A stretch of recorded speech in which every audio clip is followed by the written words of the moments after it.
faces, battle of the ages. We ain't the safest, we was locked in cages. You tried your best to erase us, now you gotta face us. Nobody can save us, we wild and dangerous. Nobody can tame us, who's sparking the flames up? You can go and blame us. You can go and blame us. Here I walk bosses, we are the bad guys. We'll get you baptized into the dark side when you hear the war cry. War cry, war cry, war cry. We are the wild ones running the nightfall. Better stay inside, away from the outlaws when you hear the war cry. War cry, war cry, war cry. We are the bosses, we are the bad guys. We'll get you baptized into the dark side when you hear the war cry. War cry, war cry.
nothing left to lose now.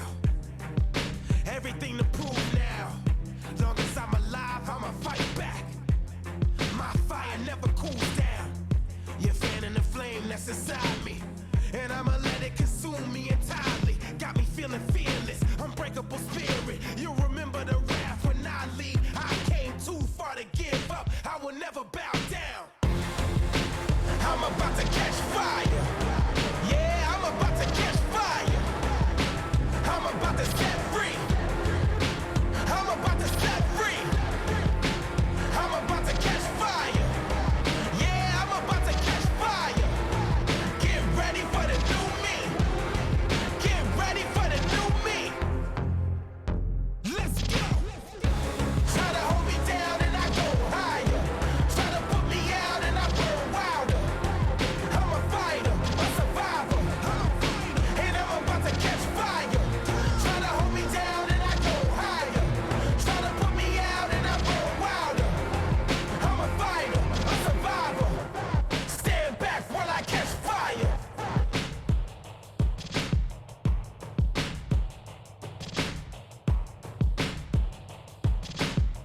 It's a new day, it's a new me. Better make way, I'ma break free. Burn the roof down, let the flame breathe. This is my moment, gotta believe. It's a new day, it's a new me. Better make way, I'ma break free. I've been silencing the rage, trying to make peace. About to let it blaze, turn up the heat. I'm about to catch fire. Yeah, I'm about to catch fire. I'm about to set free. I'm about to set free.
Nobody can stop this. Force of nature like a rocket launching into the orbit. Winners are forming, wind into I never throw no caution. Nobody can imitate this. What you see is greatness. It makes sense, it's what I came with. Are you speaking my language? I ain't taking prisoners. Call me the Inquisitor. Winning is my signature. Victory practitioner. Life without a limiter. I am the commissioner. Winning is my signature. Winning is my signature. Yeah, I ain't taking prisoners. I ain't taking prisoners. I ain't taking prisoners. I ain't taking prisoners. Winning is my signature. See, prisoners I don't take. Under pressure I don't break. I will always find a way. That's why I win anytime I play. They go low and I go high. They say oh hi, I say goodbye. There's no discussion. I'm too fast for them to keep up with. I ain't taking prisoners. Call me the Inquisitor. Winning is my signature. Victory practitioner. Life without a limiter. I am the commissioner. Winning is my signature. Winning is my signature. Yeah, I ain't taking prisoners. I ain't taking prisoners.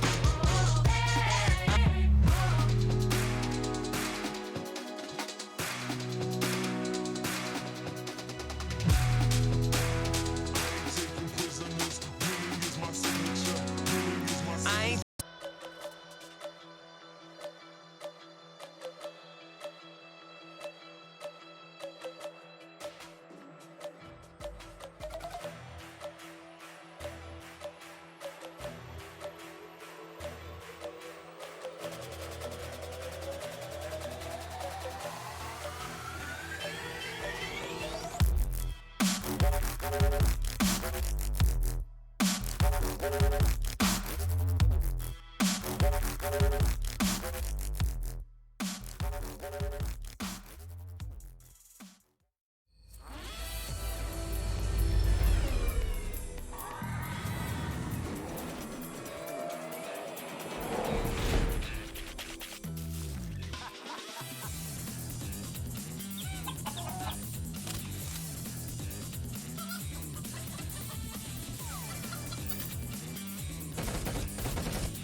Welcome back to another week of PAL 2020 action. And just like always, we are going to be going to week 3. But if you missed out on stuff that went down on day 10, we got another recap for you to get you guys ready for our third and final week of the event in the group stages. We'll see you guys on the other side of this.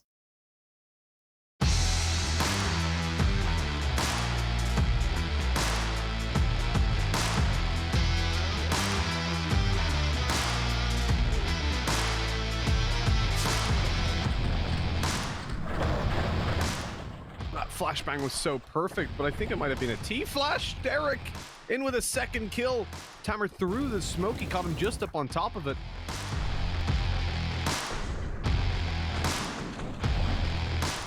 Mr. Cap will jump over. That's the first. He charges straight into the second, but Derek gets the kill.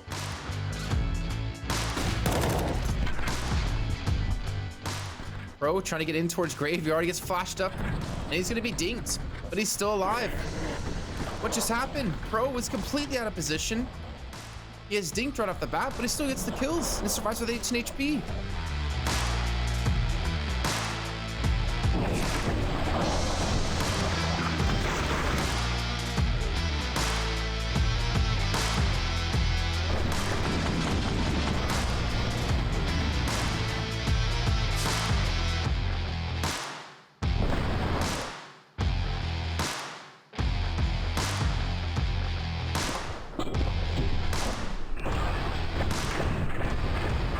He just wide swung on an anti-eco. Just pushed Ivy with an AK. That is not a smart move, but you gotta commend the spray, I guess.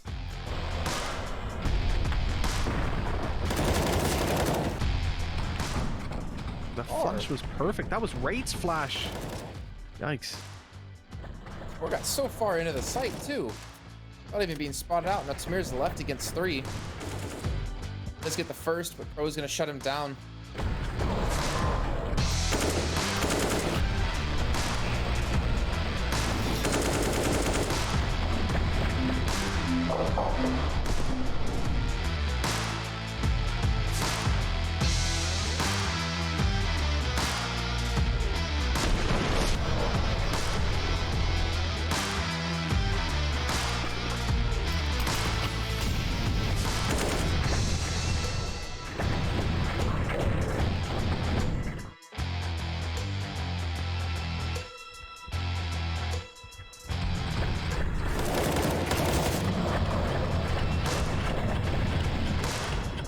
Attacker! He's gonna find 4! What an absolute god!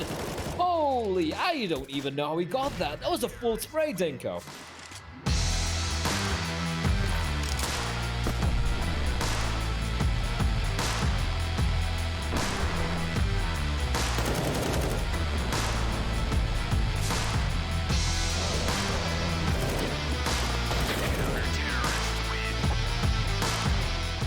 Somebody, a shot to open it up, looking for more. Gonna find a second kill, should be taken down, but slowly, the savior for his teammate.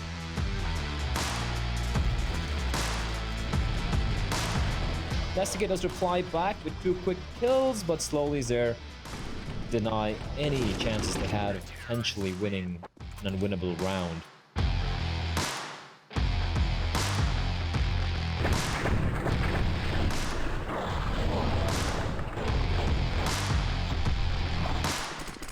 This is gonna be scary the second they walk out this door. Dobu's got the bomb, and I think Dobu might be the first to fall. No, he gets inside of the smoke. Jamyoung's just gonna hold the angle, goes for the spray down.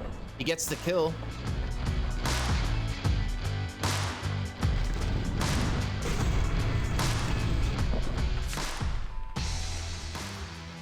Aircast's gonna have to push through the smoke. Oh no, the Molotov!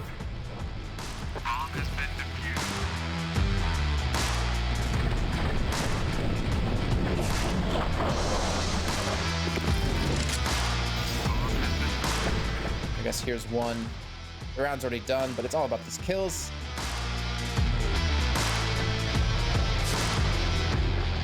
NC unfortunately going down. The rotation of Aircast is gonna be a little bit too slow. I'm looking to go down. Aircast pushes through. He's gonna have this first kill, but he wants more. And Kaze, he's gonna be in for a very disturbing surprise. And Nate comes in and joking gets extremely low by Cabal before. I think he gets legged up or gets tagged through a wall.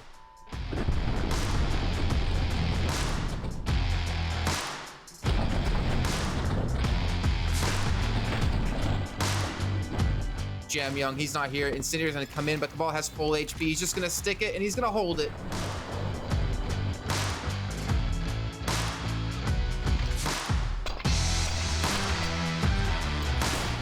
Soaking, he's ready for it. He's seen the nades come out. 1, 2, maybe even a third for him. Yes!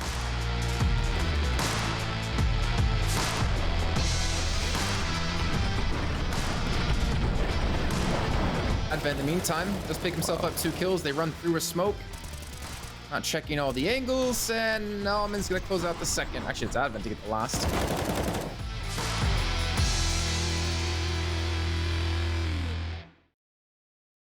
Well, the Tigers came out roaring in that last game you just saw against Vici, finally taking a big, big victory. I'm Jason Kaplan, and joining me, of course, is going to be the same crew as always. We've got Mitch, we got Bleh, and we got Dinka looking as handsome as ever, looking fly. What is it about you that always makes you look so damn good so early in the morning? Effort and youth, I guess. I don't know. Thank you again, Jason. Starting the week off with some more compliments. I think it's the youth part because we're all getting old here, Bled and I. And oh, no, hold on, Mitch, you got the youth part. Where's the handsomeness out of you? I don't know, Jason. It was never there. It's fine. It happens. You have to play with the cards you're dealt in your life. But Bled, we're going into week 3 now. But week 2, honestly, had some crazy games yet again. Some really long games. But it seems like we started to get things settled when it comes to the leaderboard and which teams will be going through, and well, unfortunately, which teams will have to stay home. Yeah, it's nice to see teams like Tyloo and Tiger especially wake up, right? They're looking really solid right now. We had our doubts about Tiger. We're like, was it really a fluke? And they showed up previous week. Tyloo as well looking pretty indomitable. They haven't dropped a map as far as I'm aware, apart from the loss they had with Invictus. But the battle for me is the battle of not getting knocked out at the bottom over there. We got Lucid Dream, we got Bren, we got Marzala just battling for survival. At this point, entering the final week, I think that's what everyone's going to be keeping an eye on. Well, I do have to say this, Mitch. No tears. It's not over just yet. Yes, this is the third and final week of the group stage, but we still have the playoffs to come up. And to kind of give you an idea of what we are doing here, if this is your first time tuning in, let's take a look at an overview of the entire group stage. There's 10 teams who have been playing a best of 3. Well, I can't say every day because we're not actually running through every team every day, but it's a round-robin group stage, all best of 3 matches. So each team will play every team once. That'll be 9 matches in total. And then we're going to have only the top 8 teams get through into the playoffs, where the bottom 2 teams are unfortunately eliminated. And of course, this is super important because it comes into the whole RMR event as well and what's at the stake here for all of these teams. Let's take a look, though, at kind of the dates. So you guys get an idea of what's coming up later on in the next few weeks. Because, yes, we are into the 3rd week of group stage, but we still have playoffs to come up as well. Currently there, I believe it's the 8th. Yes, it is the 8th of July. Geez, time does fly fast. But the playoffs kicking off on the 17th, 18th, and 19th, and we'll find out which team will reign supreme here. And honestly, Mitch, this has been... Oh, no, it's kind of funny. I was going to say this has been a grueling tournament so far for the teams, but you're playing like one best of 3 a day or no best of 3 a day. And most teams, if all the teams are not playing in any tournaments at the moment besides this. Yeah, I mean, at most these guys have played 6 best of 3s. I think everyone's played exactly 6 at the moment. So it's actually been a long time from the time we started, but not that not too grueling. Jesus, it's too early in the morning for me, Jason. I'm breaking down. For us. It is the most grueling thing for us. The teams I'll give you that. We've been there for every best of 3. These guys have had days off. We've been here for every best of 3. So this is why it feels grueling, Jason. But these guys, they've got a pretty nice schedule. The highs and the lows of all of our best of 3s. Let's look at the results from our last day. That was day 10, so we're going into day 11 now. And you can see the highs and lows here, going the full 3 maps of D13 up against Bren, even going into overtime on Nuke to close out that entire game. And then more of an easier game. It looks like Tyloo, whenever you do poke the bear, once you challenge them for that number 1 spot, they seem to show up. But that last match, Tiger and Vici, that was a really weird one, to be honest, Bless. Starting off with the 19-15 over on Nuke, but then going 16-7 the rest of the time, and Tiger pulling it back to the 3rd and final map. It's pretty crazy. It is. I think the first map going all the way to overtime was kind of expected. I mean, not expected to go to overtime, but it was going to be a close series anyway, because you have Vici, who like playing Nuke. You have Tiger, who are pretty comfortable on the map as well. But the final 2 maps, it was phenomenal from Tiger. They look so good as a unit, but at the same time, Vici just fell flat. Kaze even having his worst map in 5 years. I believe it was in Mirage or one of the other maps, I forget. But Vici looking shaky. That's not a good sign for a team who would be competing. I think they're one of the main legit contenders for the major spot. So for them to be looking this shaky in the second RMR of the year, that's worrying signs. Well, you're talking about them looking shaky. Let's certainly see where they're sitting within the groups overall and take a look at the group standings to see which teams will potentially be safe and which teams will potentially be knocked out. You can see, of course, Tyloo currently in first place at 5-1, but your eyes are always going to have to turn towards the bottom half of the standings, because right now, Lucid Dream, Bren Esports, and Mazalai, these 3 teams are the only teams right now not guaranteed to go through. D13's already made it through at the end of last week with their final match they had.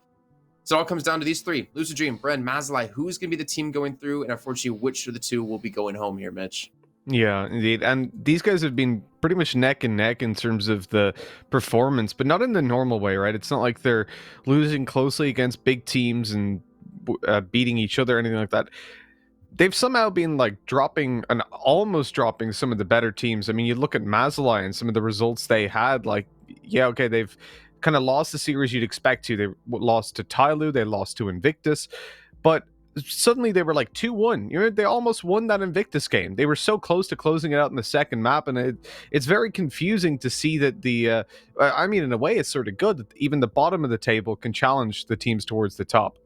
Yeah, that's actually very, very true. We saw even with Mazalai in one of their matches. Let's take a look, though, at what they're playing for, right? That's what it's all about. The money and the RMR points in total. 25K for first place, but it's all about that juicy RMR points of 2,000.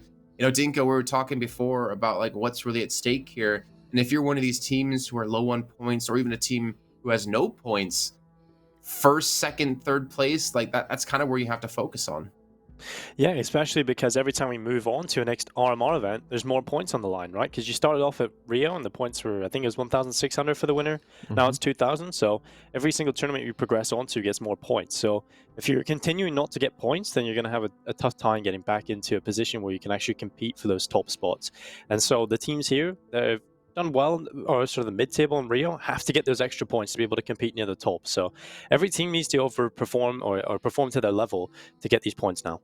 Let's then take a look at kind of where every team is sitting in terms of RMR points. Then we talk about some teams have a lot of points, instance Tiger, and then some teams have none. Tiger, yeah, currently sitting in first, but the problem for me is like the big thing that stands out, Mazalai, if they don't qualify or they don't get through the group stage, they are basically saying 100% goodbye to their overall chance of getting through. But at the same time, only one team can get through anyways. So could they have beat the likes of Tiger, Tyloo, D13, Vici, and even beyond right now, who's having a stellar performance? No, I don't think they would have. I feel like obviously being in one slot makes it way more competitive, but also if I look at the RMR events, right, it's not just about getting the top number of points and qualifying for the major. It's also kind of like helps lay the standings of where these teams stand when it comes to Asian Counter-Strike, right? Like you have all these other events happening. You have so many events where you might get invited, where you might play for an open, or rather play to an open qualifier. And looking into performance, I mean, 3 weeks, best of threes, you play everyone round robin format. That I think lays it very clear for most of us as to where some of these teams stand. So I'm sure that for a couple of these teams, they know they're not going to make it through, but they also want to put up a good showing because they don't want to be called like, one of the worst teams in the region, right? They want to be like, all right, we're top 3, top 4 team. It's just that Tyloo's better than all of us. So yeah, I think it does still matter. But for a team like Mazalai, I think they're aware they're not going to be qualifying. Let's be real. Okay. Well, I do like the bluntness. I respect it, but I think all of us would agree with you on that. Let's take a look, though. Last thing of the day, the schedule. What matches will be played today? Which 3 will be shown? It's going to be an important match to kick things off with Lucid Dream against Bren, Tyloo versus Divine Vendetta, and Tiger versus D13. But 100%, Mitch, my eyes are focused towards that first match just because these two teams are currently in the bottom 3. Yeah, you wouldn't expect to come in hyping that up, right? But it's because of the weight that it carries. Divine Vendetta most likely already through, Tyloo and Tiger 100%. I think Divine Vendetta and D13 on 3. There's maybe a world where they don't make it. As far as I can tell, they're through 100%. Well, see, I think can't Lucid Dream because they've got 3 games left. So these guys that are on 1 could potentially get to 4 wins if Divine Vendetta and D13 lost every game. I trust Liquipedia with it. Oh, they have the guaranteed points. Okay, yeah, must be then because of who's facing who, I guess, and head to heads. So yeah, they're much smarter than me. So if it's green, I'm like, no, okay, they're in. I didn't check that. It's a good one. It's a good one, Jason. It's early. Move. It's fine. It happens. So yeah, for that, then Lucid Dream, Bren. I mean, they're literally 2 out of 3 of the teams that matter at this point. The others are all for seeding, and obviously it's going to be interesting. Like I genuinely want to see how Divine Vendetta do.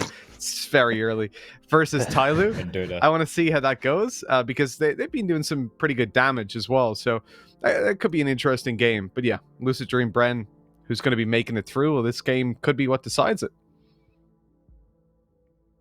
Yeah. Well, go ahead, Dinko. It's such an important time for both of the teams near the bottom here. I feel like Lucid Dream or Bren, it could go either way, or it could be one of these one-sided series where it doesn't really make sense and Lucid Dream just show up and destroy them. So yeah, this is one of those very important games that we don't really know what to expect from. Well, then let's start to talk about the matchup then, in more specifics here. I mean, you're saying Lucid Dream, that should be, I guess, the first team we talk about. And it was a team that none of us really backed, except you, Mitch. You were the only person to really kind of support them in their initial match of the day, even though they unfortunately did falter in the end. But you got PTC, you got John Olsen, you got Fox, Seven, you got Leaf. This team has kind of come out of nowhere, obviously, with the roster changes and have been able to perform decently well. It's just been, the problem is it's been like little sputters here or there. It's been little flashes of light. They haven't really shown the consistency that we want to see out of them just yet, Blah.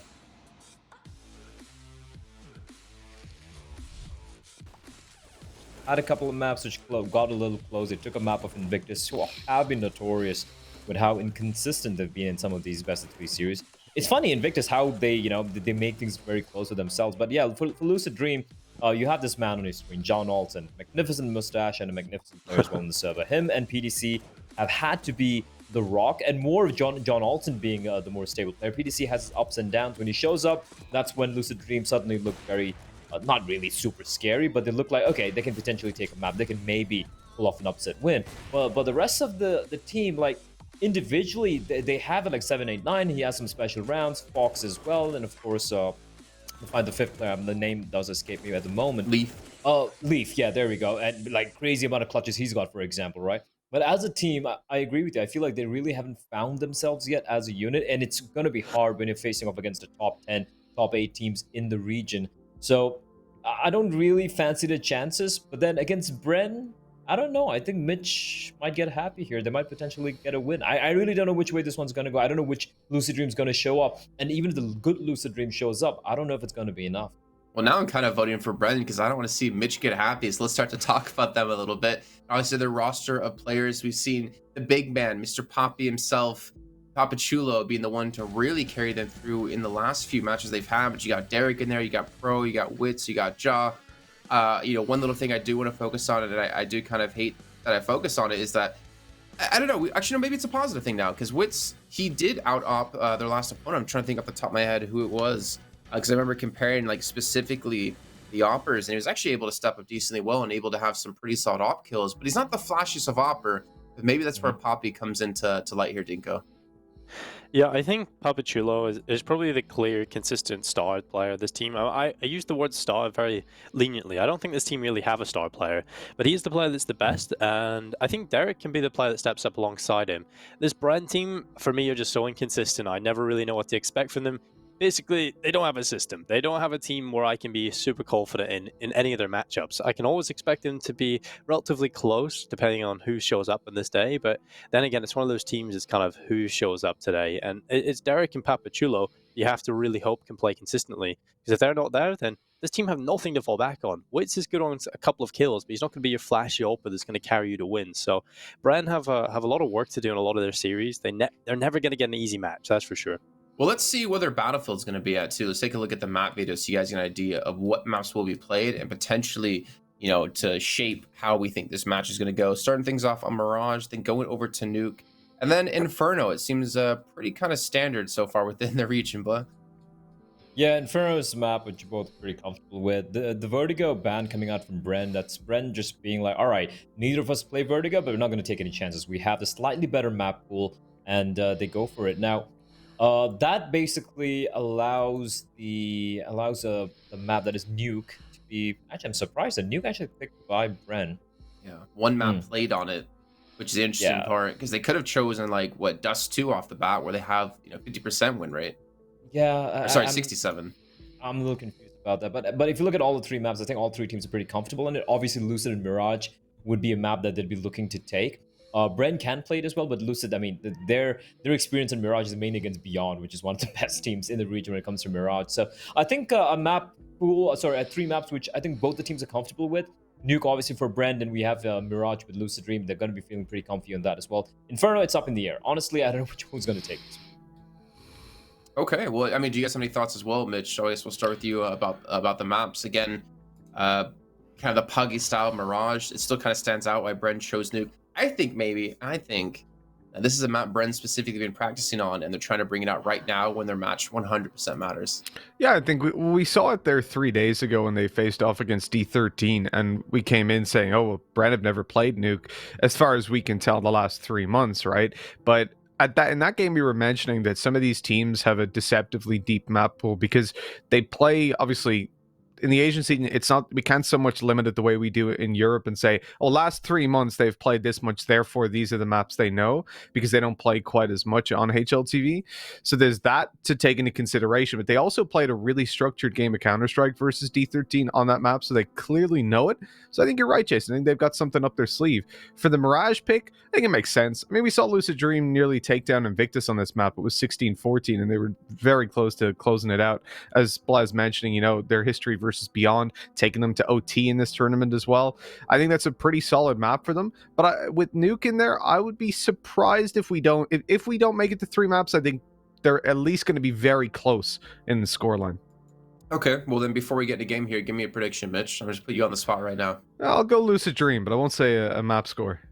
Okay, well of course you're Lucid Dream fanboy. Me personally, I'm gonna go 2-1, and I'm gonna give it to Bren. I feel like Bren should be the better team on paper when it comes into it. Maybe Lucid Dream can surprise me. Maybe they've had two days of just full practice, Blood, what's your prediction?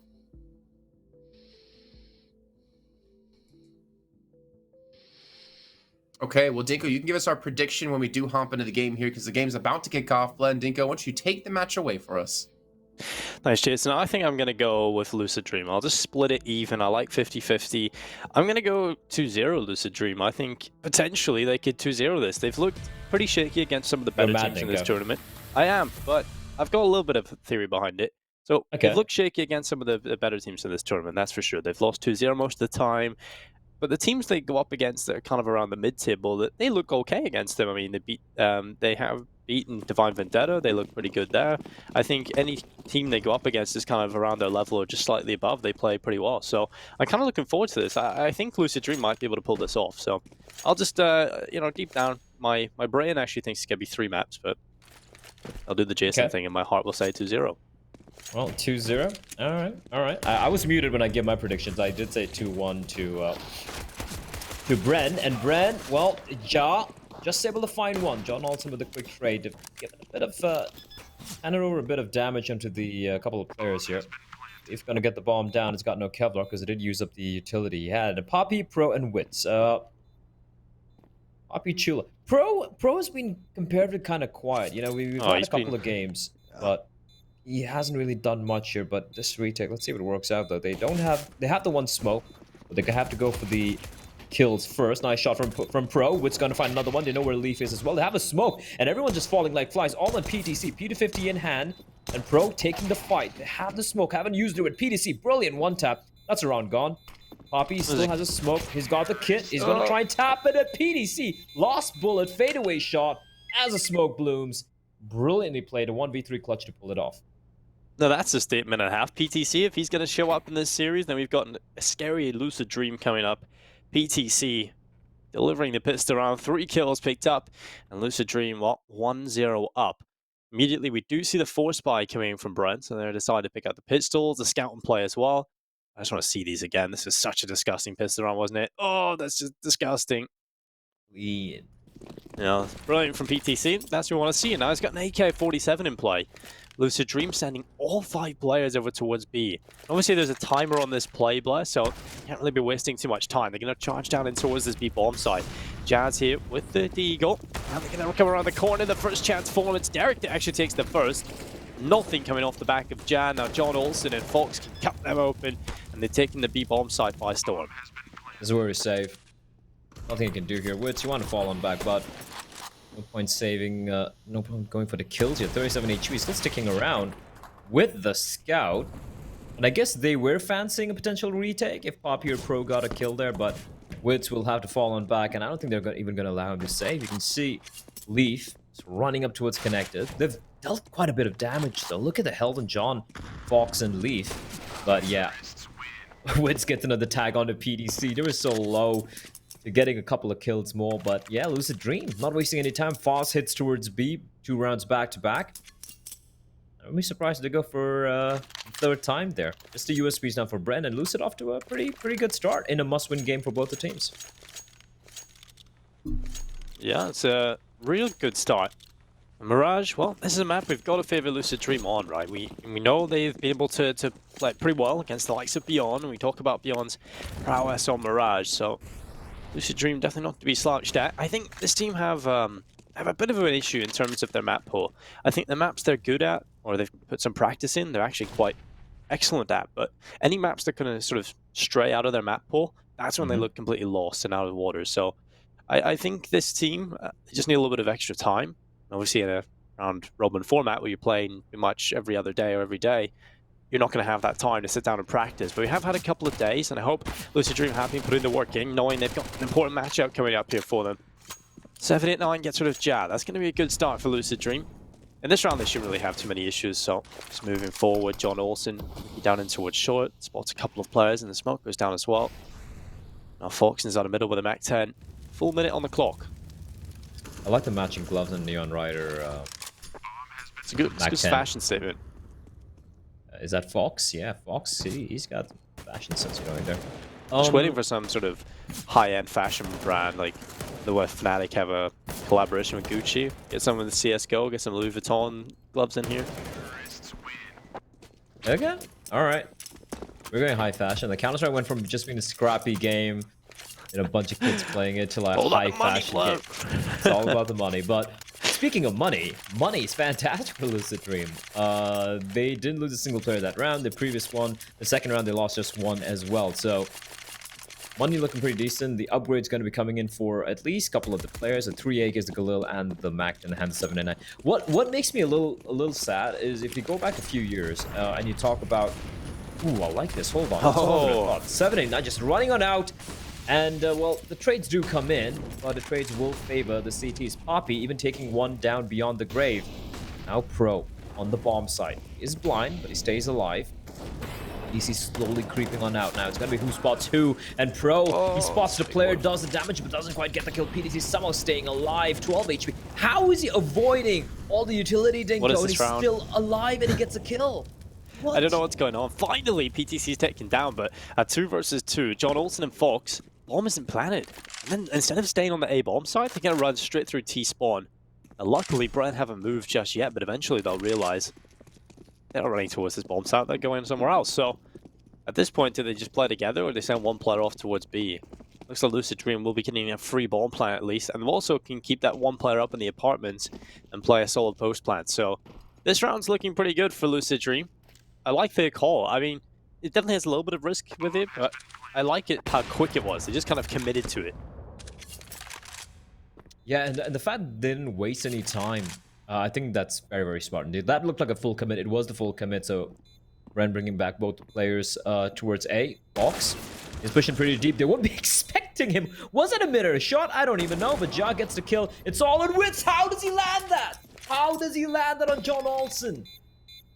Well, okay, that's the kind of wish you want to see. He's winning you rounds. That's a nut shot. He should be dead to rights. I don't know how he got that shot. Pretty impressive stuff from Wits to start off the day. Hopefully this continues. We do talk about him getting AWP kills. He definitely gets kills with the AWP. But it's the fact that they're not really the most impactful a lot of the time or flashy. And it's only a big clutch here for them. We get to see it.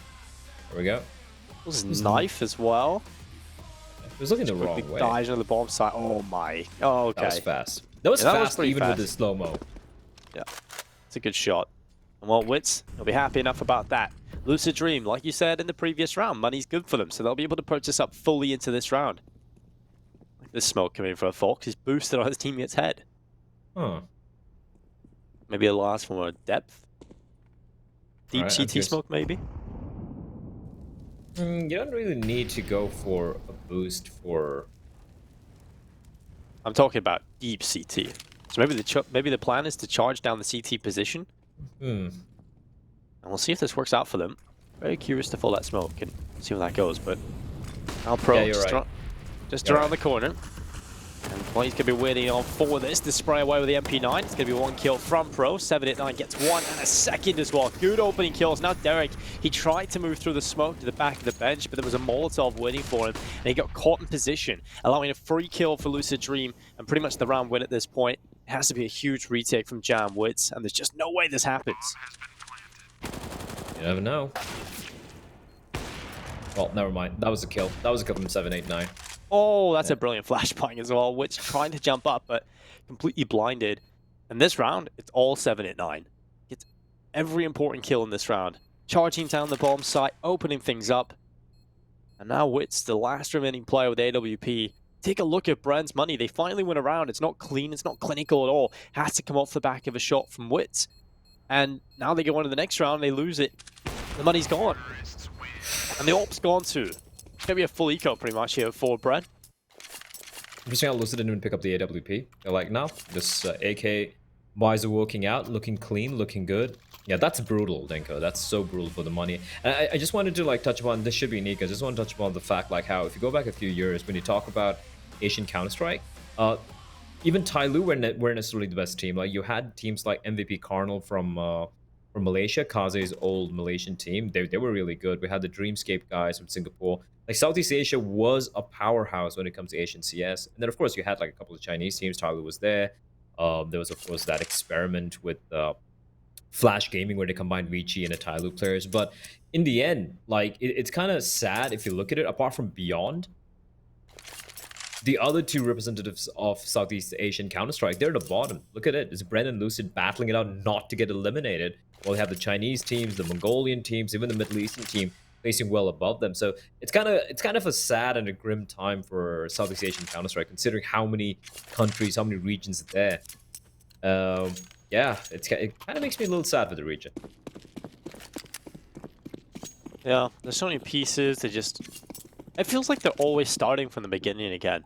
There was always these new projects, and they never really amount to much. And again, you're always, when you're in these situations where your teams are constantly breaking down and rebuilding, you never get that consistent product of Counter-Strike.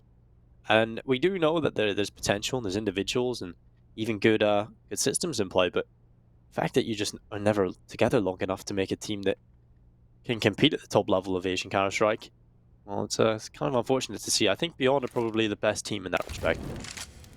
Oh yeah, I don't think there's any doubt whatsoever. Okay, that peek from Pro though, the slow crouch peek and leaf. Well, kind of wrecked there. I can't really use any other adjective to describe that. A quick AK swap out. That's interesting. Is it because he has the USP? No, he's a Deagle. He got given over. Ah, all right. Interesting how they give the AK to Pro. I mean, he worked for it. Poppy'd keep it. He worked for it. Yeah. Oh yeah, my bad. I got so confused there. I thought he was dropping the AK over to his teammate, but It did look like that for a second, but he had such a quick switch on the Deagle. Now 789 looking to open up things again. Pro, oh! How does 789 get that follow-up kill? That's fantastic. And now the push into the B bomb site. He's picked the A bomb site solo. They have no idea. Now they realize, well, we've been absolutely bamboozled. Site has been taken 5-1 here for Lucid Dream. I mean, this is just a convincing start. I think you can clearly see that Lucid Dream are very comfortable on Mirage. yeah, and it's not like they're doing anything crazy, is it? Like Very simple. first couple of rounds, I think 3 rounds almost, they just went for the B hit. I like the decision making coming out from them. It is so very convincing. Oh, 789. Oh. Okay, that's just unfortunate. 2 AK saved. I think that they'll be pretty happy with that. But yeah, the mid round calling is really on point. They seem to have very good read on Bren, considering how battered their money has been. They've been going for these full rotate. I wouldn't even call it over rotate. It's just the fact that the trades are kind of equal, and then Lucid Dream so very quick with their decision making, with the mid round calling, just heading to B and boom, bomb down. It's 2 rounds I've seen so far where this has happened, where they, there's a little bit of a skirmish at A, and immediately they just rotate back towards B, and then they pretty much win the round right there. And also the 1 round they won, Dinko, was Woods hitting one hell of a shot. Bren haven't come close to winning most of these rounds. Oh yeah, they haven't really looked good at all on Mirage. And like you say, it's not anything super complex or impressive from Lucid Dream. It's very simple Counter-Strike, but they're committing to it. And when you play with conviction, a lot of the time that's enough. If you're not really dipping your toes in and then kind of just jumping out again, they're just deciding where they want to go, and then they're going in as a team. 789, I would love having a player like him on my team. He's just running in and do whatever the hell he wants. It's absolutely mauling them. And now, good start again for Lucid Dream. Opening kill coming off the back of PTC. And they have been very consistent in terms of just picking up the rifles across 5 players. This is when they feel freed up. They can play quickly, and I think that's been the playstyle of Lucid Dream throughout this entire map. And while Jack gets aggressive, it's not working out at all here for the side of Bren. They get 1 kill, but that's not going to be enough. Now it's just Derek. Luckily, he's on the correct side. We'll catch out 1 player diving for Palace, and a follow-up from Derek as well back in towards short. Now 1 versus 2. A winnable round, but still pretty unlikely. Quickly run his way over towards the B bomb site, which is exactly where the bomb is going. 789 coming out of the apartments. But the issue is you've still got 2 players to try and find here. You have to be very quick in trying to get back into the site. He's got 41 HP, full utility, alongside a kit. So time to play with, pieces to play with. We'll see if he can get anything done here, Blair. The bomb's planted for market. It's not going to be easy for Derek.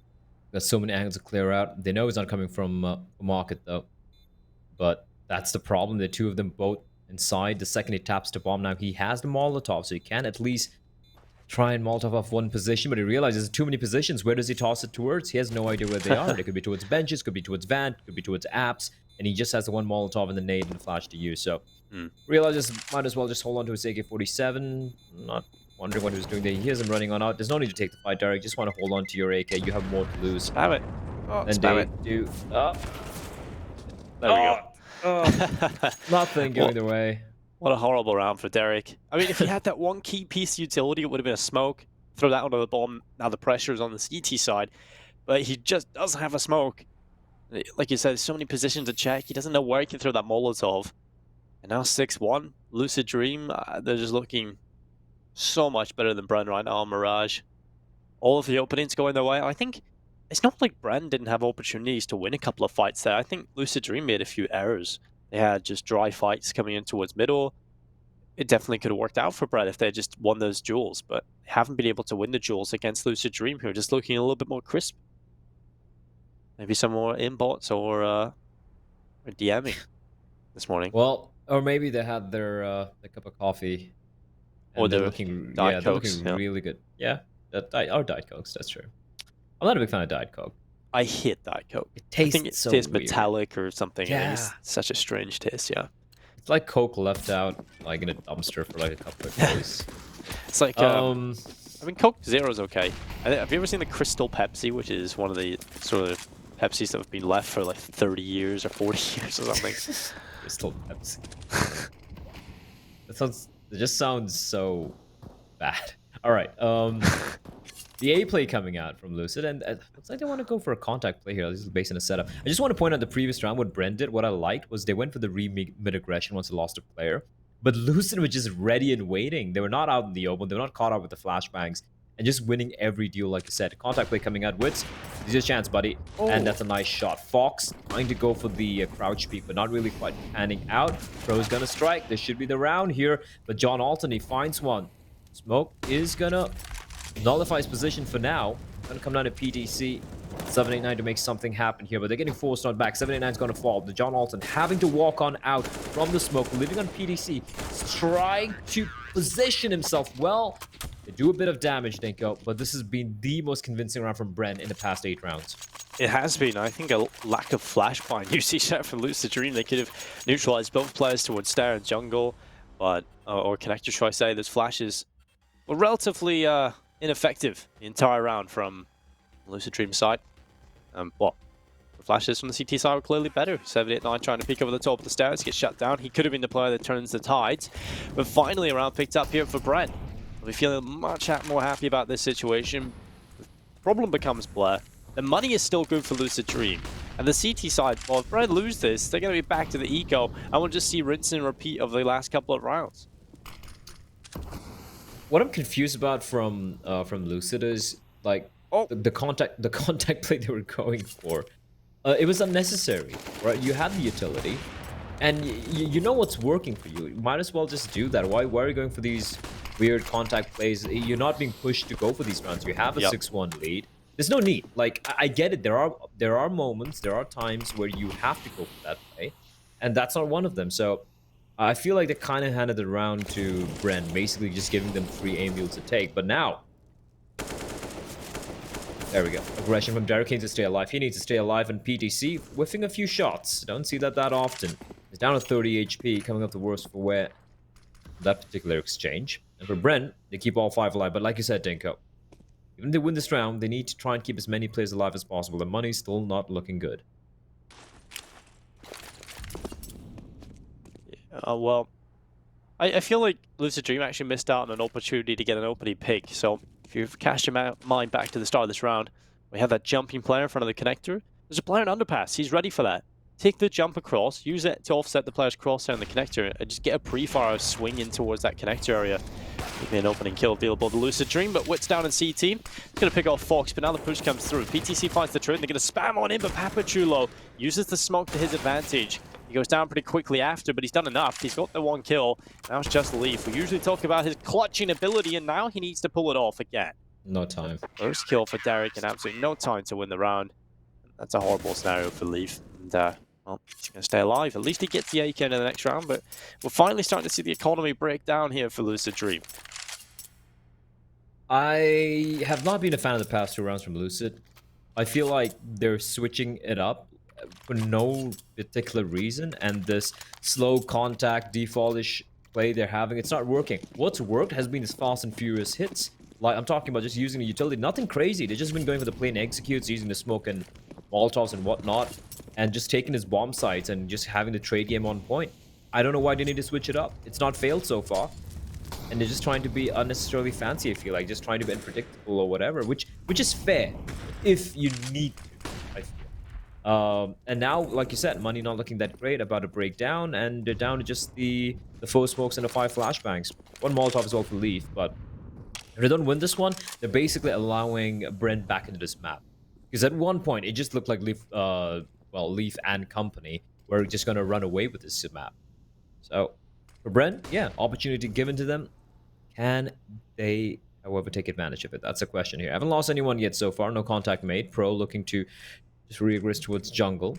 He's wary. Someone might be boosted inside of the smoke. For Lucid, bomb still top of mid. Where's the plan to go? They have 1 player towards B-apps and 1 player towards the ramp area. And his ramp presence, basically, at least to me, feels like they're going to be heading for an A split. Well, just one outside the ramp. Papachulo just kind of waiting on, and Leaf is going to get the opening kill. Traded back by Papachulo. Now Pro, oh, how? Only like a 1 kill, they're not even looking at you. Papachulo luckily has ramp control, and he's going to do a bit of work on this Galil. He'll push forward, but Fox, he'll get rid of him. And now it's Derek coming around the backside through CT spawn, but he's the last remaining player until 1 versus 3. Currently 789, the flash is coming around the corner. He's charging up with it. It's going to be a player moving forward. PTC spotted. That gives away Derek's spot and position, and the flashbang again is fantastic from Fox. Good, simple counter-strike going back through for Lucid Dream. And I feel so bad for Papachulo there. He tried to do it all. He had the weaker weapon as well, Blair. And I feel like Pro needed to do more work there from jungle. Can we have more rounds like that there from Lucid Dream? Just keep it simple, use utility well, and their utility usage has been really on point. Again, simple, fundamental Counter-Strike. That's what I've been asking for most of these teams all this while. And it's working wonderfully for Lucid. Yeah. I mean, that's what makes Tyloo so successful. They don't play good Counter-Strike in terms of tactically deep, right? They just go into it with flashbangs and hope that they can win the round. And they have Summer who throws 90 flashbangs a game, so it works so well for them. And well, PTC is the utility file. Talking about utility, he's thrown 17 flashbangs, 7 Molotovs, now 11 smokes so far, and 2 bomb plants. So, pretty impactful player in terms of the kills he gets, alongside his utility usage and bomb plant. True team player here. There we go. That's the thing with PTC. Like, you don't need to be like the Kaze of the team, right? Just like out-fracking everyone. Just play together. Like, this is so good. They're working in pairs, they're working in tandem. And even though Bren do get some of these kills, the trade is immediate. 79 finds another one. Derek with a shot. PDC just waiting around the corner, just spamming away, and the nade being helped out, or rather PDC helping out the nade. That's what I'm talking about. It's simple, right? They're going for the contact play. They know they just have the pistols, but they're holding the right angle. They're being very patient with the way they're reading this, and they're going to be 3 players peeking at the same time, and it's going to be all on Poppy. They know exactly where he is. Bomb hasn't even been picked up yet. No real need to face, boys. Your money's still not looking that great, but, well, still going to win the deal. It's just a 1 casualty, Dinko. 8-3 to scoreline. Yeah, the money's looking good now.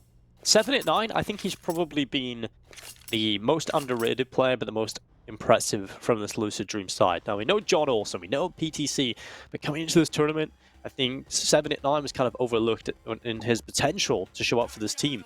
I think in the last few games, we've seen Lucid Dream look good in or even compete. A large part of it is 789's entry ability is unbelievable. And getting these multi-kills and these opening kills. So, definitely, for me, one of the unsung heroes of this team. Oh yeah, I agree. I feel like, unlike, you know, Fox or Leaf, who just come up with these hero plays and, like, flip moments, 789 is more of the, like you mentioned, the unsung hero, right? He's there, he's always, like, putting in some work, but he tends to get, like, overshadowed with John Olsen or PDC, or even Leaf, and he has those 1v3s and 1v2s. But, good to see him finally shining here on Mirage. Poppy. Pushed up pretty deep. A Pro. I wonder what the story behind Poppy's name is. I have no idea. What's a chulo? Sounds like a flower to me. Chulo. They clear it. Is the word. They clear it. Oh, they clear it. And look at the flash assists, by the way. two separate flash assists coming in. Just the way they work this A bomb side is it's so clean to watch, and it's been multiple variations. Oh, Sharek, that's an ugly one. Oh, That's an ugly one. This is just disgusting overall. I think it's pretty obvious though. I'm not too surprised that they check the position of Papachulo, because how many times has he played aggressively into his ramp?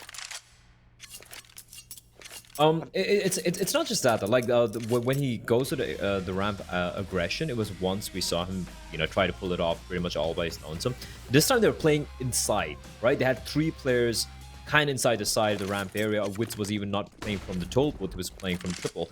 But so they're kind of varying it. They know that Lucid Dream like going for this hit, but still Lucid, they just the way they're setting it up, the flashbangs, the way they're popping out together. It just seems like they have no answer.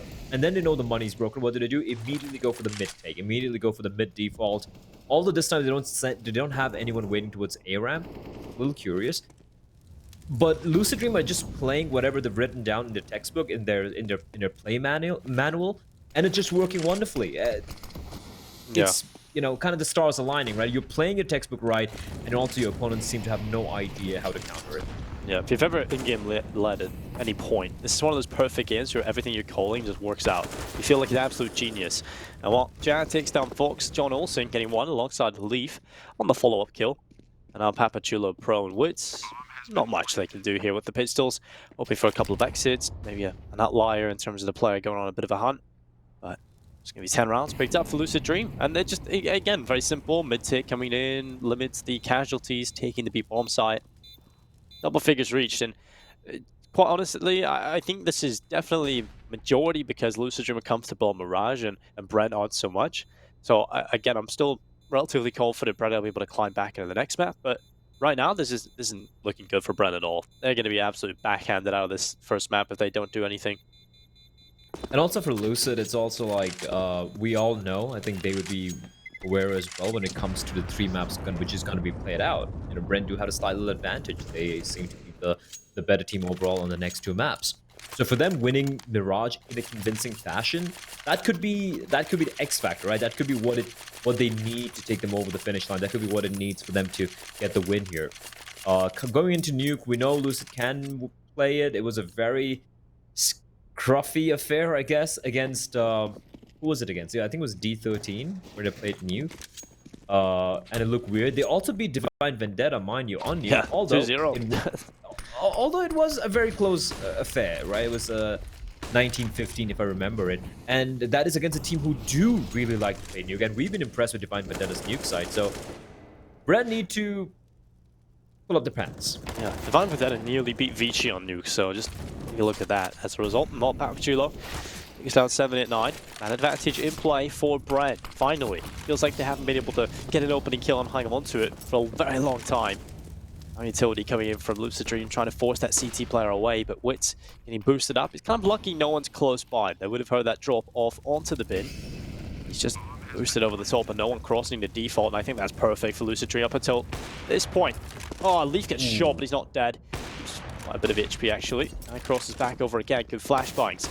Not much space here for the CT side. They keep getting flashed over and over again. Pro finally trying to make the play. How many aim jewels is Pro going to whiff today? It's unbelievable. He has not been good in those aim jewels whatsoever. And now Derek cutting forward. It's Wits as well backing him up. And now 2 versus 3. It's still favoring the CT side, but look at the positions from Lucid Dream. They can try and hold on. There's Molotov not working out. But the smoke isn't good. There's a huge gap on the edge of it. The kills come in. It's only Wits, and there's not enough time to win the round.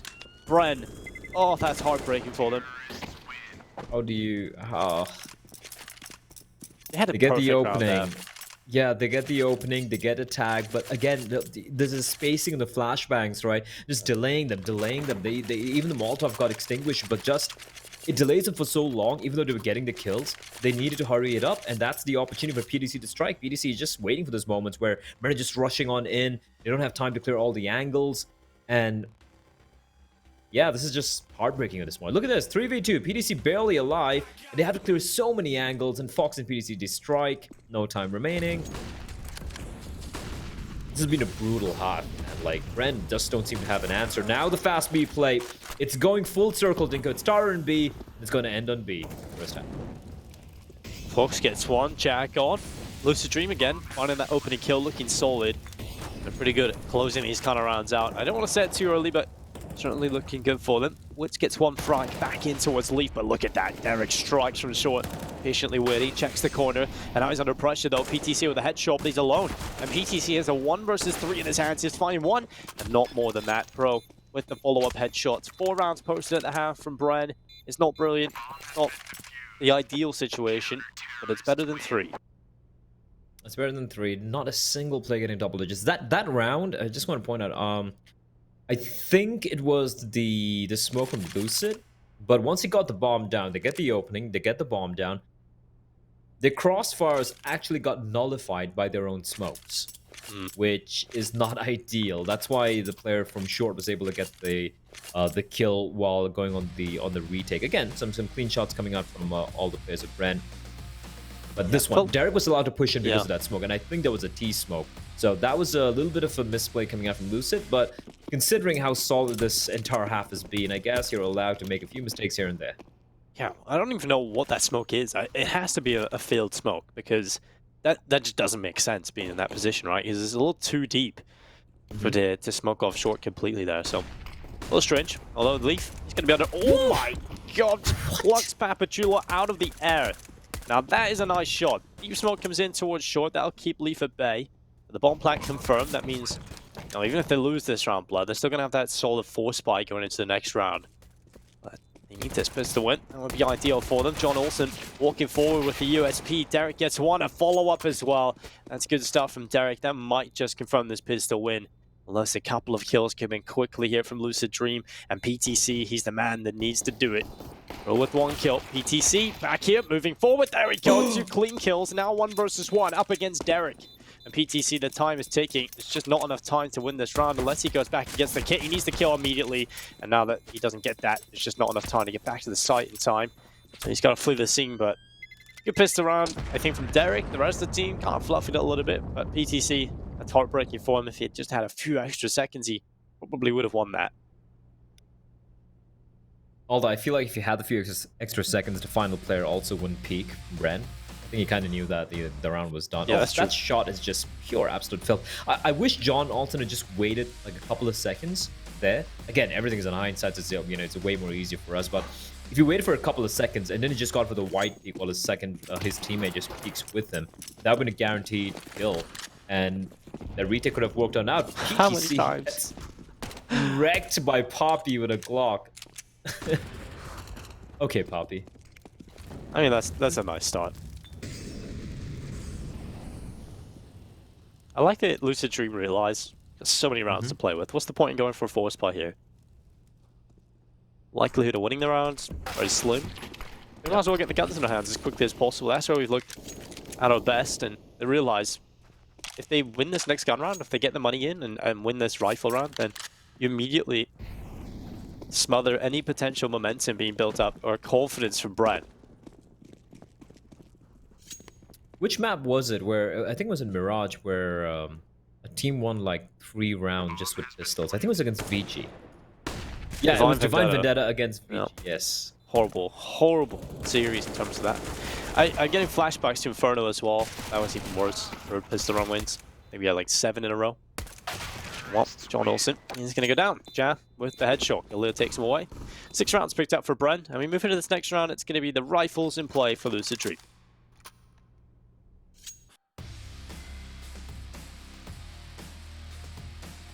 Alright. Oh, that's just annoying for BTC. He had a deagle as well, I think. He was the only player with a deagle. Alright, 11-6, the buy coming in. Now, since they did go for the, well, the little bit of an early buy here, no AWP, but yeah, Lucid haven't wielded the AWP even a single round so far, at least not in the first half. And now, obviously, they don't have the money either. See, let's take a look at the setup. This is interesting, though. Look at this. 2 at B, 1 at short, 1 towards jungle, and they're going to be going for a retake setup over at A. Leaf, the only player making contact. Molotov takes a little bit of time there, Dinko. That's going to be Poppy plucking his head. Now the Molotov doing a bit of damage, but not enough. They're going to extinguish it. This is going to be pretty hard retake. They have the utility. I don't see a single kit. I don't think even Leaf had a kit there. Just save at this point. I think Leaf needs to get that 1 kill. If he doesn't get a kill, then winning this round becomes very difficult. And even if you go for this, you're definitely losing a couple of players. They don't really have the money for that. So I definitely just would go for the retake here. Or save, should I say? But I'm going to try the retake. John Olsen with the headshot. Wits goes down. Lucid Dream still confident they can win the round, but the time is ticking. Only got 9 seconds left to actually get on that bomb, and they are taking casualties, but John Olsen frag it away. It's Fox now, the Lasher mini player. I'm not a fan of that, really, from Lucid Dream. Although, it will be a round picked up for Bren.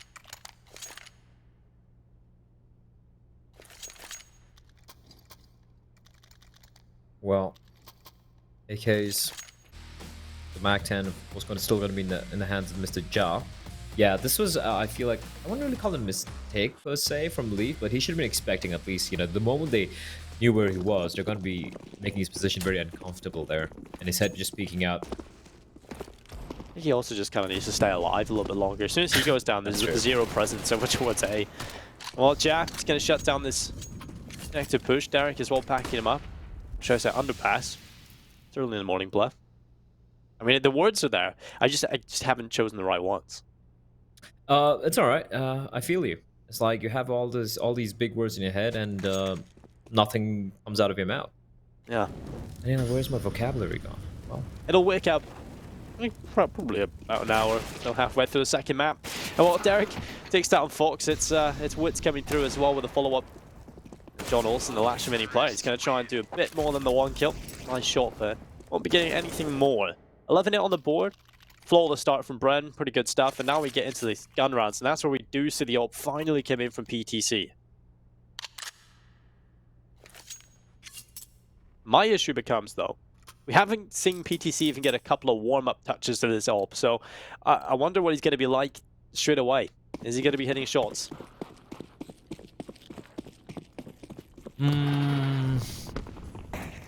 Considering how he's been hitting all everything else, I'm gonna say yeah, should be. Nice Dragon Lore as well. Double op setup. Yeah. Big investment. Might just work out for them. Leafs getting aggressive.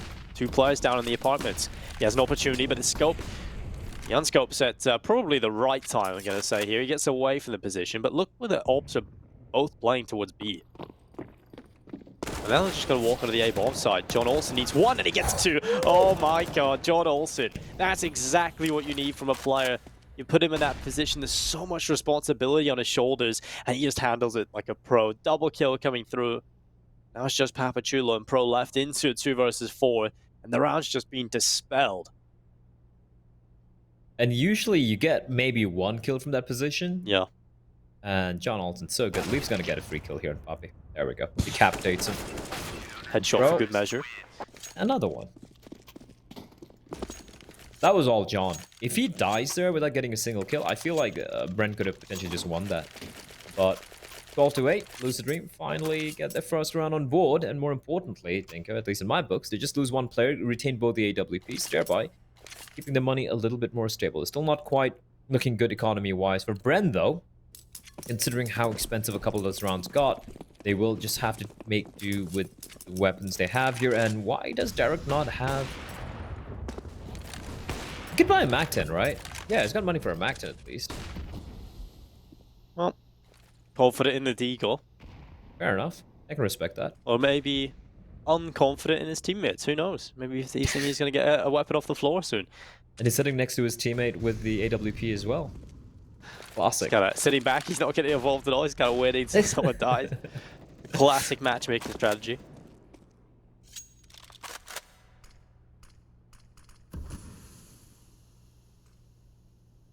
Well, 7 at 9. Smoke's going to come in, Molotov as well. This is shrewd from 7 at 9. Bro gets boosted up. Now, I love when players go into this position. It's very difficult to deal with, and if you're patient enough, it's generally good for at least 1 kill. But will PTC spot the barrel or the player quickly? There we go, that's the reaction, but Pro is quicker. That's always awkward. And now, well, 4 versus 5. Man advantage in play for Brent. Oh! Okay, he's hitting shots, Black. You're saying. Not this time, no. Under pressure, that's a quick and difficult shot, but Jack gets the double, and that pulls it back into a favorable position for Brent. They've got the man advantage. They've got the site now as well, and the bomb down. So Fox and Leaf, they have to pull off a retake. They've only got one Molotov left. Luckily, Leaf has a kit on his back. Winning this round is still very difficult, especially with that smoke coming in. That might just have to be the save call. And that's a good recovery from Ja. If he doesn't get those 2 kills, well, round's done. Also, I feel like an overextension from PDC. He was so desperate to get that kill. I guess he was feeling it, you know that feeling, right? You're hitting everything. You're like, all right, I'm gonna go for more. I want to get the trade on my teammate, for my teammate, but a little bit of overextension where if you miss a shot, you're dead, and that's always scary. And Poppy's ready. Poppy's ready. Poppy wants some. Well, Leaf is quite smart in not going forward. Smart man, yeah. That was, that was Ja winning them the round. At the same time, PDC kind of throwing that away. That could have been a 3v3 post plan, a retake setup. PDC, he had his crosshairs trained on the position where the bomb was going down. I believe Brent even just had 1 flashbang remaining, not much utility as well. It was a very viable, very winnable retake there for Lucid, but they let it slip away, and Brent, they survived. Now, that was an important round for Brent to win. The money was looking very grim as well. Now, here we go. Okay, so AWPs. Of course, for the CTs, they still have just the 1 AWP this time around. PDC will be dropped the Zoom banger by Leaf. And they're going to be aggressing up mid. I like this. A little bit of a switch up. A little bit of a delayed aggression towards mid. Flashbang is not good, but Poppy's still going to get taken down. 7-8-9. He's just been looking indomitable today. He has been just hitting everything, hasn't he? And the good thing about 789 is, and with a lot of entry fraggers in this region kind of struggle, is he's very good at getting untraded. And I don't know if that's the weakness of his opponents or more so his strength, but he's very good at just taking those opening kills and not overcommitting and not running in after it. He just holds that advantage and stays alive for the rest of the round. And it's impressive to see. He's very impactful. Now 12-9. 4 away from victory and a man advantage into this round with the economy of Brent on the ropes. Lucid Dream are going to be feeling pretty happy about this current situation. It's down to this A-hold again, Blair, though. You've got PTC back in CT, but John Olsen, in these one and done positions, very difficult, claustrophobic areas, he seems to be doing a lot of work. He's good for 1 or 2. And there's the spray, takes down Ja, and he's going to go down eventually. That was huge. That was huge. Now, PDC needs to stay alive. He is being just hammered down. I don't even know how he gets out of there. That was just a great escape. Pro is going to be found by Fox. Derek once more on his broad, strong shoulders. I don't know how broad it is, but yeah. 5 seconds remain. There's nothing he can do, Dinko. He's going to have to save this one. And that was, again, John Alton. Like you said, claustrophobic position. Molotov at his feet. He's pushed on out. And he still wins the duel. He's so good at these positions. Yeah, it's ridiculous. And I think he's always good for 1 kill. You can really rely on John Olsen just to be that consistent anchor player. You're not going to see him in those impactful positions down in towards connector and towards short and being able to rotate between them. He's got 22 kills as well. He's top fragging from just an anchor position on the A bomb side. Mustache, man. I'm telling you, it's a mustache. Gives you 100% extra skill. 100%. I mean, look at Forrest. Look at that magnificent beard he has. Why do you think is the greatest of all time? Well, that makes me scared of what's going to happen when Simple finally grows a beard. But Leaf spawning towards this B apartments where all 5 players from Brent have setups. Going to spot the first player out. Molotov down. But then to drop onto Poppy's going to come pushing up. But then Mac-10's going to get nothing done. Leaf is going to get a kill. There's the player, however, is dropped on down. There's going to be Ja. Mac-10 looking for the player. He's going to be walking on in. PDC doesn't miss anything. There's going to find 2. And 1 by 1, they fall in code. This is the round that they really needed because the money's gone. The money's gone. It's all down to Derek and Wits. Yeah, and they're stuck in the apartments. And PTC is just going to continue to take them down. And have dropped into the site, but Fox just patiently waiting. I think that's just a really well played round from the beginning, and it was Leaf that started things off well. Just kind of jump spotting, gets that initial information, has his player off towards short. Because the info is spotted early and the delay in terms of the utility usage, it allows the rotation to quickly come through from PTC as well.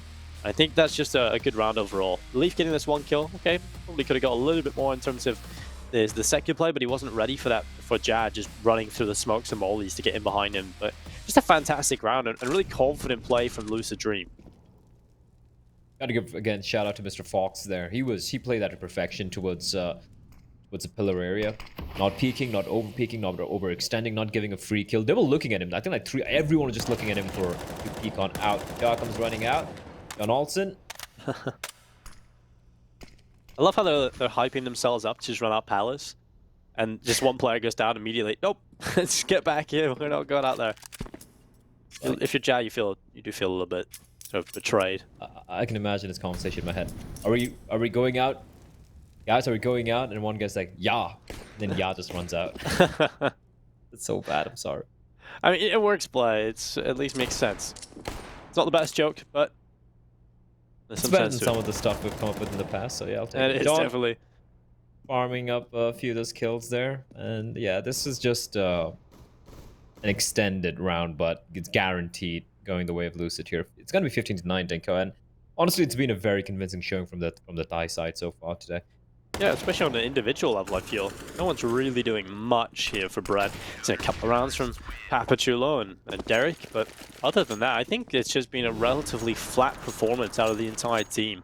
Is there 13, 12, 15 kills? There's not much of a disparity between top and bottom, but there's just aren't those two players stepping up. And I think that's the main issue I have with Brent every single time I talk about them, is the fact that they just don't have star players. They have good players in terms of Pappy and Chulo and Derek, but I don't even think these guys are capable of being stars in the region. So if you take a look at what Lucid Dream have got, Jon Olsen and PTC showing up head and shoulders above everyone. And that's just something that Brent don't have right now. Yeah, I'm still gonna like reserve my judgment until we see map number 2. But Mirage just seems like something that Brent just aren't quite ready on. Like you said, right? If you look at the map pool, they have a few maps where they can definitely play on, and the other maps, it's not terrible, but it's more like they don't really seem to have a game plan. And Mirage is one of those maps. And it's hilarious how that's the similar thing for both teams, really. I think, and that's the issue with both of these teams. That's why they're near the bottom. The fact that they just don't have a deep map pool. They haven't been playing great Counter-Strike. A lot of these scenarios, and there are a couple of games I feel that Brent and Lucid Dream could have done better in. The crazy part about Brent is they show up against Tiger, they take down Tiger, but they lose to Mazalai, who were looking so rough up until that point. It makes no sense. And that's a nice one. That's a nice flash. It almost feels like a full counter. It feels like they knew Leaf is going to be playing that position. And my feet's lagging a little bit, Dinko, but yeah, there we go. Fox will fall, and that should be a call for the savior. There's no point going for this. You're gonna lose your weapons. You're gonna give them that AWP if you really want to go for it. So nice take from Brent there. Feels like a very hard counter to where Lee's position was. I'm very curious if that flashback was particularly for him. Getting caught looking the wrong way as well. Well, 15-9.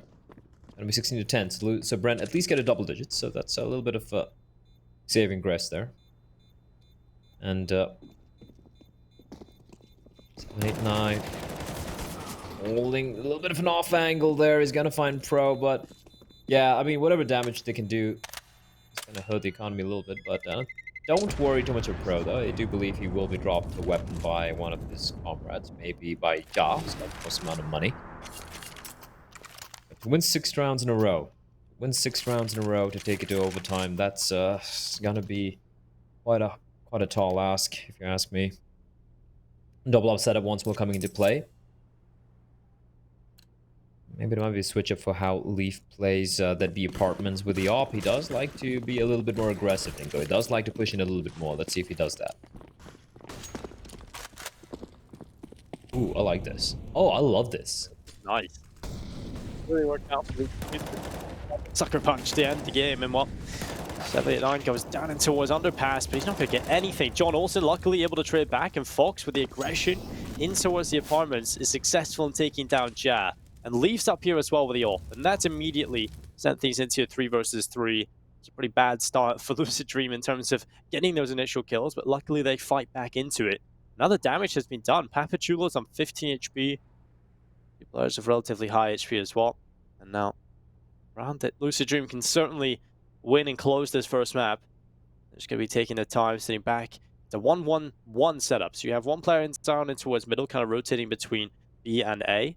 Just kind of locking down this mid position in terms of if they push through the window. Down on A side, down towards CT, that's PTC. Now the push coming through. With the A bomb side. It sees 2 players from Palace and 1 from the connector. Oh, why? Oh, PTC's just been done.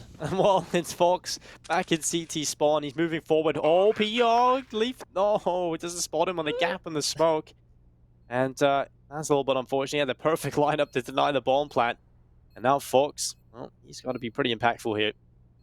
There's no kit in play. So winning this round, I just have no faith in it now, Blair. I think as soon as PTC goes down, it's over. Poppy even with a flashbang. That should be the tell to where one of them is. Smoke comes out. I love this. He has no kit. Oh, he's found one. Okay. And now he moves forward. He's going to be shut down by Derek, and now it's just leave. Last remaining player. Saving the AWP. And that's going to be an 11th round for Bren. How many teams in this tournament, Blair, have we seen be so convincing up until they hit that point and then just kind of fall to pieces? I just want to point out in that 3v3. Firstly, I don't really blame Lucy for the aggression. That was pretty cool, right? Now you have Leaf with the op towards B apps, correct? You can push up a little bit further. I would have liked the player who is playing towards jungle to maybe double up with PDC, because PDC, I'm not a big fan of that sort of like hole where you have to spot towards Palace, then you spot towards Slope, then you spot towards Connector. It's a very low percentage style of holding an angle, and if he had a teammate nearby next to him just holding towards Palace, he could be spotting towards ramp, right? And for B, even if you give up B, you have a teammate towards app, so the retake becomes way more easier. He's got an AWP, he just has to like hold line, maybe take a shot, and he can pretty much shut it down and just hold on to the bomb site while waiting for reinforcement. So I feel like there could have been a way better style of holding that, and they're gonna go and dry.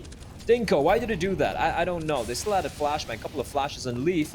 I think he knows where the second player is as well. It's going to be, well, Poppy, but he's going to get dropped. And now it's a 2v4. This could 3v4. This could be it. They're trapped inside the apps. Derek, however, is going to find a couple. He's doing work here. Leaf with the op up close. He's going to miss a sitter. And somehow they bring it back. And it's all in 7-8-9. From a 4v3 favoring the CD side. 7-8-9 to get 1, 2, 3 kills. But Pro's going to deny him. How did they even bring that one back? I don't know. They were stuck. They were stuck, Dinko. But they somehow climbed back up. Well, this is not what Lucid Dream would be hoping for. So many opportunities for them to take it over the line now. They're starting to get into the last few, allowing Brent to get some confidence. Get a few extra rounds on this board. Should be 13, absolutely no problem here for them. Why do I have to say that? I don't know, Blah. I'm just kind of...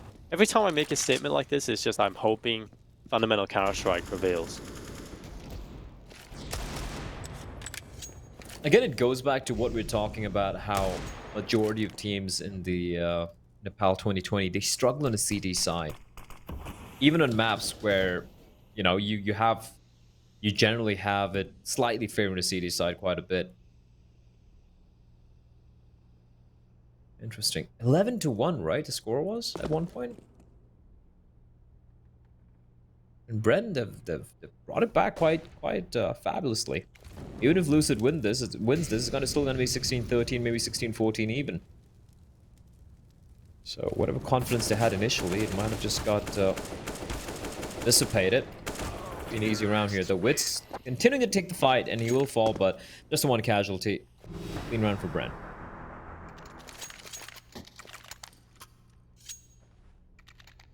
Well, 15-13. Those are 13 rounds easy. Well, that's what I was talking about. Stand by it. Normality. That's what we'd like to see. And now Lucid Dream. It's going to be the M4s for every single player. Now, throughout the first half, they were very much based on just having the rifle setup. They never really got the AWP out at all. So we know they're confident in terms of just playing 5 rifles. So see if it works out for them here. PTC has been pretty fantastic when he's got the AWP in his hands, the CT side, but still good on the rifle. I just want to point out that it was 11-3, it's not 11-1. For some reason, in my head, it just seemed like 11-1 because of how dominant Lucid Dream were in the first half, but Yeah, this is... Ooh, okay. They just opted to give up A, kinda. And they're gonna go for the aggro towards mid. I like that. But they need to commit to this. John's out in the open, but somehow 789 does get a trade. Doesn't spot anyone else up top mid. AK-47 picked up. With that, we should see a player heading back towards A, and that is going to be PTC's. Has a smoke, Dinko. 2 smokes, 2 kits. That's the only utility that a CT's possessed right now. Yeah, it's not looking good for Lucid Dream right now. This is definitely looking like a potential round win for Brad. We'll reach round number 30, but 789's position, that's everything. And PTC just gets 2 free kills. They just win 1 by 1. He's able to just isolate both of the fights, and now it's done by Wit's the last remaining player. 1 versus 4. 2 players down in CT. He's going to catch out Leaf. But as long as Lucid Dream just don't give him any more 1v1 fights, then he might... Oh, there we go. Follow-up kill. But Vox just swings in from jungle. 16-13. I'm not going to lie, I got a little bit scared there towards the end. But for the most part, Lucid Dream looking convincing on Mirage.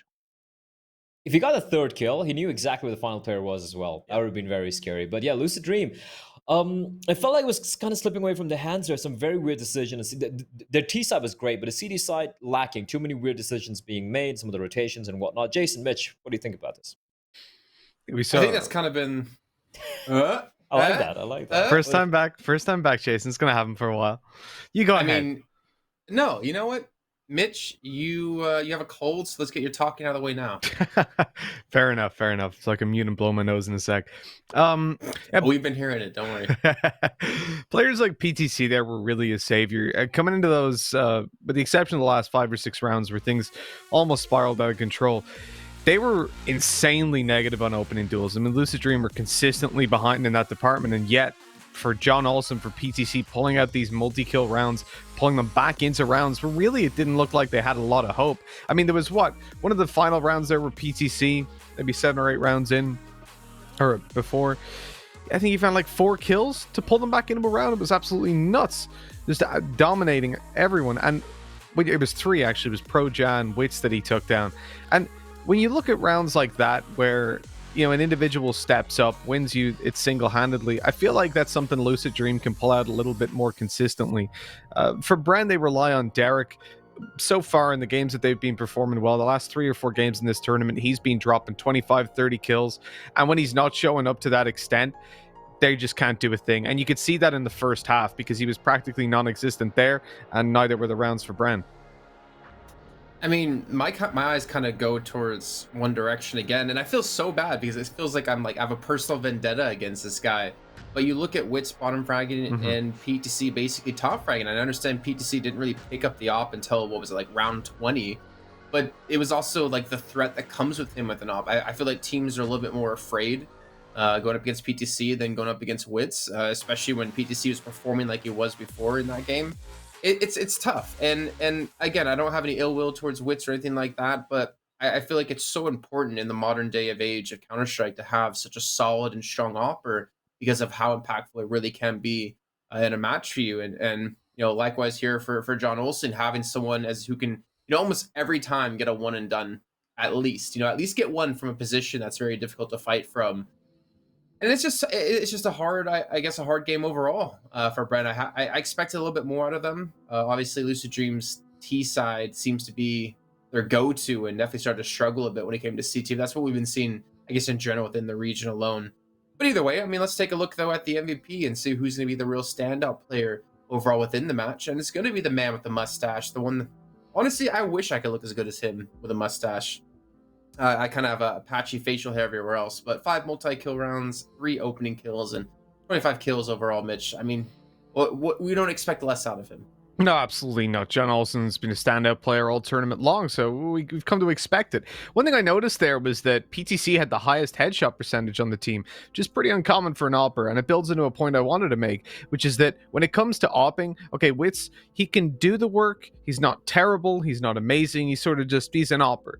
But when you look at someone like PTC, the way he brings value is very similar to an opper like Olivia, in that you can see him, as you're saying, 20 rounds in, he's pulling out the op. This is the kind of thing from PTC that he's a solid rifler. He can do the work on an AK as well as someone like John Olsen. Whereas when I look at Wits, I don't see that. And I think that was evident, even though he didn't have the op out quite as much as you'd hope for. He walked out, 17% headshot percentage? That's shockingly low, and I think probably one of the reasons that he struggles so much in those aim duels with rifles. Well, I do want to give him this, though, at least, and like I said, I was being a little bit harsh. I mean, he did finish second overall with 17 kills for his team. Yeah, of course. And it was only a 3-kill spread behind his first place, finisher with Derek on 20. I mean, all in all, he had some pretty good stats, but also the fact is, if PTC doesn't pick up the op until round 20 and he still gets 5 kills, whereas Wits was more about using it, for more of the game, that also kind of shows how more impactful PTC can really be in some of these rounds. But I don't want to talk too negatively about Wits. I still feel like maybe there's a little bit more to see out of him. We obviously have another map coming up till then, but there's a clear difference between the two. I mean, it kind of even reminds me of, I think it was Annihilation. Was it Annihilation or Olivia up against Wits? Where It was Annihilation, where he actually came out on top. No, he had like a better headshot percent rate as well. That's something that always kind of stands out to me, is thinking back to Pro League Season 1, looking at JDM when he was on CLG. He could not do anything.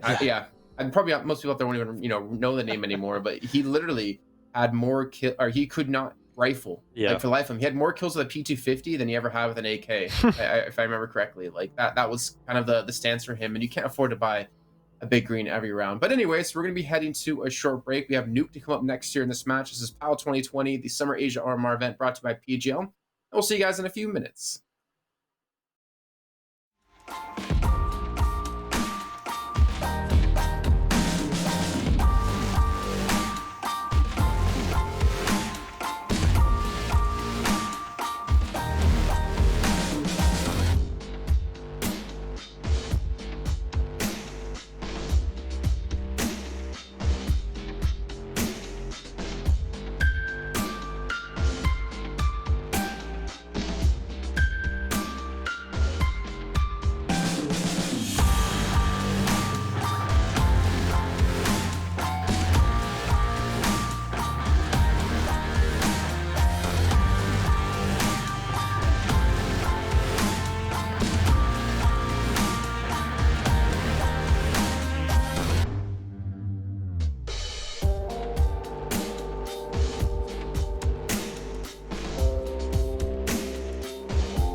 Nuke 地图往事。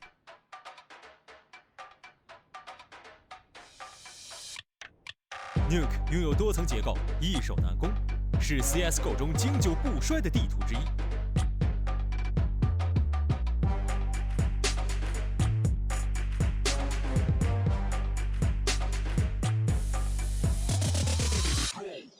外场向来都是狙击手们对决的舞台。在2015年群星赛上 ，Simple 又一杆轻狙，以一记匪夷所思的穿墙爆头，震惊了现场及屏幕前的每一位观众。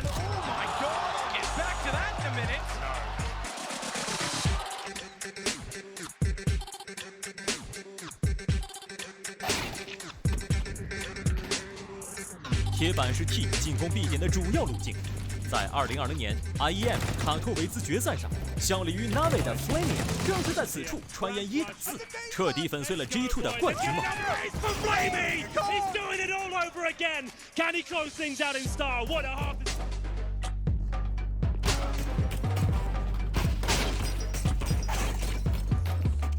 来到 B 区包点，这里4通8达，战斗往往在入口处就已经结束。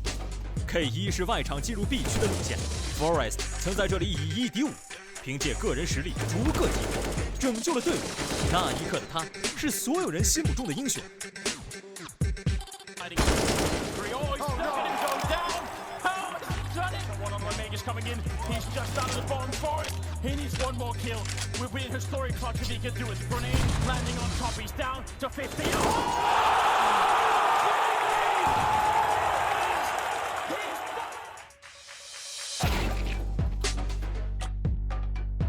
当然，总有人能够突破过往。2018年 IEM 芝加哥的比赛里，九爷忍者附体，轻松躲过T方5人的搜索，成功潜入包点并拆包成功，兵不血刃地赢得了比赛，完成了另一种形式的1打5。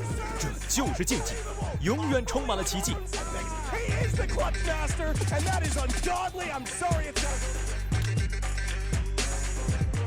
锁定我们的赛事，也许下一个传奇即将诞生。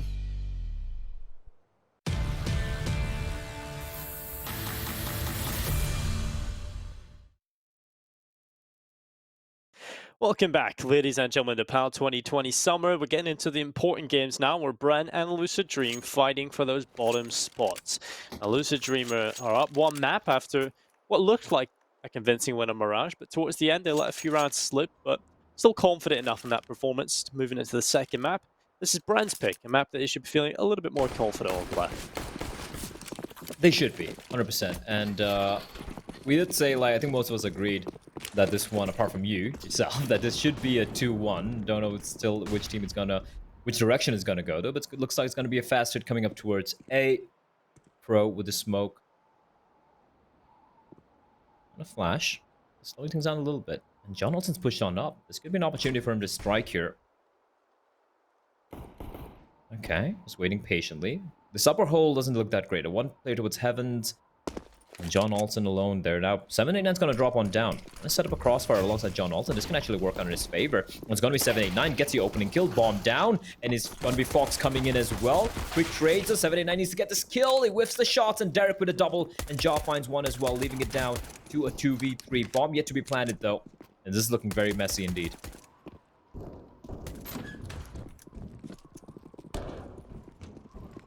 Well, they're down, and they're on towards the lower side. Derek's going to take down PTC. And now the bomb plant coming through. Leaf swinging into the right side. Should have Wits. And now 1 versus 2 for him as he drops into the vent. Derek was holding on, but he gets away out of position. And now Leaf, well, he's going to be wrapping around the left side. Derek down there with Jat. He's already done so much work into this round. It's looking done. I really don't see a way in which Leaf wins this unless he gets the 2 kills immediately here. That just isn't looking like a feasible possibility here. Finds one chance, but Derek takes him down. They could have lined up for him, but Derek's quick on the headshot. 4 kills from him in the pits round, and Bren will be relatively happy with that. That crossfire was looking real good indeed. But yeah, Derek, man. We talk about Poppy. Oh, how did John miss that? So surprised. But he has really been one of the players to watch for this lineup alongside Poppy Chulo. And we talk about kind of like the slight lack of firepower in this lineup, right? We have Pro, he has his moments, Jaws, well, Wits, we've spoken about his struggles with the AWP, especially considering he's a primary opper. But one player that we have to keep touching on time and time again has to be Derek. He has been an absolute beast for this team.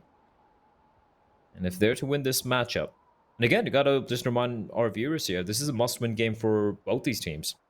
Both of them sitting right now 1-5 in the win-loss record so far. Both of them in the bottom of the table alongside Marzalai. And the thing is, Dinka, both of them have played most of the top teams. I think, I guess Bren haven't played Tyloo, but they've played everyone else. Played Invictus, Vici, and Tiger, the other top three teams. And for the side of Lucid Dream, they haven't faced off against Invictus, I think, but they played everyone else.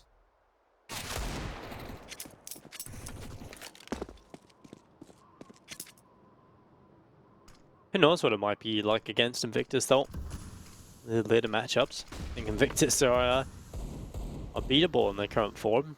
We'll see coming into this next week if they fix some of the issues they had in week 2. They looked brilliant the first week. Second week, completely flat. So, just kind of waiting to see what Invictus you have this week. 7, 8, 9. Actually, Go on. no, I just want to correct myself. It's Lucid Dream who have actually played Invictus, and it's Bren who hasn't played Invictus. That's the only difference. But yeah, this should be pretty comfortable. That's a snap and a half as John Olsen walked forward. 3 kills potentially here on the Deagle, and that's exactly what's just happened. Oh, the pistols out of nowhere. John Olsen delivering death from above, and that's 1-1. That first shot was absolute pure filth. Oh, that's a round you shouldn't be losing, Bren. Your map down, it's your map pick. Which did surprise a few of us, right? They've only... Oh no, this is a map pick from... Yeah, this is a map pick from Bren. And we were a little surprised with this map pick, considering that they've only played this map once so far. In the past 3 months with this new lineup, especially with Ja coming in. And that was a 19-16 loss to D13. That doesn't really give me too much confidence.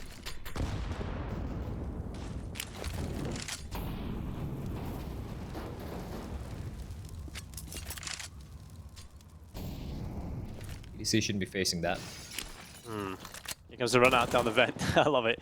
Oh, that's the bomb. Of course the player they find is the bomb, but luckily the bomb goes down at the bottom of the vent. Now John Olsen. Oh, this is a bit of an awkward fight. Not a fan of this, but luckily shuts down Pro. Nonetheless, instead of taking the fight at the door, just jumps into the vent. And well, Papachulo eventually will fall as well. That's 2-1 for Lucid Dream. The double nade from Leaf, though. I wish you could see it from his POV as well. Hopefully the replay should show up. That was nice. Preventing the bomb from getting planted. I like that from Bren, though. They went for pretty much a full eco. They went for the nade stack towards a player playing mini. And almost got the kill. But yeah, Lucid Dream to survive. In fact, they survive with all 5 players. That's huge, because look at the weapons they have, right? They have the 2 AKs, the Galil, the 3 from the Ts. Just such a massive round for them to win, keep them alive for round number 2. M4 for Mouse still in place. And the money's starting to build up. 2-1. And look at the cash. It's an average of like 4,000 on all the 5 players, if you just take a look at every one of them. And once more, it's going to be the upper hit coming in, Dinka. This upper bomb site seems to be what Bren really seemed to want to go with. And considering the lack of utility... Oh, how does Wits turn around? That should have been a double. That should have been a double for John Olsen. John Wits somehow alive, barely. And this could be the round where they just go for the save here. Yeah, they're not budging. PSC is still holding towards ramp, just looking for the exits here. A fast hit towards upper, a little bit of luck going their way, but they make it work. Yeah, that's kind of it. You can see as soon as Wits hits that shot, that's round done. And it's incredible how close these rounds can be. Just that one small play from Wits, or should I say, huge play from him. And John Olsen being unable to get even 1 kill there.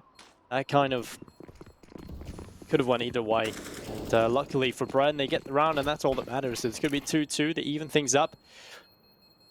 And at least the save call has been made, and it's going to be successful for Lucid Dream. They keep 3 players alive and 2 AKs in that. That's a brilliant answer back from Bren.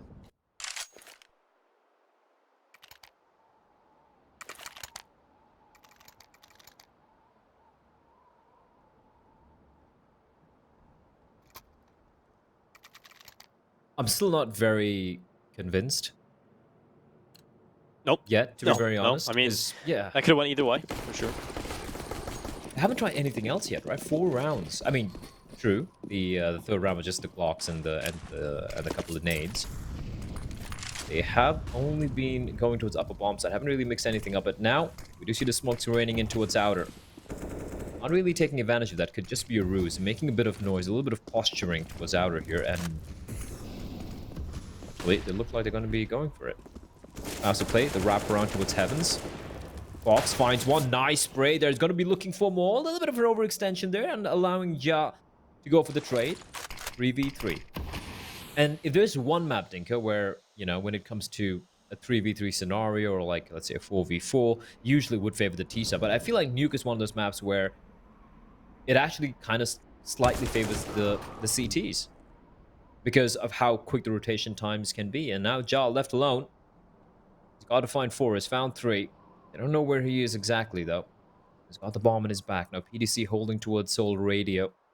Ja slowly creeping on up. Now, if he can isolate this fight, if he can find 7, 8, 9, he can potentially still win this. Still got the help to work with. Got himself out here. Just kind of chilling around on the bomb site. Back his way that he is on towards the site itself. So one goes down. 7, 8, 9 around the corner. Flashbang. Really good. Follow-up comes in as well. Ja always going to be bullied. That forces him into hut. They're going to hear that. They're going to spam away. And now Ja's chances of winning this round pretty much gone. A follow-up Molotov, that should confirm. He gets 1 kill, but he can't move forward. He can't take down PTC. He's just going to get the defuse. Nice try from Ja, but that's well played from Lucid Dream. Oh yeah, 100%. I love what PDC did there with the utility. Just forcing out a reaction from Ja. And the moment he knew he just pushed in, the Molotov especially was a tell, right? He avoided the flashbangs, but the Molotov, he had to push on in. The moment they knew that, they knew where the bomb was planted for as well. They just stuck it. The player who died, he went for the peep, it's fair enough. But then the second Molotov pretty much sealed the deal. 3-2. Lucid Dream to bounce back here. And for Bren, though, at least they won the previous round pretty convincingly, so they will have the money for a buy. And now, it's like they're going to be trying for pretty much the same thing again. 4 players towards outer. For the smoke wall. The first time we're going to be seeing them going for secret control, Dinko. Round number 6. Ooh, it's just unfortunate there. Fox rattling off bullets, doing quite a bit of damage. 58 points of health for Wit. They will have control of secret. And for the CTs, is there no one towards lower? There's literally no one towards lower. That's strange. Well, bit of an awkward one here for Lucid Dream. They're going to have to drop and retake the B bomb site. And that isn't going to be easy. Finally, Leaf decides to drop one down. And he might just get there in time to cause a few issues, but Bren have already taken the bomb site. They have full control of it if they just move forward, and they will. Molotov comes up into Leaf's right side. Ja still lurking towards Yard, but for the most part, Bren taking this B bomb site. They aren't really taking their time though, Blau, aren't they? Tentative approach here, and they've actually lost Ja towards outside. Losing players, bit of an issue. Bren taking a long time to get into a site that had no one on it. So paranoid. And why not? Like, you've been advertised the fact they're heading towards lower and there's not a single CT there. I'd be paranoid as well. Next like, level, where is 4D everyone? chess. Well, this is it. Wait, no one was here this entire time? And while Derek takes down Fox, Leaf and PTC trying to move forward. It's 789 that cuts through Derek. Another flash. Oh, it's terrible. Leaf's just completely blinded by his own flashbang from his teammates. And while Papachulo gets the double kill, and the round's done. That was looking good up until a point. Now Leaf, it does damage, but I think he realizes 1 versus 3 retake. The time ticking so far, there's just not much of a chance to win this. And that was a bad round, I feel, from Lucid Dream. That was a terrible round. That was so bad. Why? Like, I mean, it's a 5v5. If it was like, let's say a 4v5 or a 3v5 and just want to have maybe a stack towards upper, yeah, fair enough. But you just like, you've lost secret. You have a player towards top or ramp. You're not aggressing. You're not gathering any information. And a 5v5 retake on low bombs is never going to be easy. You get the opening kill. Jaw getting taken down, who was just floating around towards outer yard, and he's still waiting. You just completely and they're not even pushing towards the lobby, right? If you push towards the lobby, you'll be like, all right, there's no one towards the lobby. It's not an upper hit. It has to be towards the lower. And then you can start sending your players down. But they just not go for any information play. They were so passive. And even once the bomb got down, they were just paranoid and just... Well, that could be... I could say the same for Bren as well. They were like so paranoid of someone towards lower. And they took so long. I feel like even one CT being alive towards the lower bomb side would have... Potentially, again, it's all ifs, but he could potentially have even delayed the bomb plan further or made things even more miserable.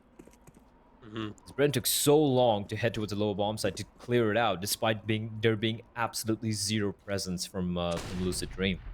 Yeah, this start of the game here on Nuke has just been pretty rough from both teams. I don't think any of them are looking good right now.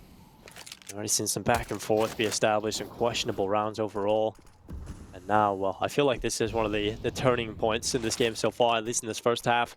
It's going to be Bren with the money not really there in reserve. Same for the CT side, so it's do or die time. Bit of a swing round coming right up here. 42 seconds. Bren gathered outside of the A bomb site. They're going to be exploding through, and John Olsen, he's got an XM shotgun. I mean, it's a good gun in this position. It comes down to whether or not Papachulo goes out through the hut quickly here or not. The push actually comes through the door, and while the position from John Olsen fully committed to that hut exit, and he can't do much from it. 789, no. Reliable player, doing his job, and he's got all of the kills so far. 2 picked up, Fox assisting him on that third. Now the bomb was dropped on the floor. It's Pro and Papachulo trying to recover this round, but they don't have the bomb, so Pro dropping in there doesn't really do a whole lot. And Fox, he'll get 1 kill. To re-aggression, and Leaf going down as well, and the time is gone. Bren, not a great round either. Feels like both of these teams haven't really got an idea of how they want to approach Nuke right now. This is just, yeah, it's one of the uglier Nuke games I've seen so far. Also, who's a player on top of hut with the auto? What's that? John? Yeah, was it John Olsen? Yeah, I mean, your teammate needs to be covering towards Squeaky there. Yeah, he's fully committed to the player coming out, and he just dies. I don't think you can have a player, at the back of the site there. That's just so strange. I mean, I guess you could have it, but he needs to make contact, right? Can't play behind the silos on a bomb site, and it's just such sloppy crossfires being set up by Lucid Dream, and then yet Bren just giving them multi-kills from the bomb site. 789 gets a double, almost gets a third kill, like you said, and that is not representative of how absolutely ludicrous these rounds have been. 169 average surviving health and compared to 77. That's, yeah, sometimes the numbers do lie, Dinka. This map has just been ridiculously back and forth, and I don't mean that in the best of ways. Oh, it's been a scrappy Counter-Strike. That's for sure. Bren now with 1 AK and the rest on P250s and Glocks. So we're not really looking at a winnable position here for Bren. That's for sure. Now Leaf, he's going to be tested. He's going to be trying to overrun with these weaker weapons. Just kind of chilling back here up on top of the boxes. Eventually, the push will come through. Leaf just at the ready. Biding their time. Leaf should be getting 1 kill and then dropping off and taking down the rest of the pistols as they try and run him down. I'd like Leaf to just not commit to the full fight here. Yeah, that's very early drop down, which makes sense. Again, right, that they've allowed Pro to creep all the way up towards Secret. And only now they have a player dropping on down, but PDC gets the kill. Now, they don't have information as to where the rest of the players are. Here comes charging on out. There's still 789 to contend with, and John Alton. This time he's got a better gun. Flashbang from 789. That is ugly, and it's all in Poppy. And so PDC will finish him off. This upper hold is a problem for Lucid. And I feel like Bren, I wouldn't really blame them to go for this a little bit more. Like a couple more rounds towards upper hit, maybe fast upper hits especially, maybe when they have just a pistol to work with, maybe a couple of flashbangs. I feel like it might work on out. It's looking very sloppy from them. And also, like, the way Lucid Dream are just giving up outer yard control, they're not sending anyone down towards lower. Bren, I don't think they know this yet, but once they figure it out, they could just go for a fast stick towards lower, and they're not going to face any any opposition from the CTs. That's so worrying, Dingo.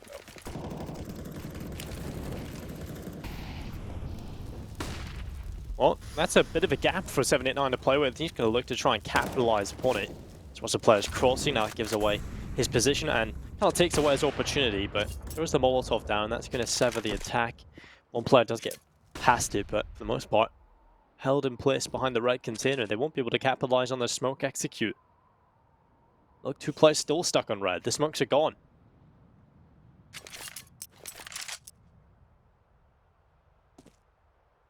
Still have one more in the hands of Wits, but they're not going to risk using that. Or are they? Used it from mid, okay. I mean, that kind of works out. I mean, now you can just isolate a fight. If you have a good flashbang, you can maybe get across, but I think 789's done a real good job at just kind of delaying this completely now. They're kind of questioning what they can do. They don't want to lose any of these players early on in the round. They don't have a whole lot to play with, and now Leaf's position. Oh, comes off the box at the right time. Now, Derek looked like he was going to take him down. He still will. And oh no, Box just needs to stay alive here. Nick's good, but he's being run down. He's getting shut down by Derek. A 2-man advantage in play for Bren. PTC, well, he's on off here, so this isn't the best gun. He's looked away at the wrong side. Yeah, I don't think he's got headphones on right now, Blett. And now it's just John Olsen, the last remaining player. What a terrible round again from Lucid Dream. It's just dreadful. This is just bad. This is just a bad CD site. Like, it's not about like a couple of mistakes being made. It's just like terrible hold, terrible individual plays. What is PTC doing? You can hear them barreling up. I know the sound can be a little confusing. Surely when not a player that running up. Exactly, right? And they can't be upper. You can hear them running down the stairs. They have a player and in ramp though. They have Leaf and ramp, didn't they? Why is it looking there? Well, no, I think it died. But still, yeah, good point. No. I don't know. What are you doing? Yeah, Leaf died and immediately. first Actually, I forgot about this. Yeah.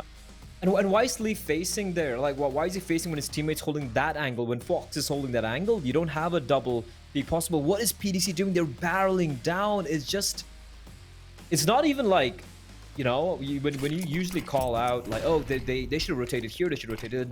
No, this is just basics, absolute basics of Counter-Strike, of first-person shooters. The sound being made.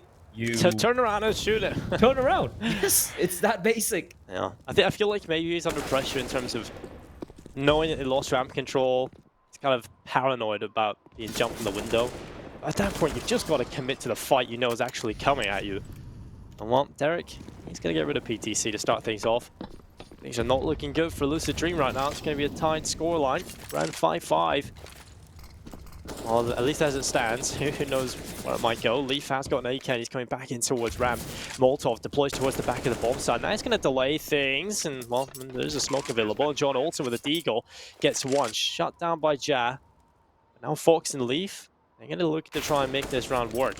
Leaf has no Kevlar, and his teammate down as well. It has to be the safe call. And it is 5-5, evened up.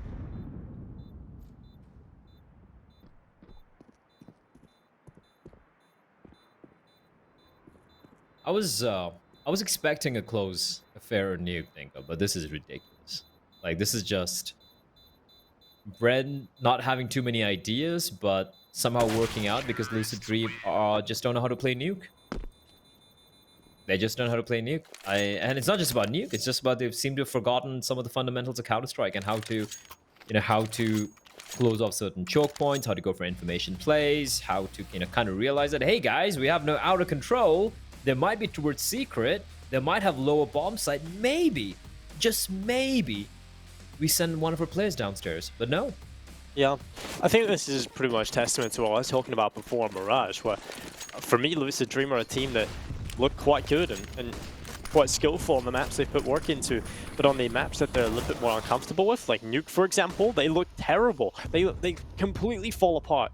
789 just rushing down towards outside. He gets one kill, but he's traded immediately. And that's going to favor the T side immediately into the round. So I'm just not a fan of the CT side from Lucid Dream at all. Just like they're starting to give up a little bit in terms of running out of ideas. I don't even have 5 rounds. Like, because Bren not looking good either. That's the worst part. Bren are looking pretty terrible as well. I think for the first couple of rounds, they just kind of look completely lackluster. I think lackluster is a little bit of an understatement if you ask me. Again, like Poppy's down there, they've just given up, and no one's even in a position to, you know, kind of go for a retake. And with Poppy's position, I would like... So Brenner, like, okay, Poppy's down there. They've easily committed at least one, maybe two players towards the lower area, and that's when we hit towards upper. But since Lucid are operating at 5,000 IQ, they haven't budged yet. They're still waiting. Leaf's gonna fall. Instant shot. This should be the call to head towards lower, but do they have a path is a question, I think. I don't think they do. 28 seconds. They need to head down towards vents. Well, Bro getting the kill opens up more opportunities. BDC hiding in vents. This could actually go their way if they head towards upper. Fox waiting patiently for Poppy to peek around the corner, and that is going to be the bomb getting planted towards upper. This retake's not going to be easy. Fox making his way up is going to barrel up. They don't have a kit, Dinko. 2 smokes and a flash. And Pro alive on 1 HP. This is still winnable if Fox can do something from his position. And he's going to use that smoke as a flash. It's brilliantly done. Not able to get a second, though. And Pro on 1 HP. That's all he needs to get the kill. 6-5. Bren go into the lead. They do take the lead, and that puts the money in the bin for Lucid Dream. They don't have a whole lot to play with here. It's going to be pistols out for the side. And just a little bit of Kevlar maybe sprinkled in, but even that, I wouldn't want to see that. But Papachulo. 1 kills in towards lower. Just overall pretty scrappy round again, I think it's fair to say. Bren do win it out in the end. There's a world in which Fox gets that second kill as well. I feel like his crosshair, he must have run out of mouse mat or something, because yeah, it felt like that. Yeah, he just doesn't. He runs out of placement, and a little bit unfortunate. That's why you buy those massive mouse mats, Dinko. Yeah. I have one. Yeah. Brilliant. It's always annoying though when you're on the edge of your massive mouse mat, or you hit something on your desk and your crosshair just gives up. Why you buy a big table, Dinko? Buy big everything. Just big Just everything. bigger number 1 in the world. True. There we go. It's a wild time in Counter-Strike. It is really wild. Are Astralis even in the top 10 right now? No, they're 10. No, number 10 in the world, yeah. Well, they're technically the top 10. Yeah. But how's that a thing? How are Astralis number 10 in the world? Oh, I never thought this day would come. Well, they've lost 40% of their players, so... I mean, that is true. I mean, the core of Device, Surpace, and Dupree haven't been out of the top 5, it feels like, in years.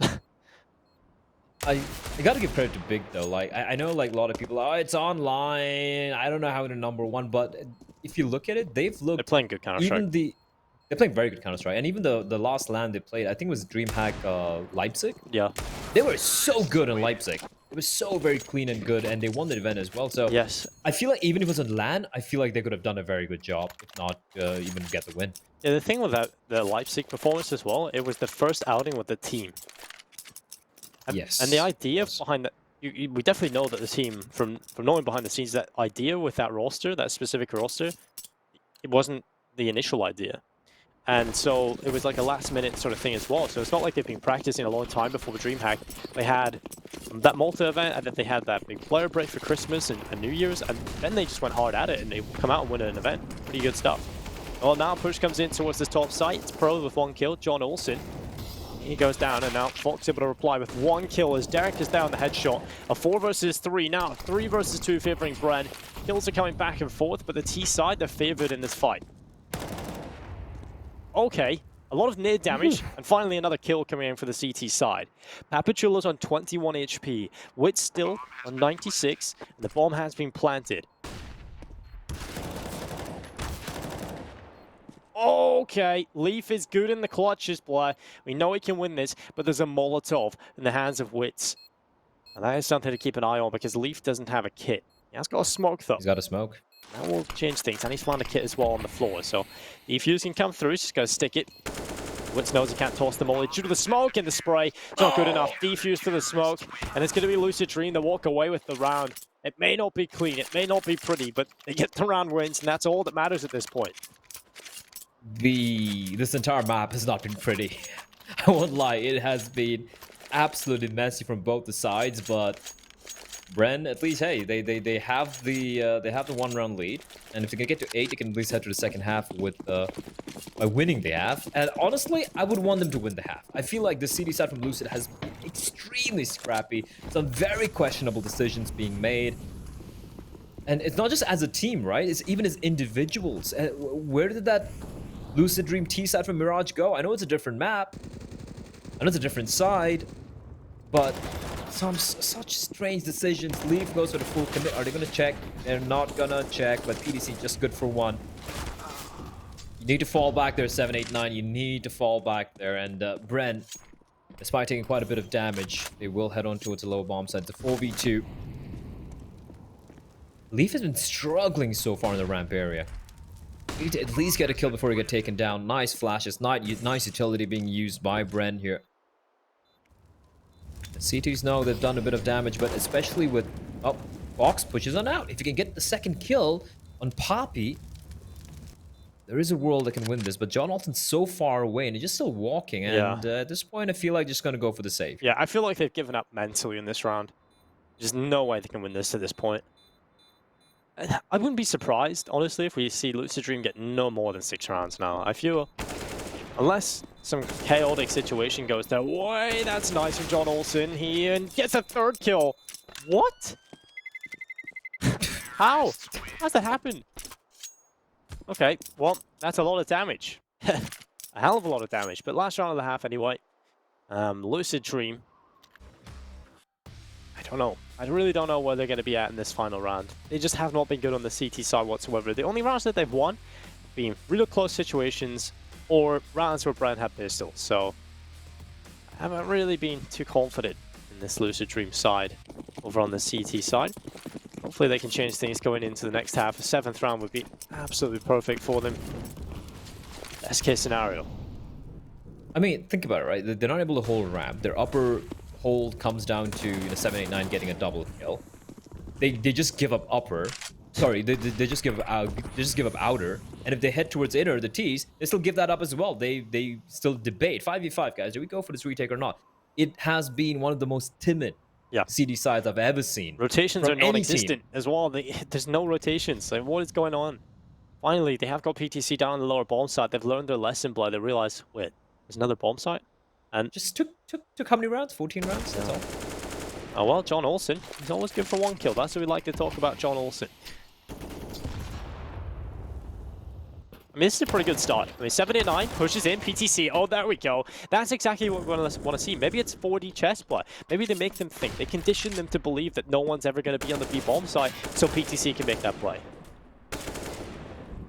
Well, doesn't matter. Wits has got 3 kills, and now it's just 789 left alone, charging down into the lower bomb site, shuts down Wits. Now 1 versus 1. Doesn't see the player inside the site. And here's the vent. Surely that Papachulo might have made a little bit of noise, but 789! Oh, he can't get it done. Papachulo wasn't in the favorable position, but he's still going to find the kill. It's 14 kills for him in the half. Just a terrible half of Counter-Strike, really, for both teams. Wait, why was the player planning the bomb when he heard the CT just running down decon? And you're nowhere near your teammate. It's a 1v2. Why? Like, are no one wearing headphones? It's not on land. There's no crowd excuse. There's not ESL1 Cologne on land. That's what they've got on. Listen to some you know music. what? I wouldn't be surprised. I wouldn't be surprised at Spotify on. They're playing some party music and just having fun, because it's not ESL1 Cologne, guys. There's no crowd noise. You're sitting in your whatever your boot camp or your home. You have your in-ears in, whatever headphones you're comfortable with, and it's like some of the players here we've seen, they're just not, either they're deaf or they just choose to ignore the player sound comms cues. are crazy, and everybody's just screaming and shouting over and over Yelling again. at each other. I think that's the most valid reason there. That smoke is absolutely useless. Leap gets taken down. I don't understand that smoke. Yeah, it narrows down the window for the CTs to shoot at you, but no flashes? Just 1 flash early on? That just I don't understand, Dinko. Another push comes out. It's John Olsen going to try and get this ball plant through the smoke, and well, that is certainly going to help him out. Ja just runs over the top, rips the head off 789. Now we've got ourselves a 5 versus 3.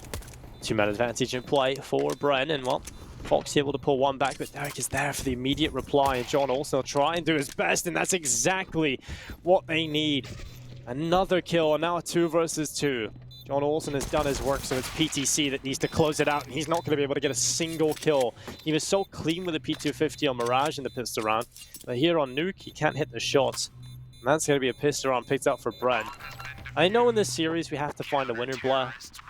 It just has to be that way. But is there really a winner? Did you really win? Yeah. It's like, did you really? Do you feel I'm just satisfaction? hoping. I'm just hoping that Inferno is much better than this. Oh, that transition is always a win for me, though. I love that transition. Look at this. All right, so you have the smoke. So I'd like it if everyone gathered up towards the smoke, and then the one flash pops on top, so everyone just barrels on through. But no, it was like watching a bunch of lemmings trying to jump on over, and they were lucky just one player died there, and then it just kind of fell apart. Jaw, though, like, he was hitting some weird shots. They're just running and gunning. Yeah, it feels like it wasn't even aiming at them. He just kind of runs forward and hits the shoot button. Works out for him.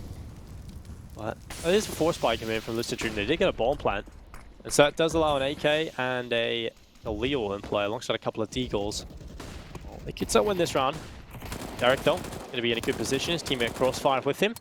Going to be a shutdown coming through from Derek and Pro. Now it's just John Olsen and Leaf. And Leaf falls as well. Very convincing anti-force spy around here from Brent. Be pretty happy about this. Only lose 2 players. 11-6.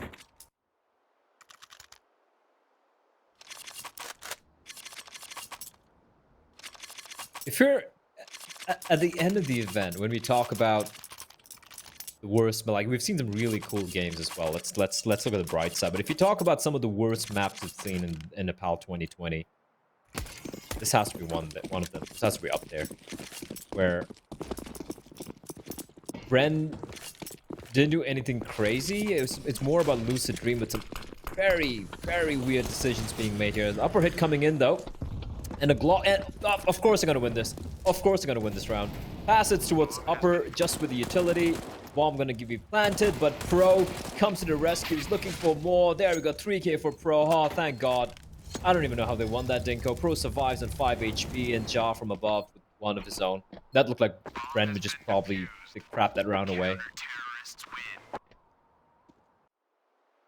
Well, 12-6. Oh, Bren, they're winning the rounds. They are, and I think that's the statement we'll go with. Well, they're 4 away from victory now. And this could be the most convincing win I think we've had in this tournament so far if they win this. I'm not a big fan of saying convincing, but in terms of the scoreline, certainly will be. They can close it at 16-6. But Lucid Dream, I have faith in them scrapping together a few rounds, at least making this look competitive. But still, at the minute it's looking almost confirmed that Brent should be the team taking over the line.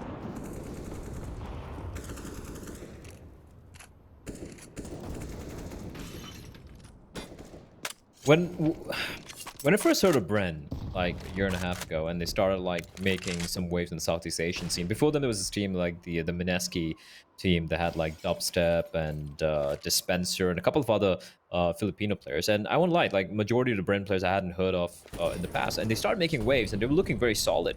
And considering like none of the players stood up individually for me, I was like, all right, these are a bunch of guys who play solid Counter-Strike, they have the deep map pool, and it's been a year now, and I won't lie, like, I hate to say it, but I feel like they just came about at the right time where Southeast Asian Counter-Strike was kind of dying with the Boot Dreamscape lineup just, you know, kind of falling apart. Disintegrating, the Vietnamese scene kind of dying out. There was no team from Malaysia as well. Most of them just kind of like fell apart. Kaze moved on. The Indonesians lost Bentet and Excurid. And then that's when Bren came about. And they were looking very solid apart from a couple of Thai teams who were able to face off against them. So I won't lie, I've just been a little disappointed here. 789 comes pre-firing around the corner, and that is Poppy going for the play. Witz finds 1, and Witz doing great work. They're holding 2 kills. Jaw finds Leaf pushing up from ramp, and PTC left alone 1v4. He's gonna be walking in through the smokes. Looks like he will, maybe not. Witz looking the wrong way. That is so weird. You have 3 players there, and all 3 charge out. And that is going to be the round going the way of Bren. I like how Bren are finally starting to aggress here. You saw Jaw just push up towards ramp, and Lucid Dream, well, their opportunities are dwindling. It's 3 rounds remaining for Bren. Yeah, it feels like eventually Lucid Dream are gonna just implode. I think they haven't really looked good at Nuke at all. CT side was terrible. T side hasn't really done much just yet. They could change that factor this round though. They have got the AKs, 1 Mac 10 for 7 at 9. It's a bit more expendable, but the aggression in towards ramp this time from the CT side. They're going to send Jad just straight in. Charging down in towards the ramp room, but it's a quick outside take from Lucid Dream as they charge through a bit of a gap in the smoke. Hopefully that was because of a Molotov. I hope that just isn't the smoke failing completely. It was Molotov, a preemptive Molotov from the CTs, yeah. Good. Not all hope Good. is lost. I remember casting some UK Counter-Strike and that was terrible. So, Which is worse, Dinko. yeah, it is Which is worse. well, definitely UK, yeah. There's like semi-pro players though. Oh, there's gonna be Ja spraying away, catches Leaf, but that's Lucid Dream feeling a little rough right now. They want to get down here, they want to hold on, and John Olsen has just shut down Ja. Now we've got ourselves a 3 versus 4. An advantage in play for Bren as they want to come back in for this retake. Why would Ja jump down there, Dinko?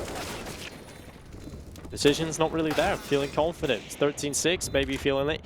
And while PTC, the last remaining player, is alone in a 1 versus 2, and he's just hiding on top of the bomb, protecting it like his baby. Well, he won't find one. Goes back for more, sprays away, but he's going to run out of ammo on the spray.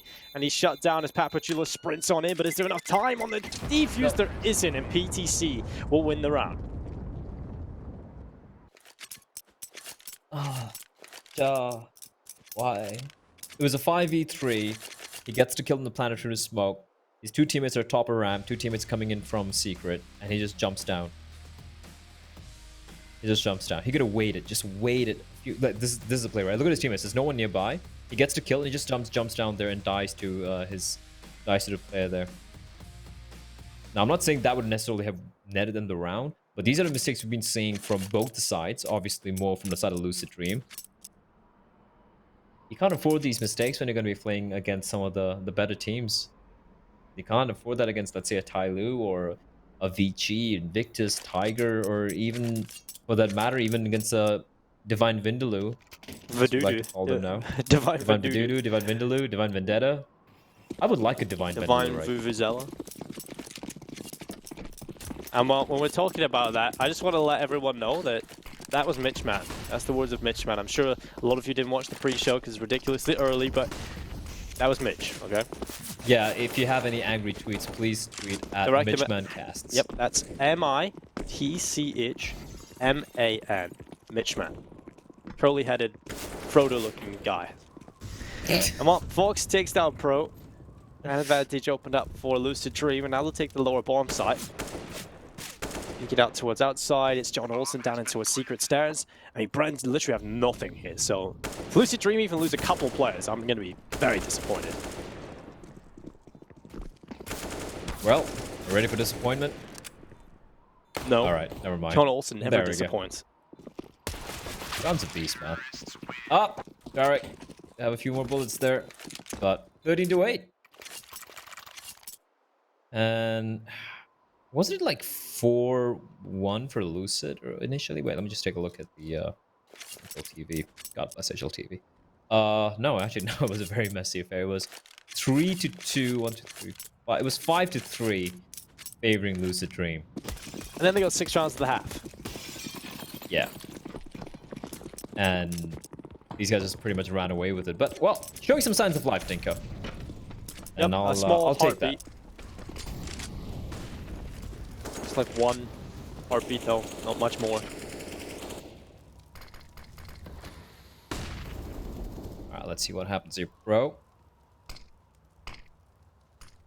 Not really looking to spam through the smoke, just curious. But that's actually drawn out the rotation. So this is exactly what Lucid Dream didn't do. Look at this. Like, the moment they lose out a yard and they have no eyes there, they have 2 players towards lower. They have Wits. Bro's trapped behind. They spot a second player as well, and they've actually taken quite a bit of damage. Bro needs to stay alive here.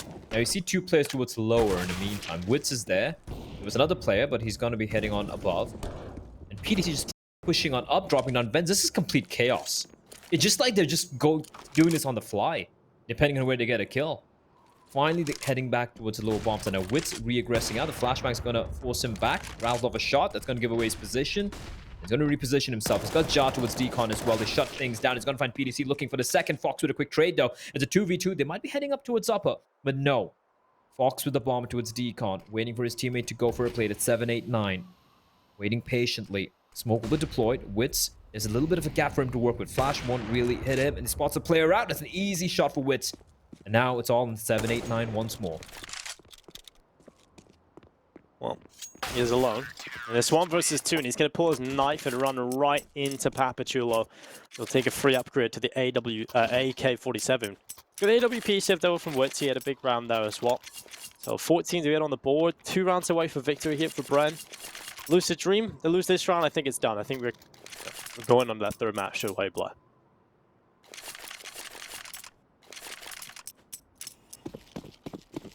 I don't understand some of the rounds in Lucid Dream. It's like you have a game plan in mind, and then you just... It's so haphazard, it's so all over the place. Or maybe they're operating at a much higher level of Counter-Strike, and we have no idea, Dinka.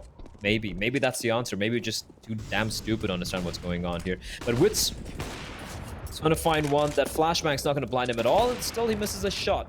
But a second one, the fall is brilliant. Looking for more. Wits, now it's time to shine. He's going to find 3. Looking for the 4th. He misses the flick. 7-8-9. I think he's going for the knife. No, John's going to finish him off. What's going on? Wits is nuts, dude. He hits the harder ones and he misses the easy ones. But hey, that's the way it goes sometimes, am I right? We were just talking about Wits not really doing a whole lot of flashy plays, right? But Lucid Dream are playing so terribly. They're giving him so many opportunities towards this low bomb site. Just take pick after pick after pick. And he's hitting the shots. They're difficult to hit. The first out to the left side, repositions, back in for the right kill. And Papachulo coming in. Should have probably got follow-up there, but runs out of ammo. That's just a good round from Wits, and that's back-to-back 3Ks. He's delivering. 21 kills on the board. This is the Wits we like to see. And another one.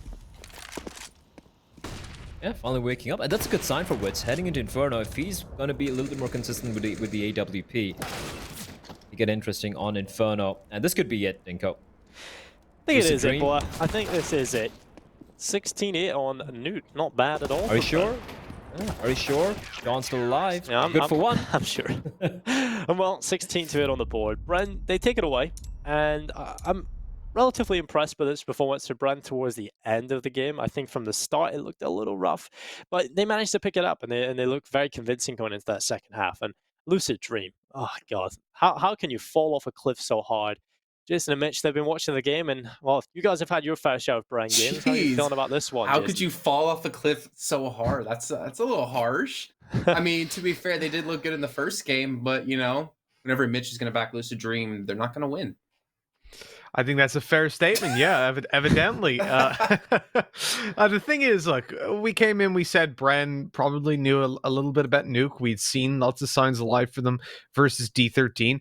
I don't know where that went, but they did still win the map, and it's kind of surprising, right? Because it's like, Bren can come in with an excuse of, well, we didn't really know how to play the map, we weren't too comfortable, blah, blah, blah. They can do whatever they want. It's their second official play in 3 months. Go for it.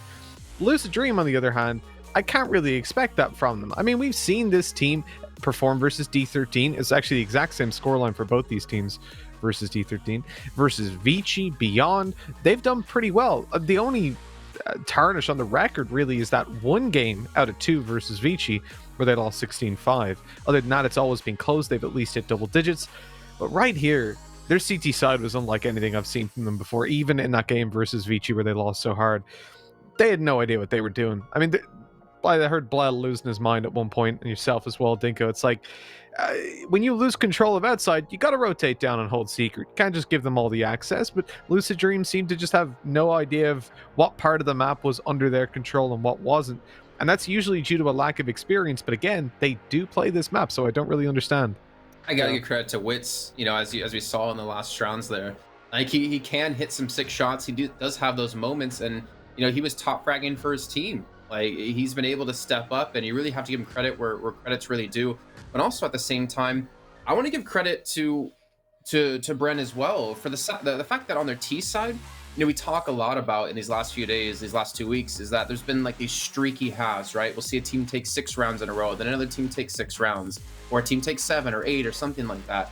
But they did such a good job of like getting those one-off rounds every once in a while, right? They win the pistol, they lose the next 2, then they win up the gun round, and then they lose 1, then they win 1, then they lose 2, then they win 4. Like, they're making Lucid Dream fight so damn hard for their streak of rounds, and they denied it from them. And you really have to credit, because it seems to be something so difficult to do these days that once you start to fall behind, you take round after round after round to find that solution. And again, Papachulo, 22 kills, Wits, 22 kills. I mean, everyone performing when they really needed to. And on the other side, Leaf, who, you know, did fantastic in the first map, having a little bit of a struggle. But let's take a look, though, at the MVP. And it's got to be the man, the myth, the Papachulo, taking 6 multi-kill rounds, 22 kills. I swear Mitch has so many sound bites of me going, "Oh, Poppy!" 2 opening kills. And some from Counter-Strike even, it's incredible. Some of those are from CS. Generally, they're away from that. But, I mean, definitely deserved. And I think we are seeing, like, Bren can compete. They definitely can step up. It's just whether or not they can all be firing on all cylinders. And, I mean, that's kind of the summary of Bren for me, is that sometimes, or no, I'd say in general, they do have, like, 1 or 2 players who are standing out from the rest. But they don't necessarily win the matches off the back of that. But when all 5 of them are doing that, they can pick up some victories. But that's not necessarily a sign of a team that you can depend on, right? Because it's not every game you're going to go into where all 5 players are hitting their shots. Yeah, of course. I mean, that was one of the things I was saying about Bren coming into the previous game, right? The fact that Derek was slow in the first half and they didn't manage to take it across the line. And for me, he was a real pivotal player in the games that we looked at recently for Bren. But in that map right there, as you're saying, Jason, you know, Wits, Papachulo, they showed up. They certainly showed us what they're capable of. The question is, when we move to Inferno, are they going to be capable of doing the same? You saw that's the next map up, and I feel like this is a really, look, Inferno should always be the decider in a best of 3. It's always fantastic to see. And for these 2 teams in particular, it really does strike me as a middle ground. See, I'm kind of go the other way, actually, on that note. I feel like Lucid Dream should have a fairly easy time on this map. Just kind of comparing the oppers, I know Wits can definitely struggle when he picks up a rifle. Obviously, Inferno is a map where you don't necessarily need to use an AWP, but on that T side where it's like so running gun heavy, I feel like that's where Lucid Dream should potentially run away from it. I mean, I could be wrong. I've been wrong in the past. Mitch is definitely outwitted me quite a few times, though it does pain me to say it. But what I can say is that we're going to have to head to a break here. When we come back, we'll be kicking off our 3rd map here in our first series of the day, and it will be on Inferno.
Inferno 地图小故事。Inferno 因其出色的平衡性，成为职业赛场上最受选手欢迎的地图之一。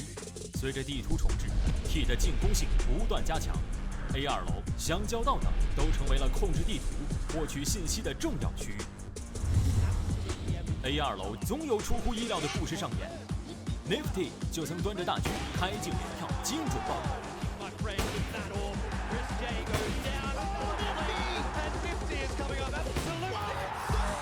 离开 A2 楼，来到 A 大坑，在2017年克拉科夫 Major 上 ，Dosia 投出了那颗举世闻名的 IQ 300雷，打碎了对方双人宝枪的美梦。这波操作也在小镇里留下了著名的手捧雷彩蛋。A 连接和书房作为重要的 CT 回防通道，来往的人群也是络绎不绝。2018年伦敦 Major，XCC 头顶烟破坏了风连接的烟位。随后依靠个人实力，围绕书房和连接游刃有余，拿到5杀。No, he isn't. Oh, that's disgusting. That is absolutely disgusting from Xcura. 而香蕉道就更是著名的网红打卡点了。Shokes 自信驾狙。Changing things up. They're going to flash their way through the smoke, and now it's going to come down to Shoxy. He's going to get caught in the corner, though. Gets a running shot on a Neo. Gets a second one. Shoxy's making it happen. A third one. Shoxy. The fourth. Shoxy is a god. The ace. What did we just witness? Furnace Pro get a flip. 地点通道口 Happy B 的杀鹰灭队。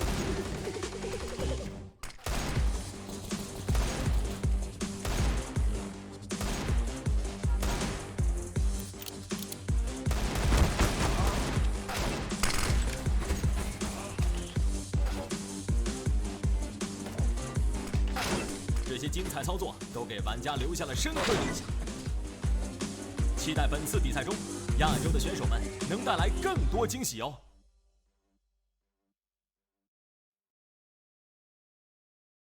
Welcome back, ladies and gentlemen, to PAL 2020 Summer. My name is Dinko. I'm joined by Blair, and we've reached map number 3. Of course, most of the series here at PAL go to 3 maps. Everybody is so equally matched in that respect, and especially near the bottom. This is what you want to see from one of the most important matchups we've seen so far. It's kind of weird that the format we've got right now, it's not so much paying attention to who's at the top, it's more a fight for the bottom spots, because there is only 2 teams that don't go through to the playoffs. And right now, well, it's kind of up in the air where this one could go. Yeah, I feel like which team wins this one is gonna somehow survive getting eliminated, right? Like we have 3 teams tied 3-way, Marzalai, Bren. Of course, we're gonna be seeing Marzalai play later on, but Bren and Lucid Dream. And heading into Inferno, I think it's a very fitting end to the series, Renko. Both the teams have 50% win rate in the past 3 months, just looking at HLTV. Both of them can play this map. I'm just gonna read out some of the games they've had, right? Bren, they beat D13, they beat Marzalai, sorry, they didn't beat Marzalai. Actually, they beat a couple of other smaller, lesser teams, but they've lost to Marzalai, Beyond, and Vici. Losing to Vici is not a big deal. Vici really good on Inferno, but they lost to Beyond and Marzalai in very close fashion. And then you look at the side of Bren, and they've actually played. Wait. Let me take a look at Inferno. Where is it? Yeah, there we go. They've actually played quite a few times. They beat D13, and they also lost to Vici and.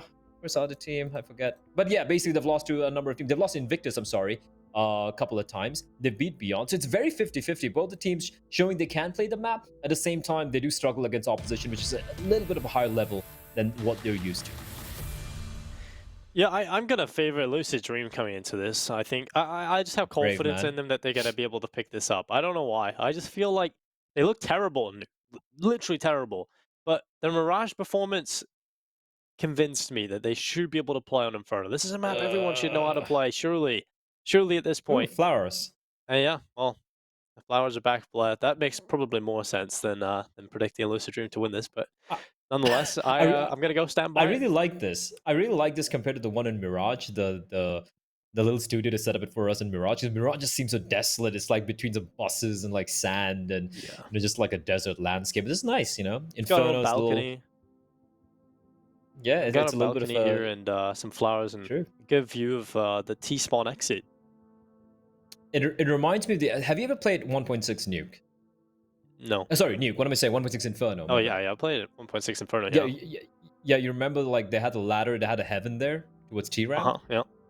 Yeah, it kind of reminds me of that position where you could just like sit on top and just like wait for half an hour with an op, waiting for someone to peek you. I kind of miss that, but here we go, ladies and gentlemen. Final map to not really decide which team's going to get eliminated, but it does definitely, you know, it's a must-win for both these two teams because the games aren't going to get any easier, and it's going to be the knife round. Rarely usually see this, but you know what? I like seeing a good knife round. Now, I feel like whoever starts CT side is probably going to struggle a little bit more because these teams seem to do. Well, actually, no. I bring that back because Bren looked better on the CT side on Nuke than they've ever done. So we'll see how this goes. I feel like Lucid Dream, they need to get PTC firing early on because he was such a big turning point for them over on Mirage. So if he can show up and be a little bit more comfortable here on this map, then that's a win condition for Lucid Dream. And so over here on the CT side, they'll have their start. Let's see what they decide to invest into the pistol round. It's going to be Kevlar coming in from John Olsen and PTC. And the rest without the purchase up just yet. And eventually it will be 3 sets of Kevlar. Make it 4. Is the kit there for Lucid Dream? Gonna make a retake viable. You know what? I'm actually gonna go the side of Bren. I'm gonna make this a split desk pick. I feel like Bren, what we saw from Nuke, a more tactical map compared to Mirage, gives me a little confidence that, you know, heading into Inferno, they would have a better idea of how to approach this map. Lucid Dream, though, they do have the stars, right? You're talking about players like 789, you're talking about John Alton, you're talking about PDC with the AWP, and even Leaf, he has his moment. So it's about the individuals, I feel like, the better individuals on the CD side compared to the better tactical armor striker. And this is the aggression from 789, catches Pro, but he does deploy the smoke right before them, the waterfall coming on out, but they're getting sniped by the USPs, but Poppy and Jar, they strike back the 2v2. Well, Jat looks down in towards the short spot. 789's there with a kill. PTC able to get rid of him. And it's Derek gone. I'll just jab the last remaining player. I mean, he's going to be double swung, and that's what we like to see from Lucid Dream. 2 pistol around, 2 from 789, 2 from PTC, and they communicate well into the final 2 versus 1. So pistol pickup is theirs. Bren, they don't get a bomb plant, so if they do decide to force buy, it's just going to be the Deagles, Armored, Tech 9s. It's not going to be looking fantastic. So they might just potentially go for the full eco. That's why I usually have a player spotting towards banana. Now, I know the player using the utility was probably spotting it for a while, but it's always a high risk, right? And you got to give kudos to Lucid for the aggression. It's a high risk play. There could have been a crossfire being set up. It could have been a trap. But sometimes, you know, as I say, who dares wins. A nice nade, chunky nade. Ja down to just 22 HP. And like you said, Dinko, just the Glocks, the Deagle and P250. I like how the Glocks are, you know, they're taking shots, just trying to lull Lucid Dream into a false sense of security, thinking it's all Glocks, but they do have these Deagles. The one Deagle in the hands of Derek and the P250 for Ja, and never mind. It's a slaughter. Well, John Olsen just taking down a couple of kills. Pro. It's 1 back in, but now 2 versus 4 in play. Leaf charges down in towards middle. MP9 starts to rattle away. It's 1 from Fox. PTC cleans it up, and they only lose the 1 player, so pretty convincing round from Lucid Dream, and one they'll be pretty happy about winning. And we go to this next round. It's finally AK's out for Bren. They'll finally get that buy-in. Good bit of utility as well here. It's a true first test for Lucid Dream here on Inferno. They win this, it's going to be a good start on their CT side. And already we're seeing a much more normal game of Counter-Strike, because that just didn't exist on Nuke from the onset.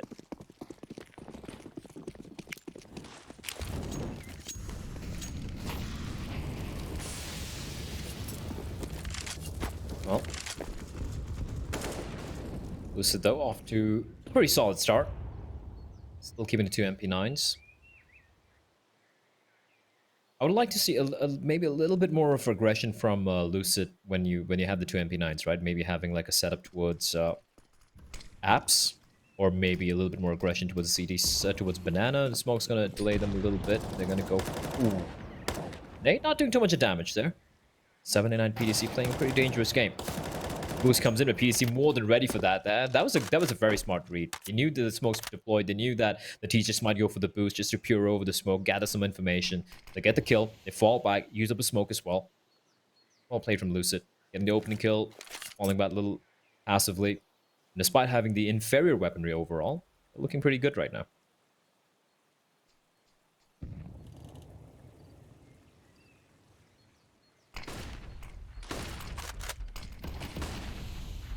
Well, Flash is down in towards Barbecue. Bren looking to run on forward. 789 is going to be overrun. PTC gets one and Derek's picked off. And now 3 versus 4. And that advantage in play for the Lucid Dream side. And PTC, well, he's going to go down. A quick kill from Papachulo. Now 3v3 with a bomb planted. Fox starts to walk forward. Rattles shots through the smoke. But at this point, Bren looking for the first round. Need to hold off as the utility comes back into the site and starts spreading. Now the kills come through. Papachula with one, but Leaf bites back, and now it's Pro. The play that develops into one headshot, and just Leaf left alone now. 1 versus 1 against Wits. The HP is so incredibly low. 2 health points to play with, and Leaf runs forward.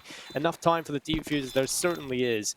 And now this could be 3-0 up for Lucid Dream. Leaf pulling off the clutch. And that's going to be a round that they'll be happy enough with, because it was a bit of a bonus in terms of having a couple of SMGs still in play. So winning the round, that was the main goal. And unfortunately for Bren, I'm so close, but yet so far. I'm close yet so far. You got to give credit to Lucid for the flashbang. It was lovely stuff. Even when I think it was PDC at the back towards Triple, and he was caught in a very rough spot there. He uses flashbang already, but then CT flashbang from his teammates, almost netting him a kill. Some good work from Lucid there. And that was a round where they, like you said, they had the 2 MP9s going into it, but they managed to come out on top. For Brent, they know the money's not great for Lucid at the moment, so this force buy, of course, makes a lot of sense. I feel like Woods could have gone for an AK, but the fact that he's gone for the utility, all right, fair enough. He's got the MAC-10 in hand, still very viable. Although the lack of, the presence of helmets on each and every one of the CT side means that will not be as effective as he would want it to be. Smoke towards Arch. Fox just going for a few bullets. There's a little bit of a gap there in the smoke, and that's something that Ja should be wary of. Brent posturing towards top of mid. They don't really have brackets control, but they've at least pushed back the CTs a tad bit. Now towards Banana. This is what I like from Lucid. Look at the aggression coming out from them. They lose top of mid, and they immediately ensure that Banana control is with them. Flashbang's going to pop one out. 799's more than ready for it. He's going to be holding a little bit of an off angle. Pro's going to fall. Molotov as well. If he gets a second kill, that's it. Just needs to stay alive. There's no way to get trade here. This is brilliantly done from 789. EDC and 789 working perfectly in tandem. The only problem is, Dinko, they don't have any smokes, but that's okay. Fox going to find Ja, and all of a sudden it's a 2v5, heavily favoring the Thai side.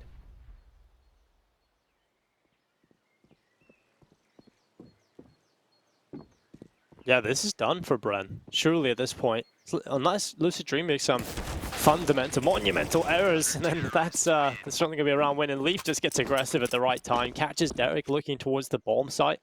Takes that kill, quickly flicks up to the apartments, and another round picked up for Lucid Dream. One that wasn't even close, really. Bren didn't compete. And now we go into this round, Blair. They will get a couple of pistols, they'll get a little bit of Kevlar, but this is more like the Lucid Dream we've seen on Mirage. The good utility usage, the fundamental Counter-Strike on the CT side. This just wasn't available to them on Nuke. I feel like they're a little bit confused. They're out of their depth on that map. But here on Inferno, it's a very linear map in terms of how it should be played. You can't really mess up. If you consider yourselves a solid team, then you should realize, okay, you know how to play Inferno CT side. And they're doing it quite well. Now that they've got positions, they know how to rotate properly without having to think about it too much. You can see their elevation in performance.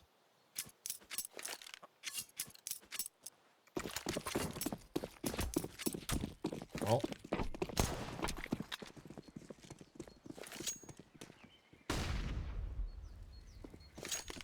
Pistols so far though, and this should be a pretty convincing round. But I agree with you. This is a little reminiscent of the beginning of Mirage, where it's Lucid all the way. Although, yeah, Bren did manage to kind of come back into the game.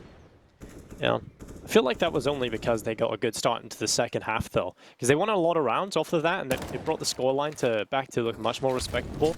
And then there was a couple of rounds where Lucid Dream invested low-tier buys into it and lost a couple of those rounds that, they weren't really favored to win anyway. And I feel like the scoreline got slightly inflated. Go from Ja. Ja, though. Oh, that's nice. Why is Derek pushing with the bomb alone, though? Oh, look at this. 789 has been so proactive into Banana, and he's going to catch out 2 players in middle, maybe even a third, but he gets caught with a flashbang. The flashbang is going to work. At least he assists his teammate even from the grid. Now it's Papachulo. Oh my god, just gets absolutely torn to shreds. John Olsen just peeking into the open. And Brent get nothing done. 0 done in that round. So now we go to this one. It's the open hands of Wits. Now we know he was stepping up towards the end of Nuke. I just want to give you a little statistic in terms of those kills. In the last 3 rounds, he got 7 frags. So he wasn't exactly available entirely over on that map. But towards the end, starting to lit up the scoreboard. See if he can keep it up going into Inferno. T-side opening, not the easiest of affairs. Never that easy. And Fox with the op, that's I guess it was kind of like a spawn-based thing, but then he didn't really go for the really aggressive peek, and that's gonna be Derek just crouching straight into his death. Interesting though.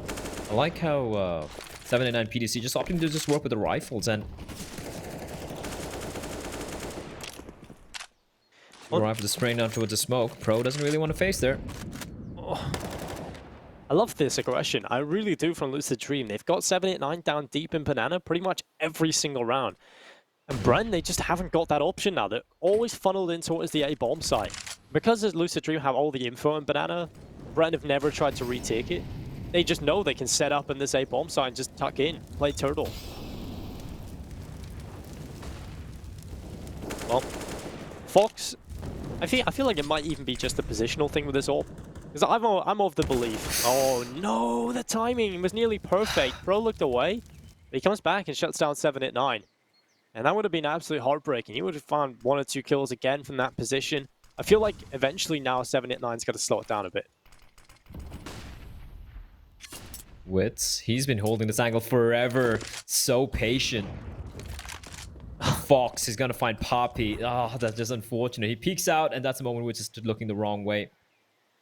So man advantage gained back by 15 seconds. Yeah. 15 seconds. You need to go now, guys. You need to move in now. John Alton finds one. He knows where Ja is. Oh, it's a save. Terrible. Terrible round again. There's no idea. Zero idea behind it. They lose Banana, then they just kind of sit around doing nothing for the entire round. Where's the conviction? Where's the idea? Where's the play? I think they need you in there, you know, as kind of like a cheerleader for them, because right now it's like I don't understand. Like Mirage was Lucid Dream just running away with it. Nuke was Lucid Dream just completely like crapping themselves with an absolutely abysmal CT side. Even T side was non-existent. Brendo, they played very well. And then here it's, well, I like what Lucid are doing with the aggression towards Banana, like how 789 is being very cheeky, but why aren't they getting punished? Why are they pretty much doing almost the same thing? Not every round, obviously, but they're doing almost the same thing, and Brent's not able to answer back. Like, fine, you give a Banana control early on to Lucid, retake it. You know, retake it with the utility you have, punish them for it, get those 2 kills. And this has just been flat from the Filipino side. Dreadful. And what? Derek goes to the Deagle again. Now, this is something he loves to do, is just go to the Deagle. He wants a little bit of extra utility. You can get behind it, but he has some leftover cash. I feel like he could have got a Galil and still had utility. Maybe not as much, but still would have had some utility and a far superior weapon in terms of being able to do consistent damage across the board here. But maybe it comes back to that point, Blur. Maybe he feels a lack of confidence in his teammates. He can pick up their guns. No aggression into Banana this time. And I like that from Lucid Dream. They know there's a pause coming up. They've been doing the same thing over and over again. Brennan went for the tack pause. What are you going to talk about that? You're going to talk about what they've been doing on the CT side. Maybe a hard counter into Banana. So what did Lucid Dream do? They completely change up what they're doing. I love this. I agree. Mixing it up, just kind of throwing a spanner in the plans of Bren. Paranoid, they don't really know what to do, but at least they have Derek pushed up towards Banana, and he's a player with the Deagle, Dinka, so at least him being there prevents a flank from coming in from 789 again. And now, heavy presence up top and mid. It's only going to be inching back here. Is this when the re-aggression comes up from Lucid is a question towards top of mid? No, they're still going to hold their angles, but then Molotov, that is brutal, Dinko. They have a couple of smokes, but the moment they use it, they're going to be down to just one more smoke. They're going to wait it out. Wait for the Molotov to go away. Second flash comes out. PDC, he's going to avoid it. Instead, it's just going to be holding the line. And here they come charging in 15 seconds. They need to win these duels, but PDC's gonna find one. Oh, PDC not able to why? get a second kill, and that's gonna be John789 peeking right above. He gets taken down, and suddenly Bren, with 5 seconds on the clock, they're gonna get the bomb down. Why is a good question to be asked. Why would 789 go for that? I don't know. What are you doing? Like, there's no need to do that. There's a couple of seconds left. PTC is still alive. Just let him do his work. Just stay behind the smoke. Oh, that has annoyed me. Well, like him staying alive there towards coffins just prevents the T's from pushing out any further, right? It's basic. The T's are now stuck in the bomb site, or they have to play from banana. But the moment he gets taken down, T's have control of construction, and from then on, it's nigh impossible to retake, especially in a 4v3. So, yes, Dinko, why?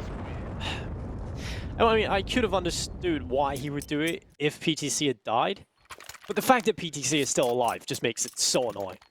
Ah, well, 6-1. Bren will not be complaining. They only lose one player somehow. And that was almost perfect from Lucid Dream. And I think 9 times out of 10 they'll win that round. So I'm not too worried for them. I think they will be able to reply pretty quickly here. But this is Bren's opportunity. This is their time to shine, to get back into this first half.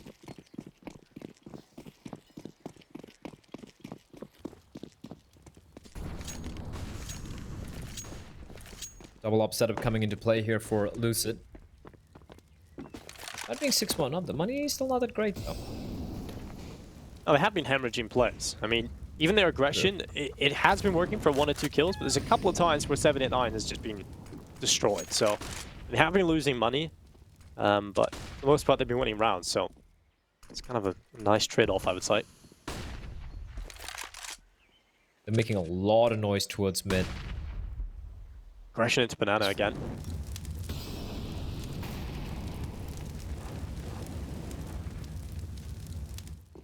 Fox spotting out the knee. 789 just fully committed. Complete faith in Fox. And here we go. How many times has it worked out for Lucid Dream, Dinko? Too many. 789 playing too many times. Well, Molotov will force him to reposition, but he can just go on back again. I think the smoke's going to stick around for a while more. He's got a secondary smoke. He's going to use that up. And time. Time is their enemy. Time is the enemy for Bren. They need to make a decision. Where do we go? They don't have brackets control. They have no banana control. They're 35 seconds on the clock. What do you do? There's nothing to play with right now. And I love this banana control. I actually wouldn't even... Or I'd actually prefer if they fell back off banana now and just leave one player in there. And that's 789 trying to walk up behind them. Catches out Wiz. John Olsen with 1. Fox finally falling. Jag getting a kill as well. There's a chance here for Bren, albeit very small. It's onto Leaf from the pit. He's got a good position. He's got 1 kill. Enough time to still get a bomb plant, but no one's on the site. They sprint forward, but 789 now has the cross. And it's not going to be a round win. PTC comes in with a double. And that's what I was talking about. 9 times out of 10, Lucid Dream win that last round. It's not like Bren did anything good. So coming into the next round, Lucid Dream immediately answer back. They go back to the aggressive banana stance and just take that map control early on into the rounds. And Bren, they don't fight back for it. They're so scared. They haven't been able to do anything. And Witz is on 0 kills right now.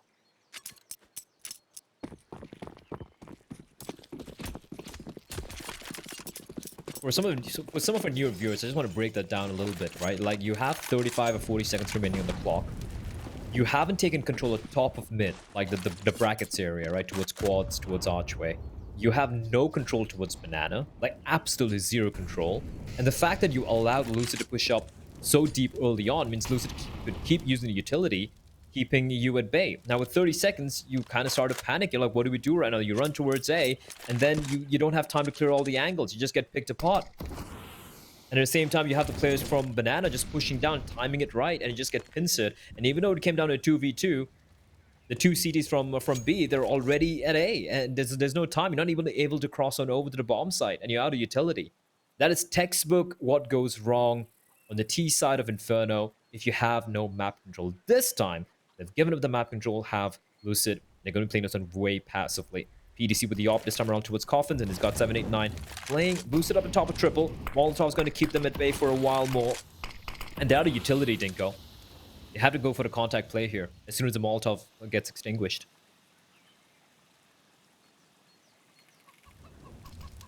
Now that becomes a much bigger issue for them, especially with PTC here, but the flashbang is brilliant. 789 takes 1 kill, but Papachulo's there. PTC does good work and still alive. He goes forward for more. He's going to hit the shot, but it's not death for Derek.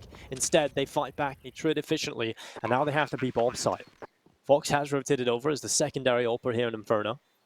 He's looking down in towards New Box, but no one peeking. Bren playing a good position right now, back in dark. Derek up on the coffins. There's no need for them to peek. I just feel real bad for Wits right now. This position with the AWP, it's not very good at all. He might be under a little bit of pressure now. He's going to be scoped in towards the ruins. John Olsen running up towards the side. Needs to be a quick shot. John Olsen takes down Wits, but Derek is there. Shuts down Leaf, and John Olsen now cleans it up. It's going to be the round 4 Lucid Dream. They get on the defuse, and it's 8-1 on the board already. They're confirming themselves a minimum of 1 round lead going into the second half.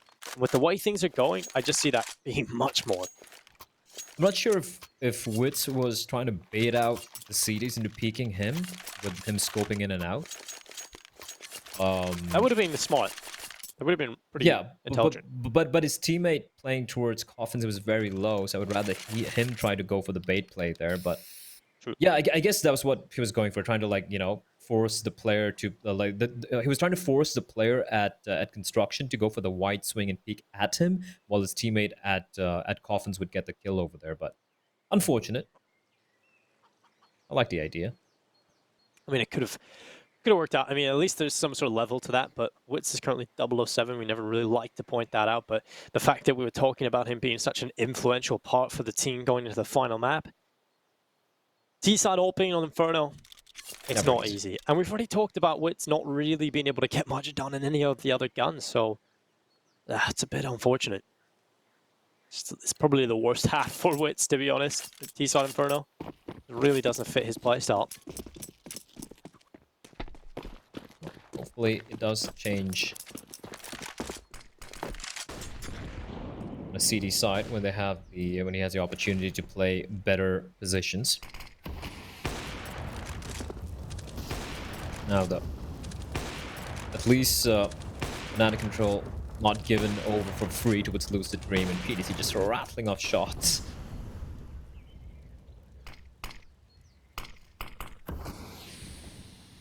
Bren have just given too much freedom, too much room for Lucid to work with. And you can't do that. That's something you can't afford to do against this particular team. Because, like you said, right, we talk about the players on this team. We talk about how as a unit Lucid Dream look very rough because they're a new lineup comparatively. But individually, they have the right elements. They have 789, you have PTC, you have John Olsen. You don't want to give them the space to work with, the room to set up these sort of crossfires. But this is much better. 55 seconds on the clock, they have control of Arch. They're going to be wrapping around towards the A bomb site. Fox has been neutralized, and it's just 2 players on the A bomb site, Dinko. Well, Leaf sprays away. Pro gone, and, well, Leaf will be looking for more in this position as he sprays up Derek and Ja alongside Papachulo, getting 3 quick kills and a 4th as well. That's just a flurry of frags coming out of nowhere, and that's going to be a second round on the board for Bren. 789, he has to pull off a 1 versus 3, and I mean, with the setup, they've currently got 1 player in the mini pit, Papachulo in the corner of the bomb site, and Ja down on the bomb itself. There's just no world in which 789 wins this, surely. Got the first kill. Now this crossfire becomes very difficult to deal with. He has got a nade, and I would have got rid of the pit player. But two rounds picked up for Bren. I mean, that's just a better round. But again, it wasn't even great Counter-Strike. It was just individuals hitting their shots towards the end there. So if that's all Bren have to rely upon, well, they better hope that it keeps coming their way. It's still something. I'll take it. I'll take the fact that they didn't give up banana control that easy. They were a little bit more proactive instead of just waiting for 30 seconds remaining. They did a good job neutralizing the player playing from Arch. He was pushed back towards Library. He couldn't do much from that position. And I felt like the player for Lucid playing from Graveyard, he could have maybe got a second there. He got a little panicky. He was very paranoid where they're going to be coming in from, and he could have got at least 1 more kill, making that retake easier. Keep Molotov, flashbang going to pop, but perfectly played by Pop. PTC not really clearing out the corner, spots a player out. You just stay alive, your flashbang's going to come on out, completely blinded, but doesn't get the kill. And 789 comes running out. It was pretty much a full eco here for Lucid Dream, but hey, 3 rounds for Brent. If I'm Brent, I'm taking it. Oh, well, Leaf's just catching Derek out, and that's 1 kill at least. pretty incredible how we see so many rounds be picked up for Lucid Dream, and the fact that just one round lost in the previous, right back to down to an eco. I'd love to see him just run over the top of underpass and catch up Papachulo. Kind of funny, but there's a player in banana.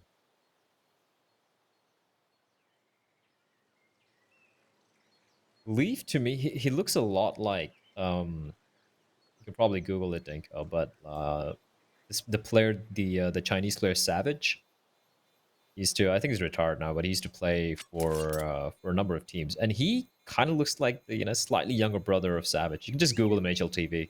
Yeah, I found him. Just compare the faces. Very similar. Yeah, similar haircut as well. Yeah. Well, 8-3.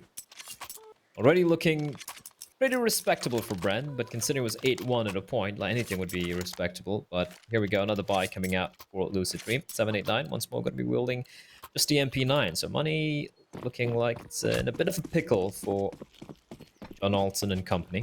And for Bren, that's good. Winning that round convincingly is going to help matters, especially when it comes to the money.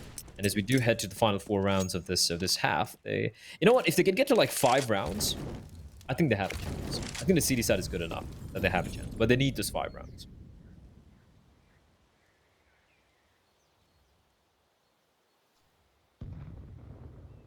Well, there's only 2 more to go to get those 5 rounds. Easier said than done, though. You can immediately see how much better Lucid Dream are in Inferno. You've got a good setup in towards the apartments. They're thinking about stuff. They've got decent setups across the board. They've got different ways of playing the CT side, and that's just something that was completely non-existent. They didn't know how to play the CT side for 1 round on Nuke. So I'm enjoying Inferno a lot more. Yeah, it's a complete 180 compared to what they did on Nuke CD side especially. Eric just trying to go for the wall bang. If you'd done that earlier, in one of the earlier rounds, you'd actually got a kill. There was a player boosted up there. But this time around, the switch up and the utility usage from the CTs, man, they're just like keeping them at bay. But finally, they've used up every smoke they have, and they're going to be heading towards B. Just the 2 flashbangs. It's PDC in 789, Dinko. The Yop and the MP9 up close and personal. They have a flashbang, 2 flashbangs in fact. But can they hold on though? Well, PTC just scoped in, ready for the players to come around this corner. Look at the flank coming in spawn. This needs to be quick, it needs to be a kill, and PTC not getting anything done, but John Olsen, he certainly will. He gets a double on the flank. Derek with 1 kill. Lost. And now, it's 4 seconds, not enough time. John Olsen has won the round. He has won the round here for his side. Ja gets the bomb plant, and we'll get down pretty quickly. John Olsen gets 4 kills, Blair. That round was done. Bren looked like they had it in the bag, but it's John Olsen that shows up and delivers a round win. That was ridiculous. Bren went for the A for the B split, the B pincer, and then the CD is like, you know what? Screw it. We're just gonna push banana. Look at this. What a god tier flash with 789, mind you. That was a flash that just netted in the round. Bomb down. There was no time remaining. It's a little heartbreaking for Bren, but just a heads up decision making from Lucid. Like, all right, cool. They're going for the split. Screw it. We're gonna go for our own split. And, well, the hunters became the hunted. Now aggression from the CTs. This I'm not really a big fan of. Leaf walks straight into pros waiting arms. It's 1 player down. Very early in the round.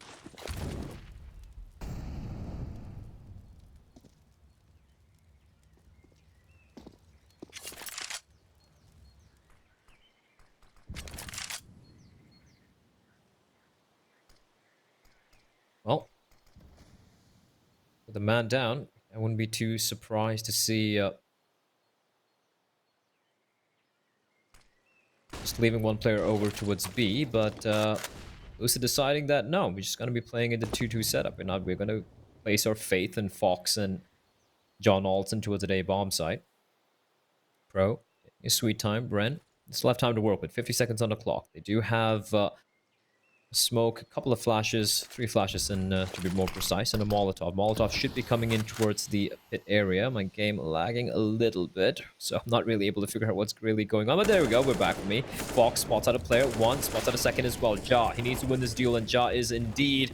But then the trades, well, it's going to be favoring the Ts. 7, 8, 9 and PDC left in a 2v4. And a bomb getting planted, there's not much they can do. They will have to head for the hills. PDC just with the MP9 as well. And to be honest, I feel like Brent have set themselves up to have a comparatively pretty decent half, considering how terrible it looked from the outset. I'm gonna get 4 rounds here. Next round is going to be pretty grim for Lucid Dream. They have to make a decision whether they go for the force buy. If they do go for it and they lose it as well, they still won't have enough money for the final round. So might be seeing an eco coming out from Lucid Dream here. Maybe a few upgraded pistols. That's about it. Or are they feeling confident? Because they do have on the 9-4 lead. Yeah, the money's broken. I say just go for the eco. Just not worth it, I feel like. But stranger things have happened, Dinko. I don't know. Well, currently 1 away from those 5 rounds we were talking about. They can pick that up. Hopefully a small chance moving forward. We take a look at what Lucid Dream have. It's one of the best 5, isn't it? One of the best 2. And almost favorites. Should be favored to take this one. Pro into banana. I feel like the scoreline is a little misleading at times to all here. You can see just in terms of the economy for Lucid Dream how close a couple of these rounds have really been. Every time they lose one, they're immediately sent back to real terrible buy.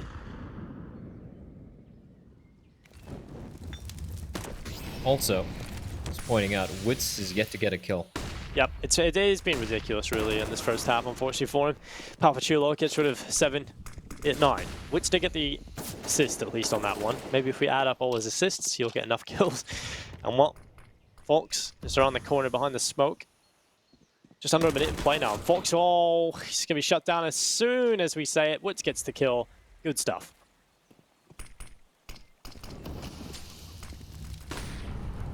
Yeah, this one's done. I don't see PDC doing anything here. MP9, maybe good for 1. There's no one rotating. You're just going to be committing towards this A-hold or John Alson. And the Leaf. But the bomb hitting back towards B. Yeah, that should be it. That should be the round going the way of Bren here. I don't see PDC pulling this one off. So, 5 rounds. I'm calling it. 5 rounds for Bren. That's very respectable considering how grim it looked. Poppy. It's a little late, but I think he's done his job there, and that should be it. Yeah, bomb's going to be planted. We have Jaw cutting off any retake from the CTs, and it's going to be John and Leaf holding on to these MP9s. Money's still going to be pretty grim, Dinko. And I think that's a pretty good opportunity here for Lucid Dream for Brent to make it to 6 rounds. 9-6 would be incredible.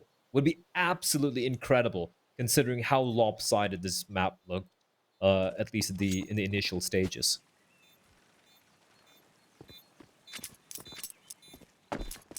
Yeah, it was looking so one-sided. It looked like Lucid Dream had everything working for them.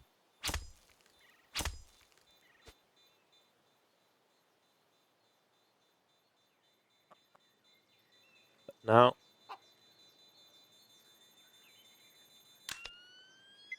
things are definitely heating up for Brent. Just 1 more round left in the half. 9-6 a real possibility, and I did not believe that was going to be even remotely possible, I'll be honest, going into this.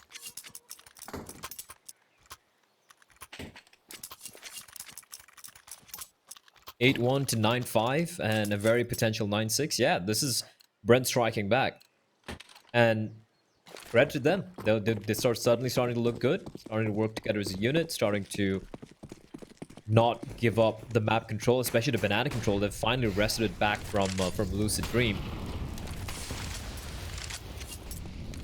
Starting to look good suddenly, and this is good. We don't want... let's be real, we didn't want Inferno to end on a whimper. We didn't want it to be a one-sided affair, considering how Mirage and Nuke played out. We thought this would be a much more closer game, and glad to see that that might be the case here.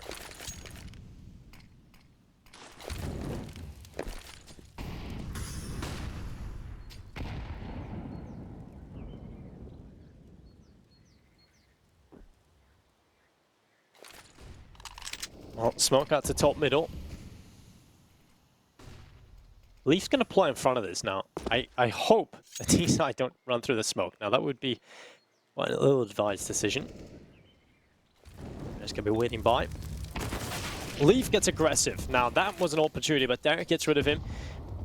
Nick goes into top middle. Jam. Drop to 49 HP. Now 5 versus 4. Bren. Well, they have got an advantage in play, and PTC's going to swing into Banana. He takes himself 1 kill on the 5-7.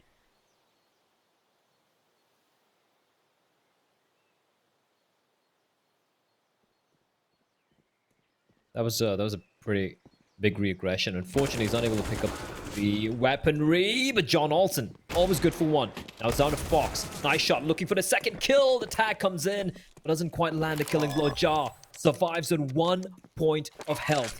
Now it's a 2v2 post plant. Now, they should have picked up a rifle, but I think that gun which the kill they got on Banana, I think the gun got tossed away by the teammates. So that means just, oh, there we go. AK picked up anyway by PDC. 2v2, no kit. They need to make this one fast. Yeah, and Derek's position, I see a way in which he just shuts this down. He'll sit in the pit. Molotov comes in, that forced him into the open, and he's not winning the fight against 789. Ja, 1 health point. He still gets a kill. Now 1 versus 1. PTC has a kid. He has time, and he has just 1 more. And there it is. 10-5. Should be on the board here. PTC pulling off the defuse. 10-5 in the clutch. And I felt like, to a certain point with Ja surviving on 1 HP there, that it was almost destined to be their round win. But Bren, they still let it slide. 10-5 on the board. Lucid Dream, they reached double figures. I like how the player on the pit, yeah, Derek, it was kind of unfortunate, right? When it comes to that retake, Lucid, they were walking in, they had the 2 pistols, and they pick up an AK, then they pick up a Molotov, then they pick up a flashbang, they pick up a kit, like everything on the path over there amongst all the carnage, and someone miraculously winning that round. But still, 5 rounds didn't go. They win the pistol, they survive, some of these 4 spies from Lucid. I see a world where Brent can maybe bring this one back. They've showed some signs of life, at least in the latter stages of that first half. It's Poppy spots out a couple of players, takes a couple of warning shots, not really doing too much damage though. You see, challenging Pro. The CTs, a lot of utility in the hands of Mr. Witz, but not a single kit to be seen.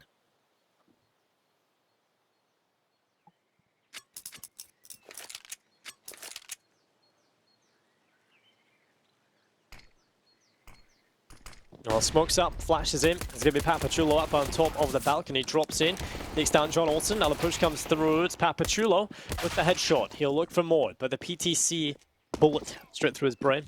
Now Witz and Ja, 2 versus 3. They've got the man advantage here, Lucid Dream. They've also got the sight alongside 2 players in the pit. So very difficult retake coming right up here for the CT side, especially with the lack of kit. So they only have a few more seconds to play with. And as long as Lucid Dream just don't provide any of these 1 versus 1 fights, I just don't see how they lose this pistol round. And there's one. Okay, that's quick. Okay, I do see a world in which they lose it because Ja is god tier on the USP. Just takes their heads right off. And it's Bren with a 6th round. How does Ja hit those shots? It's just not fair. That is... I need to see that again. I need to see that again. That was as clean as can get. 2 1-taps, and then suddenly you're left in a 1v2, and you're wondering if you're the T left in the bomb side, you're like, wait, how did you die? Like, that was a crossfire right there. How do you just die to that? And Ja, yeah, here we go.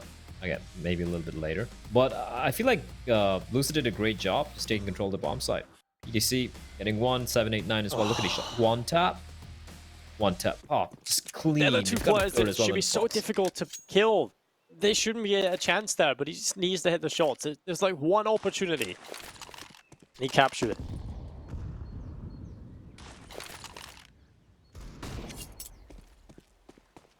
Well, bomb down, meaning Lucid could have gone for the force. Instead, they opt to go for just the deagles. And this is something we observe from Lucid as well in Mirage, right? Where when they have the lead, they're like, you know what, we're just going to maximize the chances and just play with the utility, sorry, with the full buy rather than just force buys. And here they come charging in towards B. Witz gets 1, looking for more, but he's going to get taken out with 789. And Molotov's keeping them at bay. They're still not able to get the bomb down yet.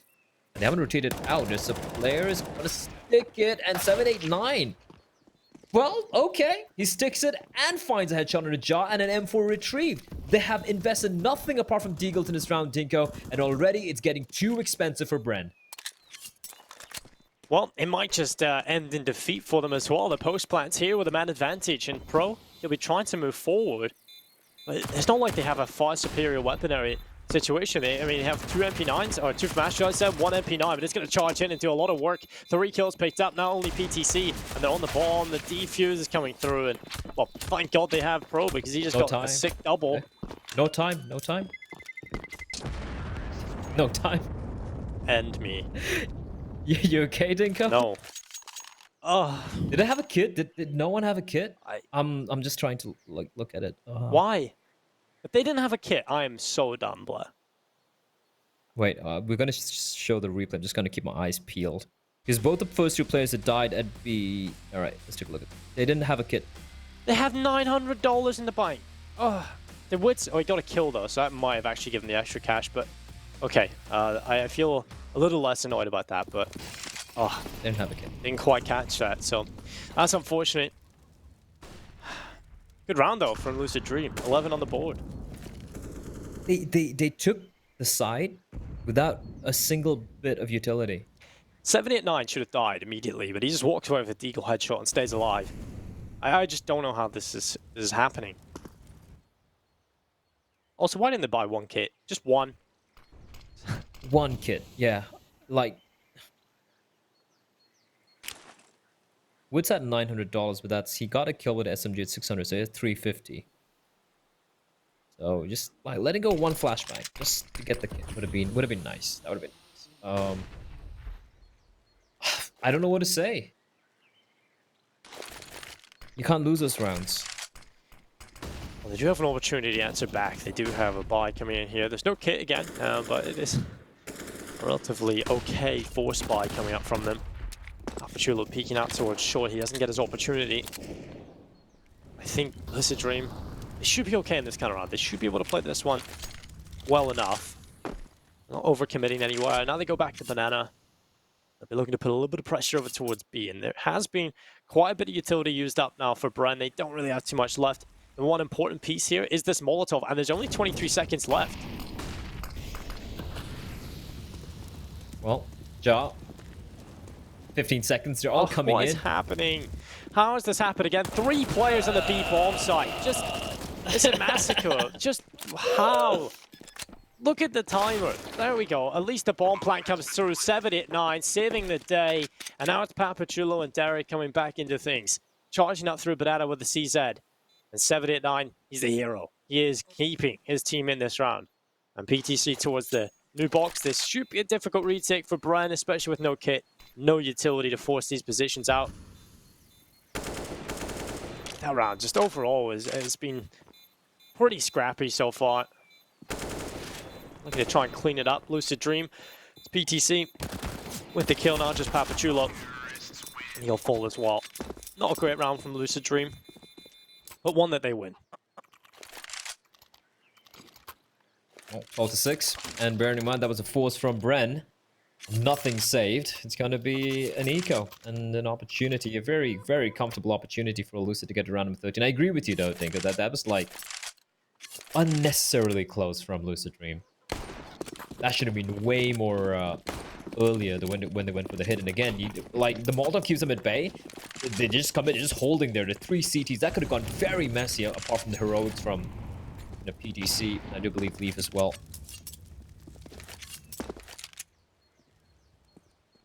It's the USPs, the full eco. They have 1 smoke in the hands of Ja, and he's using it towards B. And he's gonna just leave B, just going for the A stack. You know what? I'm okay with that. At least maximize your chances of trying to catch Lucid off guard. But Leaf with that Mac 10, that's going to be a problem. He's going to be pushing on in. He's going to be going on a fact-finding mission. And once he realizes there's no one towards B, it's going to be a free bomb site and a free round for Lucid Dream. I honestly feel like Bren had a chance. I honestly feel like Bren had a chance to bring this back on the CT side. But that second round, not having a kit, that's just... If you don't have a kit, then you go for the retake like pronto. You don't waste any time whatsoever. But yeah, it's a way to quickly crumble sometimes, think so. It is indeed. And while shots coming through the smoke down and towards CT. All planted. 79 looks down and towards Banana. The lineup is going to be there. Wits with one, Pro with another. And, well, the USPs doing way too much damage. But shouldn't get too much more. John Olsen. Oh my god.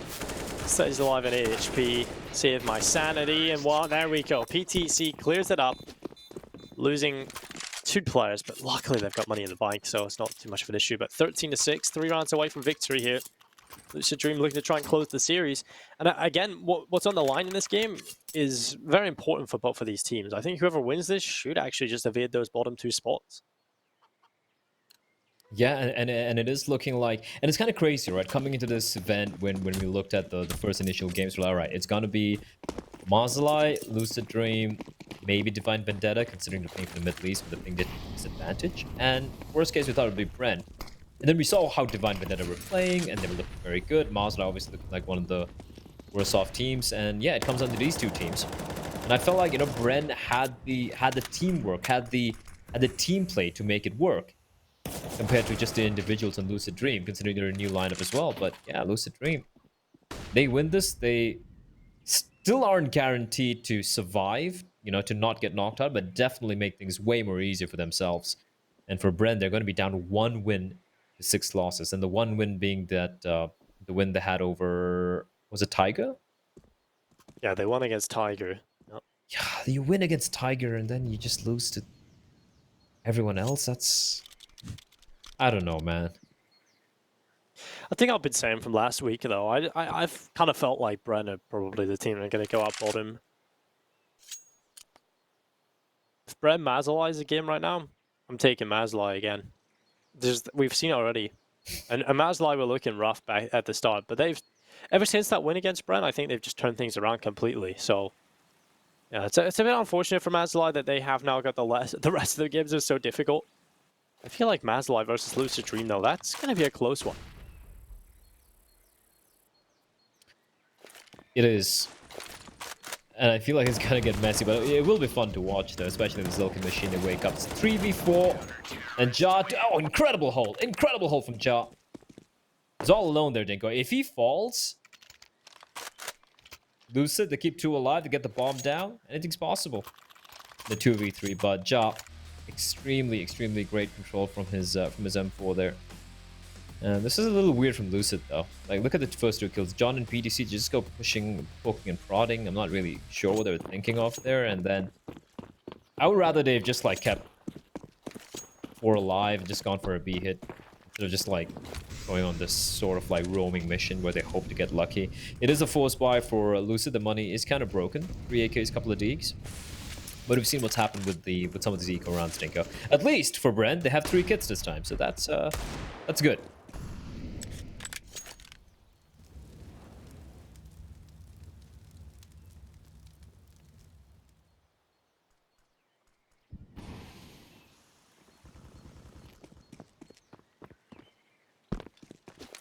Well, Fox at the front of Banana. Well, Banana is his to work with.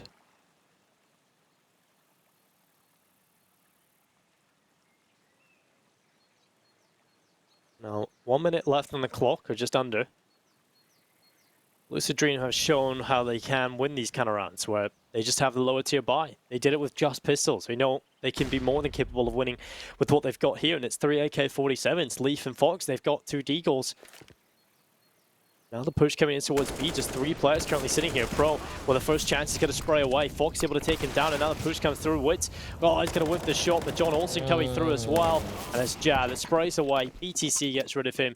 Now Papachulo and Derek have been absolutely ripped apart. They're the last 2 remaining players for their side. Bren concede this round, 14-7. Lucid Dream 2 away from victory, and another round where they just win the straight-up duels in towards the B bomb side.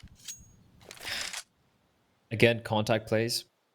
Just pure contact plays. They didn't have any utility, like the missed shot on the AWP, and that just sealed the deal, right? And then sure, the trade came in from the player playing on top of triple, but the moment he got the kill, it's like 4 men just peeking him together. There's nothing he can do there.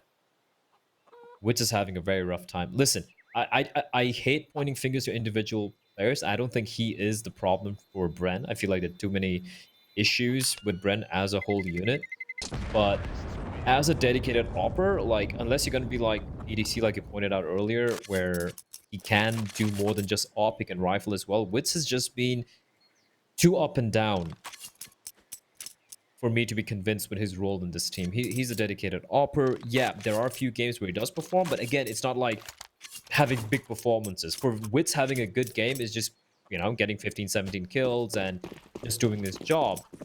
But when he doesn't show up, it just he's kind of a liability for his team. And I hate saying it, but it's rough, man. It's rough when your primary opper is struggling, especially when it is clear that you have a primary opper for a reason, that your setups and the way you approach some of these maps are built around him wielding the AWP. And Witz, unfortunately, yeah, is just not delivering. You see the buy from Bren. Or M4's Witz just with a 5-7. AK in the hands of Derek, picked up from the previous round. And Lucid are just taking it slow. They're not really aggressing out. 3 players towards B. If they hit this A bomb site, Dinko, just 2 players. It's Ja and Derek. Very capable, though. Very capable players. But they need to land the shots. The trades need to be on point, and they need to stay alive.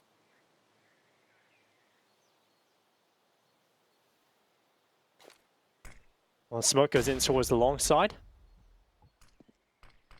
45 seconds left in play. Are they going to go with this? In towards the A site, they look to wrap. A good utility usage coming in. Molotov burning away towards short. Smoking towards pit from the CT side to prevent the Molotov from coming in towards that position. Trying to give us away. There's a player in the big pit, but instead Derek's going to stand alone in mini pit, and there's going to be a round picked up for Brand. Just clean up the kills out of nowhere, Blair. That's brilliant. Again, we talk about Derek and how he's so good in these scenarios where he needs to go big. He's always good for double kills. Witz as well, playing patiently. We just called him out, but he played that to perfection, just waiting patiently for his teammates to get the kills, and then immediately just pushes into the smoke with a 5-7. Clean round, and Lucid Dream taking too long, just kind of not really finding anything. And that's a massive round for them to win. It's a massive round for Brent to win. Look at the upgrades, Stinko. 3 AK-47s for the CTs now. It's not a bad reward after winning the round. I just want to touch on the point of how Derek actually managed to set himself up for success there with deceptive utility. He threw it down in towards the big pit to show that, well, potentially there's a player in behind that. They're trying to stop the Molotov. But instead, he was actually around the other side. He was in mini pit. So they were still focused, or eyes on the big pit area. And they come around the corner, and Derek's just ready for them.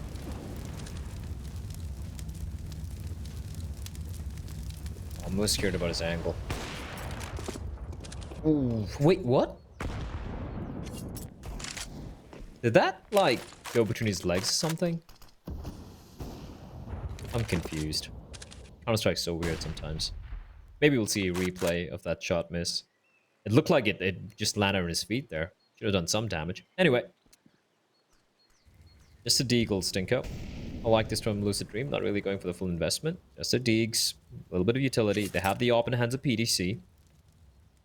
And they have Leaf in 789 with the Kevlar as well. So, them, it's about just trying to deal some damage here. But we've seen them win 2 rounds just with pistols. So, I don't know. I still have my doubts. I mean, the comeback, I just don't see it ever happening because the consistency in terms of the CT setup hasn't been there for Brent. So, I mean, I feel like it's just a matter of time before Lucid Dream do win, but whether or not it's going to be quick is another question. Brent finding a few rounds here, padding out their stats, padding out that scoreline a little bit. And over here for Lucid Dream, they have got a situation on the hat, so you're going to pick up the AK-47s. But the money... Okay. Hold on. Oh, it missed. Never mind. It looked like it went through, right up. Really does. It's almost like he shot... Yeah, it shot right at his hip. The moment his hip moved a little bit. Or maybe eyesight's just really bad thing. I don't know. Okay, all right, let's take a look. All right. Saw that? He shot like as soon as Pro just moved a little bit out. All right, super slow-mo. Yeah, he missed it. He missed it. It looks like it hit though. Oh, it's... I don't know. I don't know, Dinko. Call up Valve. Shout out to PGL though, for, like, you know, showing the Getting us to see replays. how slow it is. You know? Yes, super slow-mo. Shout out to Baloo, our replay guy. Also Slow-mo, from dude. the Jungle Book. Yeah. Bare necessities. Super slow-mo replays, and that's all we need in life, really, Blair. I wish I could have super slow replay. Actually, no, I don't want super slow-mo replays 2020? in my life because it would probably make me cringe quite badly. Some of the things I've done in my time. Well. This is you at 21 in that bar. Super slow-mo. No, I'd rather just No, thank stab you. my eyes out. Fast forward this. Quadruple speed. Sure, everything was going by quadruple speed, and well, round 24 coming right up, 2 rounds away from victory here, Lucid Dream. And their buy, I was kind of hoping they were going to go for a little bit of a half buy, a couple of deagles, a little bit of Kevlar, and save into this next round, because this buy is just completely uninspiring, but it may just work for them. Like we've said a few times now, Lucid Dream have been able to win off the back of just pistols, so who am I to say they shouldn't go for this? It's been towards B though. They haven't really found much success or any success on towards A, have they? They just try, but yeah, I don't think they have. Oh, okay. Maybe, all right, they get a kill at B. Now they know where Wits is. His B bomb site's gone. Yep, okay. What? What? All the kills just come in. 7-8-9 just catches them out on A. And now 15-9, we're 1 round away from victory in the series for Lucid Dream.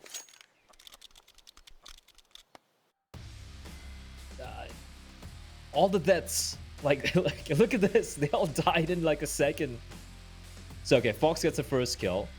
7 and oh, this is just perfect. Oh, that's man. nice, yeah. No one checks. No one checks. Great default from Lucid there. And I like the conviction from them just going for the... Just keep pushing in, forcing Brent to go for the rotate. And Brent had to go for the fast play, right? They're like, all right, they're running in. We just can't keep walking back towards B. And then, of course, everything falls apart, Dinko. Like you said, the buy was uninspired, but the shots, pretty inspired. PTC, 21-11. 7-8-9, 17-16, 2 kills in that last round. Put him up there. And a pretty good performance from the entire team here from Lucid Dream. Again, it's very similar to that of Mirage in terms of their performance here. They're just much more comfortable. Utility usage has been there. Simple Counter-Strike. And Bren, when they go up against that, they just kind of struggle. So I feel like Lucid Dream have a lot of potential, given time. They have to work on their map pool. They have to get a lot of issues ironed out. We're working their aim, work on their map pool, work on their rotations, work on their utility. And then they'll be a good team. And oh no! I hate that. Why would he walk in front of him, Ja? Why would he walk in front of Wits? I can't blame Ja. I can't blame Wits there. He's just holding an his angle. teammate is right there. His teammate's just walking in front of him. What is going on? Well, that's some. Oh God. GG. They have to work on their thinking and. Well, that's it. Yes. I don't know what to say. That's a terrible way to lose. I mean, it summarizes what's been going on in Inferno, I guess. And Leaf just takes down Papachulo. Derek, the last remaining player. Oh, Lucid Dream. Looks like they'll be surviving Throw your gun away, at the moment. Derek. Well, they're not even giving him anything. John Olsen finishes it off, and well, the struggles of Brent continue. They've been trying to be the best team in Southeast Asia for quite a while. And unfortunately, Dinko, I think they're going to have to wait for a while more. I mean, losing like this to Lucid Dream, a team with 3 new members coming in, they lost their main... The RMR team who played for Lucid Dream is completely different. They changed 3 players since then. It's a new team. They're struggling against everyone, and they still lose to them. I don't know about you guys, Jason, Mitch, but Brent looked kind of flat. Yeah, I think that's what we expected, right? Coming into this, that Lucid Dream, like when it comes to maps they're comfortable on, they're just a better team. You can see it. They were one of the teams on this level that inspired us with the utility usage. They definitely shone through there. They had 10 flash assists versus a total of 3 on the enemy team, and I think that was really tangible. You could see the lack of coordination there for Brent, not just when it came down to using utility, pushing together, but even that last round, right? Running in front of your Opera and Banana, what the hell are you doing? You know he's holding that angle. In what world is that justifiable? None. Yeah, Brenner's sloppy. We know that. I think they've got a lot of work to do. As you're saying, Blah, this is a team that isn't even really a team. It's brand new, essentially. I know they've all played together on and off over time, but you know, you don't expect Lucid Dream to be in that context better than Bren. But when you're making those kind of mistakes, how do you expect to win? I mean, and look at the rest of the roster for Brent. I mean, you have Papachulo. He didn't do too bad. I mean, he was kind of like second on the kills. You had Jaw actually stepping up massively, whereas Derek was kind of quiet. And, you know, I'm going to have to point it out. Wits, 0 kills until round 14 where he gets a double kill. And that was over when they were on the T side. And you need more kills than that. You need people performing, especially when we've seen a lot of teams always seem to excel when it comes to T side on a lot of these maps, which is kind of odd for me in my eyes. BTC had a phenomenal game. John Austin, phenomenal game. I mean, 7, he was positive. KD, Fox, and Leaf, you know, maybe struggling a little bit, but all in all, it was the Lucid Dream show. And I don't know what it is necessarily for Bren. It's like we've been saying, this isn't really like a roster's been playing for months. This is a team who's been definitely looking better as the matches go on. We can see they're improving their map pool a bit. They're working on their synergy quite a bit. In reality, for them to qualify for the major would be, you know, 1%. I mean, obviously it depends on them winning the whole thing and beating teams like Tyloo, Tiger, Vici, and Victus, and then hoping that those teams don't even perform when it comes to the fall event. So all in all, I mean, they've been playing better. I think they have like maybe a good mindset for them too, of, you know, playing for the long term, not playing for this tournament right now. I don't know what it is for Bren. I don't know what it is. Something's, you know, as you guys were kind of talking about, need to work on aim, calling, synergy. You know. I feel really bad for them because the core of this lineup, sorry for just cutting you off there, but like the core of this lineup, okay, fine, be like that. But apart from Ja, who came in comparatively recently, when I say recently, like a few months back, this lineup has been playing together since May of last year, right? The core of them, and it seems like they've peaked. It seems like they're just plateaued out, and in fact, it's not even a plateau. They seem to be dipping down a little bit, like. Something drastic needs to change here. A year together as with 4 players in a core lineup. Ja doesn't even do a bad job. Ja's not the weak point at all. He has his great moments. He's a very sharp player from what we've seen, at least aim-wise. But yeah, they need to do a lot of reflecting, I guess. I don't know what to say for Bren right now, honestly. Yeah, I think there's 2 sides to it, right? The first thing, the very easy thing to say is, first of all, when you look over towards Lucid Dream, PTC is an animal. Now, how does he do so well on a map like Inferno? We always talk about how difficult it is. Yeah, they start at CT side, obviously, so you get that little bit of a boost. But when you move to T side opping, very difficult. Well, you notice PTC was using the AK, and he was absolutely wrecking it. 2 rounds in a row. It was a 2K, a 3K, closing out one round, opening up another. And obviously, we've said that he is an opper who is good on the rifle as well. For Wits, he doesn't have that depth. And I think that's an easy criticism to make, to say, well, you know, he struggled so much. What was it? You said 14 rounds or something like that, where he had 0 kills? It took him 14 rounds to get 2 kills. Or his first 2. And that's the T side, right? It doesn't allow him to play the one thing that he's comfortable at doing, which is opping, and you can't rely on him on a rifle. And that's a very easy criticism to make. I think anybody could look at that game and go, Wits noob.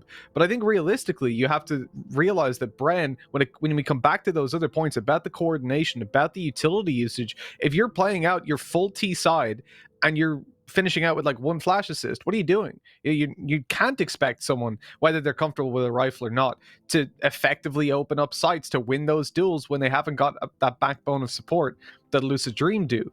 So you're really fighting an uphill battle there. And I think that's where Bren need to, first of all, take a step back and really look at how they're approaching these games, go back through their VODs, get an analyst in and actually look at what's going wrong. And then also, I would like to see Wits, get on aimbots a little bit more, work with the rifle, because he's not terrible as an opper, but he's just very two-dimensional in his CS approach. When we talking about aim map, Mitch, by the way, yeah, just so clear. Yeah, just to be clear, I'm not asking him to install an aimbot. The map aimbots is what I'm asking. Well, now we know how you got your global. I think it's also kind of disappointing for Bren, where I think they had, like, I'm just doing the math here, they had 14 or 15 opening kills on this map, and yet they lose, what, 16-9? That's how many rounds where they had the advantage, just throw it away. 2 rounds, I think, towards the B bomb side, just with pistols. And that's Lucid coming in just with pistols, no utility, no pop flashes, no smoke, just win the duels and you throw it away. 1 round where you have to have a kit. You're going to play that slow in the retake, you need to have a kit. These are basics, guys. I'm not talking about high level tactics or whatnot, just the basics is falling flat. And on top of that, some of your players not really showing up. That's a recipe for disaster. I mean, even on that note, going back to the flashes we were talking about, like, how are you going to retake a site without flashbangs if you're not getting like assists in, right? And you know, to that, on that note, you said about Wits, Mitch, is a very good point. If he was, you know, how many kills did he finish on? 8 kills. Sorry, I just want to make sure. Yeah. If you're going to finish on 8 kills, but you have like 20 flash assists, I'll be like, all right, okay, that's acceptable. But then to only have the 1 and to be the opper and to be the bottom fragger, it's kind of just all too much at once. And you can't even put necessarily all the blame on him. At least he has 1. Pro has none. Derek has none. And then Papachulo and Ja both have 1 apiece. Like, clearly something needs to change within the team. But not only that, something needs to change here on the broadcast, because we're going to have to head to a break. When we come back, we'll be kicking off our next game with Tyloo up against Divine Vendetta. This is PAL 2020, the Summer Asia RMR event, brought to you by PGL. And we'll see you guys hopefully shortly. Hopefully. Coming up next, Tyloo versus Divine Vendetta.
Walking slowly, running home.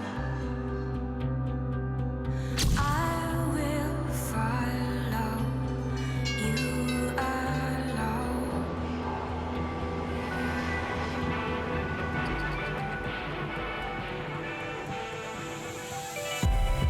Moving closer,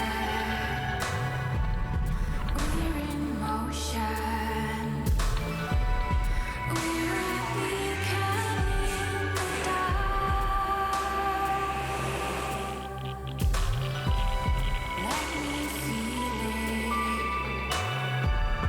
Give me vision. We will never be apart.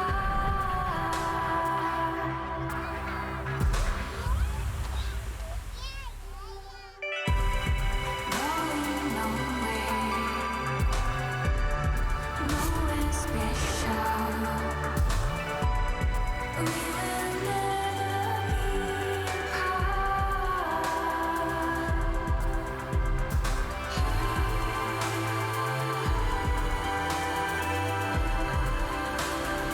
We will never be apart.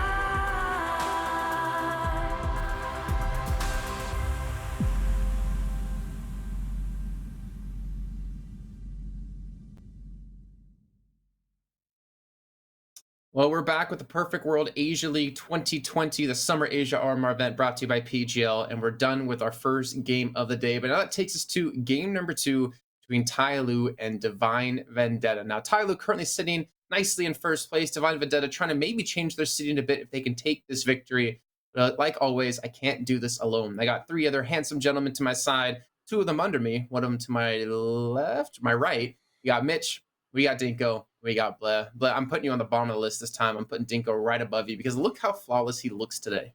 He's fabulous, isn't it? The hair, he's shining. He's actually shining. I mean, it is the lights, so I'll give it. You know, we talk about what teams need to work on to get better. I don't think there's anything he needs to work on to look more handsome. Oh God, you're making me blush, Jason. Maybe some facial hair, maybe one day. Oh, it doesn't need it. He's got that young look going for him. Maybe. Look how red his face is. I love the lights. Yeah. It really shows how much he's blushing. It's going all through his forehead, his cheeks, his nose. This is awful. This is truly awful.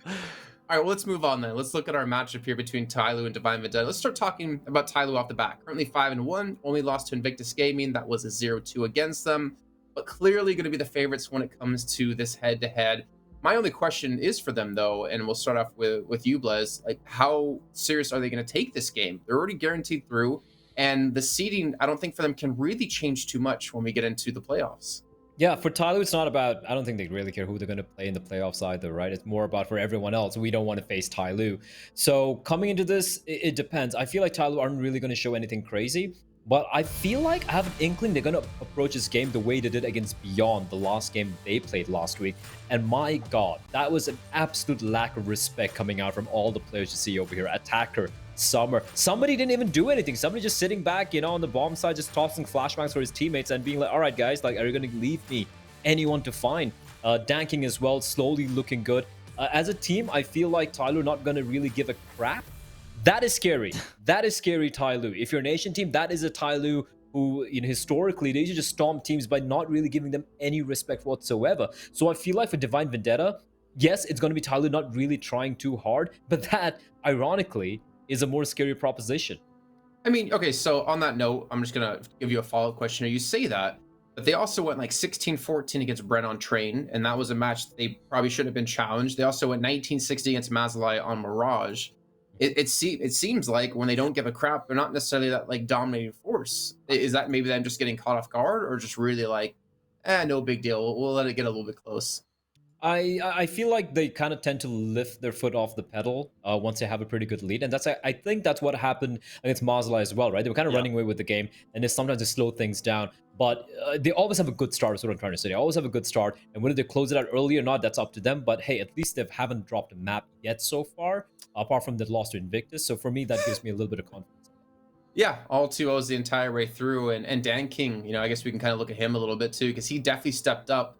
A little bit of a rough game some points, but I think we've seen like glimmers and glimpses into how insane this team can be when they're playing on at full force, Mitch. Yeah, we definitely did. Danking in the last series was really fun to watch. I'm hoping to see a little bit more from him. I think he's going to have the opportunity. I mean, last time these guys played, it was a Dust 2, Mirage. That's going to be a place that he can definitely show up. I'm just going to check what the decider was in that train as well, so even better. Realistically, for Tyloo as well, as you're saying, I think there's definitely that angle of how the hell do you anti-strat them? You know, all the research that Divine Vendetta have done on them might just not matter, because we saw like somebody just pushing through smokes randomly. He was doing his best Stewie impression, and if they're doing that, if they're just playing the loosest Counter-Strike, what do you do? How do you predict the unpredictable? Yeah, I think that's actually a good point that maybe you want to talk about, Dinko. It's a lot easier to play against a team that you know is playing serious and takes all these duels, with reason behind it. But when a team just plays unhinged, how do you predict anything? Exactly. I think Tyloo, the weird part is when they respect the team, they play more aggressive. It's kind of like they get in their face and they have to try and just play Tyloo's game style. And the thing with Tyloo is they're just so aggressive all of the time, but they know when to call it off. They know when to make sure that they go back into a more passive setup. And sometimes when they're playing against these weaker teams, they don't really do that. They never give them that enough respect to sit back. So I feel like this is going to be so unpredictable for Divine Vendetta going up against Tyloo. But the thing is, for Divine Vendetta, that's their play style as well. It's not like they play the best Counter-Strike in terms of a tactical level. They have so many individuals across the board. Divine Vendetta, this is their style. So we get to see the same play style essentially go up against each other. I just think Tyloo are better at it, which is the scary part. Well, let's take a look then a little bit more in depth with Divine Vendetta, because there's one player that I've been definitely looking at, because he seems to be coming to life the further we get on into this tournament, and it's going to be Tyke. I mean, this guy in the first couple of days, at least in the first week alone, he was kind of like bottom fragging, not really having too much impact. And then you look towards just last week's games, and he was top fragging out of nowhere. I don't know what switch was flipped on for him. He's always been the big playmaker for them before, but this team has kind of turned around on the back of him. Yeah, everyone kind of like really coming to their own. If you remember the first couple of games of Divine Vendetta, which we had the opportunity to cast, it was Havoc, it was Edgeram, and at times Pokemon having some glimpses. But then Tyke and Davdov kind of waking up, I think, has really made this team pretty scary. And also the fact that they come from, well, we don't really have many of the games on HLTV or whatever. They don't really play that often amongst most of these Asian teams, and they're using it to their, into their advantage. They have some of these map picks coming out. We're like, wait, you never played this map. You have like a 1 win or 1 loss in this map, and why are you picking it? And suddenly they look really, really good.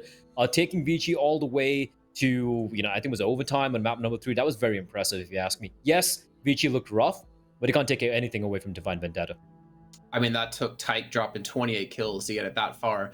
Let's actually take a look at the map choices, the map picks coming into this game. It's gonna be best of 3, like always.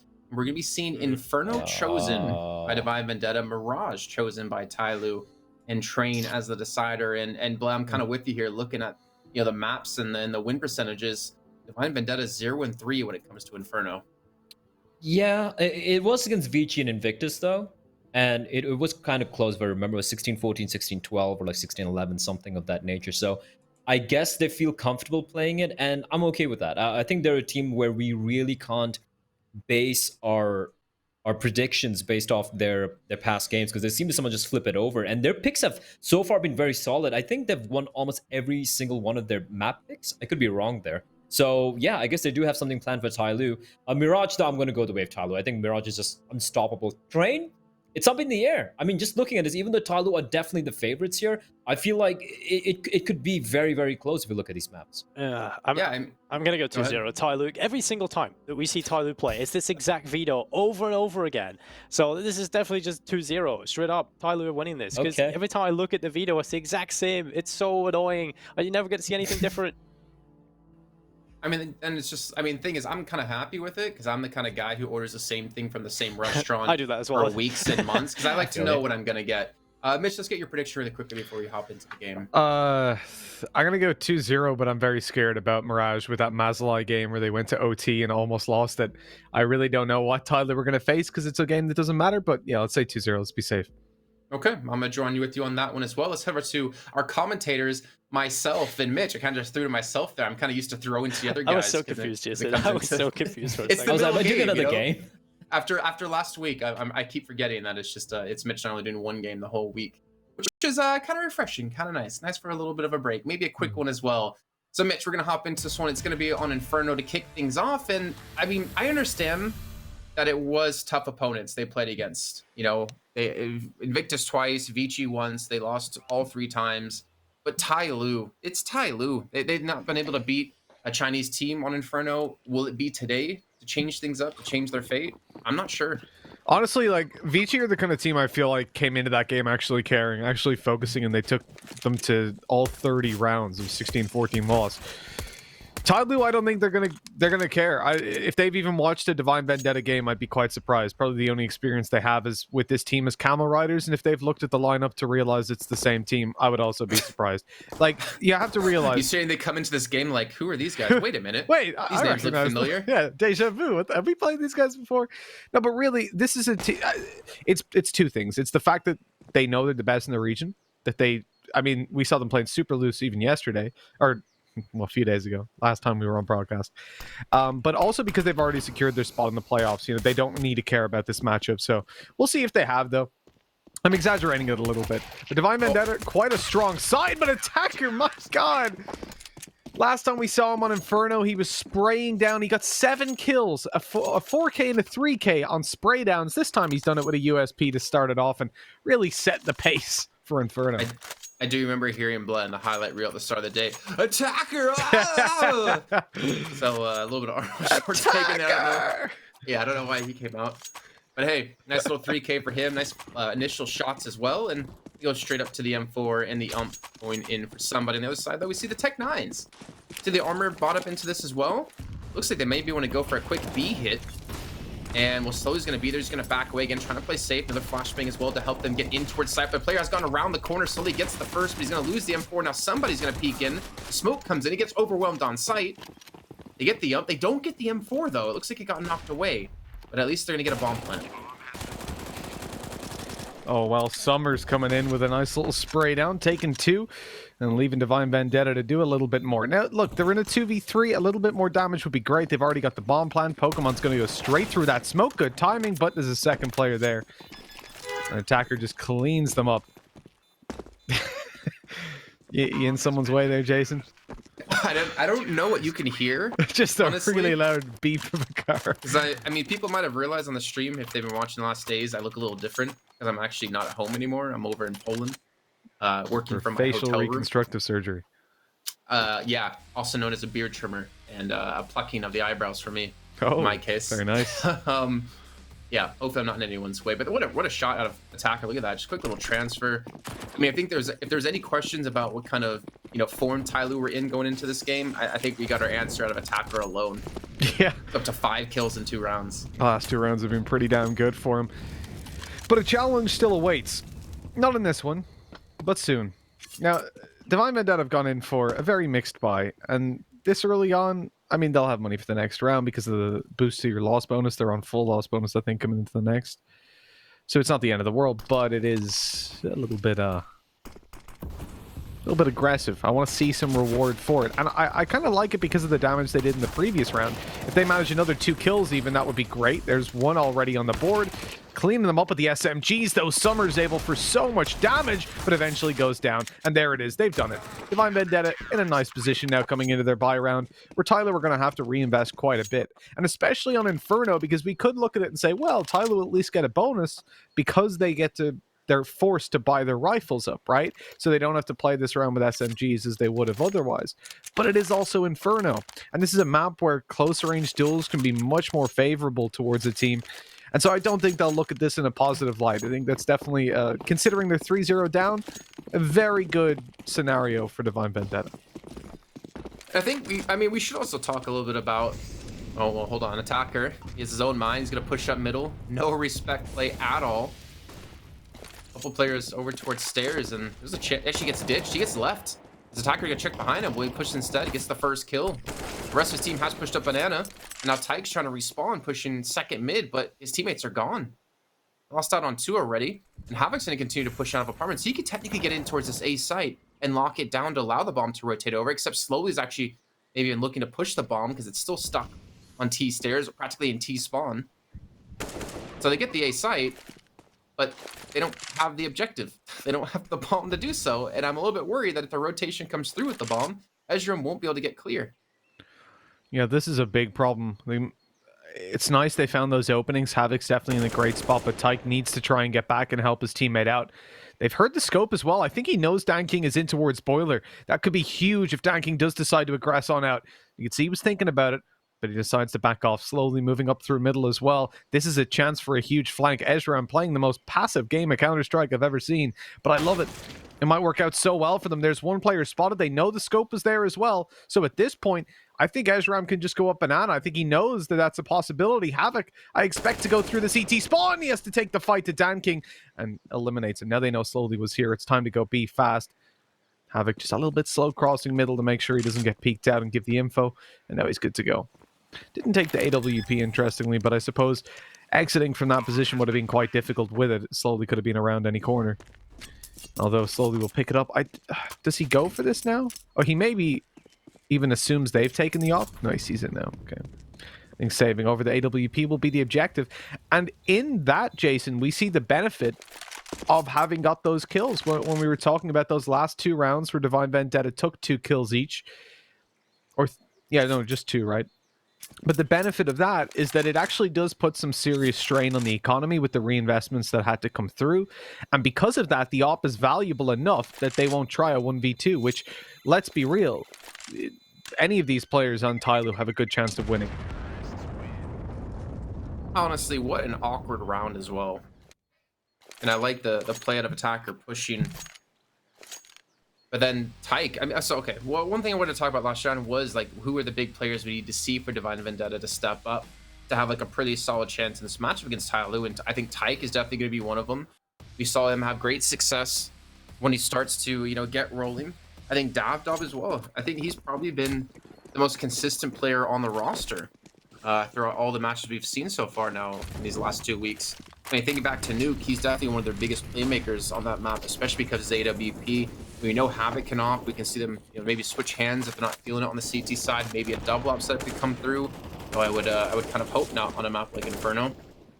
But that round was kind of lost due to the fact that Tyloo got super aggressive, and then they didn't pay attention to anyone flanking from apartments. So a little bit of a mistake, but great capitalization out of Divine Vendetta. The shot's gonna miss out of Dan King, so he'll lose Summer. Almost lost his own life there. That hurt, man. Dan King's being shredded on that one. Somebody now stuck back. Oh, I don't like the play with the Molotov. He stuck out way too long with it in his hand, but they didn't re-peek. Luckily giving him the respect. But yeah, that was really unfortunate for Dan King. He backed off. He was getting spammed on the corners, so decided to move further in, and then they spammed him through that. Double headshot him, I think, down to 7 HP. Another flash to come over. Yeah, but it's going to work. Look, they're all there. The flash comes around. It's going to blind them, but they just spam. Already holding the corner, and it was an easy kill with somebody now all by himself. 1 kill's all you can really expect at most. And another save for Tyloo as Divine Vendetta get on the board for a second. I think that flashbang, if that was thrown like a second earlier, you would have caught out so many different players. But then again, if they all do spam that corner, I'm not sure he's going to survive. And again, I think that was Tyloo kind of losing the round to aggression, right? Like they tried to force the issue, just like in the round prior, and they got punished for it. So good job by Divine Vendetta to capitalize off of it. Like we're saying, they get themselves the second round. Maybe look to stabilize a little bit, keeping 3 players left alive. Last round they had 2. But I'm still worried about the threat of attacker with an M4 and Dan King with an AWP. Like, you can't sleep on those 2 players in this next round. You still have to be very cautious. And Divine Vendetta will still have to work to get that 3rd round. Yeah, it won't be clean, that's for sure. There's a possibility for a conversation around a force buy for Tyloo. But, and that's just down to the map that's in it. And the fact that obviously they come in as favorites. And I think when a team comes in with a significant advantage in that sense, like the kings of the region, you will generally see them play much more loose. And that's exactly what we're going to see. The force buy comes out. Now, I know I said there's a possibility for the discussion, but I didn't really want to see it. I would much rather the eco come through. But I guess with the op, with the M4, and then the rest of the weapons they can get up, there's only 2 SMGs, so the disadvantage isn't massive. They've got full smokes at least, and scraps of utility alongside it. My eyes will be firmly held on that B hold, though. With only 1 Molotov in play, and it going towards the A site, those players have got a lot of pressure on them because they don't have the best of weapons. It's a FAMAS and an MP9 holding down this site, and I think understandably they're going in for that passive hold towards the B site. Ah, Dan King's dead. Rip. And he tries to make something happen. Tries to go like JW style. Push up so far in apartments, and Havoc just catches him out completely. Again, not, as I say, not trying to go for the op. I think he's just going to throw it out the map. Nice. So smart play out of him. Completely takes that gun away that's been a nuisance and it's been saved over in so many rounds. Now the players towards B, they've under some pressure. They lose somebody slowly now, trying to play on the edge of the smoke. I think this position might be unexpected. However, they tagged him down 40 to 41 HP. Attacker was thinking about rotating, but they're really banking on the fact that they're not going to go B. And the thing is, if they do go B, they're still going to save an M4 in the next round at least. Or will they? I don't know. Attacker's not coming through spawn. Slowly goes to the peak. He's going to fall, unfortunately. And I mean, I would assume Attacker's just going to go for the save. Maybe he's looking for some kills. Maybe he's looking to punish the economy. And I think Summer's trying to push up for that op that Dan King lost, but it's not there. And Attacker gets nothing. The op's now gone. And a clean round. We spoke exactly about that situation, but with somebody just pushing through smokes. And I think late pushing through banana, or well, through CT to peak banana,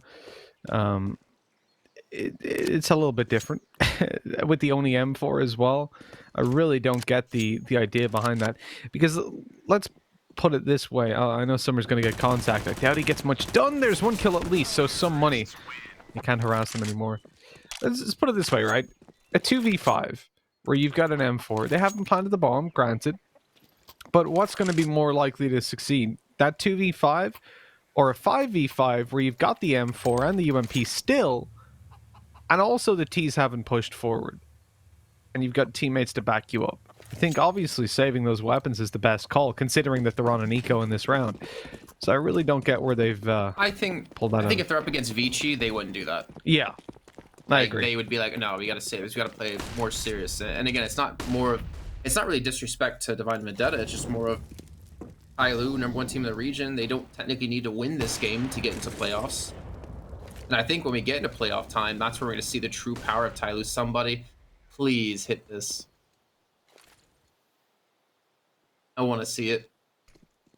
I mean, he's going to get one and die. Oh, maybe not. Oh, okay, that was way too close. Well, it's always embarrassing to get Zeus, so I guess it's a moral victory.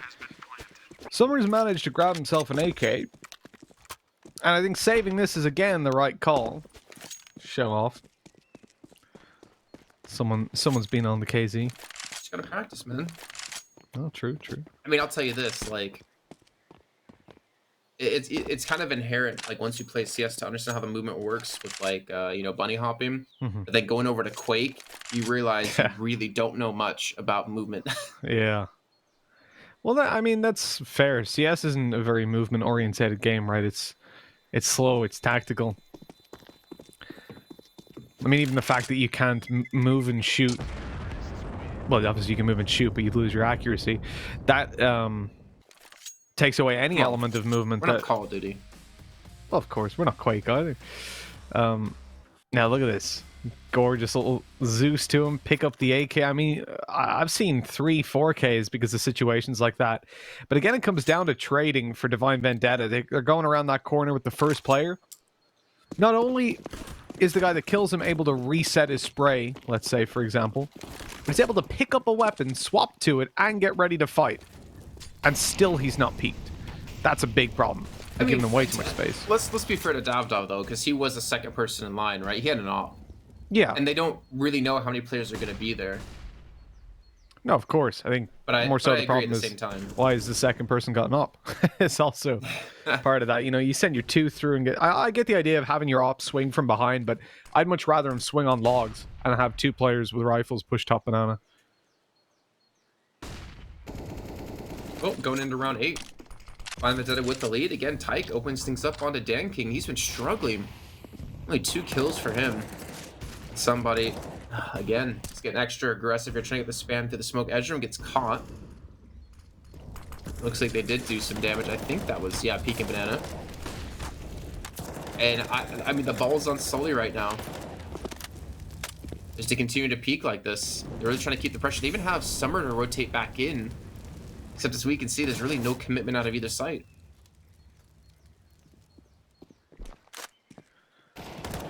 Well, here we go. The peek up close. The swing has to come in. Oh my god, somebody, that was so fast.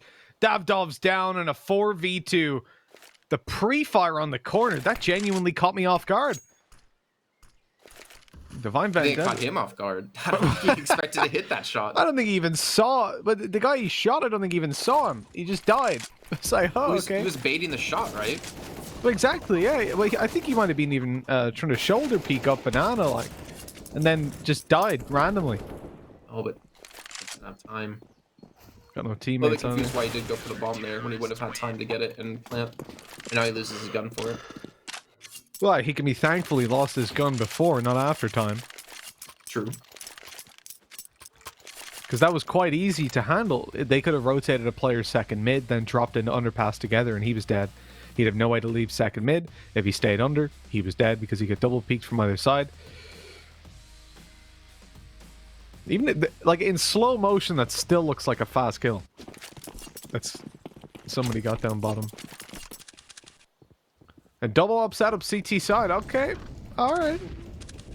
Looks like a pug now, but I think that is, as we were saying, the mentality that Tyloo are coming in with. I mean, they haven't got enough money really to justify pulling out this second op this early on as well. I mean, we're coming into round number 9. Oh god, somebody stop it. Oh, there it is. He said somebody stop it. And Divine Vendetta answered. He's just been wrecked, mate. Absolutely blitzkrieg. I love it though. I love seeing like those nade stacks. I mean, that's them a kill, a crucial kill. Takes away one of the ops where they already have the double op set up. Now they're gonna actually push back towards the A side. Attacker's gonna be waiting in pit. Doesn't have a smoke anymore, so the Molotov's gonna force him off into a different angle. It's the first kill either way, and he somehow escapes from this. Oh, Molly coming through as well. I think it's coming down to Havoc here. There's a nice little lovely crossfire is gonna be set up. Even, oh no. Someone needs to hit Weight Watchers. He was a little bit too wide for that pillar. The booty sticking out. Hey, he's thick. Oh, he hit the floor, and next thing you know, Divine Vendetta are going low on rounds. There's 26 seconds left. They've got to get that planned. Havoc stuck up in the apartments, and he wants to walk on out to the balcony, get some rays of sunshine in his life, but unfortunately, all he gets is shot in the face. I hate that, you know, when I want to go out and enjoy the sun and, oh, I just get shot in the face. Really sucks, isn't it? Yeah, it kind of ruins my day. They don't rescue the op though that they lost over at the B site. It's this nade stack though. Oh. And even the ragdolls had enough. He just goes straight into the wall. But Attacker again, well played. I mean, that first kill he gets slows down the push. The second kill does it as well. Even repositions nicely. I mean, they have the Molotov to force him out, but they didn't have the push at the right time, right? They didn't have the backup to actually capitalize off of that. Now we're seeing Divine Vendetta after, what, winning 4 rounds? Are now going to be on Eco.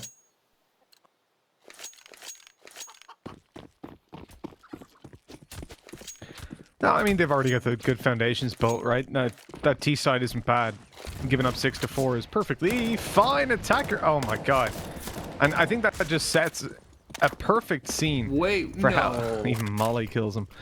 Because, like, so he peeks mid with a Molly out, fires it down, that's fine. He gets peeked fast by a Deagle, runs away, doesn't even make it around the corner, and then goes, nah, you know what, I'm going to go back and fight him. Like, that's exactly how the game's been looking for Tyloo so far. They're definitely treating this more like a pug than an official, but it comes back to what we're saying. You know, they're in a secure spot at the moment, and it makes it so much harder for Divine Vendetta, because we've all been there, right? You're facing off against an opponent that just isn't playing Counter-Strike. They're playing some weird, aggressive game. You see him peek, you're like, oh, he won't re-peek, and then he just swings out again, or maybe he doesn't even go fully back in the corner. And it's those unpredictable plays that just contradict everything you know about how an enemy behaves that really catch you off guard. I mean, if we want to know how it is to play like that, shouldn't we just bring in Dinko and his experience up against you? With his 0.7 HLTV rating, I don't think he can teach us much. I don't know what's more sad, is 0.7 HLTV rating or the fact that you... Takes 100 HP to a molly! What do you mean? Well, that's I think he worse. was flashed by somebody, so he didn't notice, but he just stood there. Sorry, what were you saying? I don't know what's worse, the 0.7 rating or the fact that you, like, remember it. Oh, I only remember it because I got a 1.15 rating, Well, so... The one time you won at LAN. Out of the one time you tried, Summer gets a spray down to 2 players. That should never have happened. How does he get the second kill? He was up close against pistols. I mean, there's just no excuse for that, really. Eventually, they managed to trade back at least, but that takes away a lot of the brunt of their attack, right? You've got one guy fighting short, Davdov going back on 9 HP with an M4, and predictably, it doesn't end in his favor.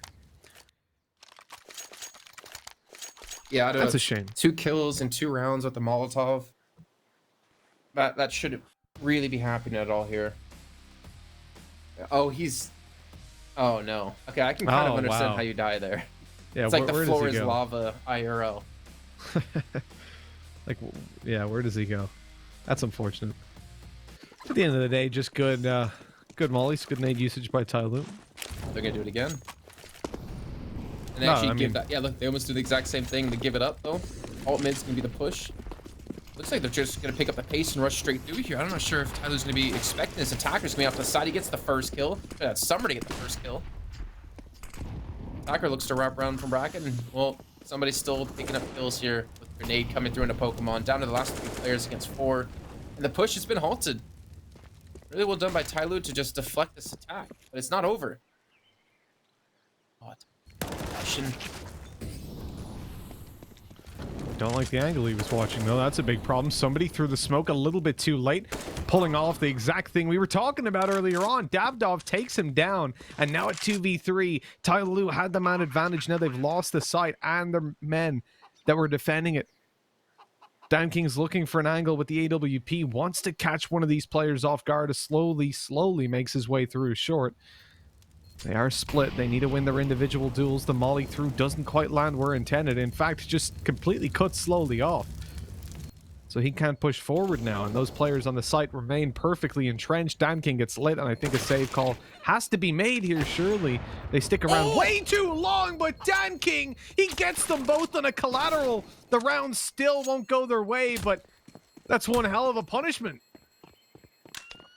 All right, I need to cue the production on an ultra slow replay there. Yes, please. I was going to talk. So I still will. Tyloo a great banana control that round. Maybe we can see the start of the round as well in a little bit. Now we're seeing the late stage, but they mollied down both angles, then they naded, then they flashed around, slowly got himself up in the corner, and it was a really nice spot. He had an early fast flank. Look at this though, without X-ray as well. Boom, through the head, through the wall. Then wait, so gorgeous. Does it show that you got to kill through a wall when it's through someone else's body? Yeah, it does. Okay. Well, that's So you know that's it's a shame. collab. That's insane. Oh, the what? push! What is that from somebody? He gets away with it. No. He's gone. He's taking 20 damage. How does that happen? How has nobody managed to return any damage? They've got SMGs, and they're being absolutely shredded slowly with a USP. Okay, yeah, they get dropped. They're playing super aggressive, but why wouldn't you after how that started? Mollied out. Davdov is screwed here. Somebody takes him as well. A 4K on just a straight banana push. Divine Vendetta were caught with their pants down. They had no idea. I have to cue production on the replay here. Oh man, that was ridiculous. He runs. Here we go. He just runs straight forward the dog. He's completely blind. Like, how does he get out as well with 20 HP? The second I round that corner in matchmaking, I'm dead. And yet in this game, he just runs forward, gets kills, walks away, no problem. Oh. Well, we talked about there's probably going to be a lack of respect at Tyloo, and we saw it right there again. Somebody pretty much going for the exact same spray down. Doesn't work this time. Slowly. It's still going to be close. He's got 2 players around the corner trying to protect the gun, and there we go, Tyke. If he didn't get that kill, I would have been definitely frustrated for him. You should be able to rescue up a weapon, and Dan King gets aggressive. The bomb. Gonna be down in T mid, and Summer should be able to spot this out. It's just a matter of he can stay alive and attack. He's gonna catch Tyke from behind. Oh, he shoots it a little bit too early.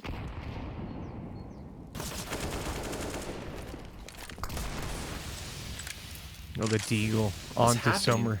Leave an attacker with 8 HP, and Not a whole lot of hope. I mean, at this stage, Divine Vendetta, if they win this round, they're up on 6. They're already happy with how things have gone. Considering they started by going down 3-0 as well, right? Yeah. It's not like they found any of these rounds easily, right? They were consistently against buys. The AWP was being saved over again and again.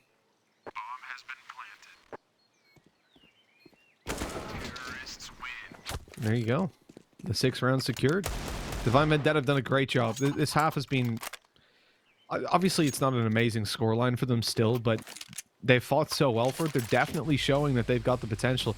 And as I said, these teams last played, it was Dust 2 that was 16-13. I think Mirage was much more one-sided of 16-6, if I'm off the top of my head there, but something like that. Yeah. It was definitely much more one-sided.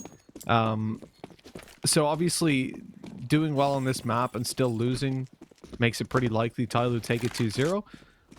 But there's a real chance that Divine Vendetta can take this and potentially at least bring us to a third map.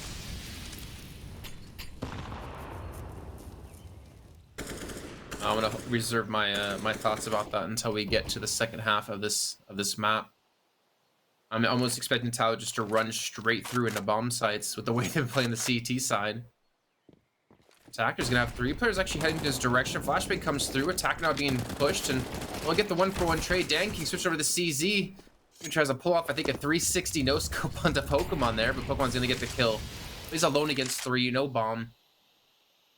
Yeah, it's gonna be up in apartments, and realistically, shouldn't have a chance to win this round. It's hoping that Tyloo's actually gonna get aggressive though. Push for some information. And there we go. Somebody will finish it off over from Library, and that will be the 9-6 half. But that 9-6 felt super weird though, with how some of these rounds played out. Like the Molotov kills, the aggression down middle of Attacker, the aggression towards B spraying and AUG. I feel like that's just kind of an idea of how T side could potentially go now for Tyloo.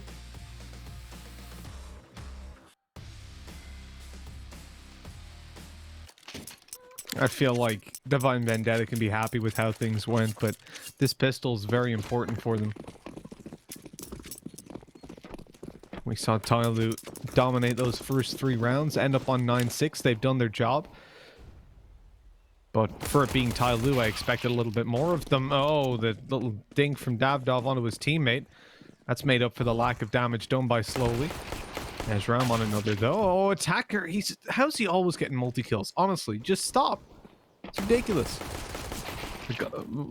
Let's pretend we didn't see that. Danking with a clean 1-tap onto Tyke. Beautiful stuff. And now at 2v1. Havoc's got it all to do. A kid in his possession, but no armor. And that's really going to hurt him. If he had picked up that kid, it'd be a little bit better. But he's got to land both headshots onto Danking and somebody. And it's going to be a retake B because they're planting for free.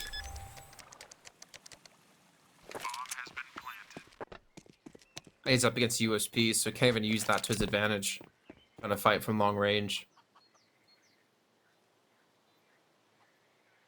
Let's see though.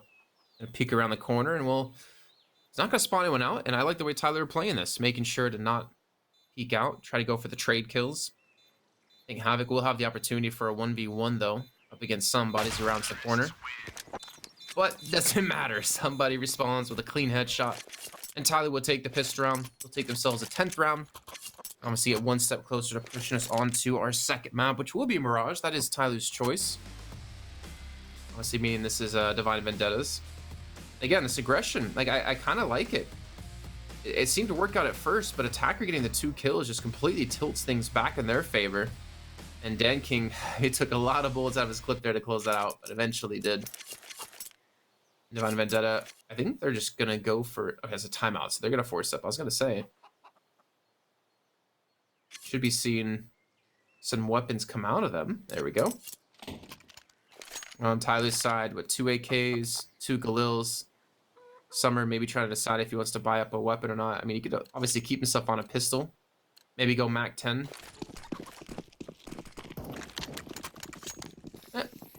No, Mac 10 it is. So let's see, early peek out of Tyke. Go for the early nade, not going to catch it really on too much damage. Initial banana control going to go the way here of Slowly and Tyloo. As you can see, Azure just trying to hold a corner. He's gonna keep shoulder peeking this. And they have like a decent amount of utility. Like, I mean, he has a smoke, he has a grenade. He's got Pokemon there as well with a smoke, grenade, and incendiary. Like, I feel like they almost shouldn't be pushing unless they're just pushing for information and then backing away. Play out the time. Use that utility to your advantage. Yeah, I have to agree with you there. Nade down, bounce pretty bad actually. Ezram not able to get the spam down, but lit him low enough the Pokemon's able to follow up. Good headshot to attacker. Taste of his own medicine. Now 4v3. We talked about force buys and their efficiency on a map like Inferno. Look at this play. They're leaving 3 towards the A side. I respect it. That is a very ambitious move, and they realize that they can't just sit down. This is a really good round by Divine Vendetta. That flank is on its way. It's going to be a little bit late, though. They have to start running. As they move in towards the bomb site, Pokemon tries to stave them back. The flank is almost there, and it takes down the bomb. Spray by Pokemon for another, and that's it. Honestly, so well played by Divine Vendetta, right? Because when you're against a team like Tyloo, they shred you towards the site, right? 1-for-1 trades. Pokemon smoked out. That's when I expect them to panic and rush to stack the B site. Leave A open, and Tyloo... I mean, honestly, if I'm Tyloo, I call for the rotate to A in that position. I would think, considering they'd left it so long, like it was another, what, 30 seconds before they pushed? I would think yeah, it was 30 seconds. I thought they would have rotated through the CT spawn. But that's why I'm commanding Divine Vendetta, because they stuck on A. So if Tyloo did rotate, they would wreck them. And then they kind of counted to 15 in their head and went, okay, we need to push mid, because they're not coming here, and got behind them. It was clean.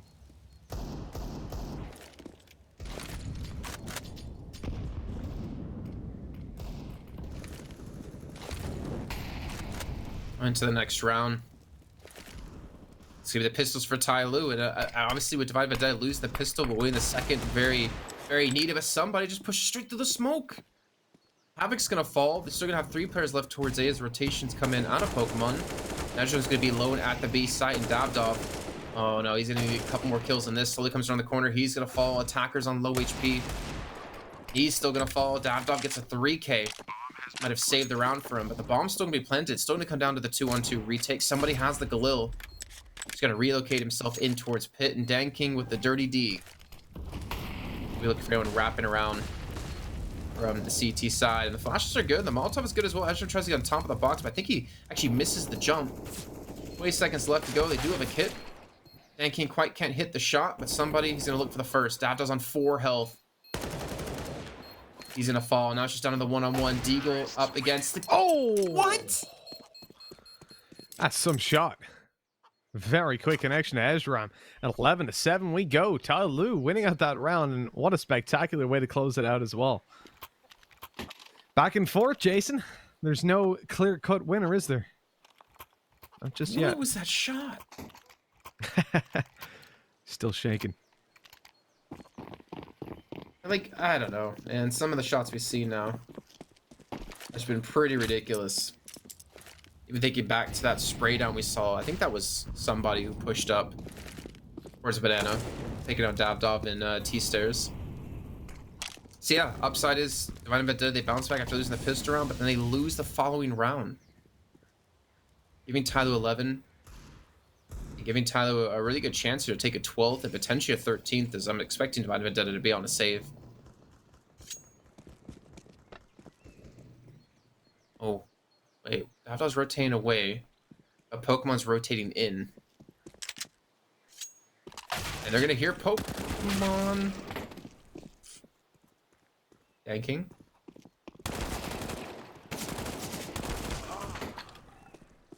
That's unfortunate. Pokemon, I mean, he kind of rotates with Davdov. Goes around the corners expecting that close, and then he pays the price. I guess Tyke didn't have the information, and leaves it all in Ezram. There's still guns to be picked up. I think Summer wants to potentially go for one of these. They spot out Ezram, who's... I mean, the Deagle's going to be nice to save, but it's not the best weapon. He gets the first shot on somebody. But still, Tyloo to pick up the victory. That's 12 on the board, and... I mean, Divine Vendetta, I believe they could almost force up here and buy next round. At least to some extent. I think it's a rough call as well. See, in that round there, getting just caught off by that early aggression by Tyloo is a real shame. They were set up in a great spot to trade back and potentially connect some rounds, but now at 12-7, what happens if they force buy up and it doesn't work out? Well, they're very close to losing the map, and we already discussed our expectations coming into Mirage. So I think they're probably going to take this one pretty safe. The timeout's just come to an end. I mean, Eco likely to bring it 13-7 and put Tyloo in a spot where, well, they're one buy round away from at least an OT. So you can see they've gone in for the Eco. I wonder, probably well, we see them towards Banana. I was going to say a rush mid. I won't pretend like I knew what was happening. But, okay, well, obviously they've got a flashbang. I'm only just noticing that now, so this makes sense. You've got Havoc playing on the site with a flash in hand. They'll throw that over in a couple seconds. They hear a noise bottom Banana, so you want to wait another 5 or 6 seconds. Let them start to move up towards the car. And then lob the flash over, push around the corner, and take him down. No more noise being made. There's the molly. At this stage, you think they're top. That flash is coming over. Yep. Now, I think Tyloo have done a good job. With Attacker throwing that molly and saying super passive Banana, they've managed to pull them down into a fight that's favorable for the rifles because they've got support. They still lose one player, but that's acceptable. With no one else pushing Banana, they now realize B is most likely clear. Split through CT. Davdov's going to have to play oh, he's actually got a player on site. What's Dan King doing? Why is he there? Oh, no, Dan. You should have split B, but it worked out anyways. Yeah, they get it. They close it out. I do like the play, though. Divine Vendetta, super smart. I mean, even like the molly onto, or the smoke onto the molly with the flashbang. It seemed like Tyloo were a little bit wise to that, and well, they got the full buy across the board for them. Divine Vendetta still struggling to get pieces to what they need. 2 FAMAS, MP9, 2 M4s.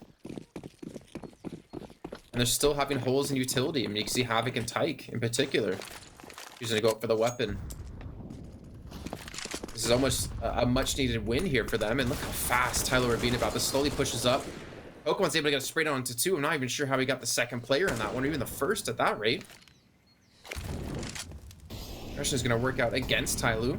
But they still have 2 players pushing towards Palace. It's Attacker. And it's going to be somebody. Sorry, it's Summer and somebody. Bomb's still down in T mid, so I'm not sure what they're really looking to accomplish off of this.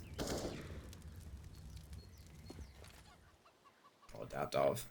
They have no idea that Havoc's here either. Spotted now. The 100% that's locked in. Summer looking for the follow-up as well. And never mind. He's been shot in the back. For Attacker, I don't really know what he does. They know there's 2 players on the A side.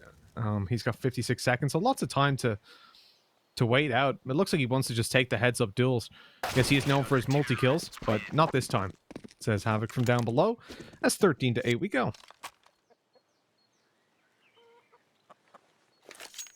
Yeah, big win for Divine Vendetta. Much needed win. As Tyloo are going to force back into this. Yeah, so this spray down, like, I'm surprised Tyloo doesn't die first. I guess he went for Dan King in the end, but kind of like a common angle to hold, right? I guess the flashbang was good enough to keep their crosshairs turned away. Now we're seeing the op out of Dan King. No challenge, unfortunately. It's 3 players over towards B initially. Again, not allowing Tyloo to rush up as they get themselves a deep smoke setup.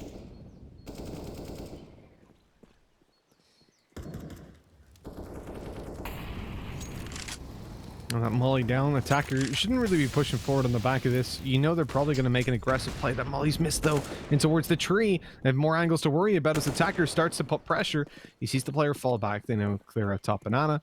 He's still being conscious, though. There could be a player tucked in, right, towards the sandbags. He wants to be a little bit careful of that. I respect it. Nade's coming over towards that site. They'll push in as a teammate. I mean, they still have those 2 smokes towards B as well. And 1 flashbang. I like how patient Pokemon's being, holding his smoke is on top of this. 55 seconds left. I think the smoke he's sitting in was thrown around like 105. You could see Tyler there for a minute. We're hoping that the smoke and CT would cause Divine Vendetta to get aggressive, but obviously, as you said, Pokemon's standing there with a smoke out, so they're looking to play a passive B hold. That's going to be realized now with the smoke heard down there. They know then that it's a standard A hit they're going into. No flashes around the corner, but Summer's still able to win that duel. Straight up killing Davidoff. The opportunity to split B is there, but they go straight in for the A site. I don't think they're going to expect both players to be on site. Tyke, oh, he's been spotted as well, though. That's such a shame. That flash was perfect from somebody. Blinded both players, but more importantly, really, Tyke started shooting, hoping to drag their attention so his teammate could find the kill, but instead they swung straight onto his teammate. And so that target selection from Tyler was perfect as well.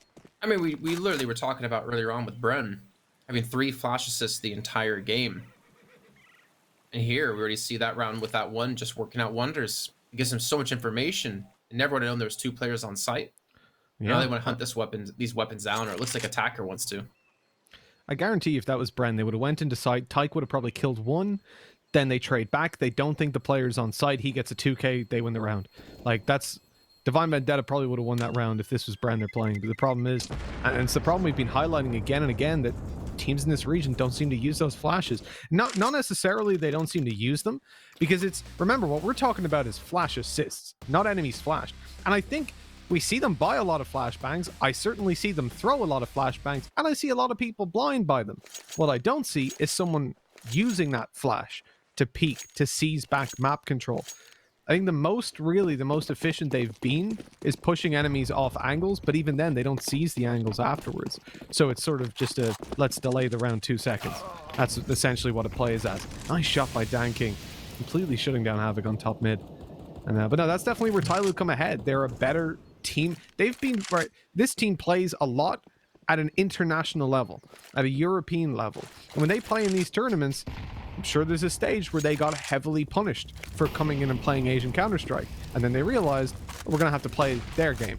You're going to have to play this, you know, strategically more so than the sort of big fish little pond. Great job by Pokemon. He seized it back to a 3v3 on that banana push. And now they've got a decent chance. The problem is, there's only one defender on B. And how do you react now if you're Divine Vendetta? Pushing apartments, apparently. Yeah, with 2 players as well. I mean, we saw them do that in the pistol round, right? Flanking behind, or second round, they flanked behind them at B.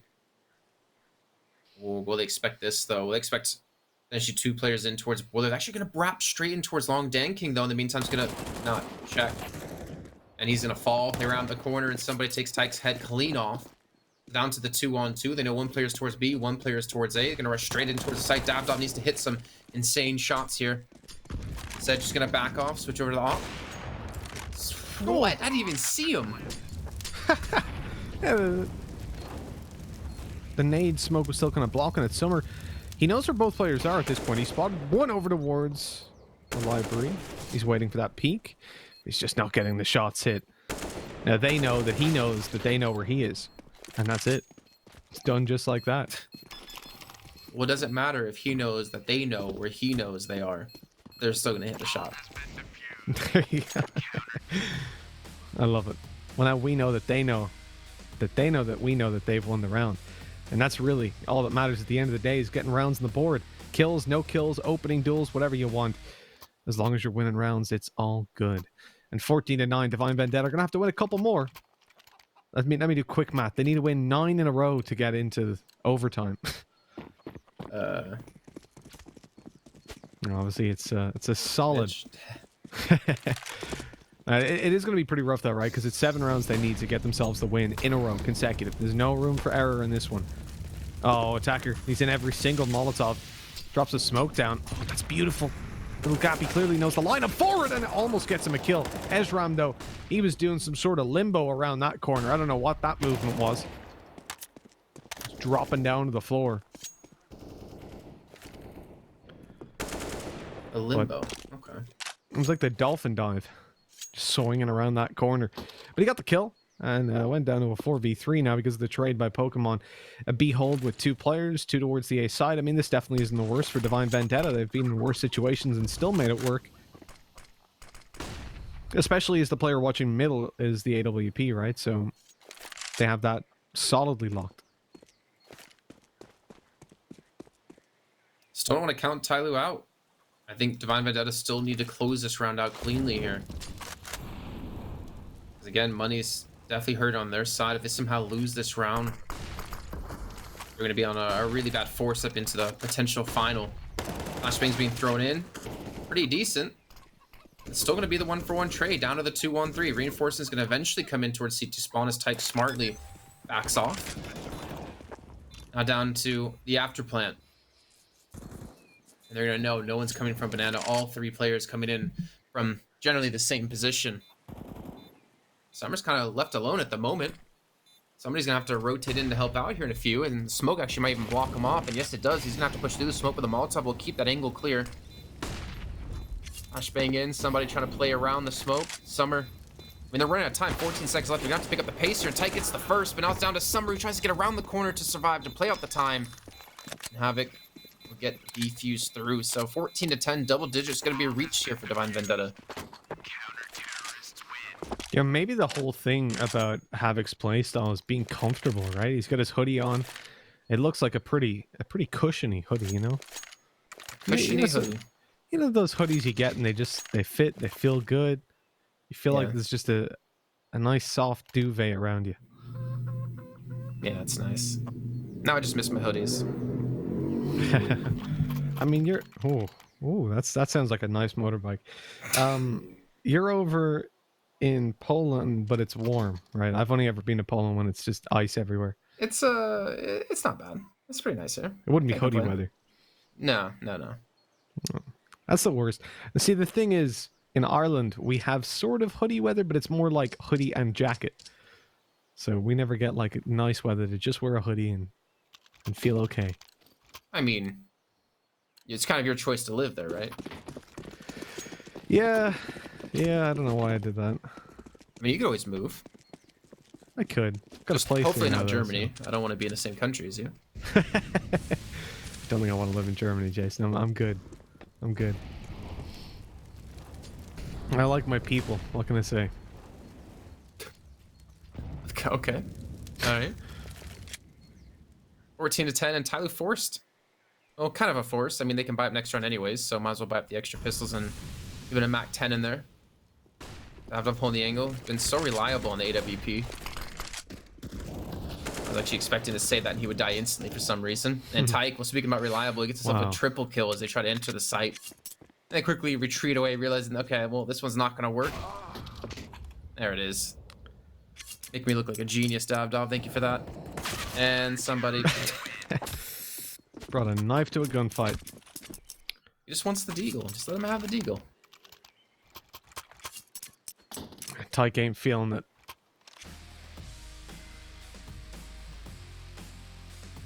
Nice little spray from him. Another one more. Bop. So 14-10, 14-11, excuse me. For Divine Vendetta, again, they're pulling it back. 5 rounds away from connecting themselves a map win. It's CT side. It's doable. That's at least 2 full buys, right? And a mix in the final round.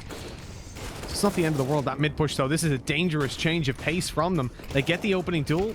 Havoc luckily connecting the shot to Danking. Slowly he's able for a kill. The spray from Ezram was close, but no cigar as they go down. Luckily, Pokemon and Davdov are there to pull it back, and Summer's all alone. The 1v3 players bottom of mid are just staring at him, begging him to peek, and putting 14-12 on the board. Dude, the confidence they just displayed, straight rushing down middle in such an important round as well. That is crazy. I mean, Tyloo did that to them too, though, didn't they? Remember the spray down we saw with the Yogg towards Banana? Just trying to use their own strats against them. And it catches them completely off guard, and you can see now Tyloo just back on the pistols. Divine Vendetta, they've got some decent bank now. I mean, Havoc's sitting on most of it. A little bit of a double nade action, Summer down to 14 HP. He's been having a great game on 24 kills. But the thing is, I feel like I've been hurt too many times. Even with just the Deagles and a Tech 9, like, I'm still not necessarily 100% sure Divine Vendetta are going to win this round. Especially with shots like that hitting. Yeah, you say that as the one-for-one trades come through. That's always dangerous when you're up against the Deagles to give them that much space, and somebody, he finds a completely open space on short, catches the kill, coming in through the apartments, crosses the site, no punishment from the op, and now they know where the op is. They can punish him up close. Luckily, he's got support, the M4 swinging through, but Attacker, quick on the Deagle, able to get a double. Davdov's all alone, and it's 14-12. How has it gone so wrong? Of all the rounds, they dominated in the buy round previously. And now with just Deagles coming in, Tyloo are absolutely smashing them. Davdov's got a 1v2. The player on his right sees him first, though, and easily wallbangs him. Oh my. 15-12. Tyloo on map point. And remember, the next one, their pick looks very, very solid. I love how I prefaced that round by saying, I'm still not sure. I'm still not confident Divine Vendetta are going to win this round in plays like that. Exactly like that. Attacker coming up massive for them with a double kill. That perfect position as well in such a needed time. Now Tyloo back on the buy. Divine Vendetta potentially a last round here. This is a choice from them. A nade not going to be the most ideal start for Tyke. This is rough. I mean, the thing is, like, it's not like, oh, you know, how could Divine Vendetta let that happen? We've seen so many teams have that happen against them, and so many teams pull it off themselves. It's not too rare these days. Attacker, nice flashbang in again. Look how perfect that is. That a slowly Attacker was for sure gonna die there, and Attacker gets a second as Davda tries to retreat. Doesn't expect Ezreal to be there though, as a third player. But he's done his work. He's done his job.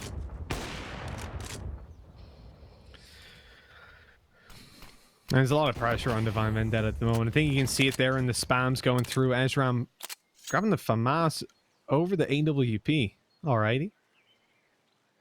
Obviously, if they do push B, he'll have to mow down multiple opponents. The Molly Herd Banana, I think, well, see, he can't even get his op back. It's inside that Molotov. But luckily, they're not pushing in towards his side. Instead, they're moving towards that two-man stack on A. The molly down from Tyke, 40 seconds left. It won't quite cut them off from long completely, but that smoke should. Pushing through that would be dangerous. I see Summer's already walking towards it, though. Looks like they've backed off. Okay, they've decided better of it. Havoc, he's got one. The spray down looked possible. It looked good. 3v3. He's tucked in the pit. They've spotted Tyke out. Same position as last time. So they were ready, and slowly 180s around to take Havoc. This could be it with Ezram in a 1v3. Bomb planted, and he couldn't even see the player up on balcony. That's 16-12, Jason. Divine Vendetta made it close, but they couldn't get it done in the end. Yeah, I mean, again, credit to them. They definitely had some like good rounds. Again, the aggression we saw a couple rounds before, they just rushed straight down middle and catch Tyloo completely off guard.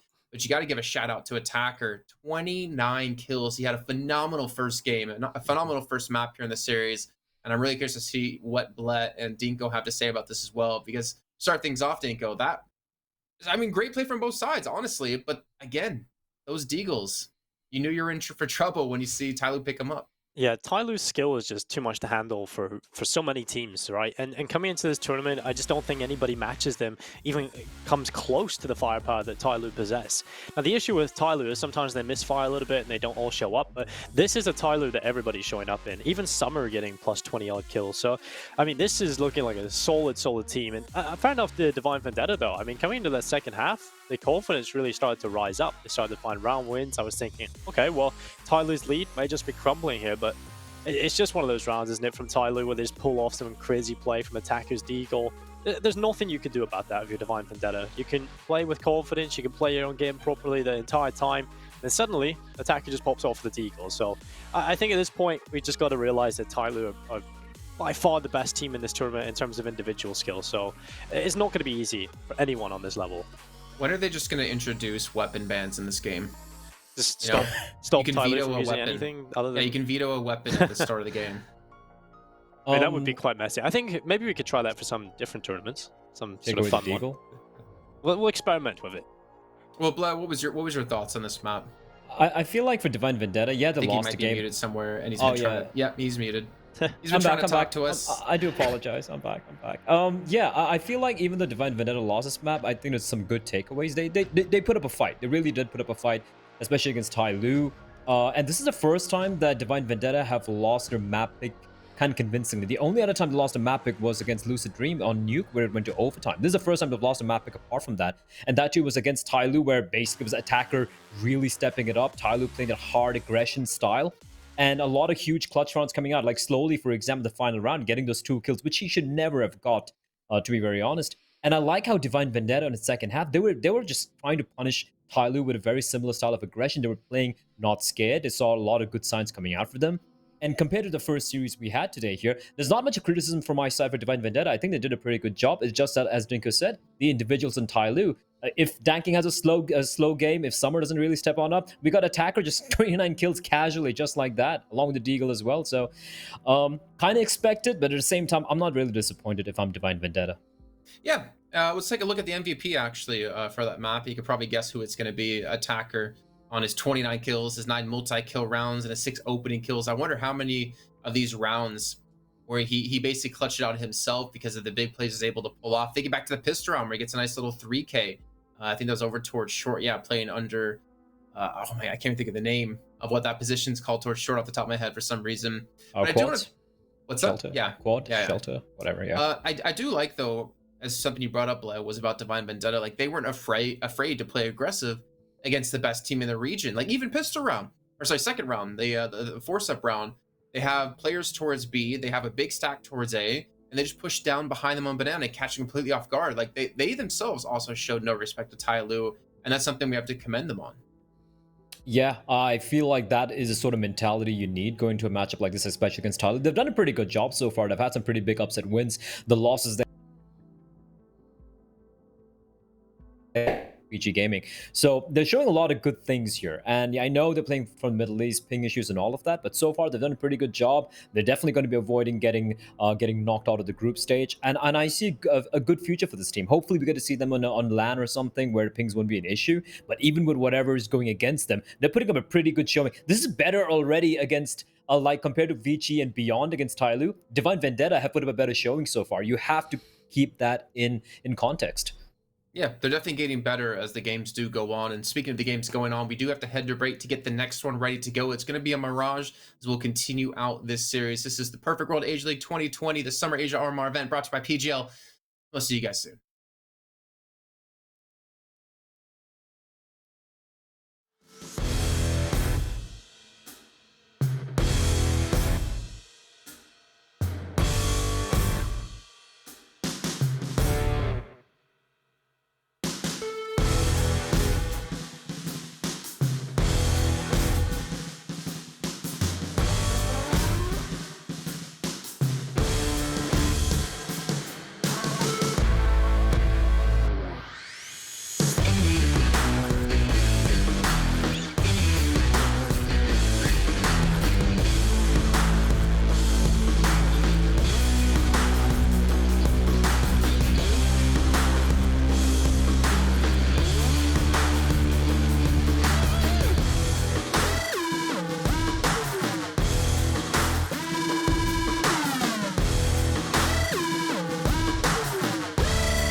Welcome back, everyone. As we hop straight into the game, going to be over on to Mirage or Mirage or Mirage, depending on where you're from and or the terrible Irish way to say it. I'm sorry, Mitch. That was insensitive. It's okay. It's fine. But look, here we are, Jason. We're here to have a bit of fun. I was like, when you said "but look," I'm like, uh-oh. But look, we're here for a bit of crack, here for a good time, and that's exactly what we're going to get. Divine Vendetta are coming in the CT side, and they're looking absolutely fantastic, just like Jason, I tell you about. Oh, Jason. Give me a pistol. Give me the entire pistol round. Okay, sure. Well, moving over towards the B side, you can see there's going to be 3 people there now. They're just tucked in, having a good old time. You know, you can see they're going in for a bit of a bush there. Pokemon and Tyke, they're going up. Tyke's the one taking the high ground. Somebody's going to go in with the Glock now and look to take a little bit of damage, but a great flash going around the corner. Absolutely lovely stuff. Tyke's in with a little bit more. Oh, jeez, even gets blind up himself. And that's where Dan King comes through, absolutely barreling down and taking the frag. Towards the T-spawn they go, though. They're legging it out, and Summer's able to take down Davdov. No, I tell you, that's an absolutely fantastic kill to be getting mid-control, but he just, no, Ezram's up behind him, not able to hit the shot, though, as Ezram gets him in mid-air. And now we're looking towards the T-side, wondering where the hell are they going? They haven't got any control. They've lost the apartments, they've lost the site, and I don't even know what they're going on for there now, Jason. This is a ridiculous turn of affairs, going out for this full spread with 3 players across the map. It looks like B's going to be the intention, and so slowly he's going to steam on forward, look for a couple of kills, and I tell you, he's not getting a thing done. Little bit of damage tickling away at the opponents as Pokemon falls. There goes the site, and it's going to be a rough one to get back on into. And Ram's able to get himself in position, but no headshot from him, and so it's all down to Havoc, the bio himself, running towards that site, going to absolutely rascal them, but it doesn't look like he'll get much done. Look at that sneaky little play. Slowly he's up behind. Oh, but a great shot by Havoc. He looks for a little bit more. Jason, I tell you, he's got me tingling, and it looks like he might be getting the 1v2 on the board with the kit in play. He gets another headshot. Absolutely gorgeous stuff, and he looks for the final. So close to hitting it, but Attacker, he slips away. There's the shot from Havoc, and a defuse on the board. Divine Vendetta take the pistol. And how's that for you, Jason?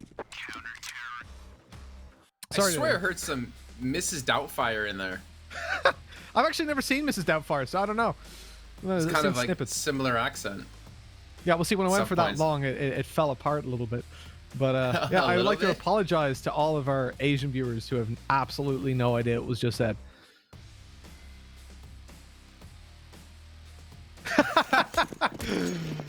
The producer just told us he trolled the entire production crew, and they thought it was a different caster out of nowhere.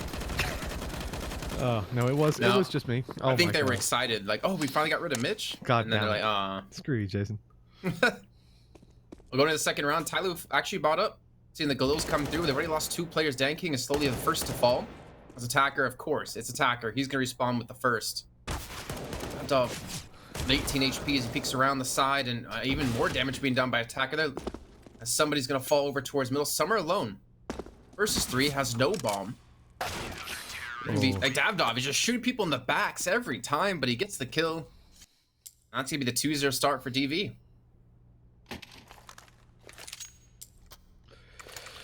Two to 0 we go. I mean, Divine Vendetta, look, they need every round they can get. You can stop with the accent? No, I'm sorry.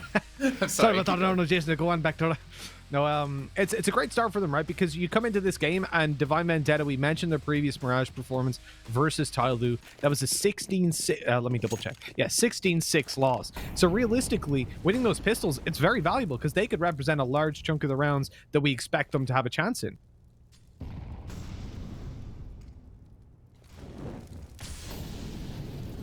So yeah, as we come on into this round, the Deagles are in play, which means they won't win the round, of course, as Dan King takes out a double opening on the B bomb site, smashing them towards the van, running them over. They're looking like roadkill on the CT side, but luckily, he's eventually dealt with. And with the bomb in T-spawn secured by Ezram, this isn't a round that Tyloo should do too much more in.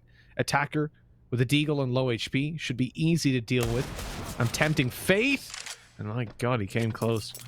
But it comes back to just somebody. And at this point, with nobody pushing B, he realizes they have the bomb. It's glaringly obvious. He's been conscious of anybody being underpass, ready to push on through. But if he checks that and sees no one there, even as he just continues forward, you can see he knows at least one player is here. He'll probably expect even more. And it's very... Okay, he took his gun out, thankfully. Checking the right angle. Good headshot as well. Bomb reclaimed. What I don't like is that he took his knife out immediately, because it was a good chance the players had pushed through and you know, secured that part of the map as well. But hey, it worked out. He got the bomb. 30 seconds left. I was curious, did Edgem spot the bomb? Like, did he for sure see it? I mean, he was kind of sitting there waiting.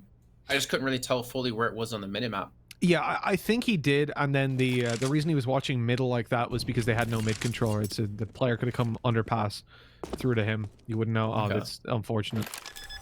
He's not going to get that down. Oh, okay. What? A little bit of a wild spray coming through at the end, but bomb plant nonetheless. Pokemon shouldn't have peeked that. He should never have fought. Like, the spam, 100%. But why does he peek? He had 30 HP.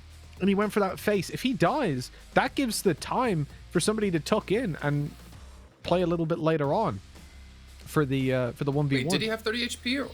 Okay, he did. Look, wow. That was really, really weird decision. I know somebody was low, but he didn't know that. He'd spam the box. Maybe it didn't connect. You never know. Well, they at least get the round either way. 3-0. They have the op for Davdov. Dan King's gonna have the op as well. Ezram be the first one actually peeking towards middle, and Dan King's gonna charge straight over towards the B site looking for a shot where Davdov will be waiting. Both gonna flash each other out and back away. I think a major portion of this map will come down to Tyke, and it will come down to Davdov. And Tyke really came to light over on Inferno.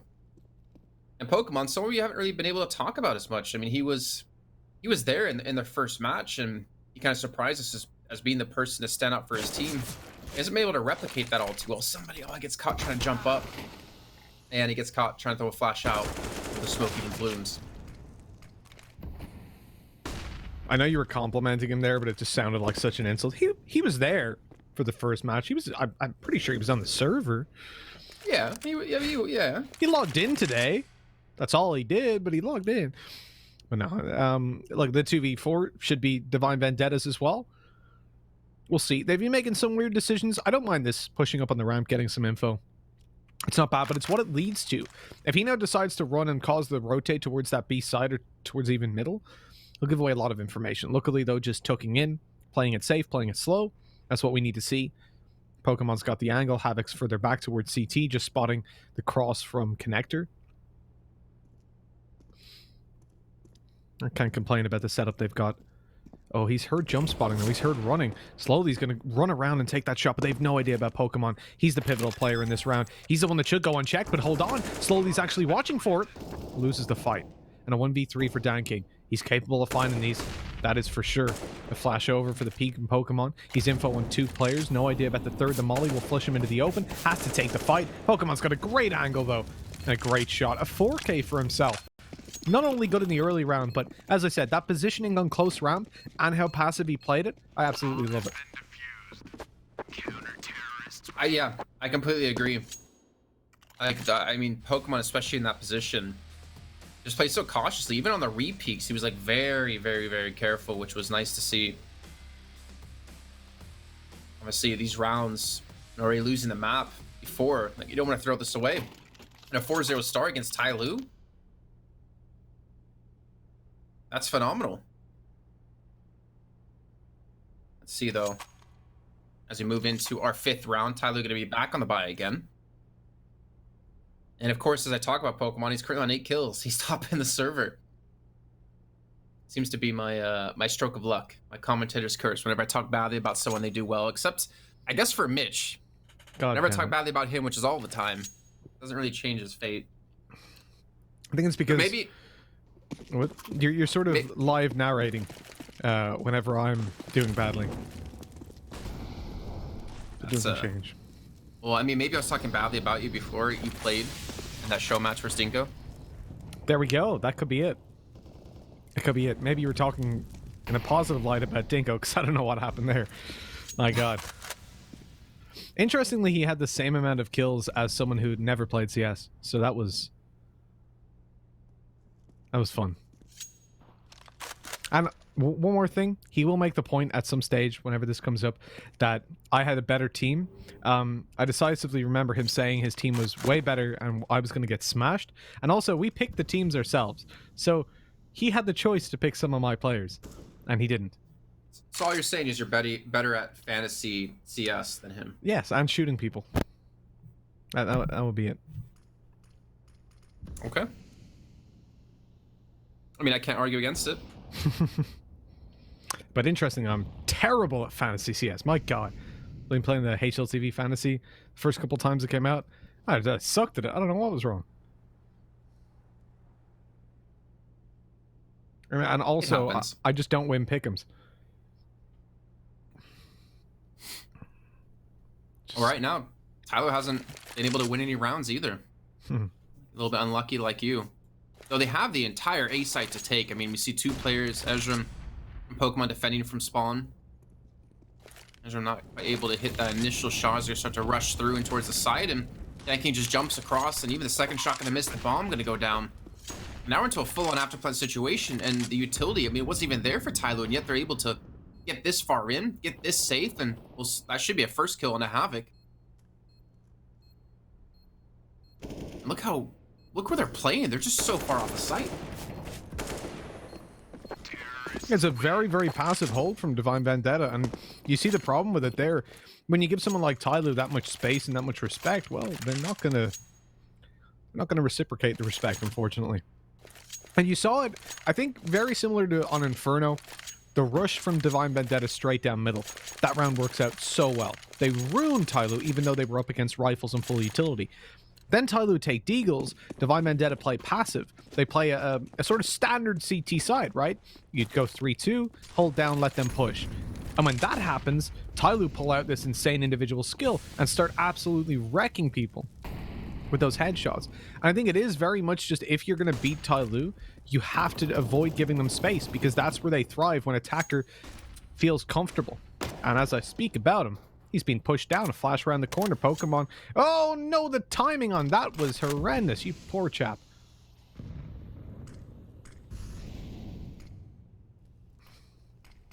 I mean, if we're going to see Divine Vendetta put up a defense, it's got to be an aggressive defense. They have, well, now 2 smokes, Incendiary, and we're speaking about aggressive defense. Tyke gets a nice little double. Eagle comes through, he has the AK, now Summer pushes through the smoke. He's going to fall. Somebody's still alive, he just doesn't have the bomb. At least knows where 2 of the players are going to be. Probably expect, oh, that was a risky jump across. You almost expect Dabdov to maybe be in that direction as well. The Molotov will give him the ability to pick up the bomb if he wants it. And actually, it's not even towards Kitchen anymore. They're trying to come in from the same angle. He's going to get a plant off here. Oh, no. Is he going to go A?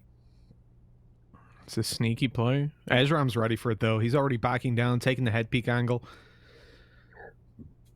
And again, something Divine Vendetta do much better than some of these other teams is that they're being very conscious of giving away these situations. I know I criticized Pokemon for the 30 HP peek. Oh, he's watching it! Somebody! He checks that angle still. Ezram's got to be kicking himself. With 17 seconds left, I mean, there was so little time. Still, okay, Tyke catches him. For a 4K as well. But yeah, Divine Vendetta, I like how they're playing. You know, I feel like this isn't a situation like with a brand of Lucid Dream. You really see what separates these teams. You can make all the excuses about ping and that sort of stuff that you want in their games, but the reality is Divine Vendetta are a better team than those bottom 3. Someone like D13, I think, is very much where they meet their match, where they come up against a team where I think if they played 10 times, I wouldn't be surprised if they traded back best of 3s. But it's definitely been very nice to see, to watch this team over the last couple weeks. I don't expect them to win versus a Tyloo, Avicii, Invictus, even Tiger. But they're certainly doing something right.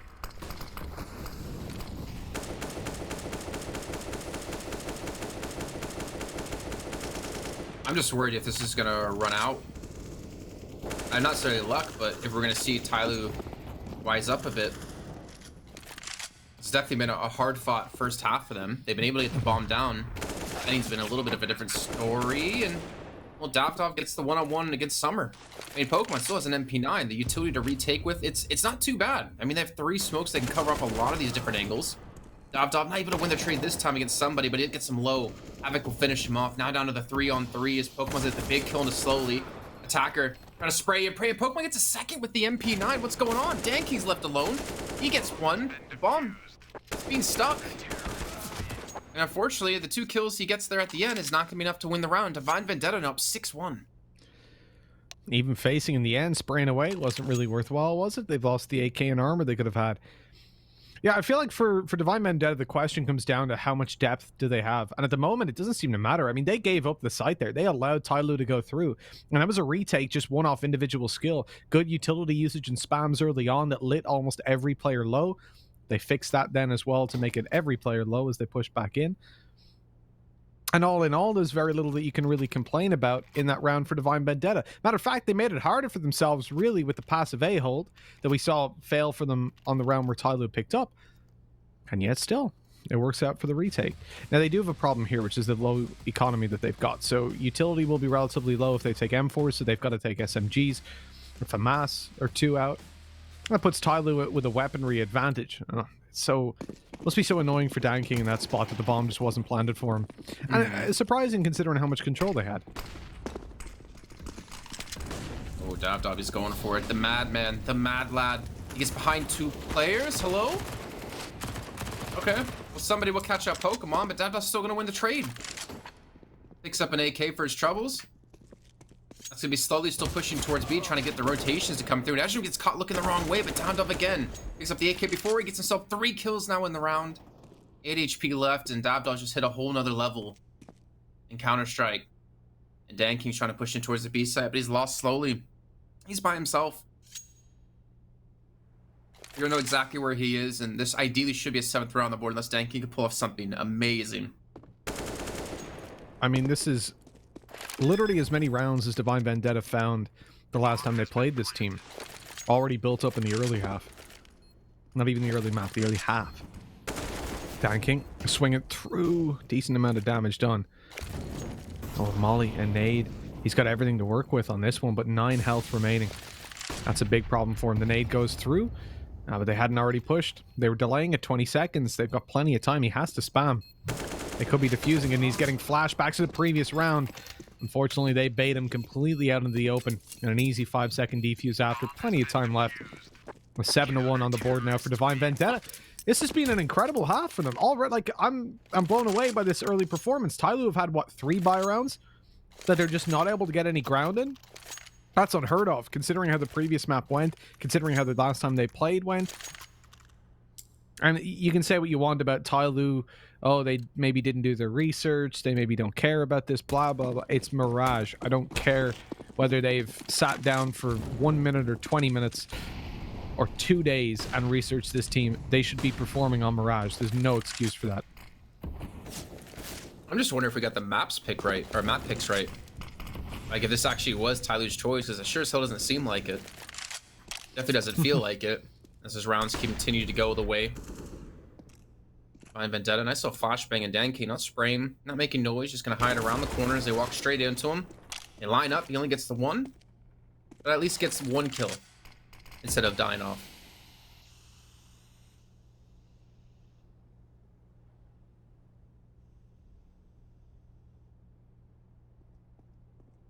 Still Tyloo.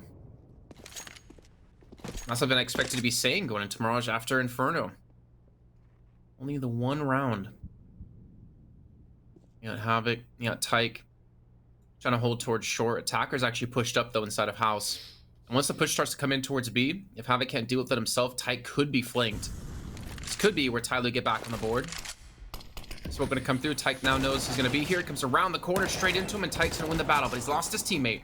And he's gonna lose his own life if somebody gets the entry kills they need, and the bomb will go down. And Ezra and Dav instead just gonna sit back and not gonna go for the retake here. Why would you?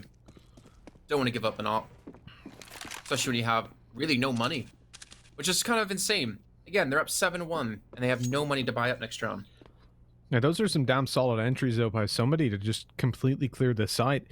Himself and Attacker have been really impressive across the entirety of the tournament. More so the last couple days as well of games that we've had. Again, we mentioned Attacker's performance in the previous series they had. Versus Beyond, obviously, which was a very impressive team to be doing so much damage to. I mean, look, there's a decent possibility that Divine Vendetta, at least, even if they don't beat Tyloo, they might make it 3 maps for the first time. Tyler have been, they lost their first game 0-2 and they 2-0'd everyone since then. Don't let Tyloo hear you say that. Why not? This might be, I mean, because they might just bounce back and say, you know what, Mitch, we liked you, but now we're gonna crush them. You might be given motivation to just step into another level. You know and what? well, Davdov, he's gonna need to as well. Having only one of the few guns in this round, slowly you're gonna round the corner into Dark and Pokemon. Well, he gets one. They don't expect a second player in Havoc. He respawns, not able to get a weapon, however, but gets Summer looking the wrong way. And we'll still close out, but that's only one player left alive for Tyloo. Massive damage being done by DV. I've always liked Tyloo. Ever since 2018, they gave me great recommendations for a restaurant in Malta, and that was... That's when I said, really? yeah, these guys are nice. Yeah, yeah. It was a Chinese restaurant. It was probably the only good one in Malta, at least in St. Julian's. Yeah, they said it was solid. I gave it a try. Absolutely loved it. Best satay sauce ever. Some make it way too with too much lemon, too much lime, too much peanut. This was perfect. Well, if that's coming from you, I'll believe it. Oh yeah, I know my food, Jason. Just look at me. What? I expect you have a good taste in food. You have really, you know, well-acquired tastes and acquainted taste buds. I've been practicing my whole life.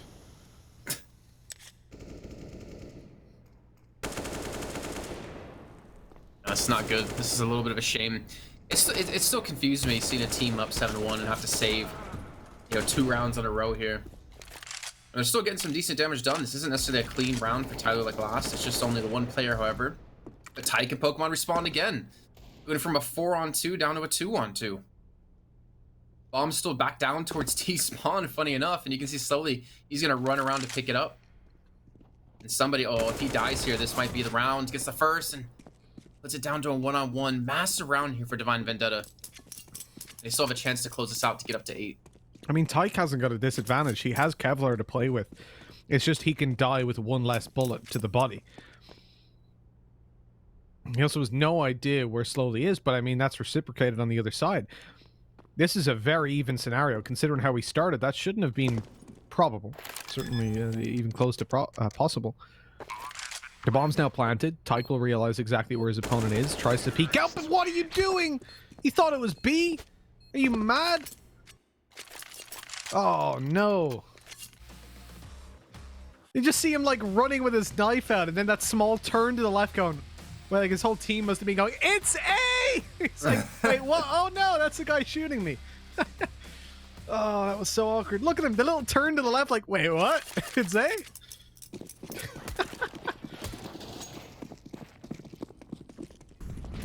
It almost was. What could have been in that round. Yeah, I don't understand either. Like, why are you running towards jungle and then... I mean, you can hear the bomb from connector, so that's even more confusing. Oh, Ezra. Maybe spot out somebody. Is he expect a second? Oh, he is. He's gonna punish them. They try to get aggressive against Tyloo, and Divine Vendetta are the ones to pay the price. Dog's gonna spot out a player in towards Palace. Nate gonna come through, which should do some decent damage. Yep, onto Attacker and Dan King, but he's still gonna lose his teammate. He just takes one before he falls. He puts Havoc alone in a 1-on-4. And this should almost automatically be a save out of him. Maybe get a kill. Oh, maybe get a quick little flick to somebody. You can already see they're trying to push into where he is. They want to take this gun away from him. But he's hitting shots like, well, they managed to succeed. He's actually going to go for this. He's in a 1v2. Why not? I agree.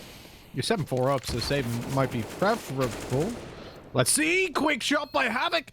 He's on for the 4K. Player on the back of the site swings too quick, though. Slowly takes him down. My God, though, Havoc made it close. And not just that. He made it costly. And that's what it's all about at the end of the day. None of these rounds are clean for Tyloo. I don't know what's going on. They're not playing, like, even with a 4-on-2 man advantage, it still comes down to a 1-on-1. They almost lose. I mean, here, was it 5-on-2? And then comes down to a 5-on-1. Or, sorry, 1-on-1. Yeah. It was a 4-on-1 at one point. And they give that much room, that much space. It definitely shows how Tyler are coming at it. I mean, look, Divine Vendetta have done it at times. But they haven't really been punished for it too much. But I think all in all, I prefer Divine Vendetta's decision-making. excluding Tykes running to B, and it's a small mistake. It happens every now and then. You can forgive him for it for sure. I wouldn't say it's a defining characteristic. But I like Divine Vendetta's decision making. I think their issue at the moment is they're playing against such a high skilled team that it's just very difficult to find. You can have the best strategies, but Tyler just bounce off each other so well, and as individuals alone. Like, Havoc. Well, he had players everywhere. Don't know what he could have done.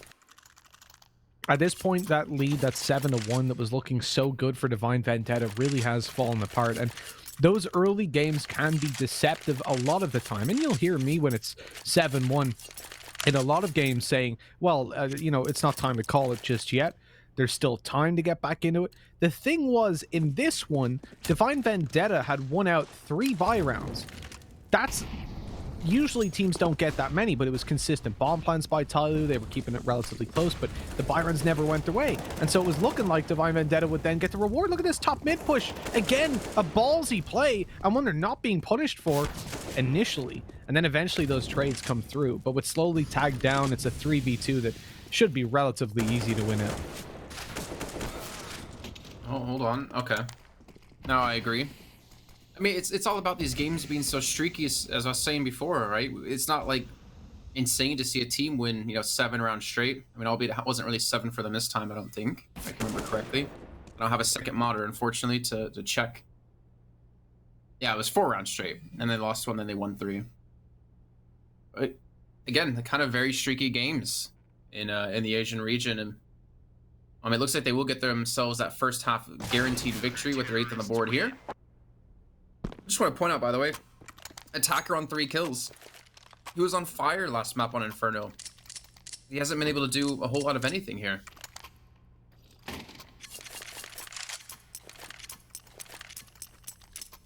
But this is the thing about Tyloo. When we look at the likes of... I'm going to bring Brand up again. I'm sorry that they're turning into like a punching bag here.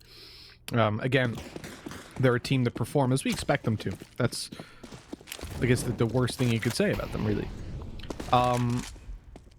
But when you look at Brand, Derek stands out as a player to me that has to frag. And if he doesn't, they struggle or they lose. For Tyloo, it's not quite the case. We don't come in and say, oh, Attacker, well, if he doesn't drop 30 kills, they're you know, easy win for their opponents. That's not the case. Because there's so many players. Everyone on this lineup can step it up. There's literally no one you look to be like, oh, he won't frag. Havoc, though, my god. He's on form. This series is far better than what we've seen from him all of last week as he jumps into a Molotov head first. Good lad. But he keeps fragging. Look at that, a 3k already. This is going to be an ace. I'm calling it already. There it is with a 4th. He's looking for the ace. Nobody steal this kill. Don't do it to him. Let him take the fight. You son of... Why would you do that, Tyke? You're a bad human being and a bad teammate. But good score for Divine Vendetta, end of the day. Can't believe he's just stolen this ace in the last round of the half, though. I feel like there's some, like, you know, untapped aggression or a rage within you for some of your games. I'll be honest, I'm the dude that steals the final kill. Like, I won't pretend Kill's a kill, people you know? steal my ace all the time. It's like Dinko or Dean or someone going, oh, I'm on for an ace, and then I just start running forward looking for that final kill. Yeah, but who hasn't done that? No, of course. I'm sort of reciprocating what people say to me in that instance. Take all your anger out on that one player. Yeah, no one likes you! We're not your friends! We're only playing with you because we need a 5th! You know, that's, I'm sure, what people are saying to him right now. Here's the push on towards the A site. No one watching CT, so Denkin gets a free kill, slowly waiting around the smoke. Attacker, speaking of that, pushes in. He doesn't even want the bomb plant to go down. Those any extra money on their sides. It doesn't seem like they're going to be able to pull off a bomb plant either. Havoc alone against 3. I know we saw the 1-on-4 earlier on. This one's going to be a little bit different, and that will be Tyloo taking the pistol in quite a quick affair. About around. Attacker, again, 4 kills. Since some tough times.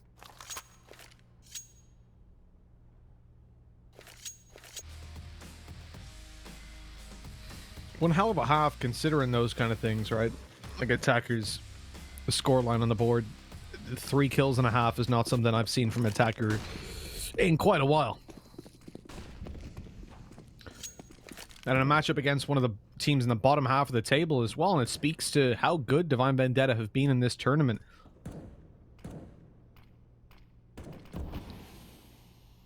With the Deagles in play, alongside a Tech 9, you can't count them out of this round. The possibilities are there for them to bounce back. We know what the T-side can do. We know what those weapons can perform. And they even have the utility as well. The smoke top connector, one as well in towards the window. This is looking like a pretty clear-cut push towards the B side. But they have left one player, Havoc, the man himself, the absolute beast, in towards, well, he's dead. Never mind. So let's just ignore everything. Build him up there. I know, right? The beast, the legend, the GOAT. And he's dead. The once in a generation. And he's dead.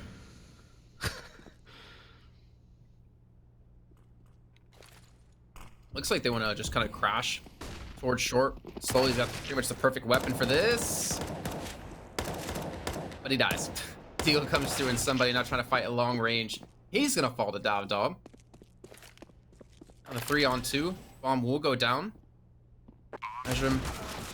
Nice 1-digs here could be exactly what they need, but he's not going to connect, unfortunately. Even Davdov alone with 23 health now. And speaking of hitting shots, he's not able to here, and that will be an 8th round for Tyloo. But again, bomb plant goes down at least for Divine Vendetta. Not sure if that's going to affect their game plans going to the next round. I don't know if we can get a replay of just around when they were pushing short. It's probably too late to request that, but there was a smoke that went down in jungle. And I do wonder why they did that. Because I presume they were going to re-smoke top connector to push short.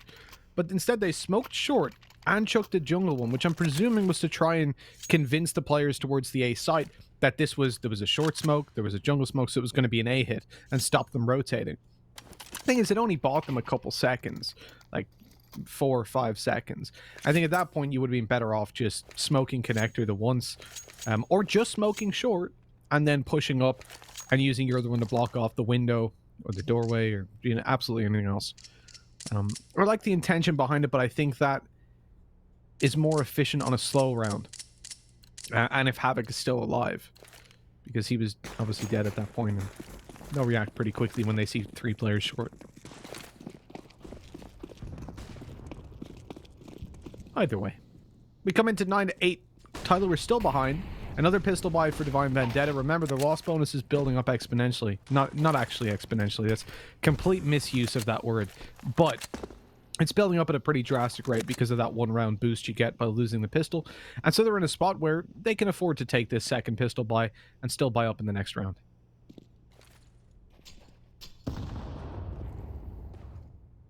I do get a little bit worried for Divine Vendetta on the T side. Especially if Tyloo starts to pick up steam.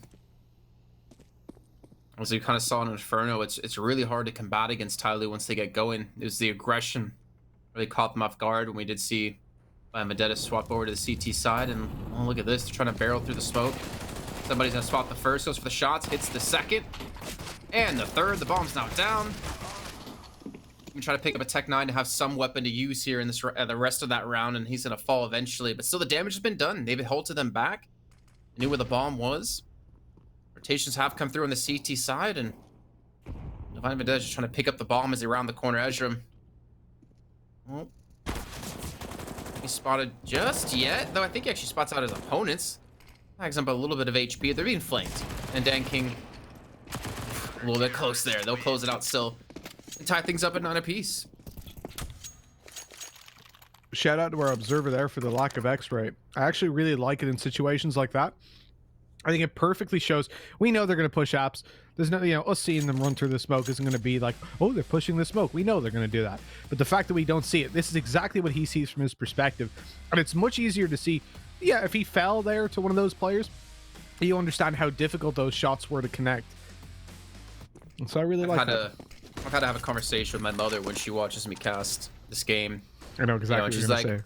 Why is this so hard? They could see each other through walls. Why is it even that crazy that he gets a kill? Yeah, well, Mom, he can't see that. Yeah, that's exactly how it works. My girlfriend said the same thing to me. She came to one of the events. She was like, it doesn't look that hard, you know? Like, how do they not know they're going B? You can see they're going B. It's like, yeah, we can. They can't? What do you mean? But I guess that's how it was, though. What if, like, that was the game, right? You could see everyone through the wall at every, like, with X-ray. It wouldn't be a very good game, would it? They're faking A, A, right? You have to spend like 10K and you get for that round only X-ray vision. Just give that to an AWPer. Yeah, but it costs you 10k. And just swap the AWP around every round. Like, you build once whoever hit the money first would win the game. Because they would just get an AWP, give it to one guy who had 10k, he'd buy X-ray, kill everyone. Next round, he gives the AWP to someone else who has 10k, they buy X-ray. Just easy wins. Easy gains. This is an important round, though, in all seriousness. Tyloo have got money built up on some players, but not entirely. And so for Divine Vendetta, winning this would be decent. Oh no, that's not a fight you can lose. The MP9 now gets an upgrade to an AK attacker, able to get some from behind. Summer on another, and this is... Summer didn't get it, sorry, but Danking follows up. He did good damage to Ezram. This is a disaster. Davdov's all alone, 1v3. It started with a man advantage, control towards top connector and A side, and now... That's how it ends. Well, with a 10th round on the board for Tyloo. And currently up 1-0 in the series. They've not gone 3 maps the entire event so far. I'll just double check how many games they have played. And this sucks only having one monitor. So they've played out 6 maps. Or sorry, 6 series. And not a single time has it gone 3 maps. They have lost a game, obviously. That was against Invictus. Their first game. I mean, even if Divine Vendetta could put it to a 3rd, I mean, that already alone shows how good of a team they are and how good or how well they've grown over the course of this event. Ooh, a nade. A little rough, pushing through with pistols yet again. Somebody's backing away slowly, might be the first overran, and I can hear the shots rolling up. They can't get the kill, and somebody's there to help protect him, keeping his teammate alive. And this is just a clean round. You talked about money being an issue for Tyloo, but no more. Attacker's gonna have X-ray next round. Okay.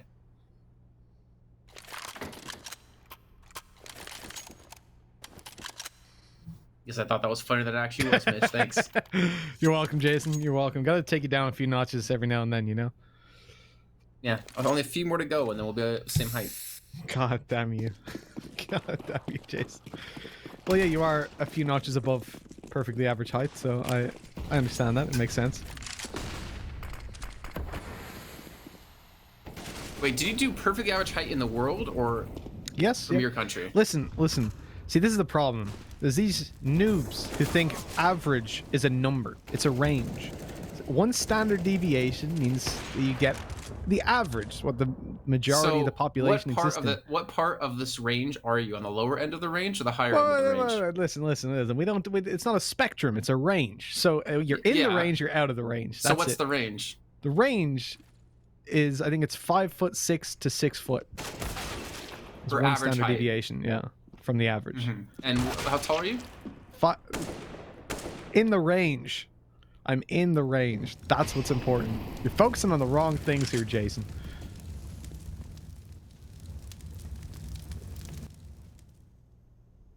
Well, Tyke's focused on winning the round. Quick little double kill. Somebody flashbang through. Tyke's not going to turn. He gets around the corner. Peeks into this one, and finally Divine Vendetta do bounce back and get a 3rd round. Sorry, a 3rd kill and a 10th round on the board. But again, Tyloo aren't really hurt for money. So it's not that big of a deal for them to lose this one. It's more about Divine Vendetta picking up rounds back to back. But again, Tyke, I mean, he's been such a massive player for them. Yeah, he had a slow start in the tournament. Week 2, he started to bounce back quite heavily. He's up to 15 kills. Leading the way for his team. You got Havoc, and you got Pokemon currently on 16 and 19. But again, Attacker, 5 kills. He has 3 players on his team 20 or more, and he is slowly at 12.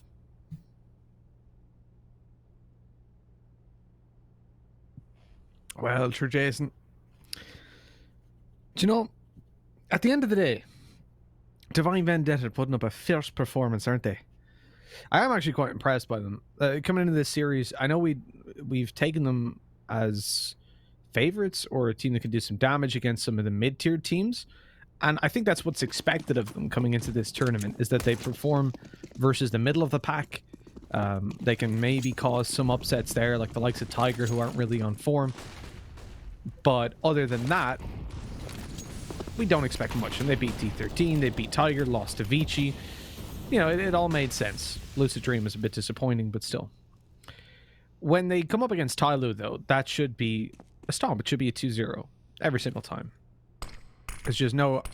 If you want to argue with me that you know, Divine Vendetta should win this series, not that they could, that they should, you're a moron. It's not. No, but they can, and that's the thing. They've got the individual skill, and Taika just snuck all the way through to the A side. Look where he's died. He went through jungle all the way past, but Attacker came out of that smoke at just the right moment. Now they realize no more presence here. Shore player starts to back off just as they start to push on through. Slowly he's going to catch them, but no kill. There's the kill, but it's a worthwhile trade for the info, but somebody's spray was too good to Havoc. Dropping out of the window. He took him down.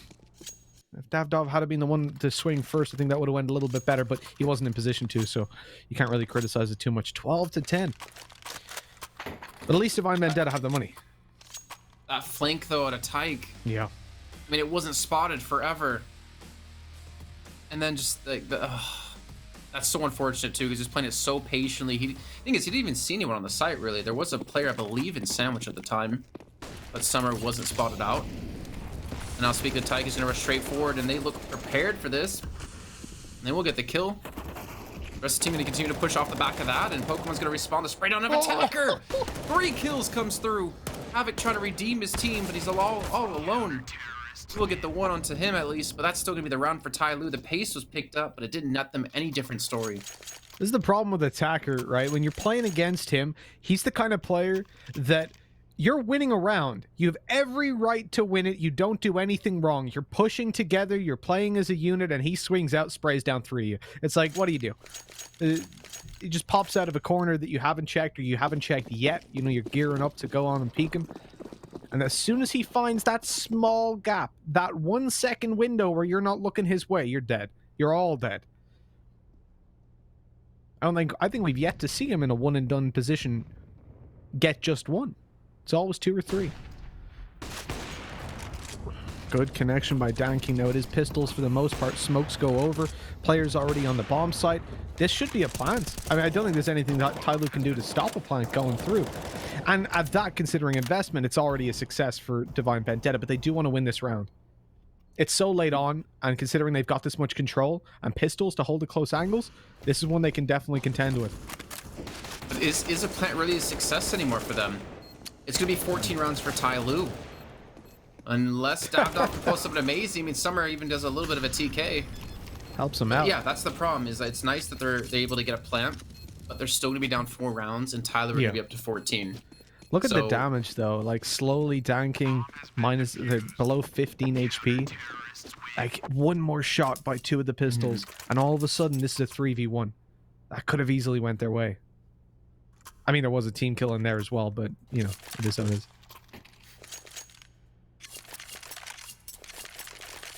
Well, this might be the last chance for Divine Vendetta to keep their hopes alive in this series. Again, they're already qualified through the playoffs. So are Tyloo, so it's not like they're playing for their tournament hopes. However, maybe trying to fight for better seeding. So they're going to leave Ezram to go in towards middle. Try to use that as a pivot point. As 3 players try to push in towards Palace and Summer.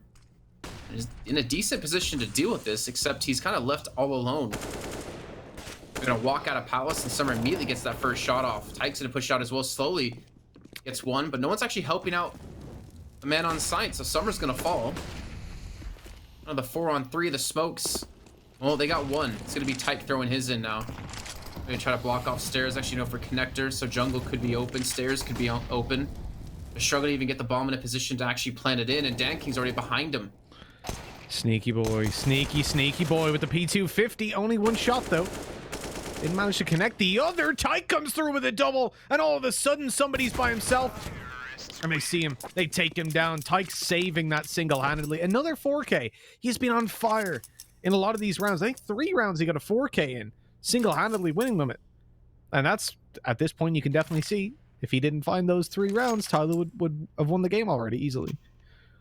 But aside from him, Pokemon stepped it up. He's been having a fantastic game as well. It's what we needed to see. But as we mentioned, this veto was one that allowed a lot of room for Danking. Yes, the Inferno to start definitely hinders him a little bit. But coming into this one, and then into... What's it? Our Decider's Train, right? Yeah. Okay, I couldn't remember. I just thought, well, last time it was train, so it's probably train again. Yeah, that's obviously huge for Danking on the AWP. And I feel like so far we haven't seen Davdov or Havoc hit quite that opping prowess where we can suggest they'll be able to deal with him considering how well he's playing. And, you know, Havoc, I don't think he's really taken the op on this map, but he's been sick on the rifle, and I think he's had some insane rounds. He had the op once, and they trade over, I believe. When he was playing towards short in like the 1 versus before. Yeah. And he did switch over, but yeah, I mean, he's not like the staple opper on this map. It's generally, I think, been Dust 2 for him. Yeah. And that's over towards Long A. That's like one of the few maps we've actually seen him use it. And even then, it's often a double op setup with Davdov. But yeah, he does. I think he does primary off that map. Good shot by somebody. He gets out of there untraded. That's nothing to do with Divine Vendetta. They could have been a millisecond earlier or later, but somebody was just sick. That was a great shot, great position to play from. Maybe an extra flash would have been helpful around that corner. What are you doing? Pokemon, you know he's got an op. He just walks through like, oh, just throw a nade at his face. Like, no, he's just going to shoot you. What was that? 15 to 11 now. And Divine Vendetta, they have money to buy. Yeah, you do kind of have to question that push through. I mean, obviously you got to give credit to the position, right, out of somebody there. He didn't get flashed up. Got a clean second kill. And now get themselves one step closer to closing out the series, keeping their 2-0 streak alive and picking up, I believe, a 6th victory in the group, currently leading the way by a pretty large margin now. They can secure this. Dan King, I always get a little bit of PTSD with him playing this far pushed up. He's usually a little bit closer than this. Spots out the first, but he will be in a position to get away because that's all because Attacker's going to be holding up close and personal. Dan King will get the first. Got to hope Attacker doesn't move in front of him. And Attacker will fall, but somehow I thought it was Dan King's shot. Come on. Shot. Oh, even on the Davdov, the nail in the coffin. Not able to finish off Havoc at the end in the 1-on-2, but that's going to do it. 16 to 11. Dan King, quite a performance at the very end there. But that's still Tyloo's victory, and that's still another 2-0. Yep, they will not break the curse just yet. 2-0 all the way home. I gotta say, it was an impressive little hold by Dan King at the end. We were constantly saying how well he'd been playing all map long, and I think he definitely delivered in the flashy department at the end. Got himself a little clip for YouTube. Yeah, he did, and obviously want to hear what Dinko and Bleh had to say about that last game. Bleh, let's start off with you. Tyloo looking a little bit rough in the first half, but of course, it's Tyloo. They still bounce back and show they're the superior team.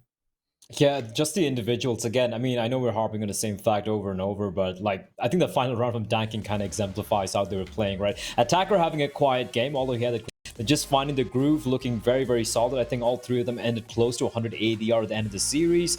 And again, for Divine Vendetta, although this was a comparative, kind of a closer map considering what we thought a scoreline would be, if it wasn't for some rounds from Tyke especially, a couple of very, very big clutch rounds coming out from him, if that wasn't the case, this would have been Tyloo winning it out much more comfortably. But yeah, it is what it is. I don't think, if I'm Divine Vendetta, you kind of know it was going to be very hard anyway going in against Tyloo, but the fact that they actually put up a fight, again, better than Avicii did, better than Beyond did, I think it's a good sign for them.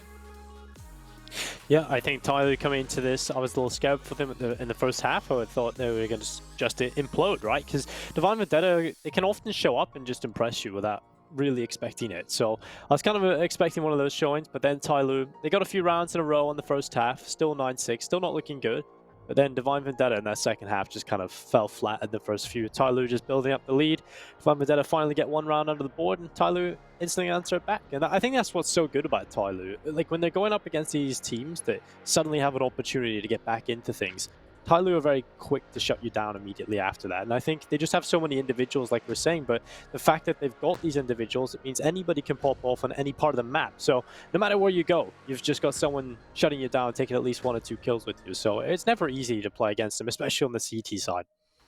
We got to give a shout out though to Tyke. He played out of his skin. Only 19 kills, but he had so many crucial rounds, so many 4Ks. Even Pokemon again, really stepping up for the team. I really can't knock anyone on the side of Divine Vendetta.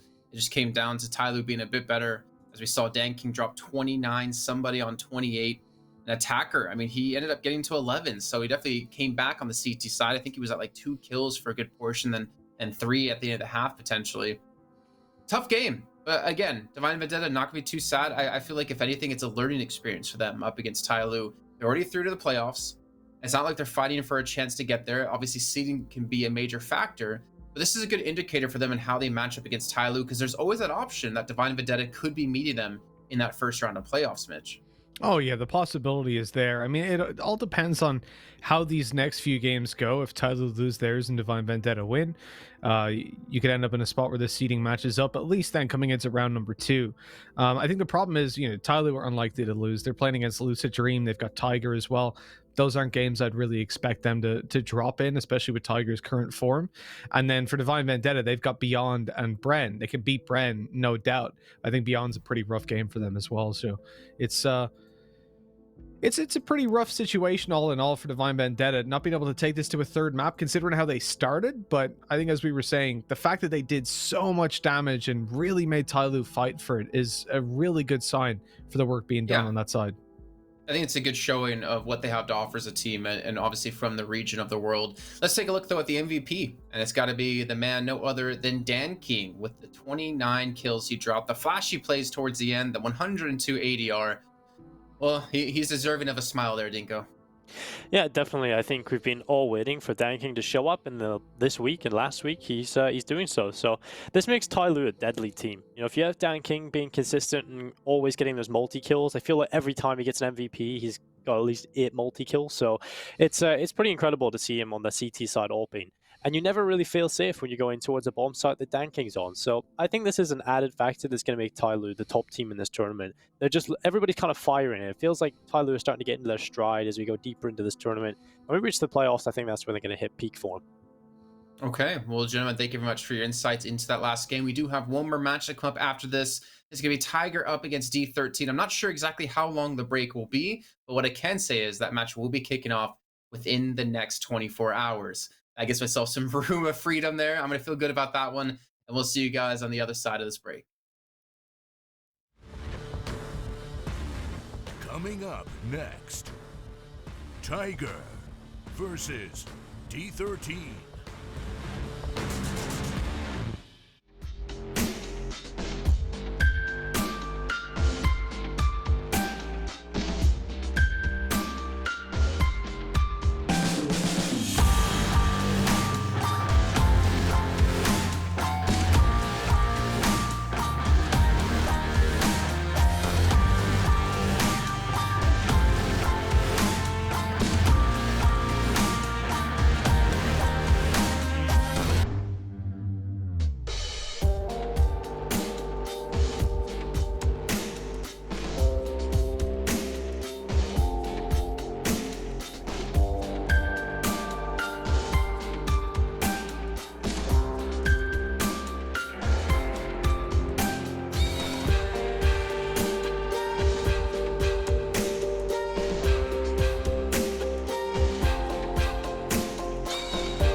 You know what that mean, here come a king.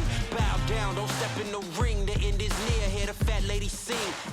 You hear them loud thumps, that's the crowd stumps. Wild and reckless, boy, they call us the wild ones. Never had no guidance, got a thirst for violence. Don't sleep, hold up your eyelids. Here come the rebels, the lost ones, the forgotten, the weirdos, and the odd ones. We are the bosses, we are the bad guys. We'll get you baptized into the dark side when you hear the war cry. War cry, war cry, war cry. We are the wild ones running the nightfall. Better stay inside, away from the outlaws.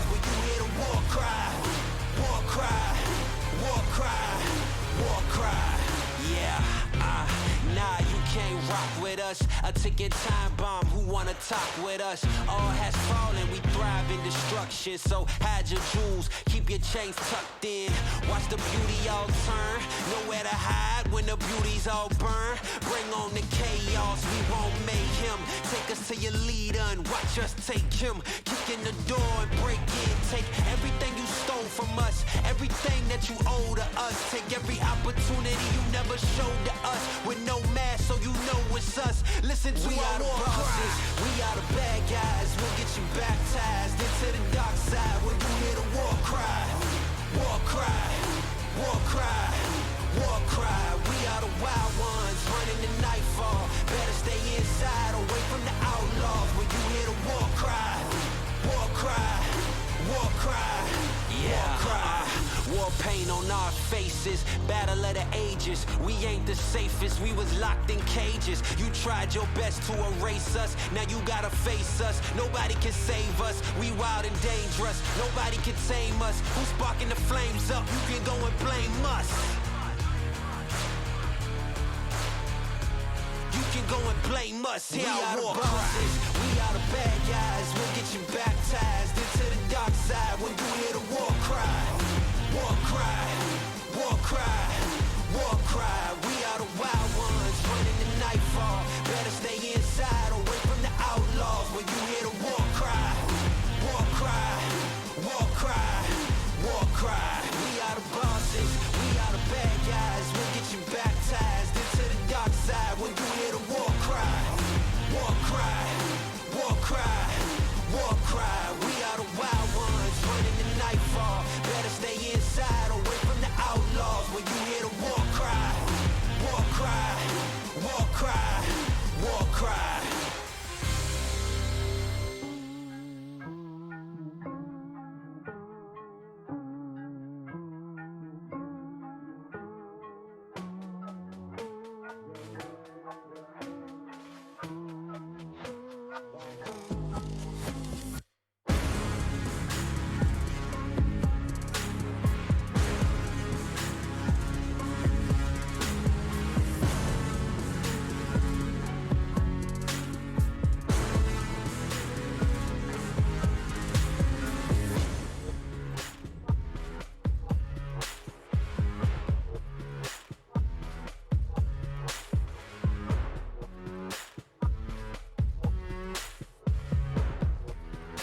left to lose now. Everything to prove now. Long as I'm alive, I'ma fight back. My fire never cools down. You're fanning the flame that's inside me, and I'ma let it consume me entirely. Got me feeling fearless, unbreakable spirit. You remember the wrath when I lead. I came too far to give up. I will never bow down. I'm about to catch fire. Yeah, I'm about to catch fire. I'm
nobody can stop this. Force of nature like a rocket launching into the orbit. Winners are forming, wind into eye, never throw no caution. Nobody can imitate this. What you see is greatness. It makes sense, it's what I came with. Are you speaking my language? I ain't taking prisoners. Call me the Inquisitor. Winning is my signature. Victory practitioner. Life without a limiter. I am the commissioner. Winning is my signature. Winning is my signature. Yeah, I ain't taking prisoners. I ain't taking prisoners. I ain't taking prisoners. I ain't taking prisoners. Winning is my signature. See, prisoners I don't take. Under pressure I don't break. I will always find a way. That's why I win anytime I play. They go low and I go high. They say oh hi, I say goodbye. There's no discussion. I'm too fast for them to keep up with. I ain't taking prisoners. Call me the Inquisitor. Winning is my signature. Victory practitioner. Life without a limiter. I am the commissioner. Winning is my signature. Winning is my signature. Yeah, I ain't taking prisoners. I ain't taking prisoners. I ain't taking prisoners. I ain't taking prisoners. Winning is my signature.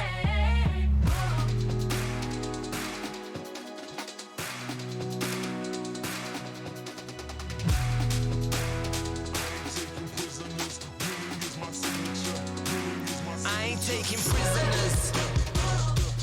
I ain't taking prisoners. I ain't taking prisoners. I ain't taking prisoners. Winning is my signature. I ain't taking prisoners. I ain't taking prisoners. I ain't taking prisoners. Winning is my signature. I ain't taking prisoners.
Well, we are back for our domestic matchup here between D13 and Tiger. It's going to be the battles of the Mongolians when these two teams face off head to head. Now, both of them are already qualified through into the playoffs.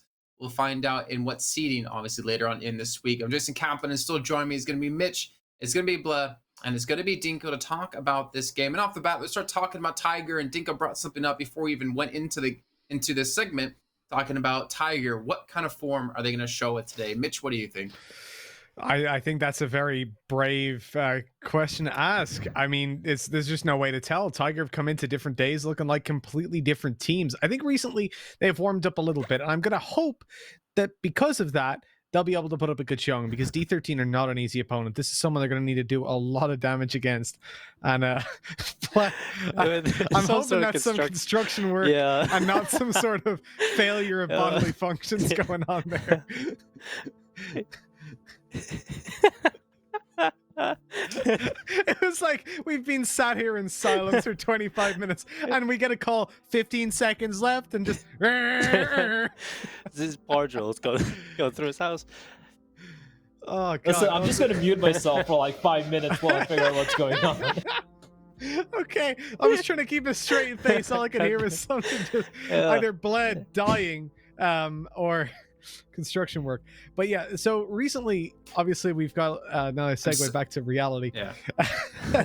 We've got good form. Like, they beat Vici. At the end of the day, Tiger up against Vici was an insane game. That was one that went their way. And if they can come in the same form, this should be a pretty easy game. But D13 are not the kind of opponent that will leave the form of previous Tiger unpunished.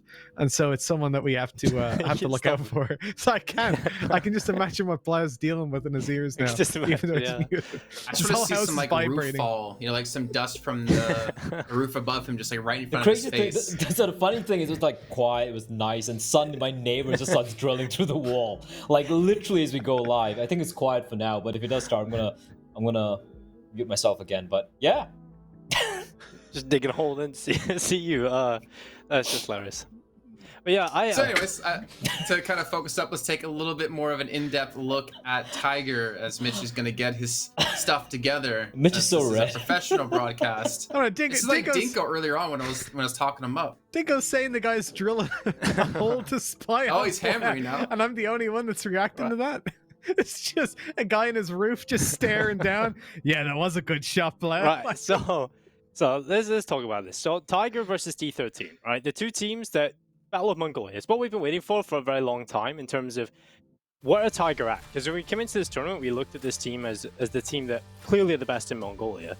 D13, we looked at them as a potential team that should be there with them, but that's not the case. I think personally, I think Tiger are the best team in Mongolia by quite some margin. I think we've got individuals on D13, but recently I think we're starting to see Tiger come back into form. And when this team are on peak form, they're just a better team. Just overall, they just have a far better roster in terms of what they're able to output in terms of good Counter-Strike. I definitely feel like D13, though, they're a team full of individuals, and they don't really have too much to rely on other than that. Yeah, so on that note, we definitely seen Tiger are more of a full package than D13. I think one thing I could say, though, that's not easily contested is the fact that if we were to compare on like maybe individual skill level, maybe D13 is ahead of their opponents, but we've seen a massive lack of like mid-round calling, of in-game leading for their team inside and outside of the game. So it's going to be a rough time for them. Let's take a little bit of a closer look into them, however, because Annihilation, Rate, Score, three players that we talk about time in and time out when it comes to this team in particular because of the amazing things they've been able to do. I'm just going to throw this one over to Mitch because I'm assuming Bless still can't talk yet. Yeah, no. I mean, this is a team that's been under construction for quite a while. We're looking at a really well-drilled team, and I love that because you look at Score, Rate as individuals, they're absolutely insane. Annihilation on the AWP. I mean, look, we've seen what happens when teams make mistakes. God damn it, when they leave them some holes to look on through and find themselves those openings, like Annihilation in the 1v5. I think it was Lucid Dream and over on Train where he had like a 1v3, next round 1v5. It's just, you cannot make mistakes against this team. They'll punish you again and again. And that's why I'm saying I hope Tiger come in on form. Because if Score, if Raid are turning up on the rifle, if Annihilation's there on the op, I don't see a lot of problems for D13. Yes, Dinko's bringing up the lack of tactical depth, and I think that is certainly something that needs to be addressed. From what we've seen of these guys, they are individuals. They play a very just puggy, I guess, style of Counter-Strike, but it works against these lower teams, the Mazalai, your Brens, but when you play against Beyond, teams like this, like Tyloo and Vici, you're going to get punished. So up against Tiger, they need to be on their A game, and hopefully we'll see a tighter version of Counter-Strike from them. And one of the head-to-heads, between the players that we're going to have to look at, it's going to be Aircast from Tiger, and it's got to be Score coming in from D13, because Score's had so many great step-ups. I mean, he's kind of like the top fragger for the team within the last 3 months. You can still see, I mean, pretty close across the board between these two players. But again, there's been a difference in, I guess, the level of competition they're against, and there's been a difference in level of leadership for these two teams. What? Yeah, I think the worrying factor for D13, like Score is the best player, but if he doesn't show up, it's almost like they lose almost every game, right? You might have Annihilation have a good game. Raid, I think, is not at the level of a Score, but that's a problem. He's a star player, but if he doesn't show up, they look quite grim, considering the fact that they rely on his Puggy style, winning duels and having multi-kill rounds. On the other hand, for Tiger, Urgas has been a rock. He's been like top fragging almost every single game, but even if he doesn't have necessarily like a 30 bomb game or 25 kill game, you have other players. You have Dobu starting to wake up, you have NCL, 9, Cabal. All these players have what it takes to, like, man, pound for pound, if you just look at the average overall skill levels of Tiger compared to D13, I think Tiger have the edge there. So yeah, Urcast, he's going to perform to his level. He's way more consistent. For Score, it's more like if he shows up, they have fight in them against Tiger, but if he doesn't, I feel like Tiger's just going to run away with this. Well, and we're obviously talking about how they could run away with it. Let's take a look at the maps, though. I kind of want to guess we're going to see potentially Train coming in, because it seems to be D13's home map, and well, I didn't even have to look to see that I was right on that one. We're going to see Train, Mirage, and Inferno. So again, pretty much some standard maps here coming through.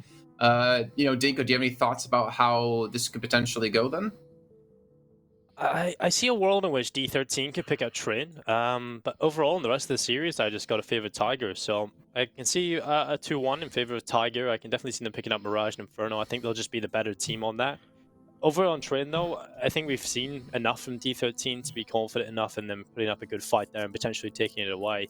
If you look at the last 5 results, I mean, they have won Train quite consistently. So I think Train can definitely go D13's way, but in the end, I think it's going to have to be a 2-1 here for Tiger. Mirage and Inferno, they're just two maps that I've got to favor Tiger on. I mean, even looking at Train in particular, to go back to that, the one time Tiger had played it, they did win it, but it was against Invictus Gaming, like 16-14. And that was back in April. So it's really been a long time since I played this map. So maybe it's a smart pick out of D13. Mitch, what do you think? Do you think that could then easily be a map? Well, not easily, but a map that D13 locks down and then potentially takes us over to a 3-mapper? Yeah, I think I'm going to agree with Dinko on that one. The reality is Tiger favored in the series. Mirage and Inferno look like good maps for them, but I do think that D13 have a decent chance to take in Train. We mentioned Annihilation on this map's absolutely insane, but I will agree as well that it relies on Raid and Score stepping up. We have seen the occasional game where Score isn't performing and Raid's able to carry that weight, but up against a team like Tiger, I think that's going to be way too much. You have to spread the load on this one. Yeah, and Blair, I mean, the thing is, this is a domestic matchup between the two, right? So you would assume that D13, maybe this is a team that they're going to look up to when it comes to learning about how they want to play the game. But do you think this is maybe going to, like, does that play a factor in this? Just the fact that it's a domestic matchup? Even as a domestic matchup, if D13 are to win this, they have to basically go against all the previous results they've had so far, right? They haven't been able to take a win over Tiger ever. They've all played best of 3 series, and every single time it's a 2-0 or a 2-1. So for D13 to do this, I'd be surprised. I still feel like Tiger is going to take the series. I don't see Train going their way, but this one's going to be a 3-mapper, 100%. Okay, well, looks like the game is ready. We're going to hop straight into it. Bleh and Dinko, why don't you guys take us away?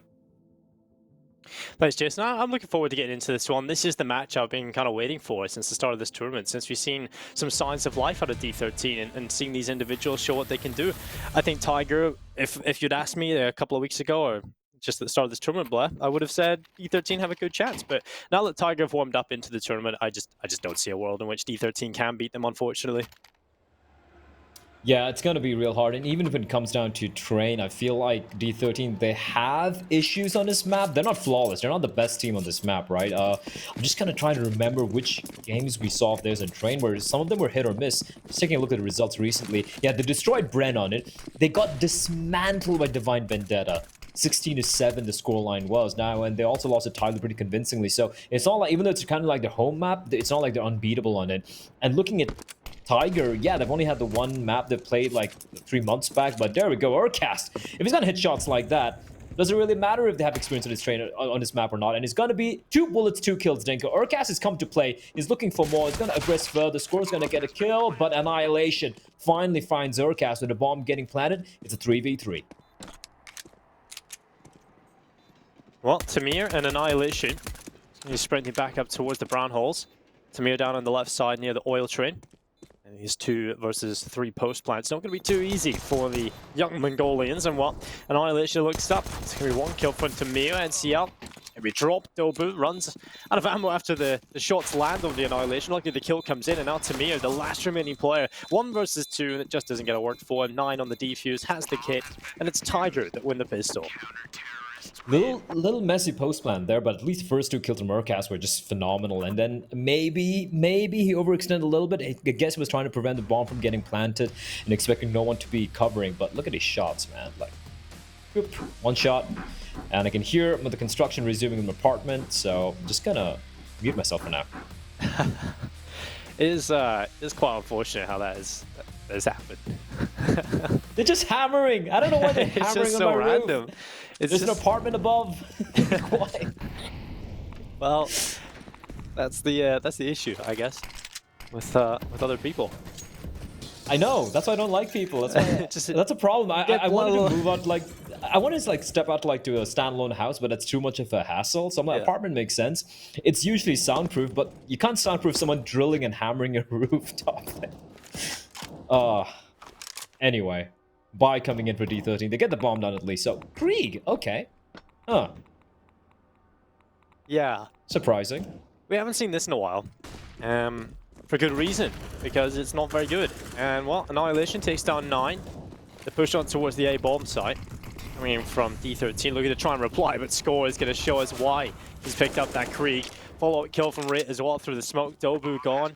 And well, suddenly it's a 2 versus 5 here. And the round's being won by D13. Just clean, clinical kills, taking that A bomb site. And that's not the kind of round Tiger would have been expecting.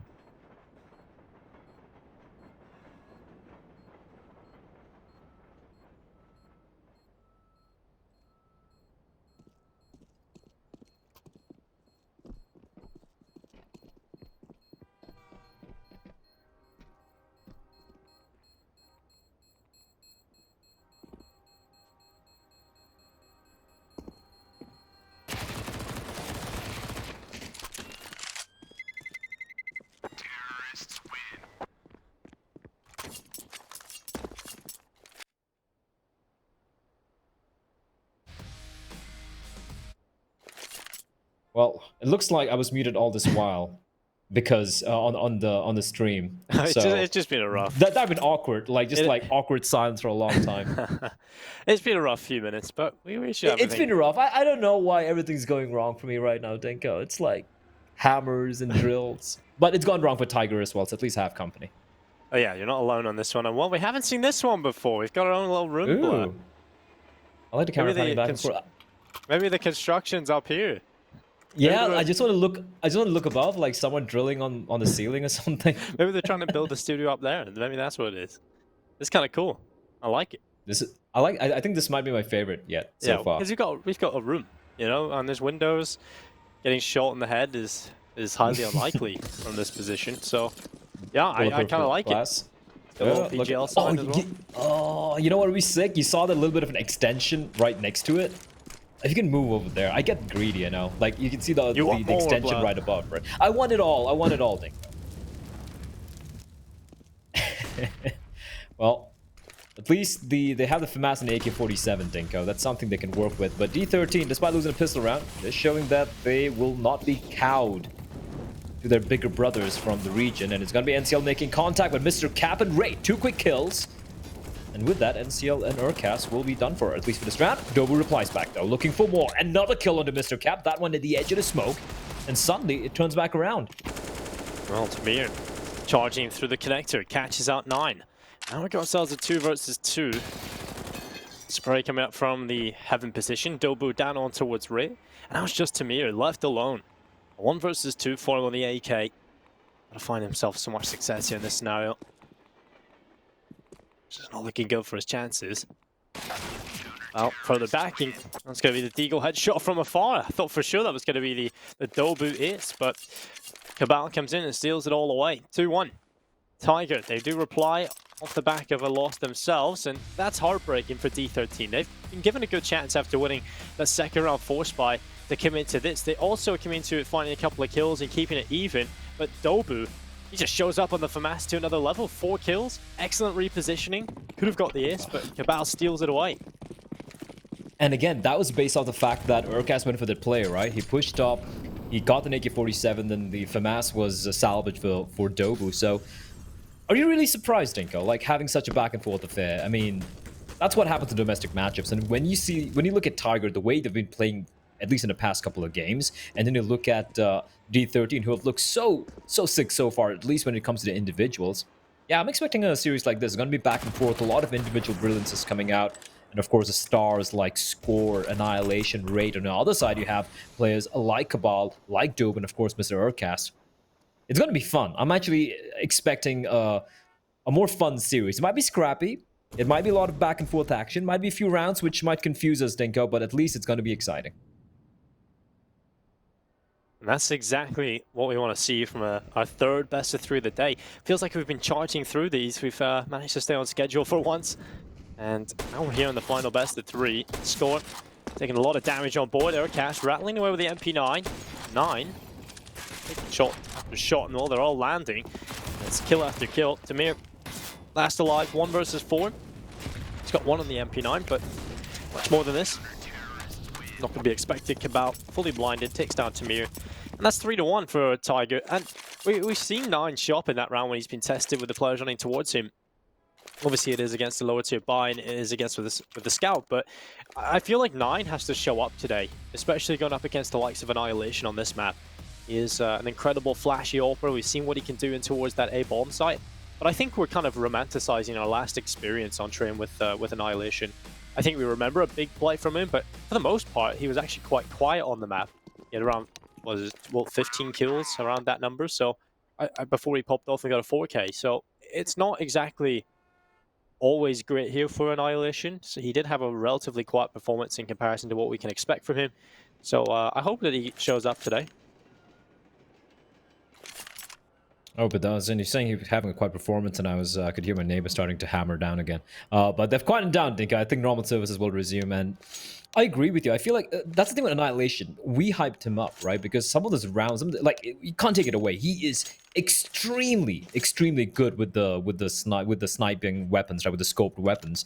But at the same time, if you look at pure impact, it is Score. Score has always been the guy. Yep. And even Tamir, like, is an in-game leader. He's the guy going for plays in the smoke, being sacrificial for his team, buying an MP9, dropping an AK-47 for his teammates while he goes for, you know, these aggro plays. I like Tamir. I like the way he's always in the midst of the action. He's not a sort of in-game leader who's going to sit back and, you know, force the kids to do all the work. He's there in the midst of the action, doing everything for himself, creating those openings for his stars to kind of open up. So yeah, I feel like it's not just Annihilation. He does his job. He's great. He's phenomenal. But I feel like the pressure is actually on Score and Raid to kind of be a little bit more consistent.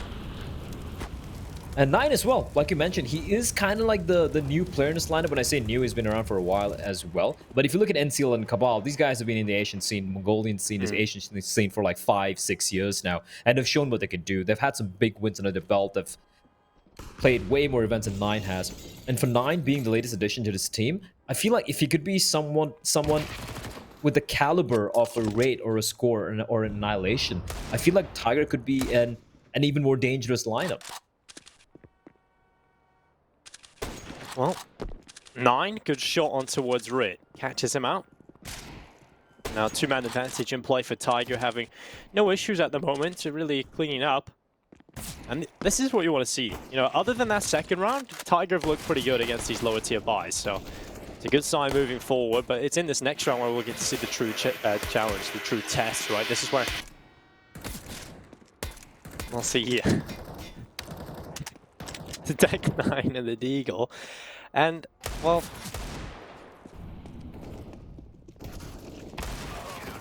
they do clean it up, and Dobu and NCL get the final kills. All 5 players staying alive, and so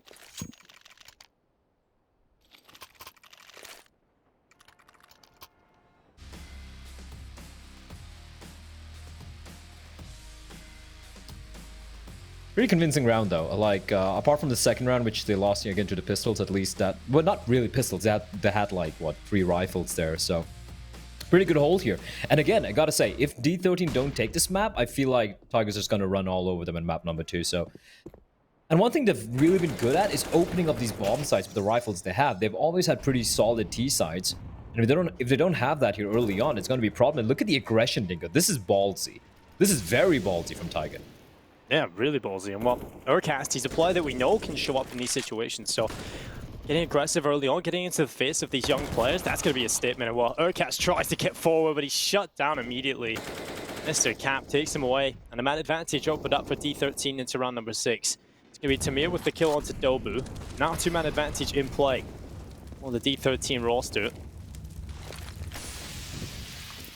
And it's not really looking too great for Tiger into this round. They haven't really found anything. They haven't been able to get a reply. They haven't traded on anyone. So D13, a second round picked up without much resistance. The aggression not working out for Tiger. I would be completely surprised if we go into this next round and see it come through again, because that just did not go well at all. It's an experiment that got just destroyed, and it's going to continue to get destroyed. His score just cleans up the last 2. What a clean round from D13. I love watching Score with the AK, man. Like, he is so precise. But yeah, aggression from the players, but this is not ideal. Urcast, he dies alone. Dobu dies alone. No trade whatsoever.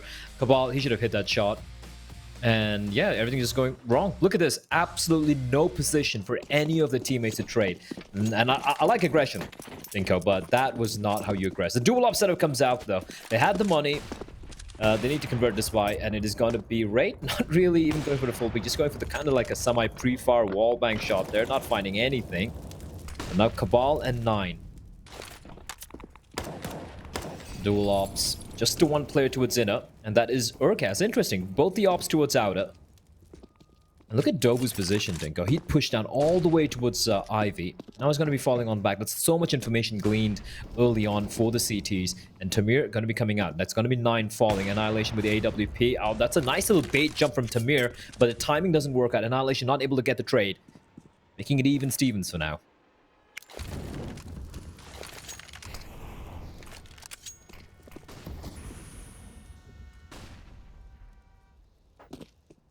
Well, going down and towards the lower side. It's going to be NCL peeking out from connector. Score goes down. Good kill on the AWP. And now man advantage in play for Tiger. Start to walk forward. Urcast. He's behind the smoke on this left here. Mr. Cap.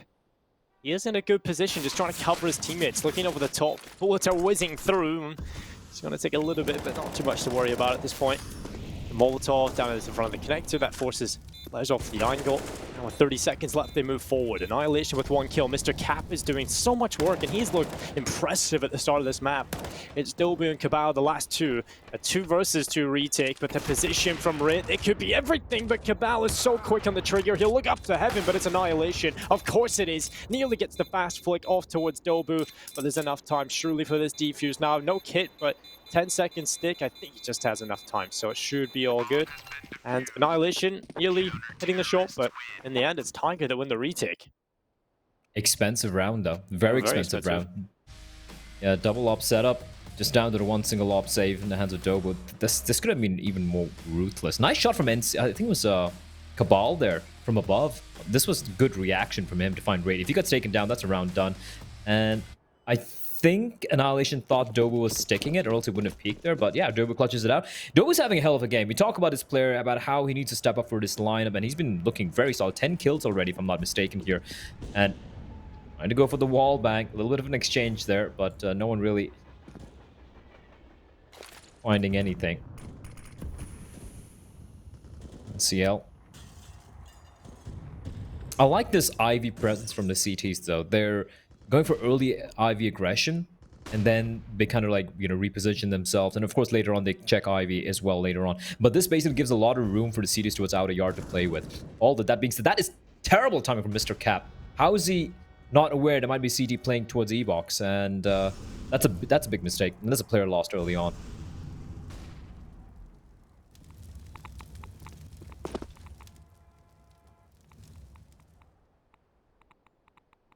Well, there's a minute.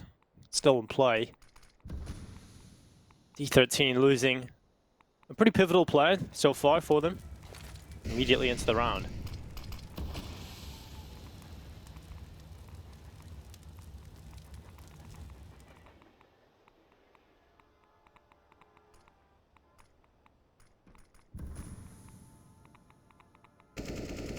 Oh, Tamir catches Cabal. He was looking the wrong way. Crossed into the open. He just gets shut down immediately. Now 9 on the site. Couple players boosted up on the blue trade as well.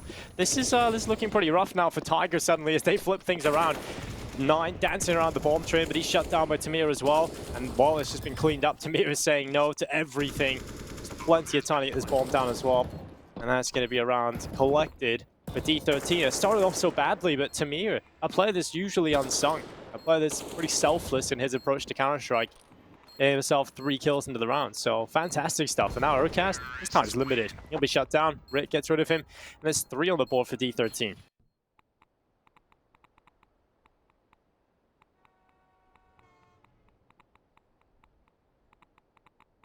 That's a huge round, right? Like, it came down to Dobu winning the 1v1 clutch, saves AWP, money completely just smashed by D13 here.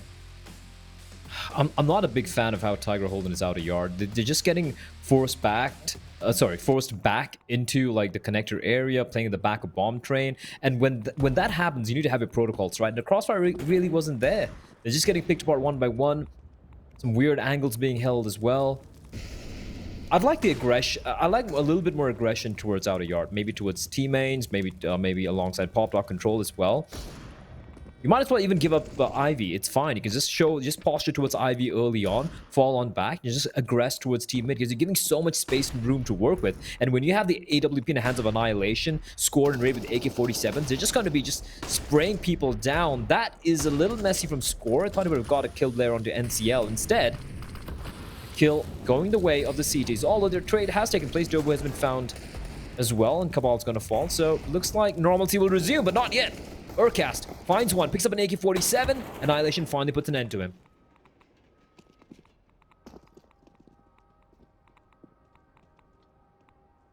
Well, 9, the last remaining player, completely far removed as to what was happening over on this B-bomb site, so he can't really do too much. So that's going to be a 4th round picked up for D13.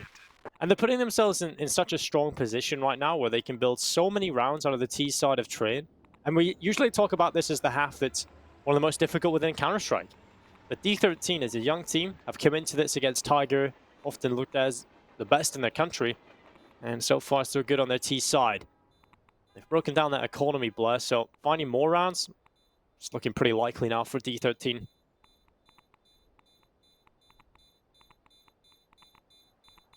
Yeah, at least 9 does save the AWP, so that's something to work with going to the next round. But yeah, the money's completely broken. They went for the force buy, and I kind of understand why they went for it, but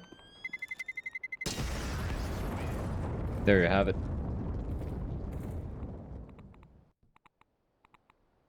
Five to 4. D13 looking good. It's been a pretty back and forth initial, at least the first couple of rounds, Tiger stringing a few together, but D13, they've broken the economy. And as long as they played this one smart, try and neutralize the AWP in the hands of 9, they're going to tie things up, Dinko.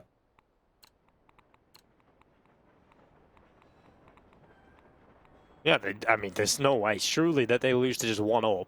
And 4 USP, well, 3 USPs and a Deagle. It would be pretty impressive if that was the case.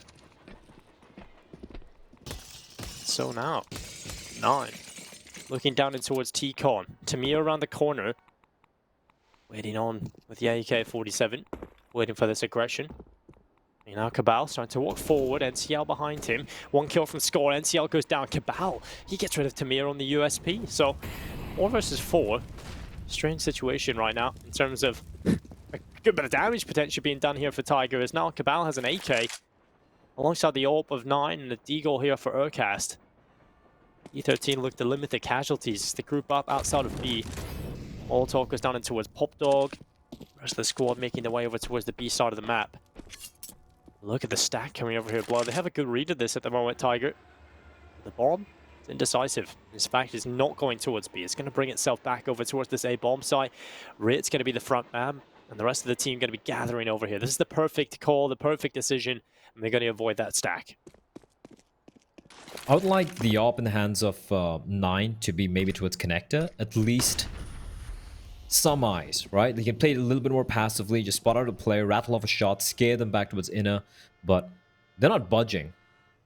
And with 25 seconds left on the clock, yeah, they're just going to go for the full commit here. Moldo's going to be coming in. This should be the save for both 9 and for Cabal. Maybe Orcastovo might feel adventurous, maybe just go for a couple of kills.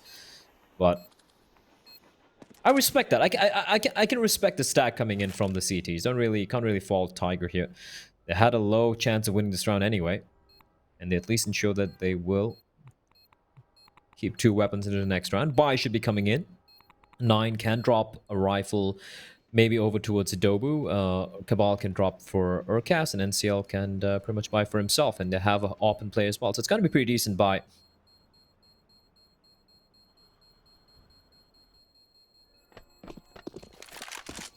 Yeah, it's not going to be too bad for Tiger. Certainly recoverable.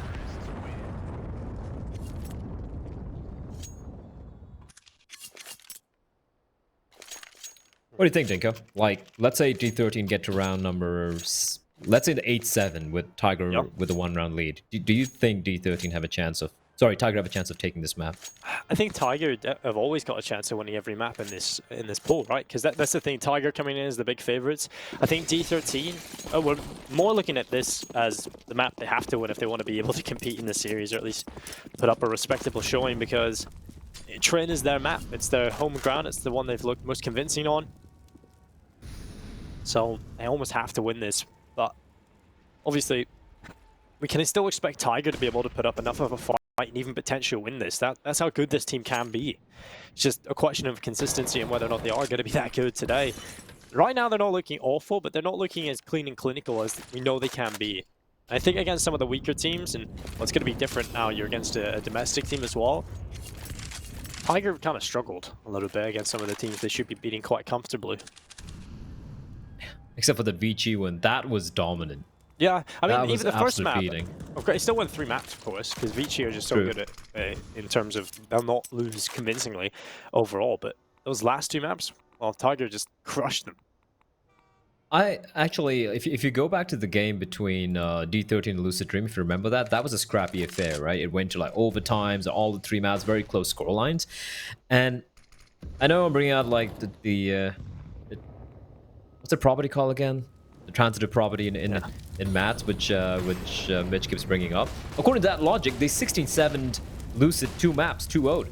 And now they're facing off with 313. And NTL is so blind, he doesn't spot out the player, but he knows there are a couple there. He's going to creep on up. He knows there's one player there. And oh, Annihilation, how does he even stay alive? How is he alive, Dinko? That is ridiculous. So lucky just to escape there. But Cabal, he's going to re-aggress Annihilation. Gets 1 kill. Finally, he's going to fall. 9 taking him down. 3v2 score, 26 HP, and they fall simultaneously. Great roll from 9 there. Oh, you got to feel for NCL. That's gutting. That was like a couple of... That's 2 kills guaranteed, and he doesn't get anything. Well, right now, I think D13, even if they don't win another round of this half, I still feel like it's enough to be able to compete into the second. It's just sort of the mental fortitude that you question if they lose every single round in the remaining half.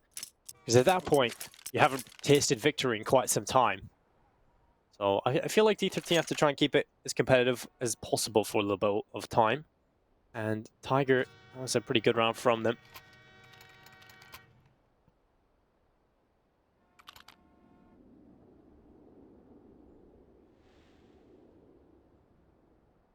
Well, double up setup coming out. 9 and Cabal. Second time to try this. I'd like to keep the op towards. I'd like them to go for like a default setup. I feel like they get picked apart too easy, too many times. Like maybe, you know, have the one player towards one of the ops towards connector, have one of the players playing up close, and that is going to be 9 playing very aggressive. This is risky. I'm not a big fan. That Tamu's right there.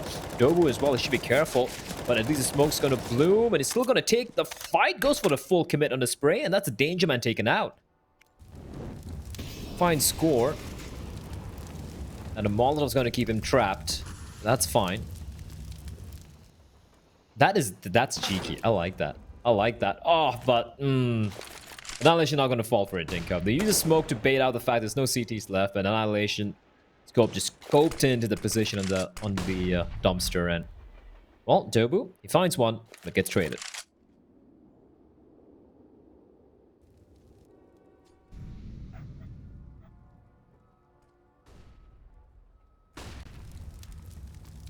Well, 4 versus 4 round still with 45 seconds in play, and the bomb currently going over towards Ivy.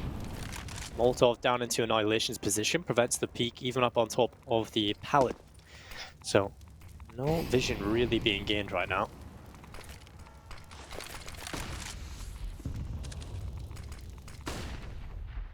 Well, Cabal, oh, that's a nice little cheeky angle from NCL, and Tamir trying to be a little too cheeky, gets taken down, gets punished for just pushing out from the smoke. And 15 seconds, nothing much they can do, no time remaining. And Mr. Cap Annihilation will have to just hold on to the 2 guns they have here, which they should. Now, money not too grim for D13 yet. They did win a couple of rounds pretty convincingly, keeping a lot of guns alive. So Tamir's going to buy up, Score's going to buy, but Rage should... Yeah, Rate's in a little bit of a tricky spot. Might just go for some utility, maybe a Mag-10 being purchased. Trying to go for a little bit of a faster play, trying to sell a fake or something, and let's see what it does here. It's been having comparatively a little bit of a quieter game has Rate. There's no gun that can be dropped now. Annihilation could maybe drop him something, but Rate's like, you know what? I'm just gonna wield the deagle. I'm good enough with it. Let's see if that works out. It's Tiger. I think a pretty convincing round as we do enter the last 3 rounds of this half. And so far, it's still pretty even. I'm still not very confident in D13 winning this series, but Annihilation with the AWP. Again, so good at finding his openings. It's going to be Cabal taken down. Cabal just playing a little bit more aggressive towards Inna, but he's going to be found out.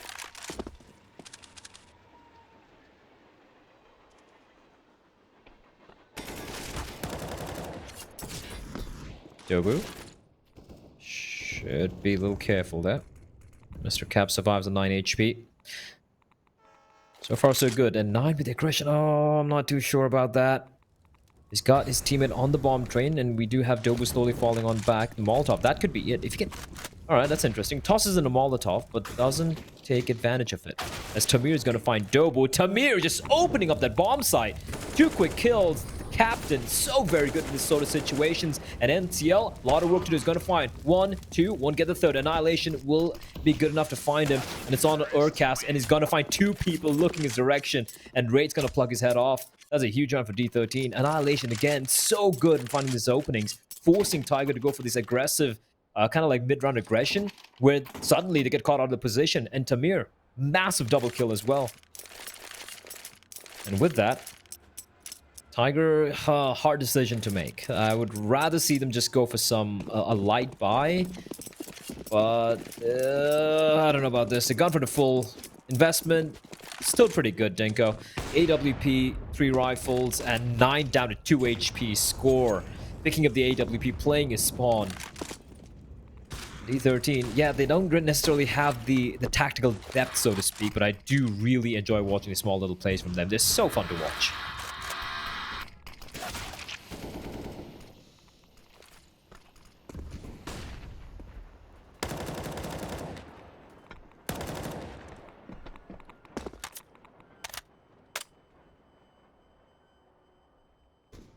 Still 9, staying alive. 2 points of health, that's all he has to work with, and he's going to be heading over towards Inna. That Molotov, it was tossed on. If it actually, you rebounded that off the door, that could have been interesting.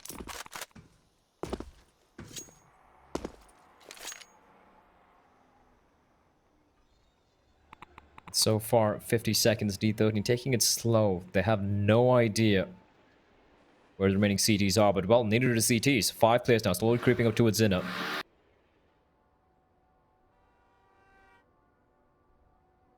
Well,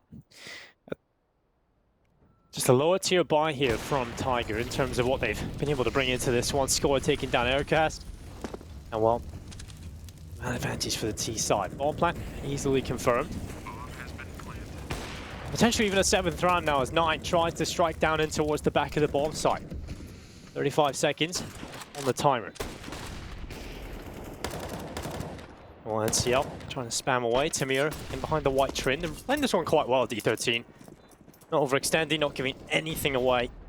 That's a huge issue now for this D13 roster, for this Tiger roster. You know, they need a couple of kills to get into this retake, and unfortunately, not even a point of damage really being done up until this point.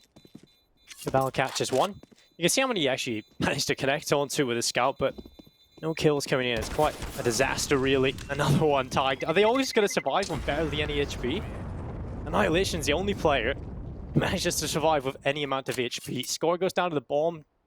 Well, 7-7, evened up. Yeah, if I'm D30, I'm very happy with the way that played out. They have the money, doesn't really matter. And for Tiger, yeah, that was a forced buy. They lose the scout, they lose a rifle, but considering how grim it looked there, they still are able to get a decent buy. 2 MP9s, but so far the CD side from Tiger has looked a little rough around the edges. Got to bear in mind that it is a map pick from D13, so obviously they would be the favorite team, but 9 fine scores. At least that's one opening going their way.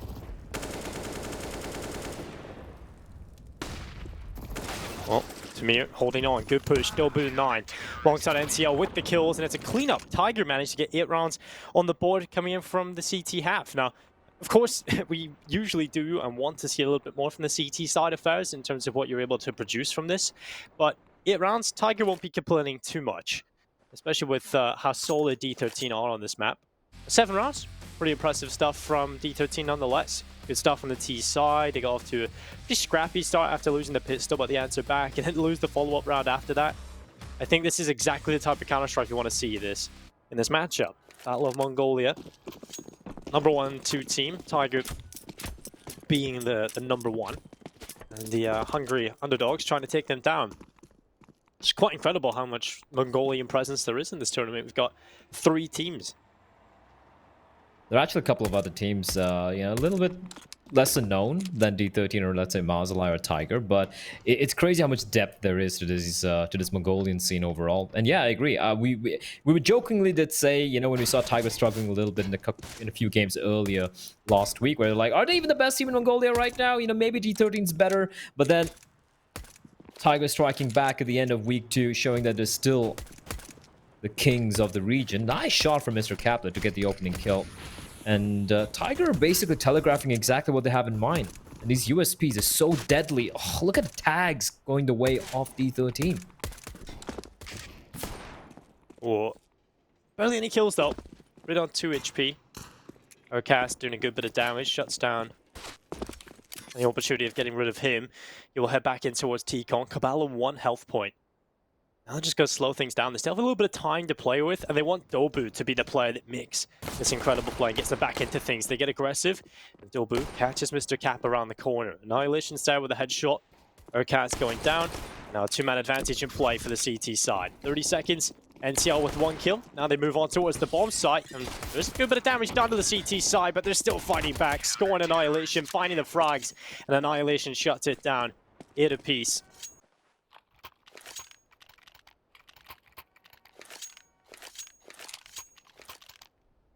Hit a pace 313, winning the pistol round. And they did lose the pistol round in the first half, but they did bounce back with those 4 spies. So let's see if Tiger is able to do something similar. Oh, that's just painful. Annihilation, man. This guy is pistol rounds, any scoped rifle. And even with the rifles, he's just so sharp, so fun to watch. Outside score, of course, and Tiger have opted to go for the full eco. They didn't get the bomb down, it's just the Glocks. Score playing up closer. I'd rather have the MP9 in this position, but what do I know? Oh, are they going to bait it out? There's no way Score climbs with the ladder. Like, no way in hell. Yeah, just going to hold. Good patience from him. Not feeling too frag hungry. Again, for the T's, Dinko, they literally have nothing to work with. No utility, no upgraded pistol, just the 5 Glocks. So this should be just a complete shutdown coming up from D13, and with that, they should be going into the lead.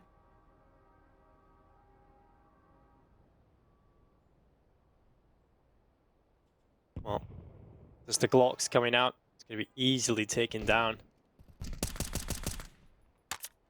Cabal just jumping up and down, trying to dodge the bullets, and Annihilation now under pressure. He's going to be spraying away. Urcast has 1 kill and a 2nd kill being picked up. He'll look for more, but he's just staying in position. Annihilation doing a really good job at dealing with this. But a bomb plant, that's exactly what Tiger would have been looking for coming into this one. Tamir scored, finding the frags, and there it is. A 9th round going to be picked up for D13.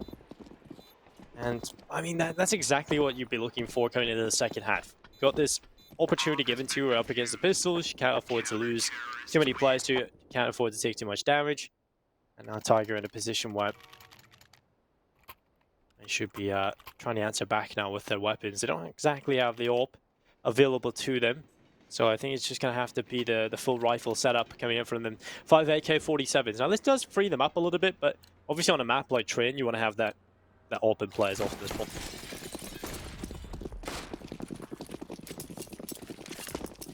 If I'm Tiger, I'm still happy with that round. Just Glocks, 0 investment to get a free bomb plant out of it. I'll take it. They even get a kill as well. Although it was just the, I believe, 1 SMG lost for D13.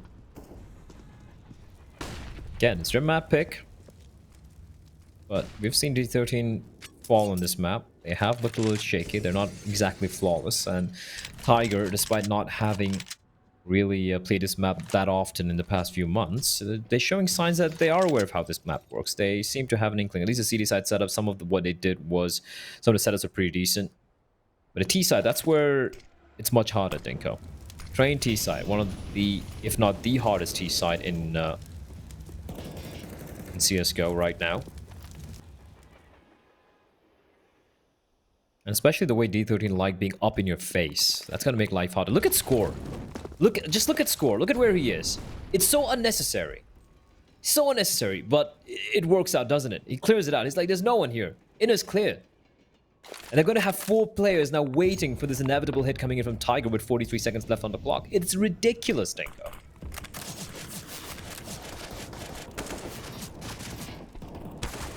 Well, NCL looking to hold off. It's Wraith and Tamir finding kills, and the spray is going to be that for Tamir. He just takes another headshot away. Ocast in the grave, and well, Cabal looking to spray away, but doesn't get anything. 9 just stuck back at T-Con. It's very easy for Tiger just to feel completely suffocated. D13 just trapped them in the position, don't let them out. And there we go, a round picked up for D13, and again, that was against a gun round, so pretty impressive showing so far from this Mongolian team. I mean, and the younger one at that. So I'm kind of excited to see what D13 can do for the rest of Train, because right now, they're looking like the far better side on this map. Again, like, so some of the plays coming out from D13, like Score just walking up Pop Dog ladder, like, that is just so ridiculous, right? He shouldn't be doing that. That is such a low percentage play, but as luck would have it, there was literally no one spotting there. He would have been a free kill otherwise. So he goes up, he finds there's no one there, he clears out brown halls, conveys information to his teammates that, hey, they're going to be hitting outer, and what do D13 do? Instead of just sitting in the sights with the crossfires, they know it's an upper hit, so to use a utility to just kind of like take them down before they get anything done. But Cabal drops on like a madman, picks up 2 quick rifles, and suddenly, maybe a little bit of overconfidence from the 2 players at a Score and Raid, 2 youngsters, and the Tiger immediately, they punish them. And now this round is looking pretty deadly.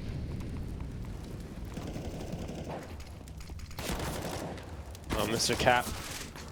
Oh, I can't get the follow-up. NCL does get rid of him. Now a 3 versus 1. Suddenly, Annihilation stuck in the middle of the bomb site. We see him do great things from this exact position. He doesn't have his AWP. There's only the AK. And he's gone. Cabal takes him away. 10-9. That's a good answer back from the Tiger roster. And that's heartbreaking for D13. Yeah. Aggression's one thing. This is... I mean, yeah, they didn't go for the double drop. They were lining up the double drop down in towards Pop Dog, and then I don't know what happened here. This is just chaos, really. And that's why you don't go for the full spray. Sorry. That's just one of those situations where you can't really do much if you're D13. You just kind of get dropped and tech 9 to the head. The mistake I think Raid made there was he went for the full... I think Score made the mistake there. He went for the full spray, right? And his teammate just like drops on down. Boom. Immediately Cabal. The second kill was sick though. And then of course it just kind of fell apart from there. It's been a couple of scrappy rounds, Dinko. A couple of weird rounds, especially somebody's anti-4 spies. But Score, opening it up. Remember, D13, they have the 1-round lead, but if they lose this round, if somehow this round slips away from their fingers, the money's going to be in the bin.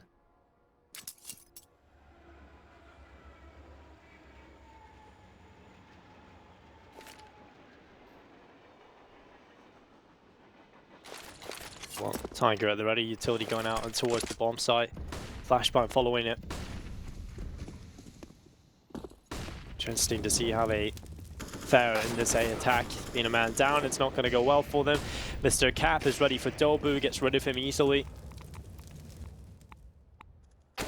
Now 2-man advantage in play for the CT side. Urcast catches that one, flicks back up, and a second kill collected.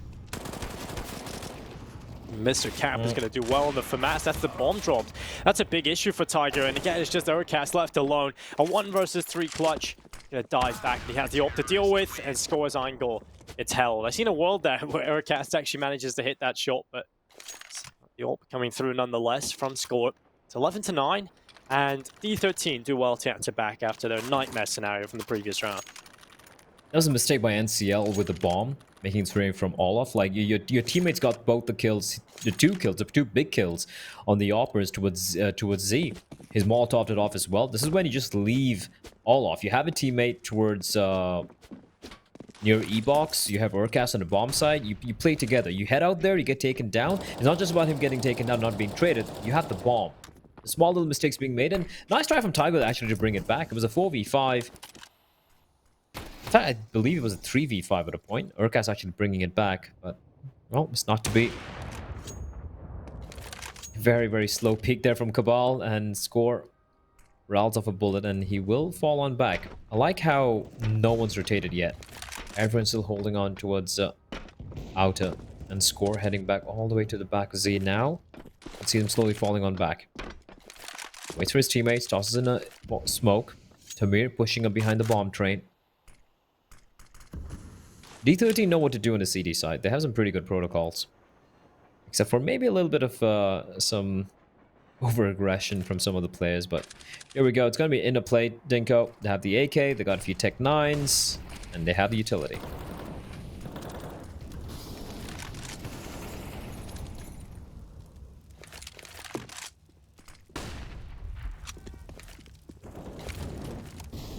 Well, Annihilation burns away Urcast. Cabal gets rid of Rit, and now we got a man advantage in play for D13. Followed up.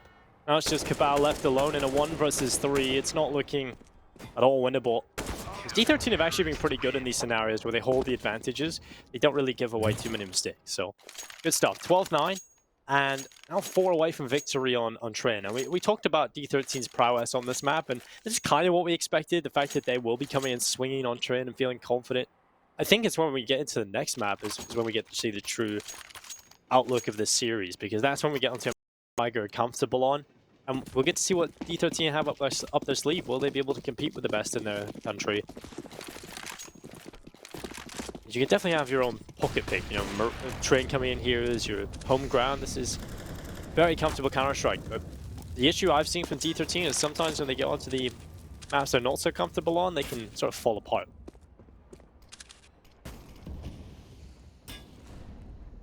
Well, see if that's the case though. 9. That's just a little bit of a shot there. Yeah, Tiger is struggling against his defense from D13. They're not used to just the sheer lack of respect being shown by D13 at times. You know, aggression, it's like super high risk plays coming out from some of the players as well.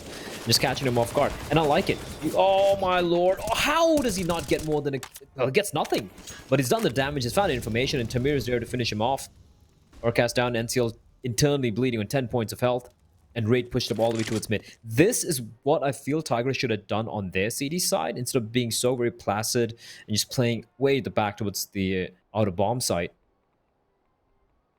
This position from Raid, it's almost unplayable now. You know, it's a 4v3, NCL is so very low. If 9 gets taken down with the bomb, there's no one to trade. There's no one to trade. Bomb's down. What does NCL do? 10 HP. He needs to land a shot immediately, and he realizes 25 seconds on the clock. There's not much he can do at this point. So, might as well just save the AWP. And that's exactly what he's going to do, Tinko. Cabal's made his way towards Pop, and he realizes that with 16 seconds, there's too many angles to check, too many players to find. It's going to be 13-9. And for Tiger, money still not great. Every round that goes by, it's just looking worse and worse for Tiger. Hard to see a world in which now D13 probably don't go on to win train, so I'm kind of happy for them. I think this is a good showing. The last couple of matchups that I predicted against them, mainly because they've looked inconsistent in terms of being good in the entire series. I think D13 could be a potential really good best-of-1 upset team against some of the best teams, but when it comes to the depth of a best-of-3, that's where they do struggle a bit more. So I find it quite difficult to predict in their favor against some of the teams that should be beating them. And I think Tiger fall into that category. So I'd happily be surprised, though, and proven wrong.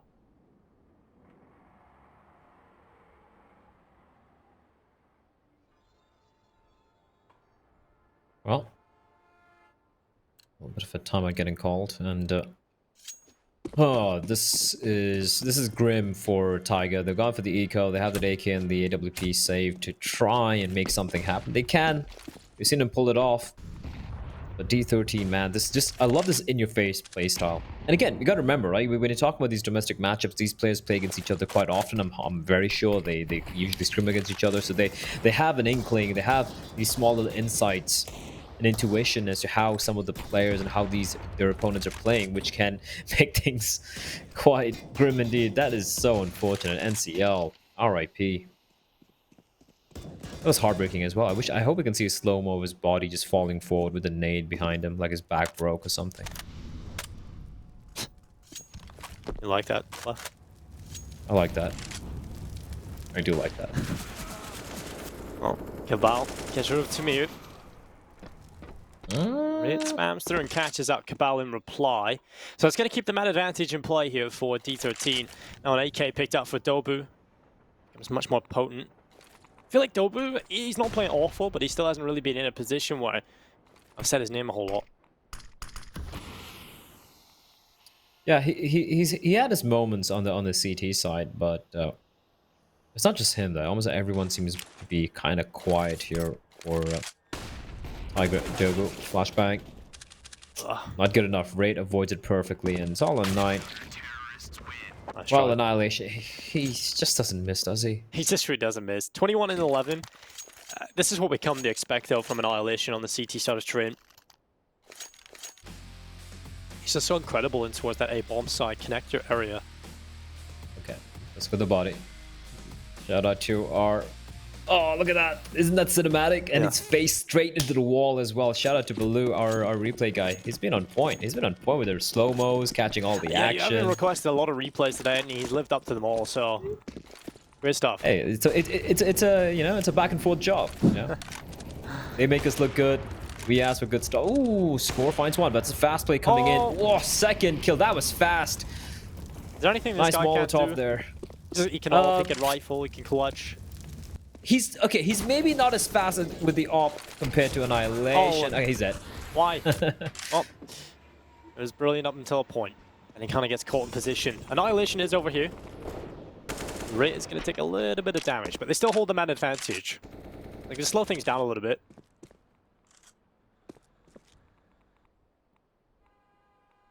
Raid has been quiet this game. Usually it's always score, Annihilation, Raid, right? All three of them together, and Tamir having his moments. But Raid has surprisingly been very quiet so far in train.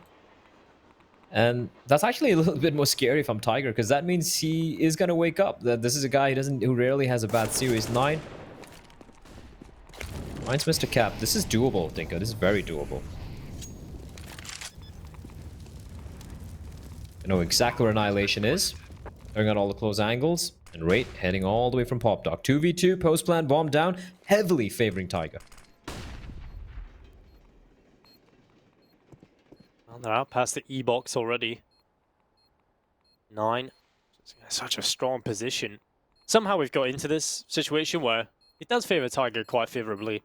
You question how we've got into this position. Although Urcast Well, there's one kill for 9. Bomb has been tapped. Annihilation up. He's going to be trying to stick it. 9 drops down inside of the site and runs around the corner. Annihilation off the bomb, and he still hits the shot.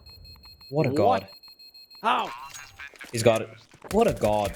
What a beast. He What just are you comes off made the of, bomb, man? immediately hits the shot back to the bomb. Replay. Dusts his shoulder. Dusts off his shoulder. And what? 15-9. 1 round away from victory here, D13. He's so good. Yep. He's so damn good. Like, This isn't even like close he sticks anymore. it. Sorry? This isn't even close anymore. This is just Yeah. incredibly one-sided from D13 in the second half. Like, that 1v1, like, he sticks the bomb, like, alright, he's just gonna stick it, but then he's gonna get peeked out. He just looks up, boom, dead. Ah, he's so fast, man. He's 21 years of age as well. Like I said, keep an eye on this kid. Keep an eye on this kid. If Asian CS will achieve anything internationally in the future, he has to play a part in it. He has to at one point or the other. Him and Score, these two kids are so good. Yeah, definitely one of the best surprises of this tournament is getting to see these guys play like this.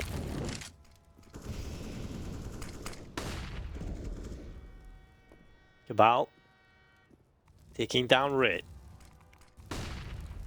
9's got himself a good position, but Mr. Cap has now spotted him, and 9 doesn't take the opportunity very well. So he's going to throw the Molotov and deep in towards the back lines. Now 45 seconds in play, 4 versus 4. Mr. Cap will be checking towards Ivy, but he's going to be taken down by 9. And now 3 versus 4, man advantage in play for Tiger as they head into an empty B bomb site. This is looking good for them. They've kept the pressure on towards A, but it's actually the B bomb site where they decide to go. There's still 3 versus 3, but the double op setup retake, that's not going to be easy. And now they've just lost the one rifle. Oh my god, if you had hit that, I would have just died. I would have just ended. Ceased to exist. And what? Annihilation. Yep, just run away, please. Thank you very much. Save that AWP, get it into the next round. It's going to be 10 picked up for Tiger. They're not done yet. And that was a decent round from them. Ray just dropped out. I think I think he was like, yeah, Annihilation probably clutched it, GG, and he just dropped out of 7. If Annihilation really hit that, I might have just torn my throat. I won't lie. I think I would have blasted everybody's eardrums.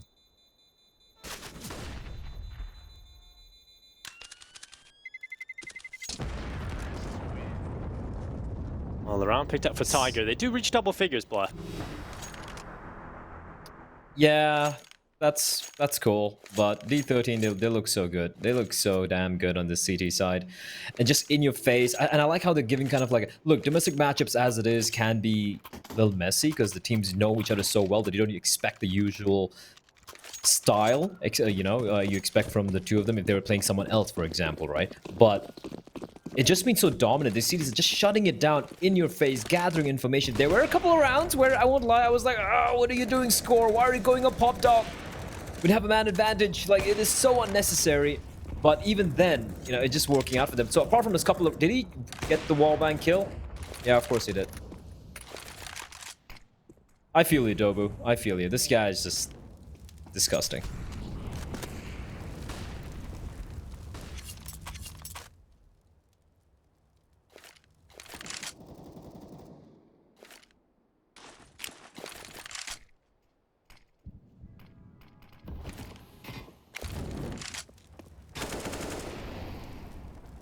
Well, 4 more kills, Dinko, but 9 replies back. That's a nice kill. Score getting picked off, maybe aggressing a little bit too much there. Actually, it was playing a little bit of a cheeky angle, especially against the off. It's going to be a problem. Annihilation jumps on out. I like this call. Oh, that's a huge. This is when he just hit inner. Right now. Cabal getting the kill, but Annihilation so quick on a rotate. Finds one. He's trying to do it all by its lonesome, Dinko. The bomb is still to make its way. 40 seconds. They need to cross on over. Bomb will be picked up. Orcast spots out Annihilation. Annihilation doesn't see him. Now sees him on top. He sees the bomb as well. Orcast is going to be crossing on over. He doesn't have the bomb. The bomb is on the back of NCL. He's heading towards inner now.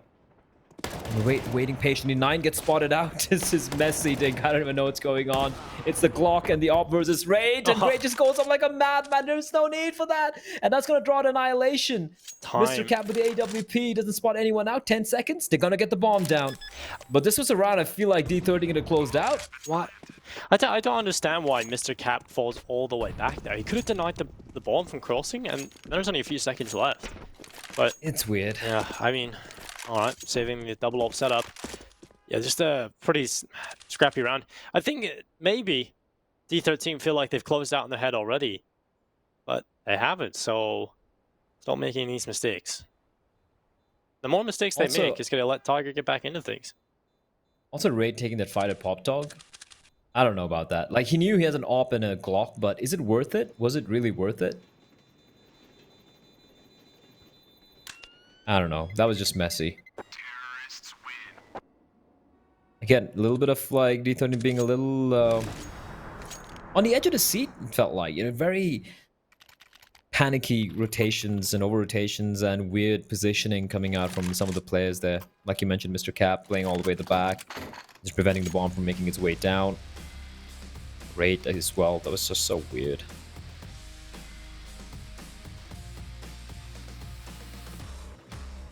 Yeah, Ray, you deserve that.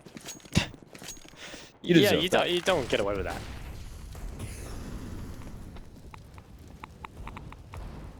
Well, Annihilation up on the bomb site towards A. Chilling in this position right now, and these are the kind of rounds where you almost feel like there is a good chance for D13 to win it when Annihilation has all of the pressure on his shoulders to perform with this AWP. We know these kind of rounds have gone D13's way in the past. Look what position he's in. Sack spot he does the damage from, and now Dobu. His position given away. Rick gets aggressive and catches out an AK. Now he can pick that up and fall back into a more passive position and allow this round to unfold. Annihilation has gone back into connector, and Score is playing from the site itself. He's trying to take those initial fights while Annihilation gets the info and gathers it for the late game. Under a minute in play, and Tiger weren't committed towards the A-bomb side, but now they've fallen away. Now they're going to try and figure out what they want to do.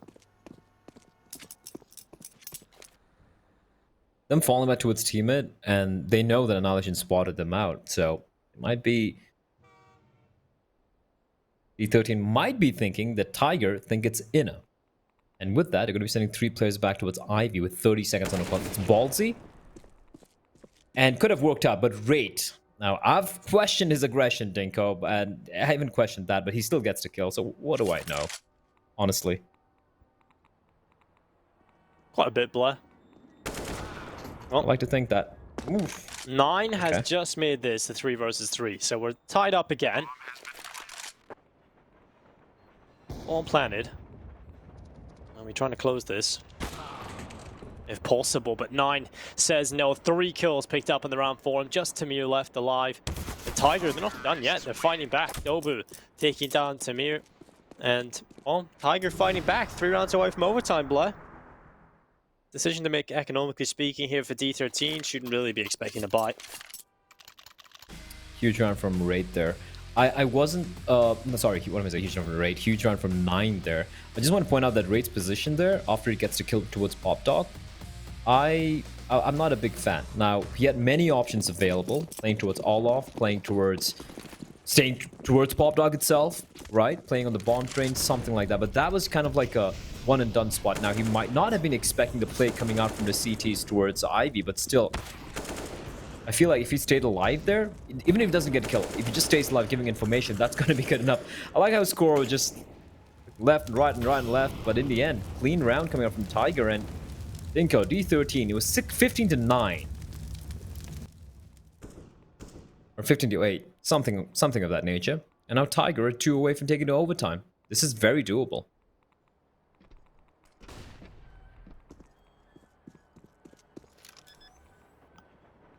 The bomb getting planted.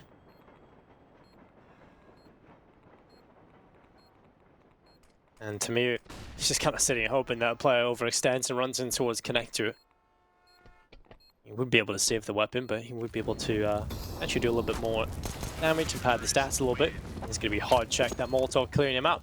9 with another. That's a 3k back-to-back, I believe. So 22 and 16. Just having a grit time towards the end of this. And overtime is a real possibility. And if Tiger pick up Train, I just see a 2-0. There's no way that I see D13 mentally recovering from this, for one, and also being able to win the second map. So I feel like Tiger, if they pull this to overtime and manage to be able to pick this up, then we could be just seeing them walk away with this blood. And we're back. We're back. So, you know, okay, I'll tell you which office I'm talking about, right? So you have this building, right, with the PGL logo and everything. And it's the one to the left of this. Now, you can't see it yet. You'll show it when it pans away from it. Wait for it. Wait for it.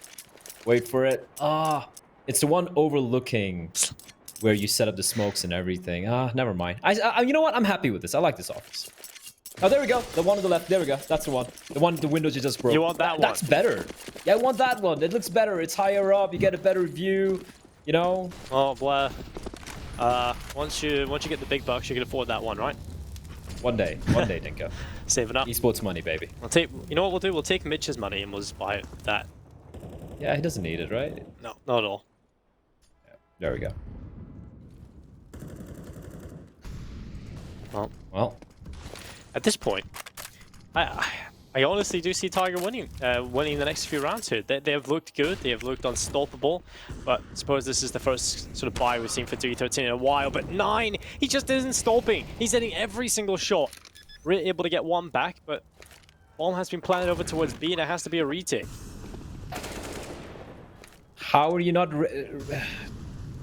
It's overtime. Look at the money, Dinko. This is where you save your guns right now and run away. Run far, far away. All right, score gets the kill. 3v3. They have 3 smokes in a kit. There's no way you're going for this retake, and there we go. Look at the money, Dinko, for the CTs. They are broke. Now, Ray can drop something for his teammates. Again, he has to make a decision. Like, he can drop a gun, but that means utility will be sparse. Annihilation. Taking away a few weapons from Tiger. But honestly, looking at the money they have Tiger right now, they're not worried about this. And 9, like you said, I think, what, 7 kills in the past 3 rounds? 2 of which were like 3Ks. It's very impressive. Not bad at all.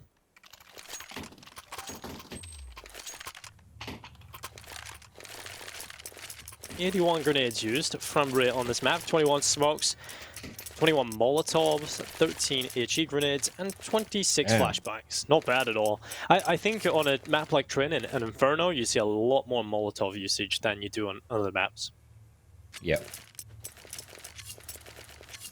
He has been impactful, at least with the utility, if not, you know, in the fracking department, where he's still had a few good rounds here and there. Rate's like, what, 17 or 18? So young, some of these players in this lineup. Droney McDrone face. And away he goes. Final round of regulation, Dinko. D13, they have a buy. Yeah, it's max loss bonus, they would have a buy anyway. My math was so off, but they haven't been able to do anything. And 9 has just been picking them apart. You know what's going to happen, right? Annihilation's going to get a 4K and just close this one out.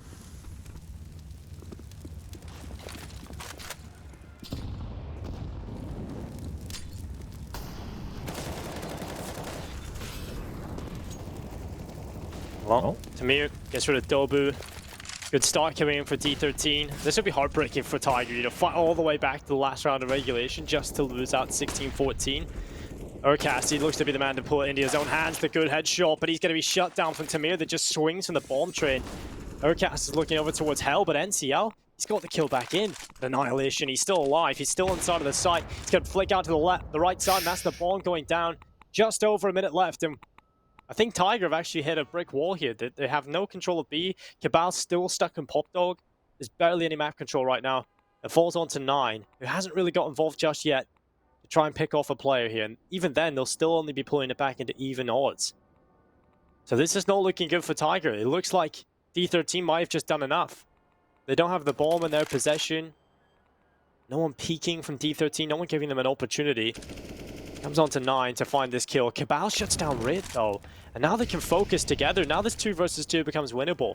Especially with 30 seconds still in play. One flashbang goes down in towards the side itself, but 9 don't really start worrying about that bomb at this point. 20 seconds. All they're doing is just sitting back now for the D13 players. They know they don't have to do much. They can just wait for this bomb plant. Now it comes through. Bomb recovered and planted. Now post-plant position has been held. This would be an incredible round to pick up for Tiger. A big round. And well, 9 is going to find the headshot. It's all onto Annihilation. A 1 versus 2. A round that looked done. This series looked like map number 1 was going to go in favor of D13, but now Annihilation have to pull off an incredible 1 versus 2, and I just don't see it happening. It's going to go to OT. Tiger have fought all the way back here on train. And D13, where's their mental attitude going to be at now, Blair? 15-15, we reach overtime. And that just must be completely mind-breaking for D13. Absolutely just beaten down, right? 15-9. 15-9 for Tiger to win 6 in a row on the T side of train. It's all gone wrong.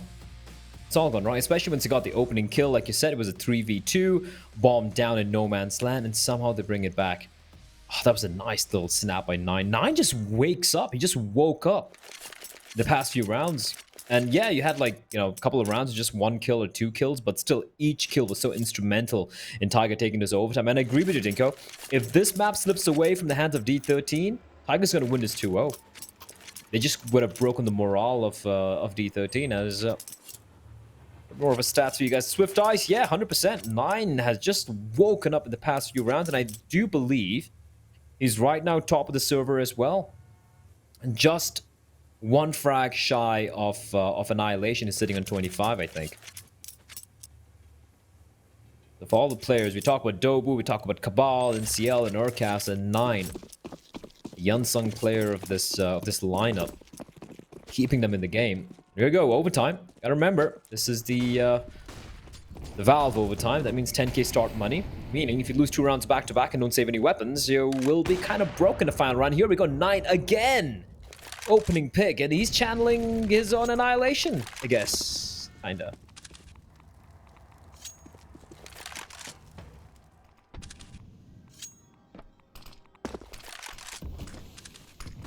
Yeah, he's being the solo carry in a lot of these rounds, and we sometimes talk about 9 being a little bit quiet, but this is a showing from him that they desperately needed. Now Rit holding on, the double push coming through. That's just good trading coming in from Tiger. Now Mr. Cap and score, well, 2 versus 4. Could be looking good for them. Mr. Cap gets rid of Cabal.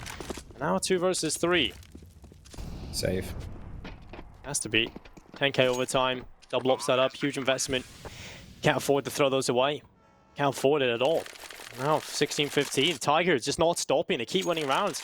Even when they're looking good for D13, they haven't been able to get them over the line. I think it was a 15-11, and now it's 16-15. It's 15-9. 15-9, so even worse. Yep. That's 7 rounds in a row. I do feel like D13 kind of just thought they had already done enough. It's kind of switched off, and Tiger switched on. Tiger switched on, 9 switched on especially. Oh yeah. And did you notice, like, once you reach 15-9, and this is a classic case of, even Tyloo does this quite often, they have the lead, and then they stop doing what they were doing to win the game, right? You have such a massive lead. They were in the face of Tiger. They were just taking the fight to them, just suffocating them, leaving no space to work with. And then suddenly, what do we see from D13? Playing passive, playing from the bomb side, just waiting patiently for Tiger to go for the plays. And Tiger just picking them apart one by one by one. No trades taking place. Some huge rounds coming out from NCL. And basically, D13, like you said, they stopped, not saying they stopped playing, but they started playing so passively and kind of allowed Tiger back into the game. And now Tiger with the lead after 7 rounds back-to-back. Tamir trying to be cheeky, but look at this, the pain train coming out, Dinko. Now Tiger are waking up. Now Tiger's looking angry, and they're looking to close this one out. Urcas clearing out the angles. Annihilation still there, not able to land a no-scope in time, though. And it's all on Score and Raid to make something happen. Raid finds Urcas, but it's still a 3v2, and is down to 19 HP. Score with the AWP towards the Ivy area. Bomb yet to be picked up, though. So after the initial skirmishes, no one left on the A-bomb site. That is that's... What? That's crazy. Well, round picked up for Tiger now at this point.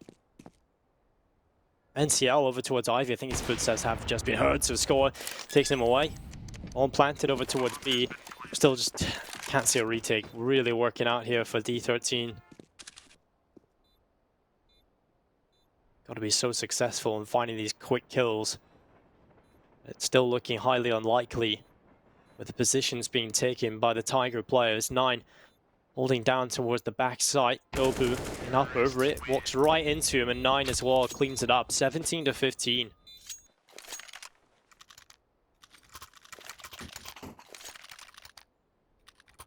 At least the fact that they saved a couple of guns in the previous round means they have a bit more money in the bank here, but my word, it has gone so wrong for D13.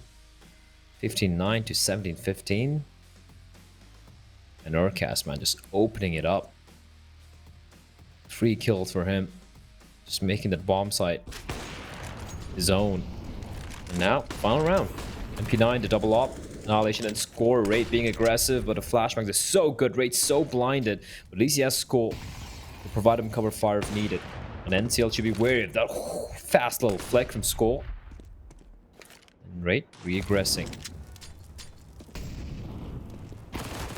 Oh, Dobu runs right into it with the MP9. Gets rid of him. Annihilation coming in as well. It's going to be clean up coming through on the board. Cabal gets 1 kill. Rit goes down. That's a 2 versus 4 with a huge advantage for D13. Their first round in a very long time, potentially coming their way.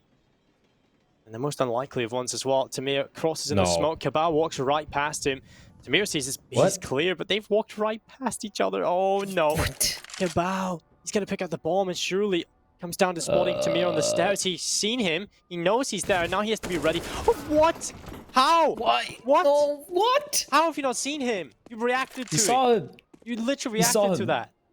Oh. I don't know what's going on. And now Urcast left on a lonesome. Gets a headshot. Still 4 more players to find. Oh. Well, this is just one of those rounds, isn't it? I don't know. I don't know anymore. But, well, D13, they do get the 1 consolation round here. As we do look at the scoreboard. Annihilation 28 kills. He was very quiet in the second half. He had 25 kills, I believe, going to overtime, and then just like 3 kills. Let's see what happens here though. Second half, Tiger. CD side almost feels like an ancient memory. I don't remember what they did in CD side. And they're gonna go with a double upset of their own. 9 feeling really, really ready with the big green ball as well. Single up. In the hands, of course, for Annihilation. AK-47s everywhere. Well, you know what I'd like to see from Tiger right now? It's just in your face, up close, just bombarding this teammate area, just smoking it off, just aggressing and not giving any space for D13 to work with. I think that's something they failed to do on their CD side, and that's something that D13 took advantage of. So I'd love them to do it right now. Oh, that's chunky nade. That's much more like it. Another one. Well, Molotov kind of failed. What are you doing? What are you doing? Needless. That is so weird. Needless. Well, luckily Dobu does get an eventual trade onto Tamir, so they haven't really had too many issues off of it. They haven't been punished massively right now, but 55 seconds. D13 are leaning still over towards A with the bomb at least. Currently, most of the majority of the players here for Tiger.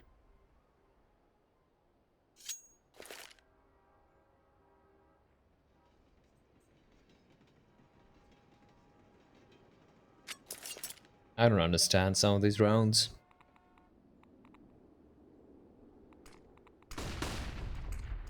The moment the Molotov failed for NCL, he should just fallen on back. There's no need to go for the full commit there. It was unnecessary. Set. Perfect read from Annihilation. Score up close. Cabal. Not expecting how deep score was. Dobu does strike back. Don't peek out like that. You want to wait for your teammate. He gets taken down. It was a 2v3. He was maybe feeling it. Maybe thinking he could just take matters into his own hands. Now it's all on 9. And as phenomenal as been in the past few rounds, Jinko, this might be too much for the lad. Mr. Cap Annihilation, but looking towards in that direction. And of course, they have Raid as well, just looking to spot if he does head in there. Head into go for that retake. So there you have it. Scores tied up again, 17-all. 9. He wants to save his AWP. Tiger, they need to win the next 2 rounds to take it to win the series. And for D13, they need to make they need to have a flawless second half here. 17-17 can go either way. Definitely can. Tiger losing control of this towards the recent rounds. Oh, D13 looking to try and clean it up. 2 more rounds for them to try and recover what has been a map that has looked good for them from the beginning, and until a certain point where Tiger just grabbed control of it. Managed to pull all the way back to overtime.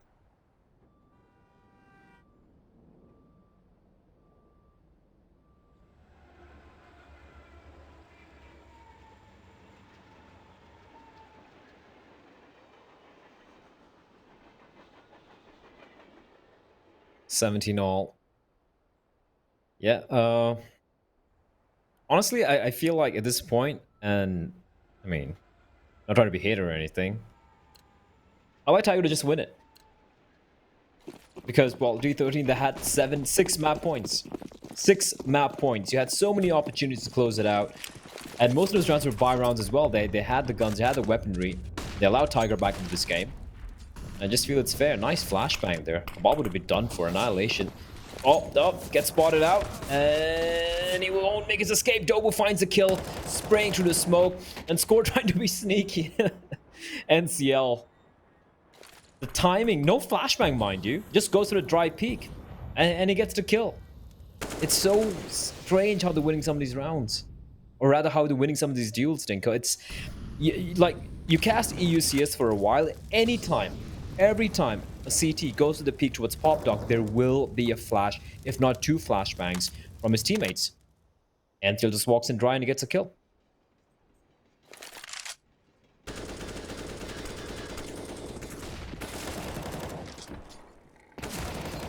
Well, NCL, couple of kills. Rit and Timmy are both going down.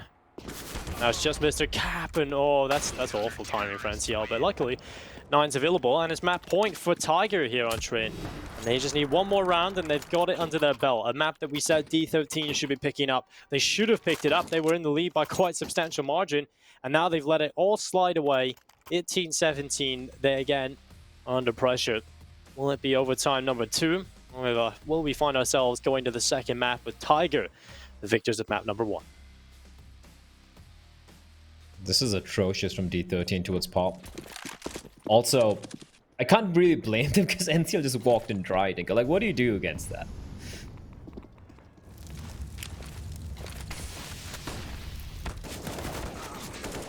Well, Dobu, he's going to go down. Rit, taking 1 kill.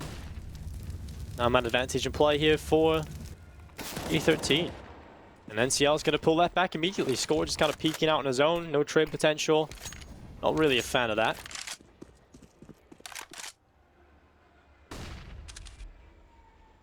Also, the way Raid played that angle, just playing the anti-flash, he knew exactly what Tiger were up to. He knew exactly what Dobu was going to do.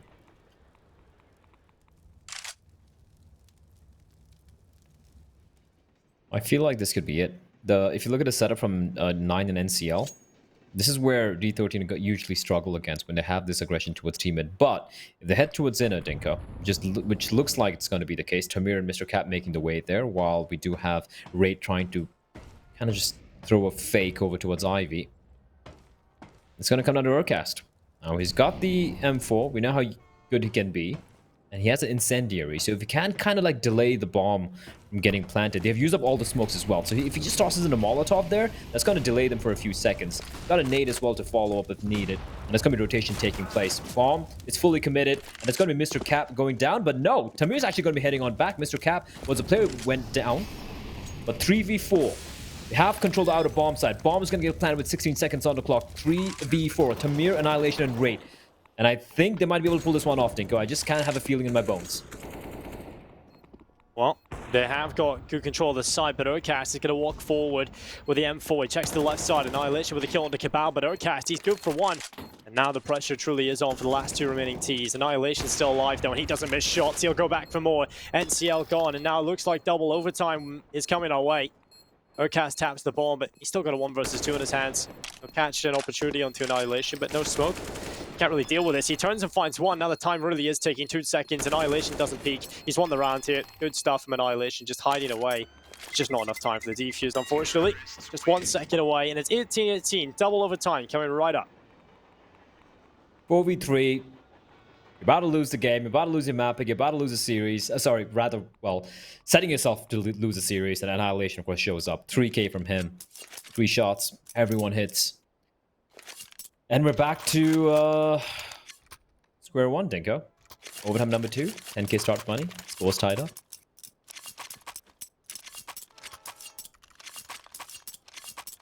It's the game that keeps on giving. Doesn't stop. Just round after round. This is the first overtime of the day. Closest game of the day so far as well. In terms of maps, at least. We often see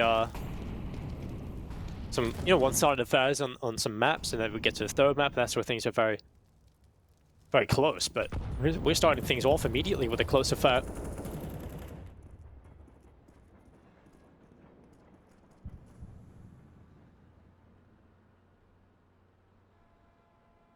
That's where you like to see. Yeah. Kind of shows that there is a true top battle for the top spot in Mongolia. Oh, I don't know yet, Dinko. In terms of map number 1, at least.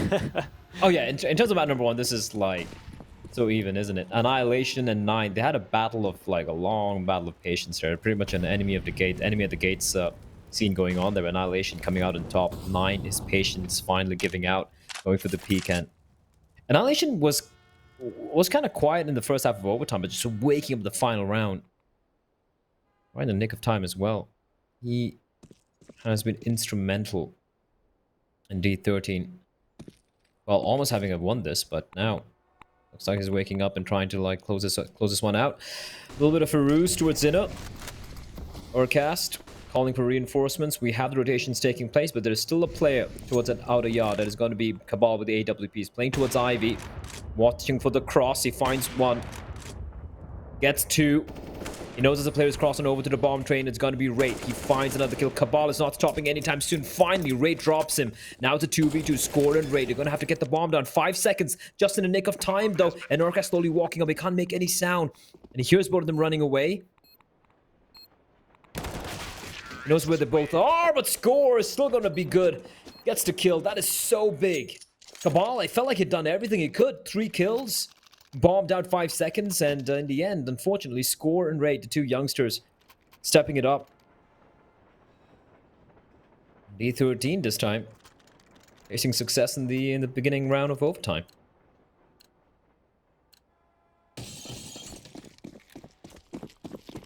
Well, good start for D13. And now over here for Tiger, it's the double op setup again. The M4 is in play. D13 we're going to try and rectify a couple of the issues they had throughout the first overtime and regulation. And off to a good start here. Maybe this is where Tiger's luck is dried up a little bit. 9 has slowed down a little bit in comparison to what he was doing towards the end of regulation, so I mean, that's definitely going to be influential.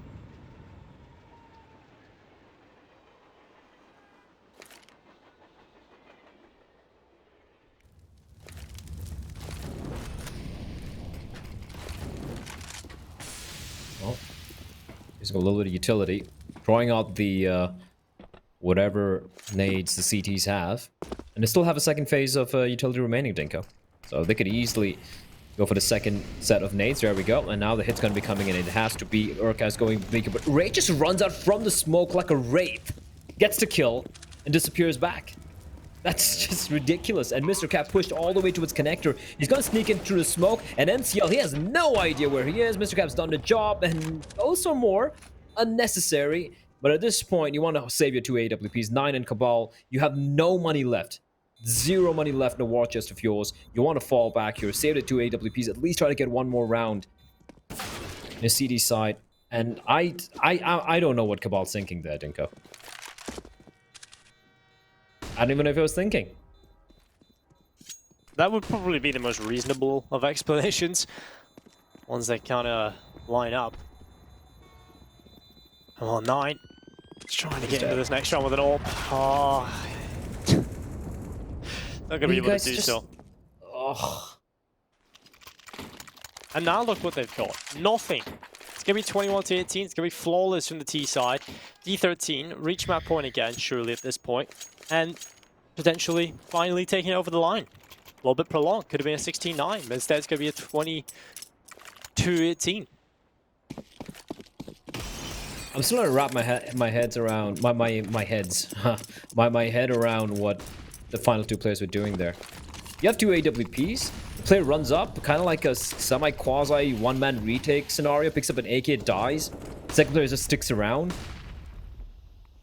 Just run for Ivy. You have the 2 ops and still make it work. It's trained CT side. You know, 2 MP9s, a Deagle, 2 AWPs. Yeah, I've seen teams win rounds on the CD side with much less than that. It just some extremely questionable decisions being made by the CTs. I'm not a big fan. NCL, however, does find Tamir. He's trying to get something done, and with that, B13 immediately pivot towards his B bomb side, where Urkas is alone, Deagle in hand, Cabal with the scout peering on top, providing him some covering fire. And a smoke to delay them for a few more seconds, but they have a lot of time to work with Dinko. 55 seconds, they're kind of pushing on in. Or are they? No. Just a few bullets being rattled off.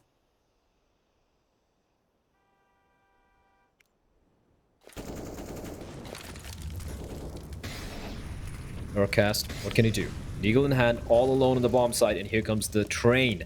The D13 train pouring out into the bomb site, and they're not gonna check. And Urkas finds a double. He's done such good work looking for the 3rd kill. Runs out of bullets. Annihilation finds him. It's a 2v2. Now NCL creeping up from behind with the AK-47 and Dobu with the MP9. They have no kit. They didn't make this much faster. I don't think they're aware of how close Dobu is, though. Dobu coming from above, and Score gonna get caught out with a knife out in hand. It's all an Annihilation. 1v2. We know he can pull this off. We've seen him hit some of the nuttiest shots we've seen so far. Finds Dobu. 1v1. NCL, 29 points of health. No kit. And Annihilation just dancing around. It's playing this to perfection.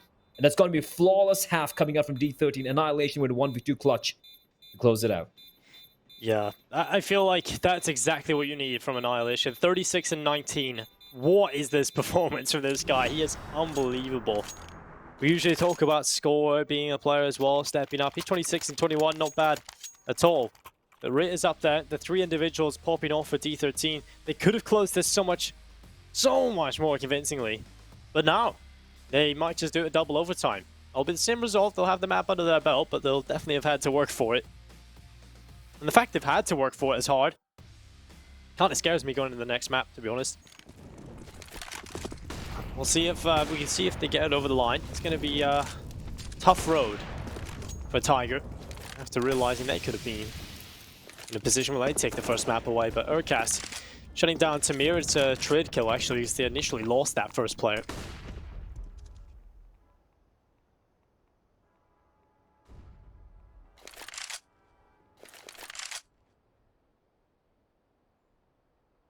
V4 and NCL, just sitting in the smoke. Timing is everything. Mr. Cap spots a player out. Gonna face them together, yes they are. But smoke's gonna bloom. Malto's gonna force out NCL. So lucky to stay alive, getting tagged down with the AK. As well as the Molotov just burning him. Look at this re-aggression. They want to close this one out, Dinko.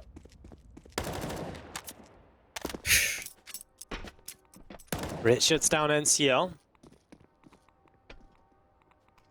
Urcast. Yeah, up on top of the blue trade. Mr. Cap is jumping up on top of the green one. Urcast comes over the top now. Mr. Cap spots him. There we go. I was wondering how long that was going to take, but he does see him. And this should be it now, Blood. There's only 2 more players remaining here for Tiger. This should be done. Should be wrapping up Train and heading on to the second map. And Dobu, well, he takes down Annihilation, but he's going to be shut down by Mr. Cap and Reply in 9. He does so much in this map to put them into a winnable position. And it was a big part in their success, being able to claw it to overtime. It will be D13 who take it away, 22-18. Pretty lackluster performance, I feel at times from D13, but they get it over the line nonetheless. Yeah, it was just a very weird game of a lot of weird decision making coming from both the sides. Jason, Mitch, I hope you're watching that because I'm confused. Yeah, I think we all are a little bit. It was an unusual performance, that's for sure. It felt like every time one team got their hands on the reins, it was like, let's just stop flashing for each other. Let's go for these crazy peaks. I mean, the pop dog control in particular had me scratching my head the whole game long. You know, like players are just running straight in there, trying to take the fights heads up, and it's just never really going to work like that, is it? I'm quite surprised, to be honest, that Tiger struggled as much as they did. I know we came in and said D13 were going to be a difficult opponent for them if they showed up and they weren't on their A game, yada yada. Thing is, rate and score were the ones that I was looking at. Obviously, we know Annihilation's going to turn up, especially on Train. No question about that. But when it came to rate and score, they weren't really there for me in regulation. And yet still, we saw D13 be at a point where they could have closed it out, what, six times, I think, throughout regulation, and then again into the OTs, and obviously eventually finishing it off. So I'm surprised Tiger struggled so much, considering that the main points that we look at D13 as a good team for weren't there to the same extent as they normally are. I mean, you talk about people maybe not showing up as well. I mean, we got to talk about Aircast on the other side. I mean, yeah, he finished off more towards the middle ground at the end of time, but he was like 15 kills towards, I think, like round 31. He was like second from the bottom, albeit there wasn't a massive spread between, you know, the bottom and the top of the team. But this man also was the one to watch when it came to seeing Tigers this last week in week 2. Like, there was some slow moments in week 1, but week 2 he definitely stepped up more than Dobu did, more than NCL9 or Cabal, and he was like the one to really carry his team across the line. Though on Train is a bit of a different story, and maybe they're not used to playing against, you know, players like Annihilation who can make these comeback rounds out of nowhere, who can opt like he can. He was 6-2 at opening duels. He had rate at 6-1. He had score at 7-2, and yet the game still came down to such a close match between the two teams. I think that's just showing like the individual aim prowess out of D13 against the strategy out of Tiger. And we can see here, I mean, 36 kills for Annihilation, 30 kills for rate, 27 for score. On the other side, I mean, an even spread, 20-28 from bottom to top. It's really not that bad. But the problem is those individual moments for rate or Annihilation, it was what really helped carry them over the line. And I don't even know who you even consider the MVP in this map as well, considering it was a 59 scoreline. I'm almost kind of like, does D13 even deserve the MVP? Because you have that many rounds to close it out. Maybe that shows like the shallowness of the diversity and strategies and mid-round calls. But the MVP is going to be going over to Annihilation. And I think it obviously is going to have to. The kills he had, he was ridiculous. 10 multi-kill rounds. That flick, if he hit that, I probably would have screamed so loud, someone in the hotel probably thought I was being murdered, to be honest. He's kind of good, isn't he? He's all kinds of good. He's The thing right. is, the best part about him, and I've been recently asked, like an interview, like what kind of traits do you like to see in players? And I always mention like cockiness. Some of the flicks he goes for, like he could pre-aim it a bit better. He doesn't need to do these crazy flicks sometimes. Like he could just have his crosshair placed a little bit differently. But damn, it looks good when he hits shots like that. You really can't argue against it, Mitch. It's one of those things, right? If he misses them 9 times out of 10, we're going to call him an idiot for going for them. But because he's consistently hitting them, what can you do? If I do it, I'm a moron because I'm never going to hit that. But he's got the skill to back it up, so he can do whatever the hell he wants. It's like if you've got a team of just 5 simples and they go out aim dueling everybody with no smokes or flashes. Well, who cares? If they win games like that, do whatever you want. The thing for me was like Annihilation in opening duels. The funniest thing was he wasn't even the most impressive on the team on a map like Train. But also the fact that it was something you brought up there, Jason, the fact that they had so many under their belt, but 6 for 2, 6 for 1, 7 for 2. They were overwhelmingly positive, but only barely managed to close it out. And I think that speaks to the skill difference between them and Tiger, that they can consistently pull themselves into a good starting position on the rounds, but in closing them out, once it goes to the slower mid round, that's where Tiger really excel, which is what you'd expect. I mean, we talked about D13 saying it's a team more of individuals versus a team like Tiger, who you would expect to succeed more in the strategic department, and obviously have the likes of Urkas, Dobu, both of which were underwhelmingly quiet in this series. I think there is like a lot of positives for D13 looking forward. The thing is, Train was the map that we looked at and said they can do it. Mirage, Inferno, I feel like we still, because it was close, I'm still going to side with Tiger moving on to those two maps, even though they're at a 1-0 disadvantage. 100% agree. I mean, obviously, I feel like we're going to see Tiger be a team more working around each other, flash each other out, smoking each other out, stuff like that. D13, I don't think they do that just yet, and that's why I kind of want to see someone who can join the team and bring that together. They had 3 flash assists that to be entire fair, game. Tiger did as well. Just 3. Hey, I'll give you that. And that's insane. Like, honestly, how many rounds did we do? Was it 22 to 18? We did 40 rounds of Counter-Strike where 6 people died because they'd been flashed. What is that? Okay, well, we have to be a little bit fair, though. It's Train is a map I feel like it's really hard to get a flash assist with. Just because of like the sheer size of it. It's like getting flash assists on Nuke outside. It's not going to happen that often. Like you rush the A site, lob flashes over, you're getting 2 or 3 on the back of that. Like that's madness. 6 in a game of 40 rounds. If you're D13, who needs flashes when you can hit shots like Annihilation? We're going to be going to a quick break here while we get things ready for our second game, our second map, if I can use my words correctly. It's going to be on Mirage. It's going to be Tiger's pick as they look to bounce back and get themselves on the board and potentially a victory in the end of things. We'll see you guys in about 5 minutes' time.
Mirage 地图往事。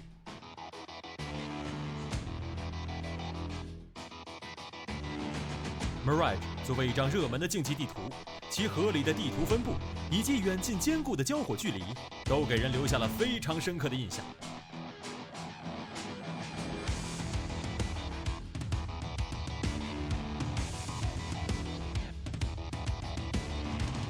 A1是双方的主要交火点之一，当时仍效力于 Liquid 战队的 Simple 在这里上演了一招天外飞仙，乌克兰剑圣的名号就此得来。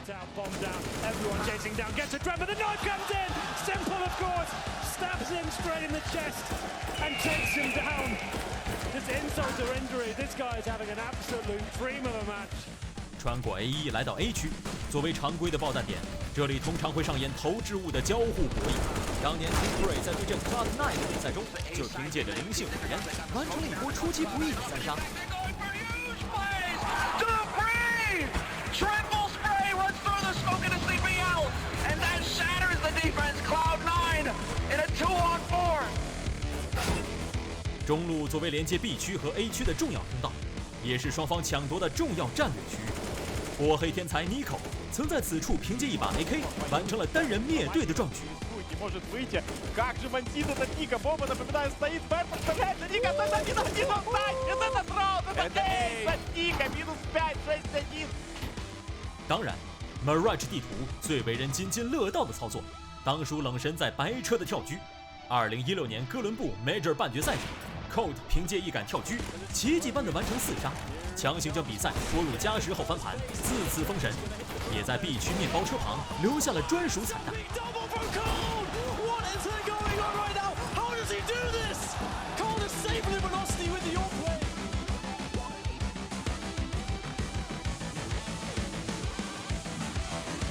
本次比赛，期待各位亚洲的选手们能带来更多惊喜。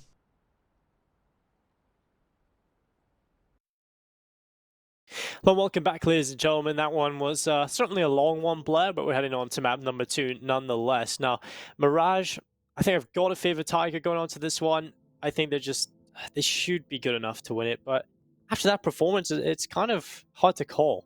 The 6 flashbangs, that number really triggers me. But Mirage, hopefully it's it goes both ways though, right? Yeah, it's like, yeah. I don't know. I don't know where you stand in terms of predictions for this one. In terms of Tiger winning this map, I think that's what you would have to say statistically, but I think D13 have the individual ability to potentially take this one as well. I agree. I feel like D13 do have the individuals, but at least the fact that Tiger showed what it took to kind of grind it back, especially T-Side train is never that easy, right? Yeah, D13 gave them a lot of space to work with, but Tiger did manage to grind it back in the end. So I'm gonna agree with Mitch. I really agree with Mitch, but I'm gonna agree with Mitch. I feel like Tiger gonna take this 2-1. Yeah, that's what I predicted at the start of this one as well. And it feels weird to side with Mitch, but I guess every now and then we have to be wrong. And this might just be that time, Black, because who knows what might happen going on to Mirage. I'm sure the players are needing a little bit of a break heading into this one, so it probably will be a little while before that game gets going. But we take a look at Mirage as a map. We've seen this come through in so many best of 3s in this tournament so far. And I feel like we've seen so many different ways it's been played, which is so weird because it's one of the most stale maps within Counter-Strike. And within the Asian Counter-Strike scene, we see so many different ways people approach it. So it's kind of a fun one to watch when you've got these Asian rosters on it. Yeah, it's interesting because, like you said, like it's been played over almost everyone, but I feel like more than anything, what we find in the Asian region when it comes to Mirage is, yeah, some teams like playing it, like if you look at Beyond or Tyloo, they look so good on it, right? They look really good on it. But I feel like for every other team, it's just them going for these plays, right? It's two things. You either see them play extremely passive on the CT side, where they just give all the space in the world, and then go for this retake sort of plays, very tame approach, I might say, or it's hyper aggression. It's like play just pushing down underpass, 2 players pushing down underpass, 2 players pushing towards B apps at the same time, just wild Counter-Strike all together. I feel like they're yet to find the middle ground where it's kind of like tempered aggression, where you are kind of taking matters into your own hands. At the same time, you're not overextending. And I feel very few teams do that in the region. Tyloo and Beyond, Tiger maybe, but yeah, that's about it. Yeah, and if Tiger win this, moving on and kind of looking at the bigger picture, which we'll take very slowly. I think we'll go baby steps into the series, but we take a look at that third map and that potential third. If Tiger go there, I just don't see a way in which they'd lose, unfortunately, for D13. I think as the deeper we get into a map pool, this is when the issues start to arise for D13. They look rough in terms of some of the maps they're not very good on, so or haven't put as much work into. So I kind of have an issue when it gets to the later stages, because we've just seen D13 nearly choke a 15-9 lead. So yeah, this is kind of a scary time ahead if D13 don't win this one. Especially if you remember when... Oh, hi, we're back out in the open. It's sunny, it's hot, and I don't think you can really handle this heat, Dinko. Like, if you're out in the sun in like the Middle East, Mediterranean, you'll probably die. When we were in Abu Dhabi, like that December, it was like cold weather for those guys, and I was just dying. So yeah, it was pleasant. There was a pool, there was some drinks. It's like, yeah, the pool made it somewhat survivable, I guess. Plus, we didn't really do much work, but yeah, that was definitely best event ever. Yeah, in terms of not really doing much, I guess it was good. But yeah, the heat definitely not going to be able to hand that play. You're probably more accustomed to it, so I think this is more of a casting setup for you. I don't think anyone's really ready for that heat. I won't lie. Like that got a little too much for me as well. But yeah, I guess you know, like 30 degrees Celsius. I think I'm okay with that. It's still a little too warm for me, but that probably for you is death. I just want to touch upon, like, before we get go off on this tangent. I want to talk a little bit about the maps that Tiger played against VG. Mirage and Inferno. They lost Nuke in overtime. And then they 16-7 them on Inferno and Mirage. Now, this is setting up to be something similar to that, right? They lose to D13 in overtime. And now, it's in Mirage and Inferno, where they look so indomitable.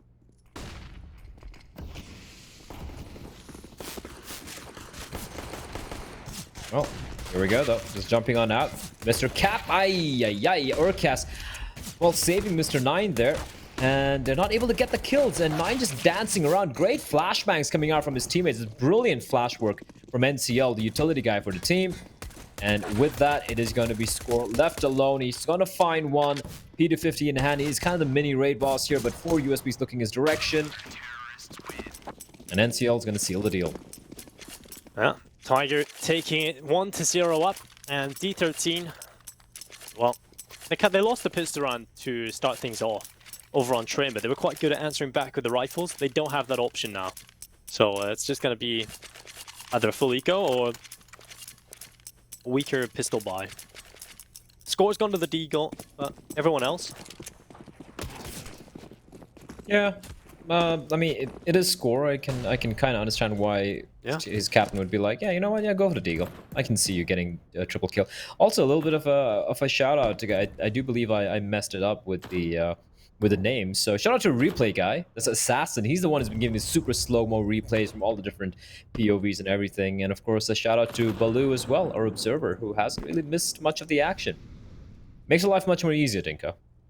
It does indeed. It adds a lot. Remember, we were casting a tournament a while ago. We didn't have an observer blood. That was quite a dreadful time. And what Flash this is an improvement. Yes. Flash is down it towards middle. Urcast in jungle. A spray coming through. NCL gets 1 kill on the MP9. Follow-ups coming through across the board, and it's Tiger that cleaned it up without losing a single player. Money is good enough to get the rifles out here for D13, so they'll be able to pick those up. And for Tiger, it's 3 MP9s in play and 2 M4A4s, so quite a bit of utility. So it's a bit of a bonus round for them, but they've still got all the pieces. Yeah, and I do like the little cheeky double run boost coming out from D13 as well. You know, when you just have the Glocks or just the USBs and just playing defaults, which is something that is a pet peeve of yours as well, right? I like it when teams try to be a little bit more inventive, a little bit more unorthodox with the way to approach it. But here we go. Oh, NCL seems okay. For a moment, I thought he was just committed to the Molotov there, but he was boosting up his teammate Cabal and NCL. Aggressive Molotov. Raid going to be forced on back, and Cabal forcing Raid to reposition himself due to the Molotov, and he gets to kill. And this is more like it from Tiger. This is what we didn't see from the CT side, where they were just playing passively, reacting to what D13 were throwing at them, and now just taking matters into their own hands.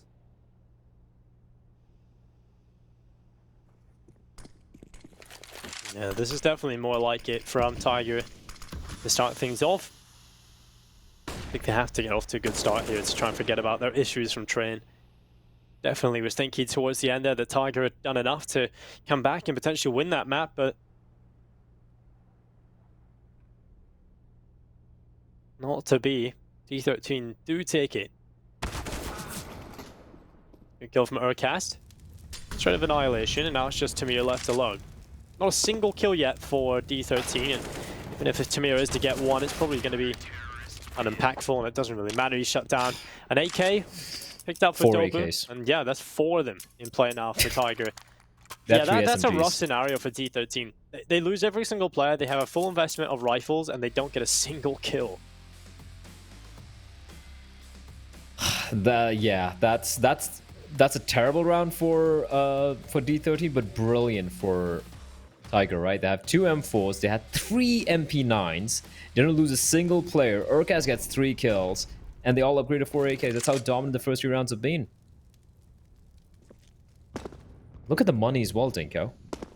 2 players over 6k, 2 players on 4,000, 1 and 5k. This is after, you know, the utility buy and whatnot, so... And considering they just have the pistols for the T side here, they should be looking even better. Cabal, he's feeling confident right now. He's just looking for his duels, and why not? Hitting his shots. NCL, they're teaming up together, the 2 AKs in tandem. Finally, a player will fall. And Mr. Cat finds Aircast as well. Suddenly, things looking interesting. Well, Annihilation. 16 HP. 3 versus 2. Definitely interesting. Now Adobu catches out Mr. Cap. That's just Annihilation left alone.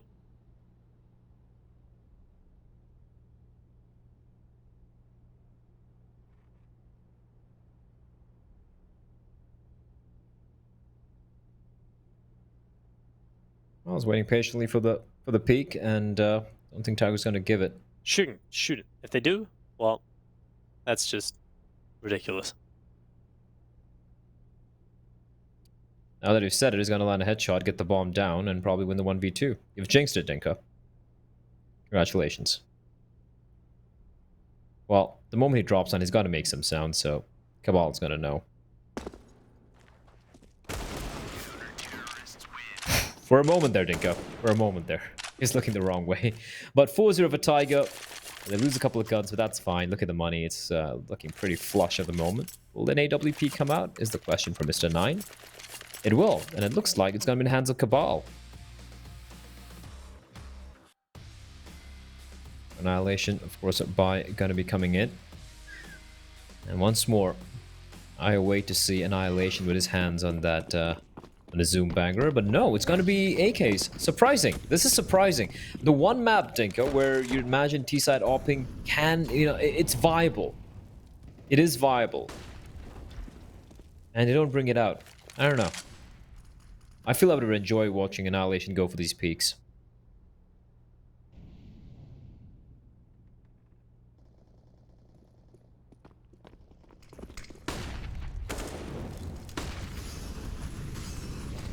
Push comes out towards the bomb site. Rit just charging through. Dolby with the first kill. Managing 1. He will eventually go down into Tamir. Is there a reply? Oh, the bomb plant coming through. I love the spinning of the bomb plant as well. And now Tamir just spraying away, catches out 9. It was a boost going on there. Just should be aware that there potentially is another player around this corner. But overcommitting in towards the waiting arms of Aircast is never going to be a good idea unless a flashbang comes through. Doesn't blind Aircast, I don't think fully there. He looked away, he kind of just caught him to the side. And the kill comes in for Tamir nonetheless. That is a round going in favor of D13. NCL's going to stick around, but no one from D13 giving anything. Tamir, what a round he's having. He could ace this. He could get all of the kills, but Cabal will shut him down, of course. Commentator's curse coming in full effect, but it's the first round for D13. They knew they didn't have enough utility, and they just went for full commit. They're like, all right, it's going to be the A-bomb side, we don't have for the second round of utility. And they knew if they just threw in the utility and then just went for a default execute towards A, the CDs are just tossing the Molotovs and just stop it before they're able to do anything. They'd have nothing left as a whichever side they wanted to head towards. So they kind of went for a semi-quasi-contact play. They walk on out at the same time the utility blooms, not giving much of a chance for the CTs to counter with their utility. And of course, Tamir getting a 4K really helps matters as well. But pretty good round, solid round from D13, and they've retrieved the AWP from Mr. Annihilation, so that's good. Well, Rick gets rid of Cabal. That opens things up quite effectively here for D13. No trip potential available. In fact, no one really here towards the B-bomb side at all for the CT side. NCL does get rid of Mr. Cap.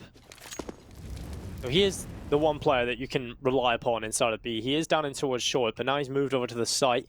He's taken down 2 players. They don't actually go out together. They aren't in a position where they just double peek him or double stack out and towards the site and confirm the trade. Instead, it's very disjointed, 1 by 1. NCL just gets 2 free kills, and instead of sticking around, Annihilation, in fact, falls back. And he falls back into the waiting arms of Aircast. He's going to take him away on the Glock, Blair. Yeah, I don't know. I mean, hopefully we'll see the replay of that. I don't know how the hell Aircast didn't get that kill. Annihilation had no idea where it's coming in from. He had the Glock out, and he wins the duel with the Glock against an M4. I know the M4 is not the best of guns, but it's still a definite upgrade. Yeah, 100%. Maybe not against a Krieg or an AK or an AWP, but Annihilation. He stays alive. He gets the kill. Dobu with a nade. 1v2 now. This is pretty much unwinnable though, but he's still gonna try his luck here. Taps the bomb once. Oh, but Tamir, perfect peek there. Dobu not really getting too blinded, but doesn't really matter. They're gonna win the round. They don't salvage the AWP, but that's fine. D13, they strike back 2 in a row, and with that, they have kind of whittled away the money for Tiger. They still have some money to eke out a few pistol upgrades, maybe a couple, a little bit of utility here and there. I still have no idea how Annihilation survived that. If he gets taken down, that's a round for Tiger. That's why. That's good reasoning. I can live with that. If I'm 9, and I don't want to say this publicly too much, but I have to. It's in everybody's heads. If I'm 9, I'm a little bit scared right now for my spot in this team. How many stories do you hear of players being picked up for the big rosters just because you destroy the other team?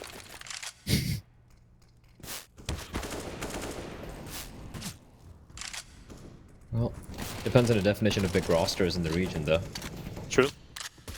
Well, I suppose Tiger would probably have more financial backing and stuff than D13 and more experienced players around it. Tiger, unless I'm very much mistaken, I mean, they are a Chinese org. They have the money, and as an org, I actually like them. From what I've heard about them, and this is coming from Urcast as well, so I guess, it has to be legit considering he does play for the organization. It's like how proactive they are and how they want to build a team that can win.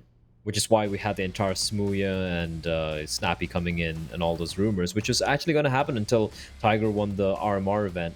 And then they're like, hey, there are all 5 of us here. You might as well just, why do you want to lose our points, right? So it makes sense why they stuck around with it. But they're an org who are proactive. And if they see that certain players aren't performing or the team's not really performing the level they're expected to, they're not afraid to go for some changes in the lineup, and they're willing to go all the way. It's like picking up players all the way from EU, star players, not some washed up, players like we've seen sometimes. Like, wasn't there like this rumor of Doshia and I think was it Zeus joining a Chinese team right before the Corona thing happened, and then they had to like cancel those plans. And you see that happen quite often. You see some of the CIS players, some of the unknown ones playing in tier 2, tier 3 teams, and they're like, you know what, let's go to China, make a quick, easy paycheck. But this was different. You're talking about Smooya, one of the more impressive players we've seen coming out of late. But let's hold on to the dot, Dinko. It's going to be an A hit coming in. So far, no casualties yet. But a lot of bullets are getting rattled off, and Urcast going to fall first. Oh, great, though. That's huge. Getting Dobu, that should be the call for the save here. 9, getting down on 54 HP, and he's going to run for the hills.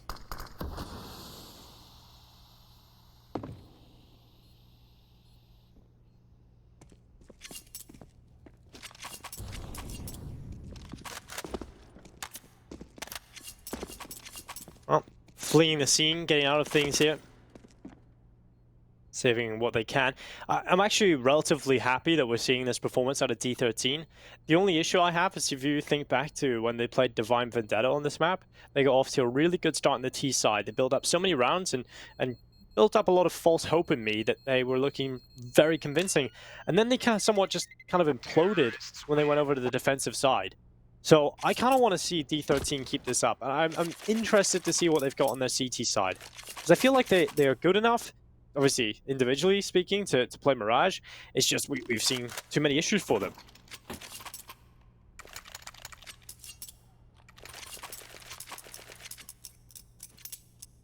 Honestly, I feel like if D13 get off to a very good first half here, I'm gonna start worrying for Tiger. I am indeed, but that's why I'm gonna reserve my judgment until the second half, mainly because of what we have seen on the CT side of D13. It's been pretty uninspiring against Divine Vendetta. Dobu gets rid of Tamir. Mr. Cap just swinging by. He did get a 4K a little bit earlier on with the MAC-10. Now he's got 2 on the AK. Maybe looking for a little bit more as he moves forward. NCL, the smoke's faded. He will get 1 kill. A little bit of smoke. Mr. Cap going down. Now it's Score and Raid into a 2 versus 3. And Raid just peeks down in towards jungle. And Cabal gone. Now a 2v2 indeed.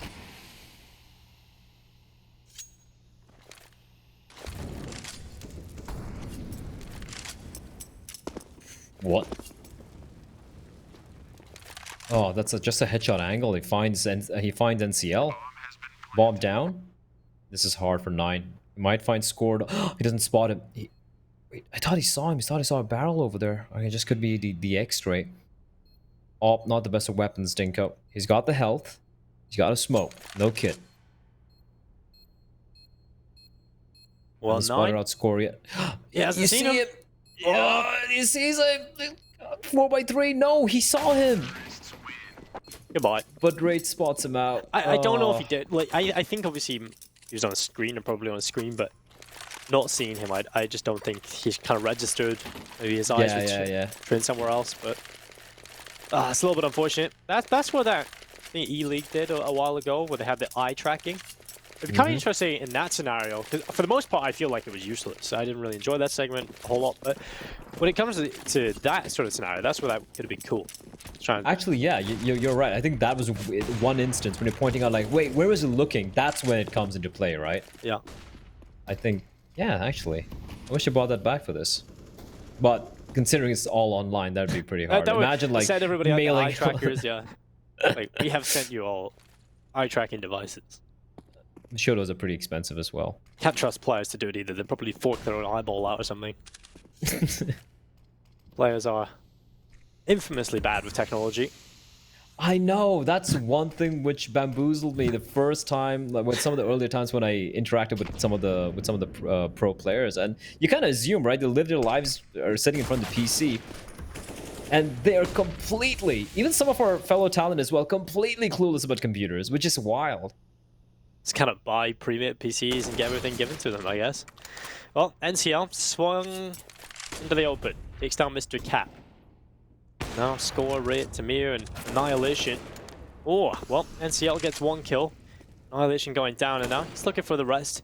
It'll be very difficult to try and pull this into a winnable position. So he's going to have to flee the connector and go back to spawn, saving the AK in the next round. And it's not going to work for him. Score is ready. Just peeks out from the window, shuts it down. NCL gone, and a 6th round picked up for D13.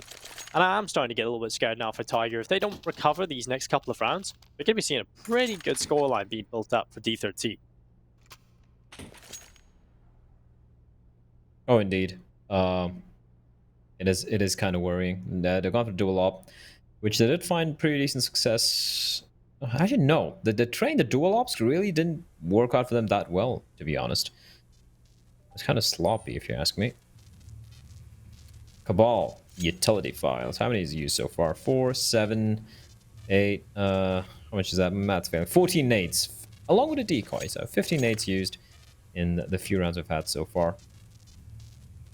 Oh, I love the tattoo he's got going there. It's like something like a rose. Yeah, it's a rose, it's an eye, and another rose. I think it might be an Illuminati eye in the middle. I like that. Probably should like hit him up, but probably got it from some, like, you know, Mongolian tattoo artist sitting in some little hill out in the plains. Did it with his bare hands and a needle. Just fashioned out of wood. Those are the best looking ones, I won't lie. Okay, this is a much better start from Dobu. Matching score. But it's where Tamir shines, I feel like. You know, when they're in man down, he just has this innate, like, I don't know, knack of getting these double kills somehow. But Urcast plays it perfectly, just using the headshot angle to get opening kills. This should be the round. This should be the round for Tigers here.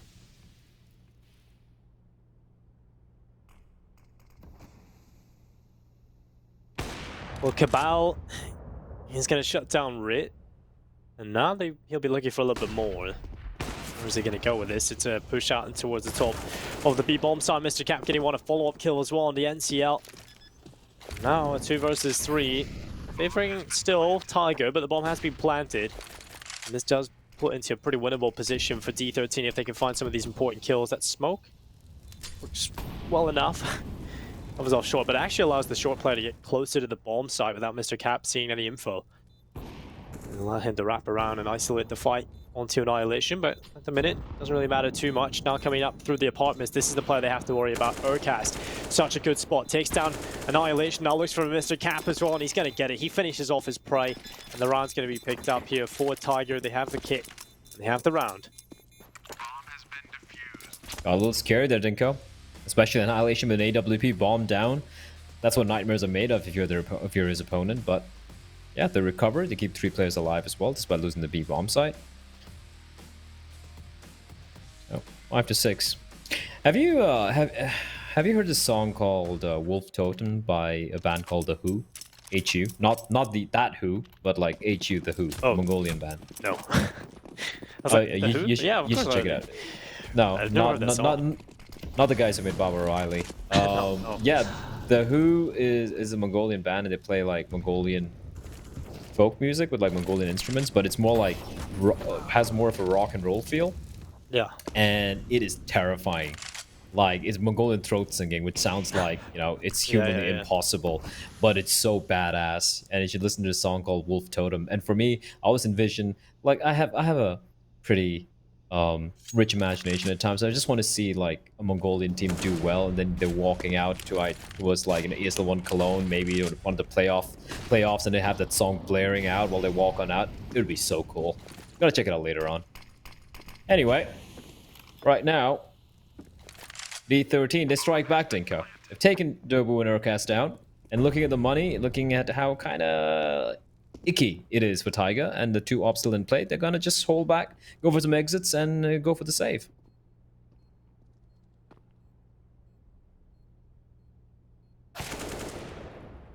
Oh.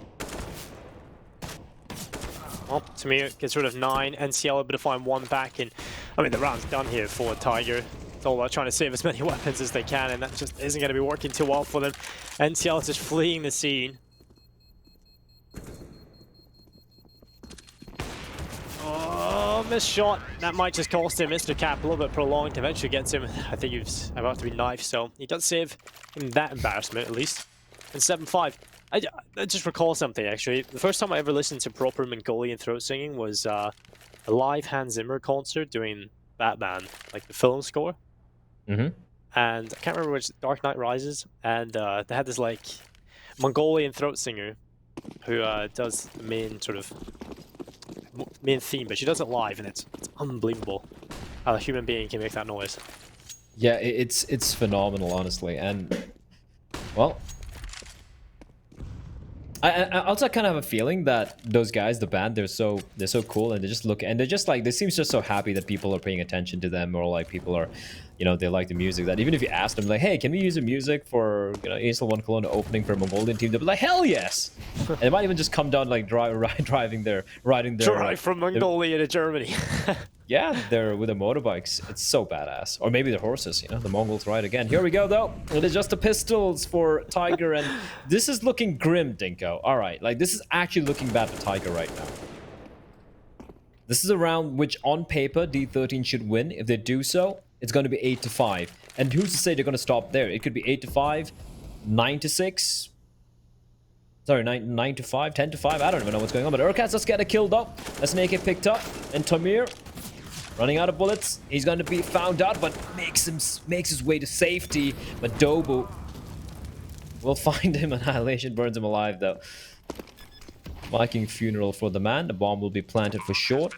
And despite a little bit of damage being dealt out here, I think D13 should have this one in the back, especially with Mr. Cap and Annihilation alive. Well, Mr. Cap gets rid of NCL. Now, Kabbalah is the last remaining player into this 1 versus 2. He'll start to walk back in towards the bomb site, and the time is ticking. Annihilation over there on the AWP. Mr. Cap up on top of the Tetris. He will get his head torn right off, and Kabbalah tossed to the smoke, but he doesn't have a kit. That's the big issue. The flashbang spray coming through in the Tech 9, but it's not working out. No way! Not like this. Missed shots too far to the right side. He's going to go running in with a knife, and he's off the bomb. Did he get off the bomb? No, he's not. Okay, he got it last second. What is that? How? It's full 10-second defuse in the smoke. I think 1 million bullets went past him in the smoke as well. Annihilation realizes, God damn it, runs in with a knife, still can't get it done. He did everything. Tech 9, AWP, knife out, and Cabal didn't bug. Look at this. Cabal just doesn't even come off it at all. And he killed him in the end for a second because obviously the HUD can't be exactly in real time. But when he came off the bomb at the last second, I thought he'd just come off it. I went, what are you doing? But Luckily, he does get the defuse, and that does save things for Tiger. And this aggressive play from 9 is going to work out. Good opening kill. He'll look for another. He comes back in towards Ninja. Of course, the one round where we're like, yeah, there's no way to losing this one, and Cabal's like, well, hold my beer.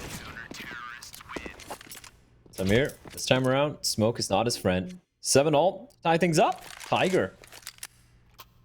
Well, they have a very good chance of going to the second half with a 1-round lead, but D13, you gotta ask yourself, Dinka, maybe they let this one slip a little bit. Maybe they could have gone in with a 9-6 lead.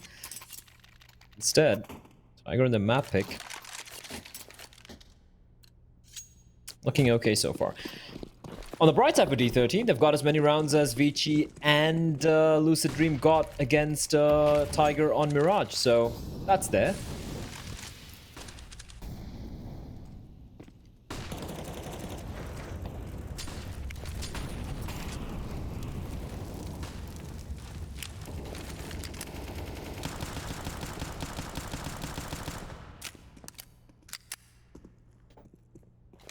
Well, Cabal just sitting outside of B right now. It got right in front of him. Dive at the window comes through. It's a collateral kill, full blinded. That's exactly what you want to see if you're Cabal. Gets unblinded, looks up the right side, sees 1 bullet, 2 kills. Fantastic stuff. Urcast as well coming in and cleaning it up. It's 8-7. Somehow Tiger do recover it. They go into the second half with the lead. Now that was almost a scary half for them. Good enough rounds picked up for D13. That they'll be needing this pistol round if they want to be able to compete in this second half, I feel. They have looked rough in the past on the CT side. Oh yeah, they have. And I feel like if Cabal hadn't like kind of turned it on during, not just the clutch round he had over there, but just in general, he's just been so much on point, right? And we talk about Urgas, we talk about Dobu, and that's a really nice thing about his Tiger lineup, how everyone seems to be at almost an equal level. Everyone can really step on up. 9 has been kind of quiet at Dinko. He was the player kind of keeping Tiger in the game on train, especially with that monumental comeback on the T side. It was 15-9 taking to overtime, but now he's kind of quieting down a bit. A map like Mirage, one would imagine to feel a little bit more comfortable, but well, here we go. It's a waterfall out from Palace. It's going to be a retake setup for D13. They have a kit and a smoke in the hands of Mr. Cap. In the T's, they're looking to aggress further here. They've used up they still have a last flashbang. Flashbang's going to pop. It's going to be Score getting hounded. They know where he is, but now the flashbang pops. That's brilliant. That is absolutely brilliant. They use the decoys to perfection, and it's an absolute slaughter at CD spawn. Not a single kill. Barely any damage being dealt towards Tiger. And just the bait setup with the decoys, Dinko. And finally with the flash pops, they completely, utterly blinded. Brilliant stuff.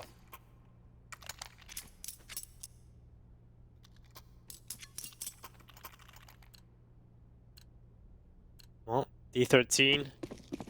Gonna be Deagle out for the rest of the squad. Score with his. CZ75 as well up for Tamir. Good bit of utility around it. They dive in towards middle. The smoke going up. Short flashes up as well. And, well, it's a pretty good start for Tiger. Good bit of map control already assumed, but nice position. He's aware that there could be a player already in short, so he's just going to be chilling out in this control room or this ladder room for a little bit longer.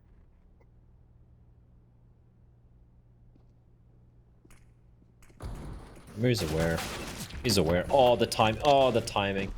They're so patient, Dinko. Unfortunately, now Cabal's going to drop on down. Nate doesn't do much damage. There is a player. That's Mr. Cap hiding in the smoke. That is cheeky from him, but Urcast being very patient. And the rifles will sing out loud and proud. And it's going to be, well, just Rayton staying alive here unless Score escapes and he will 1 HP.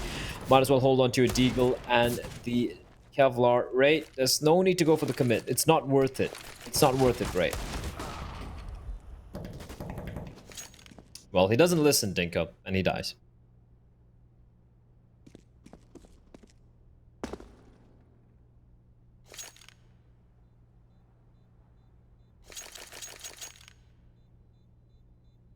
These are some of the decision makings I question. This is actually not that bad compared to some of the ones I saw on some of the other maps, some of the other teams as well.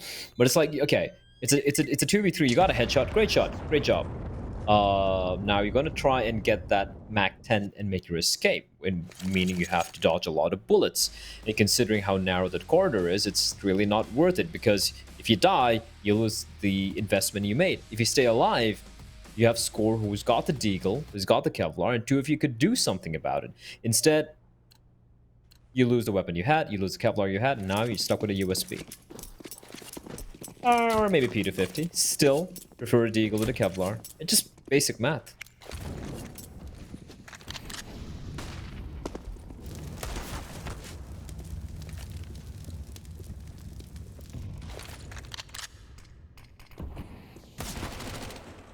Well, NCL gets rid of Score.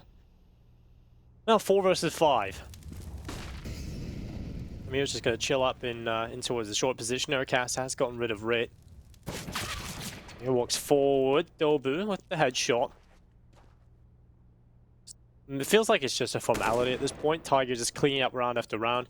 I do want to see immediately what sort of challenge D13 are going to present going into this next round. If they show us anything, I'll be relatively happy. But if they just fall flat, well, I feel like it's going to be Tiger probably just walking away with Mirage. We've loved to have seen D13 get off to a good start in the second half, but now that's gone. The scoreline is going to be 11-7, Blood, and we move into the next gun round. A lot rides on that. You can't really afford to lose this next gun round. Yeah, I agree with you. I feel like the next round is going to be very telling as to how the remaining few rounds are going to be played out here. D13, the buy is going to be coming in.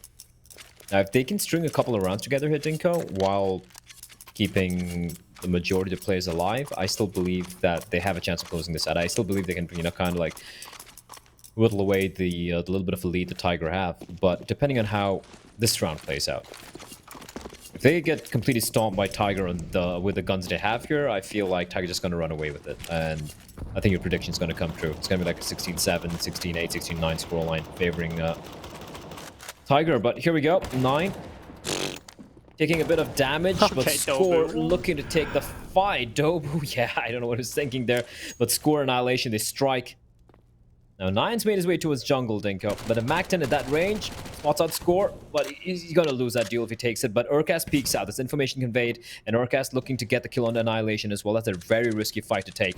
Knows the player beneath him as well. Molotov's going to flush out the player. But Raid repositioning himself. This is so smart from Raid. 2 kills. That's 9 all alone, and they know exactly where he is. But the MAC-10 in play against a rifle is not going to be easy. He still wins this duel, though, but great job from Raid. 3k for him.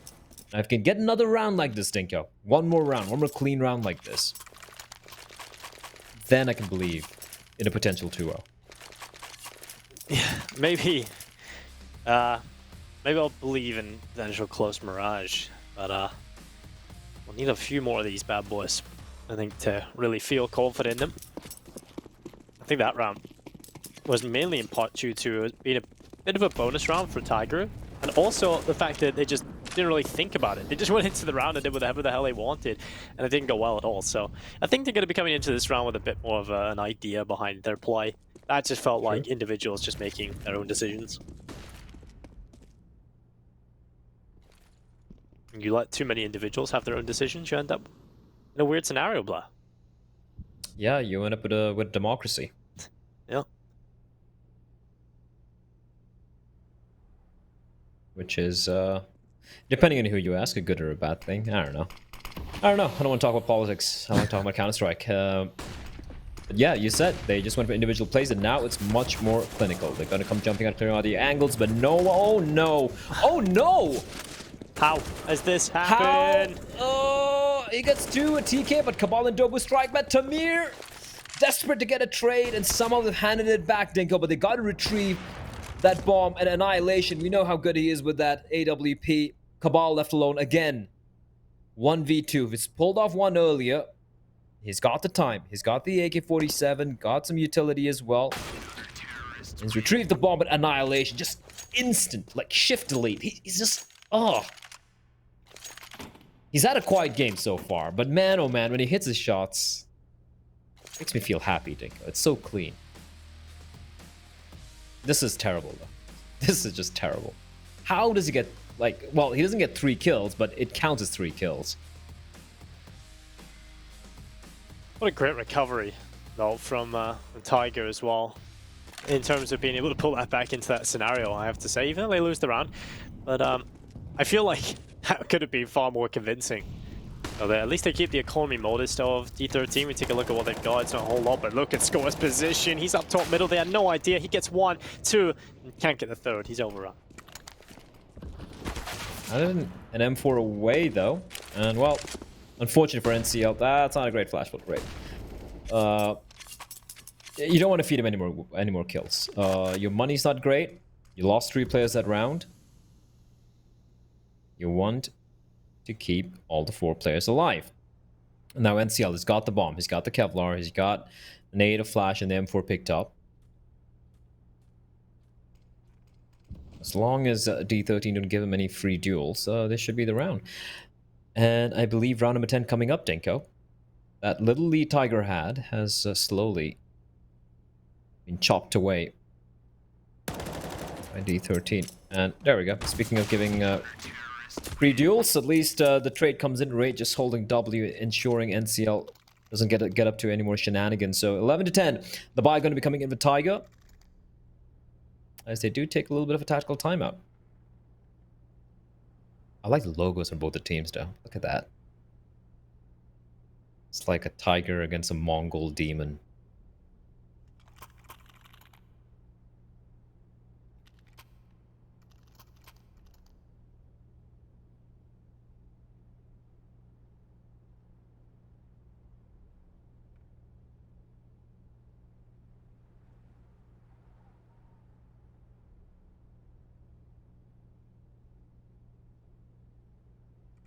Which do you prefer, the demon or the tiger?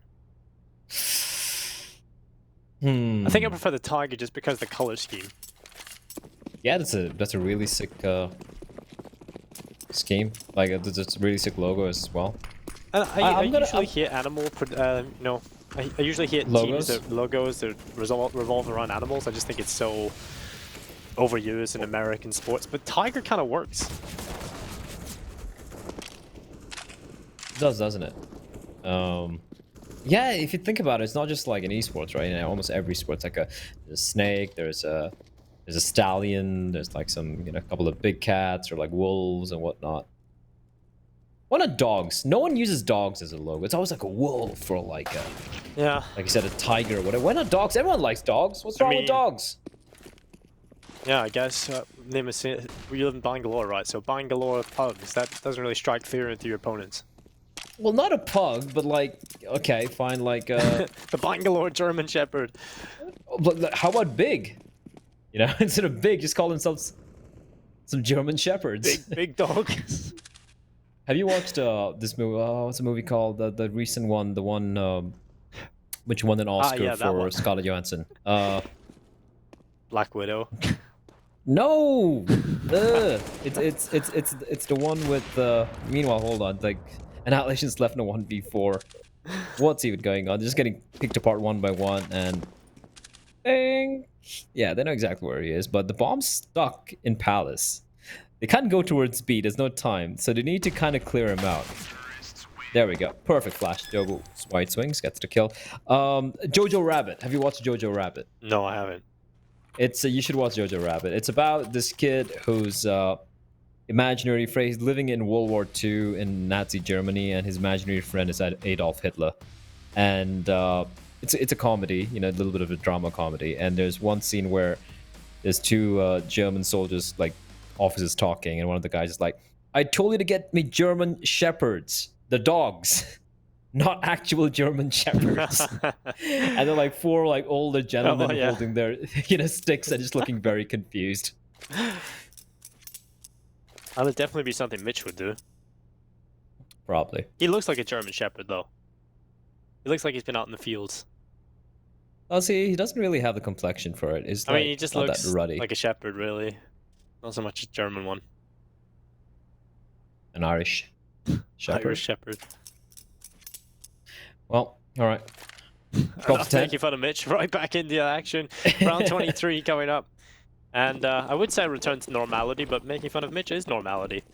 And so We take a look at what D13 have. It's 2 MP9s, 1 M4A4, and an AWP for Annihilation. Mr. Cap with the only weaker weapon in terms of not being an SMG or a rifle, and it is a Deagle in play. So not too bad for the CT side here, but still completely unfavorable in comparison to the buy of Tiger. It's been pretty back and forth with Tiger, you know, they're losing their economy, then they in turn, they strike back, and now D13's money can in the bin. Although, these two players, Dinko, score Annihilation. As long as they have their weapons, I'm feeling like D13 still stand a chance here. Cabal keeping Tamir busy, but Tamir's position with that MP9 is going to allow Mr. Cap to maybe rotate back towards mid, but no, they're going to hold on here because they know at a point in time the smoke's going to dissipate, and then they're going to be pressured, and that is, I feel like, the right call. You can see the players slowly creeping on up. It's unfortunate, though, for the CTs. Both the big heavy hitters with the guns are over towards the A bomb site. And it's going to come down to Tamir. And we've seen him do some crazy things with that MP9, Dinka, but this might be a little bit too much to ask of him. MP9 waiting for the smoke to dissipate his Cabal. He's not really taking the fight. Mr. Cap finds one, though. That's a huge kill. And Tamir finds Cabal. A score is going to find Urcast. And Mr. Cap with the Deagle!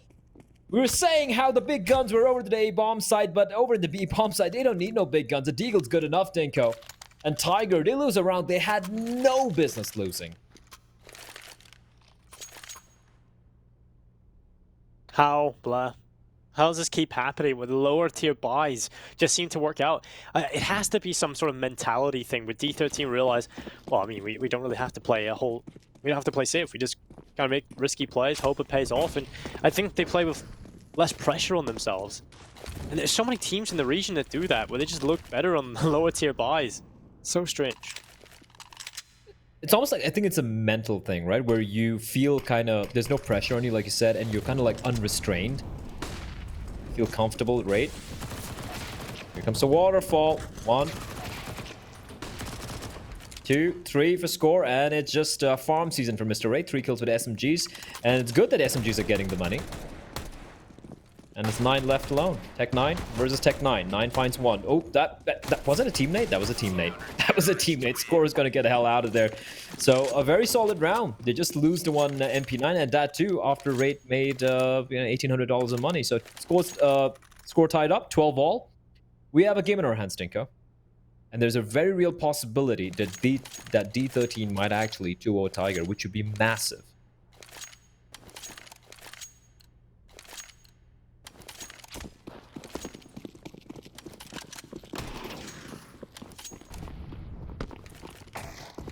That would be such a statement for the Asian region as a whole. In terms of, you've got 3 teams in this tournament from Mongolia. Coming into it, I think obviously it was clear favorites with Tiger as the best Mongolian team, because a lot of people were even considering them the best team in the tournament based on their performance in the ESL1 Road to Rio. Now, us from our perspective, obviously don't see it that way, but in terms of the outlook of the public opinion, that was certainly it. But now they're possibly going to be getting 2-0 by the secondary team in their region. Now that just doesn't make sense. I think D13 heard what I said like a couple of weeks back, where when Tiger were just, you know, crapping the bed, and I'm like, yeah, D13 is probably the best team from Mongolia, and they took it to heart. And they're like, yeah, we are the best team in Mongolia. We're going to beat Tiger and prove it. It's looking likely right now. If I'm Tiger, this is a game they should be winning, Dinko. Like, you destroy Lucid Dream, you dismantle Vici, and then you just get destroyed by your own countryman, Tamir. Good for 2. Staying alive. Here's a... I spotted a second player as well, but he will be found out by Urcast. But he's done his job. 2K.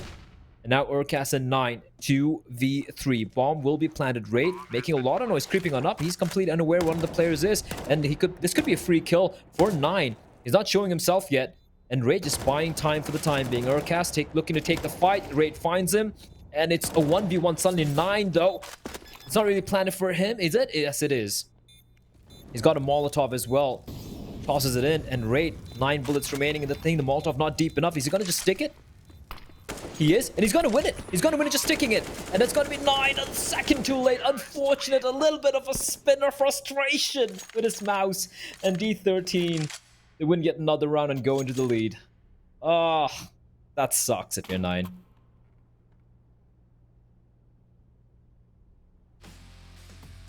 You're right, Dinko? You feel a little I just...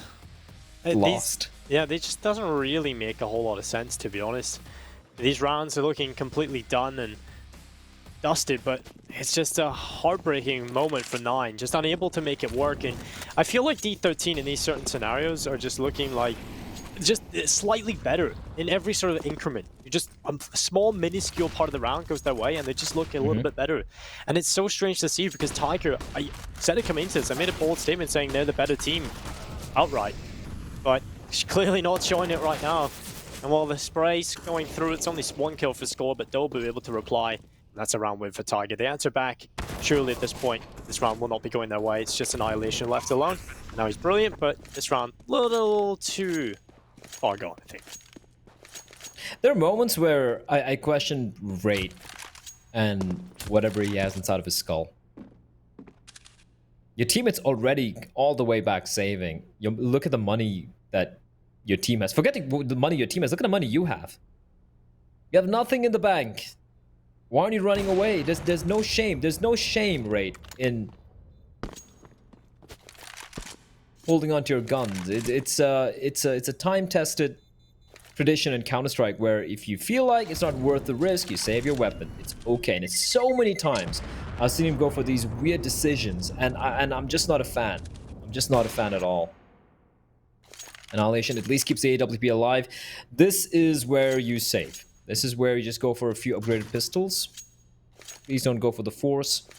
And try and work around Annihilation's AWP. Like, back him up. I want to see Annihilation be a little bit more aggressive. He's got this quick feet and just the raw aim to get up in your face, maybe towards mid, maybe heading towards underpass with one of his teammates. Something a little bit more aggressive. Try and find a picks.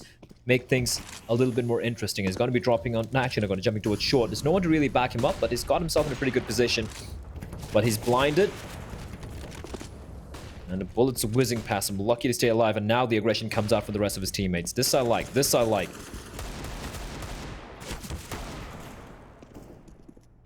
Well, just a 1 kill though. Yeah, it's just a 1 kill, luckily. If you're a Tiger fan or a Tiger themselves, you'll be very happy with that outcome. We would have liked no casualties, but we'll take what you can get. Now they go over towards A. There is only 1 player here. And it's Tamir with a USP. Now, I just don't think he'll get anything done here. His position's pretty strong. So we could potentially work at least 1 kill. Now the issue becomes Palace and Tetris. And well, Dobo's spotted him, but the dink comes in and now he gets stuck on the ladder. A nice try from Tamir. You definitely see the idea behind it, but it doesn't quite work for him. Now Urcast is there for 1. Annihilation up on top of the ticket box, and he drops away. And it's 9 with the kill. Score picked off, and just Annihilation left alone now. 40 seconds in play as Annihilation gets aggressive back into the bomb site. He'll check the left side, and Urcast is there with a headshot. 14-13. Tiger 2 away from victory, 2 away from sending us to map number 3. And D13, they're really scraping the bottom of the barrel, getting their buys in now. They have got enough to get the AWP in. That's the most important thing, I feel, for this team.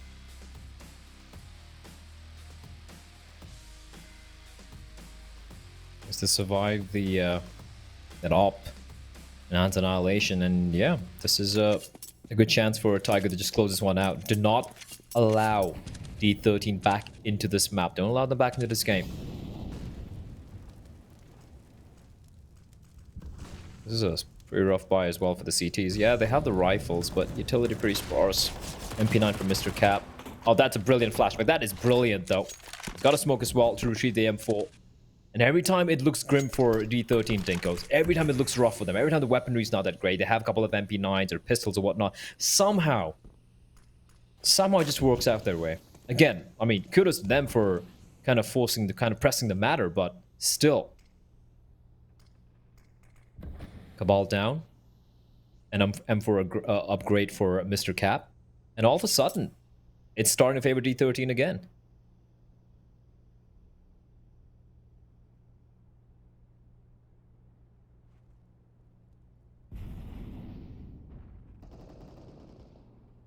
Oh, Rit picked off. 4 versus 4. 47 seconds in play. Mr. Cap sprays away, gets a 1 kill. And eventually is replied to. Now Score just holding it all down in towards short. Ilboot starting to rattle a few shots through the wall, and Score's going to be there with a headshot. That's the bomb dropped. No Molotov going under the window, but 9 is there to reply.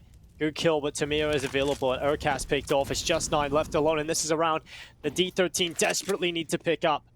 And 9, he's been in these scenarios before. He can certainly win clutches, or at least come close to them. He's got a little bit unlucky before here on Mirage, but this could be the turnaround. This could be the revenge play as he sprints back over towards the A bomb site.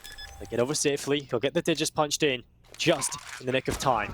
And now Annihilation, of course, he just goes and takes the straight up fight. Knows that there's not really enough time for 9 to be in a solid position and just takes him away. 14-14, we go to distance again, Blair. But this time, will it be closed in regulation or will it be going to overtime? We're gonna get 4 overtimes. Calling it. I can almost feel you cringe when I said that, Dinka. Yeah, I just kind of give up at this point. I just gotta cast all the rounds. You know, we could go all day. Yeah, screw it. Let's go for it. It's day 1 of week 3. Yeah, no, we're not completely exhausted yet. Yeah, I mean, we actually do our jobs, and like Jason and Mitch, like how many did they cast today? Like 2 maps? Yeah, I mean, they made all these jokes last week. We're taking the jokes today. Well, what's not a joke is D13. They have looked very, very competitive so far. Although, yeah, there was a little bit of hiccup on train where they kind of threw away 6 map points to take it to double overtime before they finally closed it out. And now in Mirage, a map pick of Tigers, where Tigers just they destroyed Lucid Dream 16-7. They wrecked Vici 16-7. And here we are, score is all tied. Now I knew it was going to be a closer affair considering it's a domestic derby, but this is it's pretty impressive. As Dobu taking the fight to Mir, gonna do the smart thing and falls on back. AK-47 just needs 1 bullet to find his head rate. Playing towards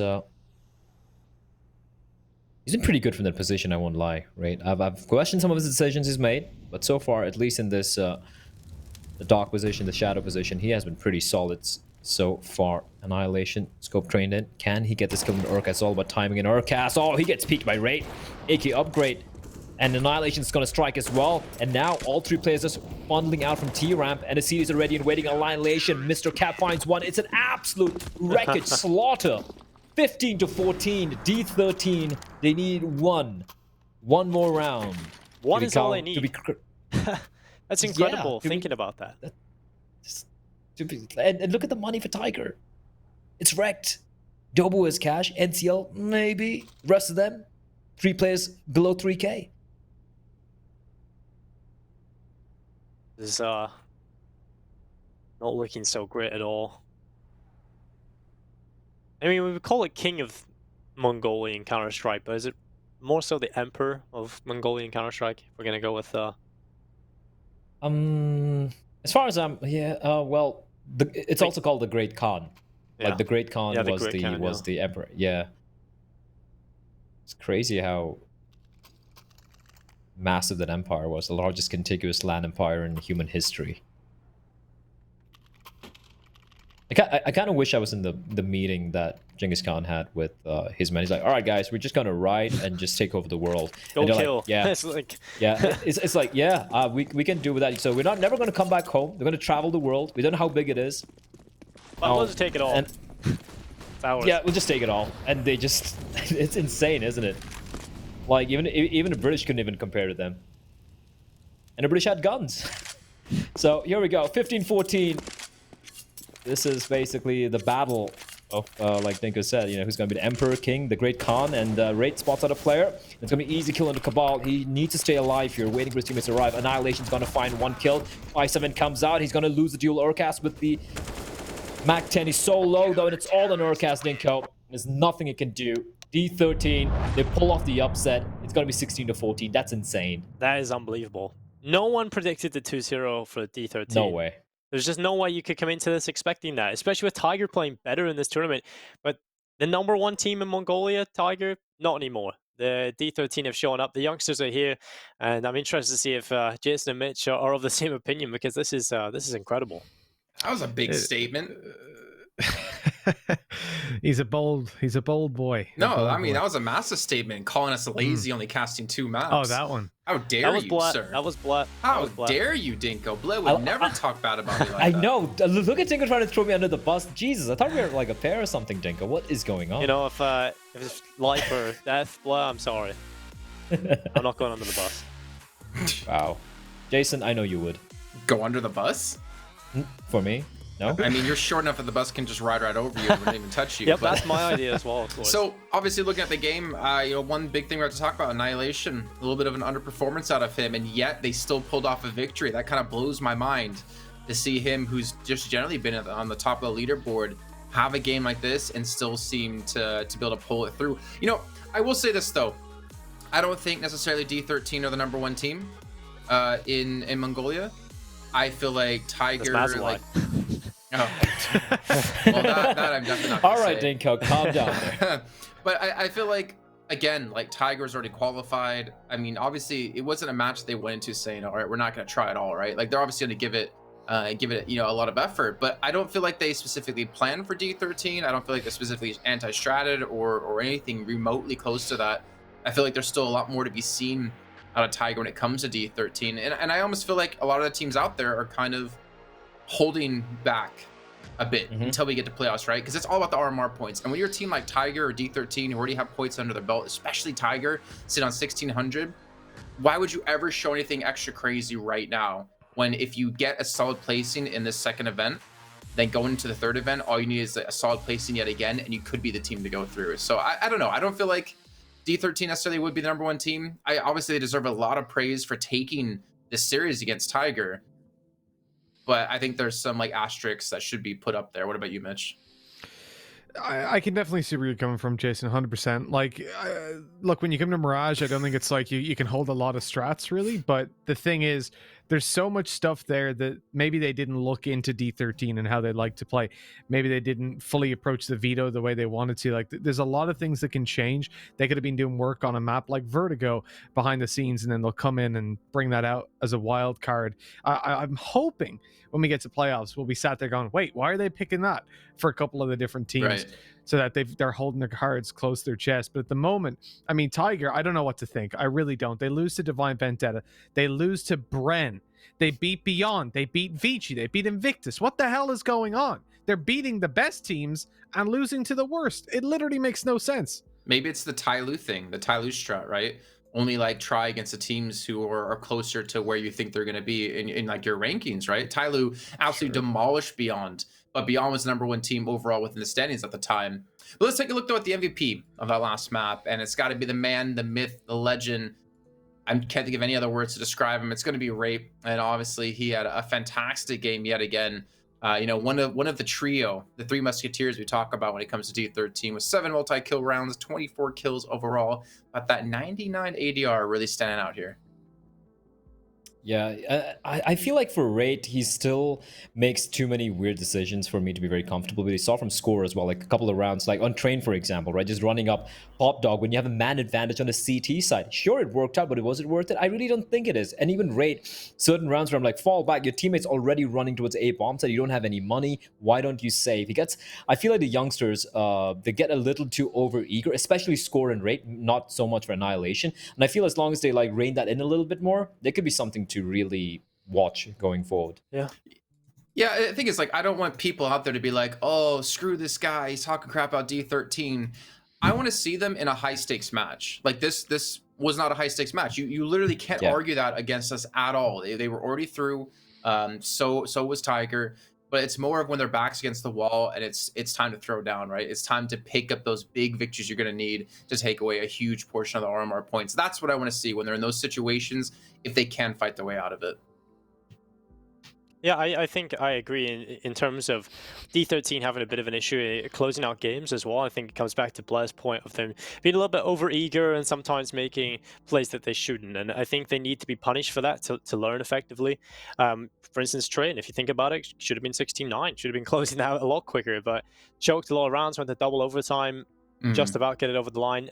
But there's scenarios like that where I see D13 making stupid plays all the time, and I think they just need a better system. They need to find a little bit more maturity in their game, and of course that's going to take time. And eventually, Annihilation is going to be a player that can compete on the world stage. I think he's got that potential alongside the likes of Kaze to go on and do good things for the Asian region. 100% with you on that one. I actually want to take a look at the overall results from today before we even do get into the groups, just so you can see where things have kind of laid out. Of course, Lucid Dream up against Bren, the game that kind of left us wondering what's going on. Lucid Dream did take the victory 2-1. Tyloo versus Divine Vendetta. We did see some glimpse of life, you know, for good old DV boys. Good to see Davdov able to compete up against the likes of Dan King, and again, some innovation coming through, especially on the map like Inferno. Then we just rounded things out with a double overtime on Train and an almost overtime for D13 in the last map of the day. I know you guys were hoping for it. You were talking about, you know, let's just go 4 overtimes, and you know, we potentially could have. Maybe they'll be coming up in the next few days because you two are going to be casting 2 of the 3 matches throughout the week. I mean, obviously, thanks, Jason. I mean, we did it last week, Mitch and I. But that was also due to the fact of my schedule, so I appreciate you guys doing that.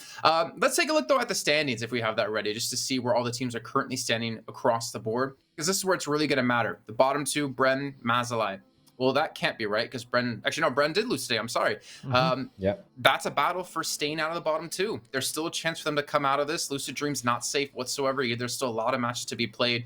But also, look towards the top, guys. Tyloo currently in first place at 6-1. If you're one of those bottom 2, or if you're in 8th place, because of how seeding works, you're going up against Tyloo in your first match in playoffs.